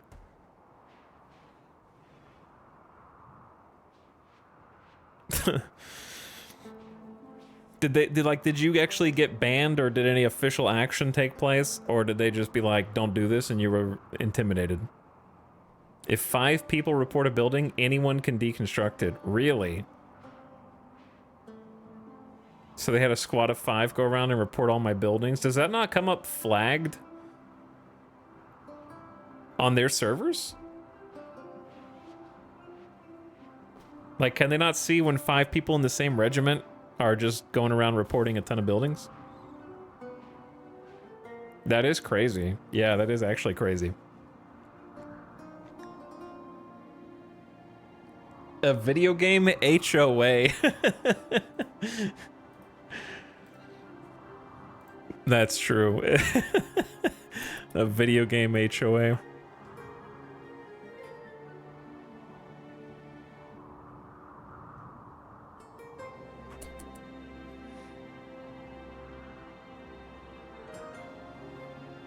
No idea. I was just pissed and quit. That makes sense. I mean, if they just started randomly destroying your buildings. Did they actually destroy them themselves? Because isn't that griefing?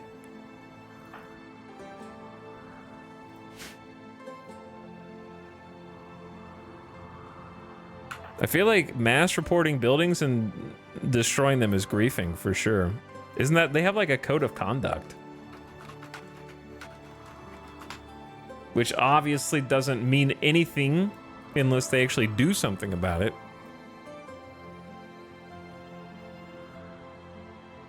I mean, the first rule is do not team kill, grief, or intentionally harm your own team in any way. They would be like, I wasn't the one intentionally harming, they were by raising resource costs.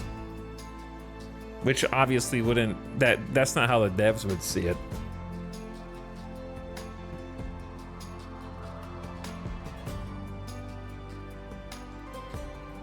If you see any members of Siege on the Sweat server, well, the good news is I'm gonna not be playing Warden. I'll probably be Colonial. That has nothing to do with what you just said. I was just already picking Colonial.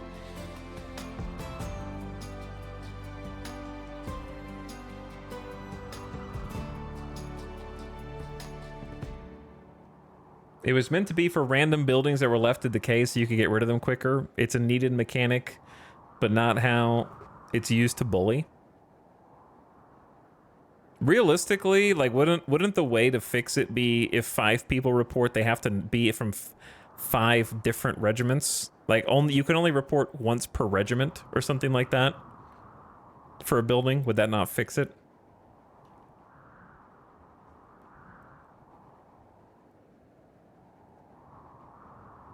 I feel like that would at least make it painfully difficult for people who want to grief to continue griefing.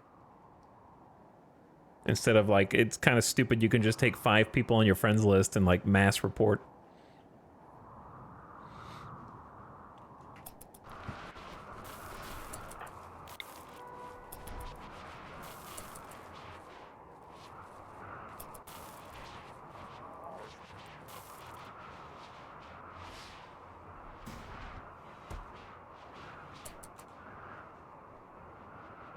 I'd like to try building eventually, but I'm not sure. I definitely wouldn't do it at the beginning.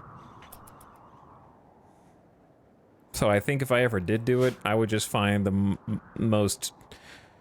You guys know how I am when I'm playing a game that requires picking a base location. I'm gonna go to, like, the most remote ass end of the map anyways.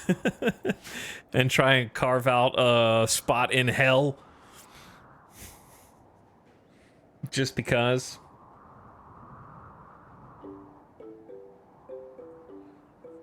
I tried Foxhole in like 2019 or 2020. Maybe I'm stupid, but I couldn't figure out how to get a gun and everyone ignored me.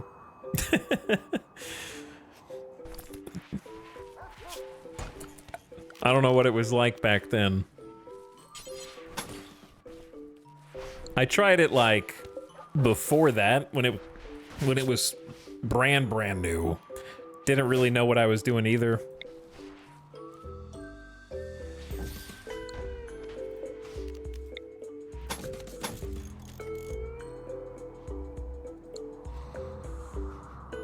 Yeah, Foxhole does have some really neat combat. I'm gonna get addicted to it off stream. Let's do this. I've been wanting to do these upgrades for a bit. They're kind of tedious. We'll do a little section at a time. Hawk is still just churning out locust armor, dude. I respect it.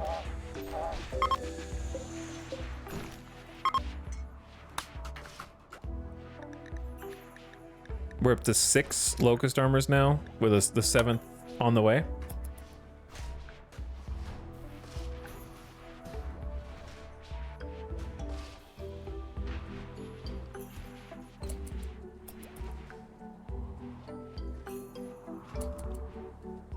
I always feel like I'm missing something or forgetting something or supposed to be doing something else.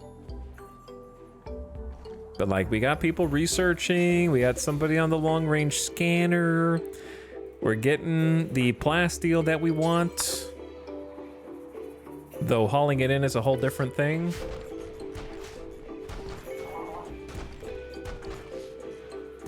The one thing that sucks about this is, you're taking care of it, Baxter. You're a genius. The fact that they don't remove the, if they don't remove the blocks, it's harder to build there.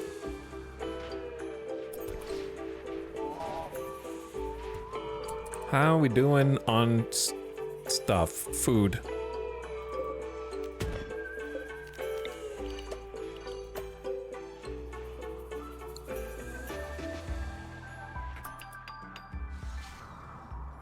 I wish you guys wouldn't tear down this wall at night. You'd build it back like Baxter's doing.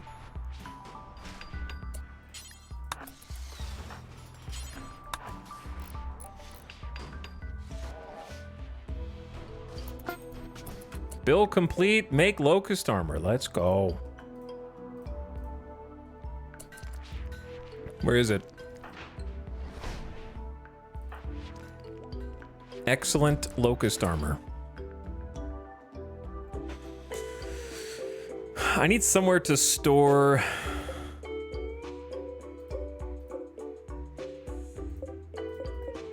What does this hold? What is this meant to hold? Visage masks?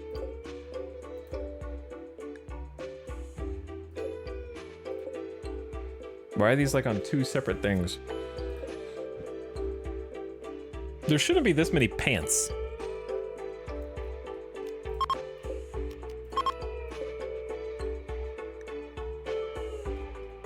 I want somewhere to put extra flat gear.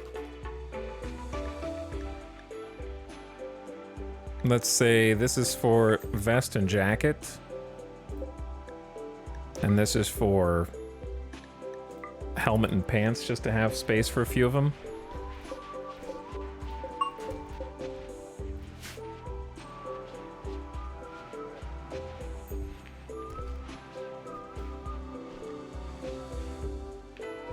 I have no idea what this sentence means. Yeah, it is funny how much jargon there is in Foxhole and just milsim type games in general. All right, guys, so we're going backline Logi. Are we partisan today? Okay, hit the Logi lines. Let's go, boys. Hey, we need more shirts here. We need more shirts.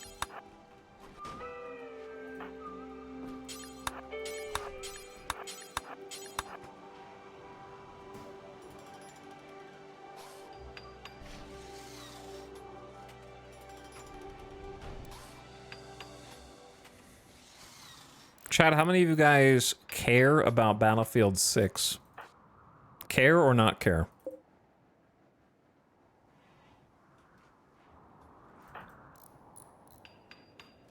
Baxter, can you stop having sex long enough to come build this wall for me, please? I didn't want to interrupt.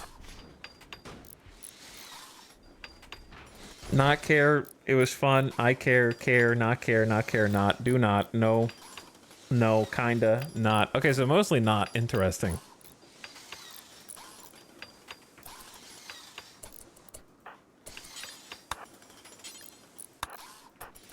I thought it would be a little more.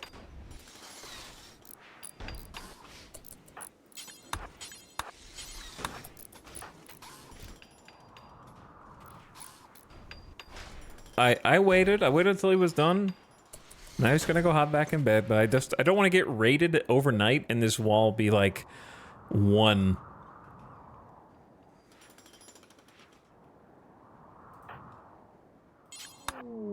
That would have been so funny if it was a raid. Fleshball has gone berserk again. And will attack anyone they see. So we're gonna open the door for them. Run away, let them out. And Jackalope can psychically make their mind more serene. But he might get some punches in first, I don't know.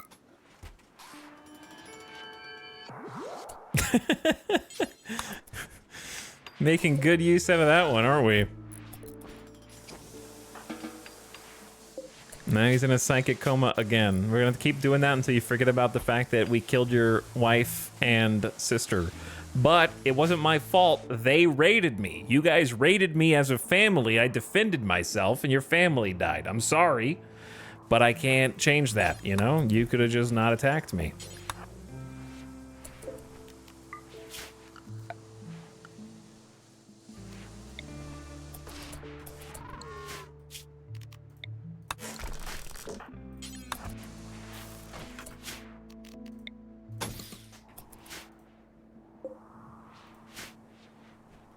Wanted to get a door that actually fit the path here. I hope the other maps are bigger. Yeah, the Battlefield 6 maps were really tiny, just meat grinders. Just big old meat grinders.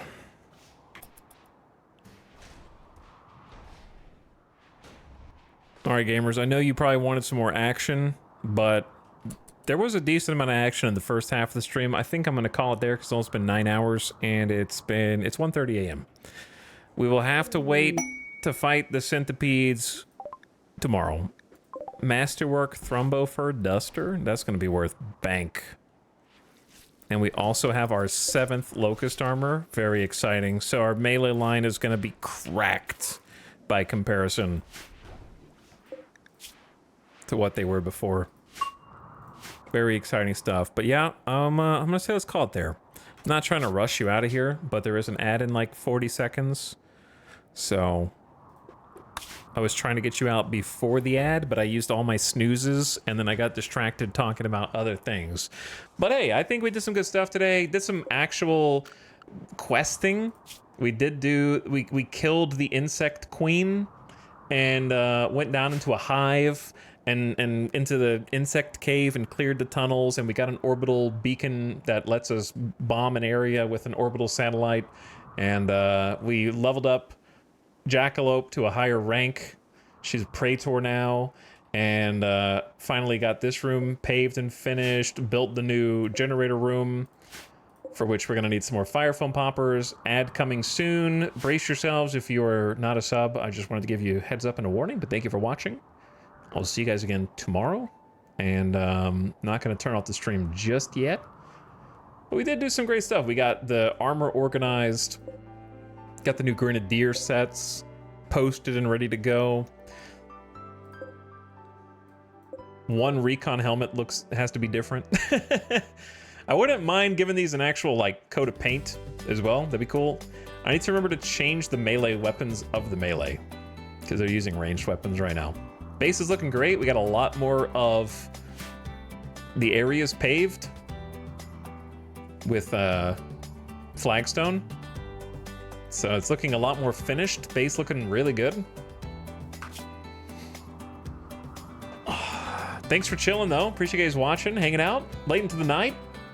Also, Mr. Sark gifted a sub to 69 Sky earlier. Thanks again so much, Sark. Appreciate you, as always. Get a shout-out in there for Sark. He's a great dude. Would highly recommend checking him out. Always having a good time anytime I pop in to see what's up. Put that link in chat one more time on the way out. And thanks, Johnny Guitar Hand, for the E-sub. Zent also sneaking in there for 43 months. Zent, appreciate you. Thanks for dropping the sub. Chat, I'll be back tomorrow to continue this campaign. Got some good time in today. I'm gonna send you all off on an in-stream raid, okay? So, good night for now. I'll send you RimWorld to RimWorld. I think that makes sense. Ultrasaurus is playing some RimWorld, I think also on 500% Naked Brutality. So go say what's up to Ultrasaurus and see how the colony is going. But thanks and good night, everybody. Hope you had a fun time today. Thanks for clicking. Thanks for checking in. More to come because we're still live.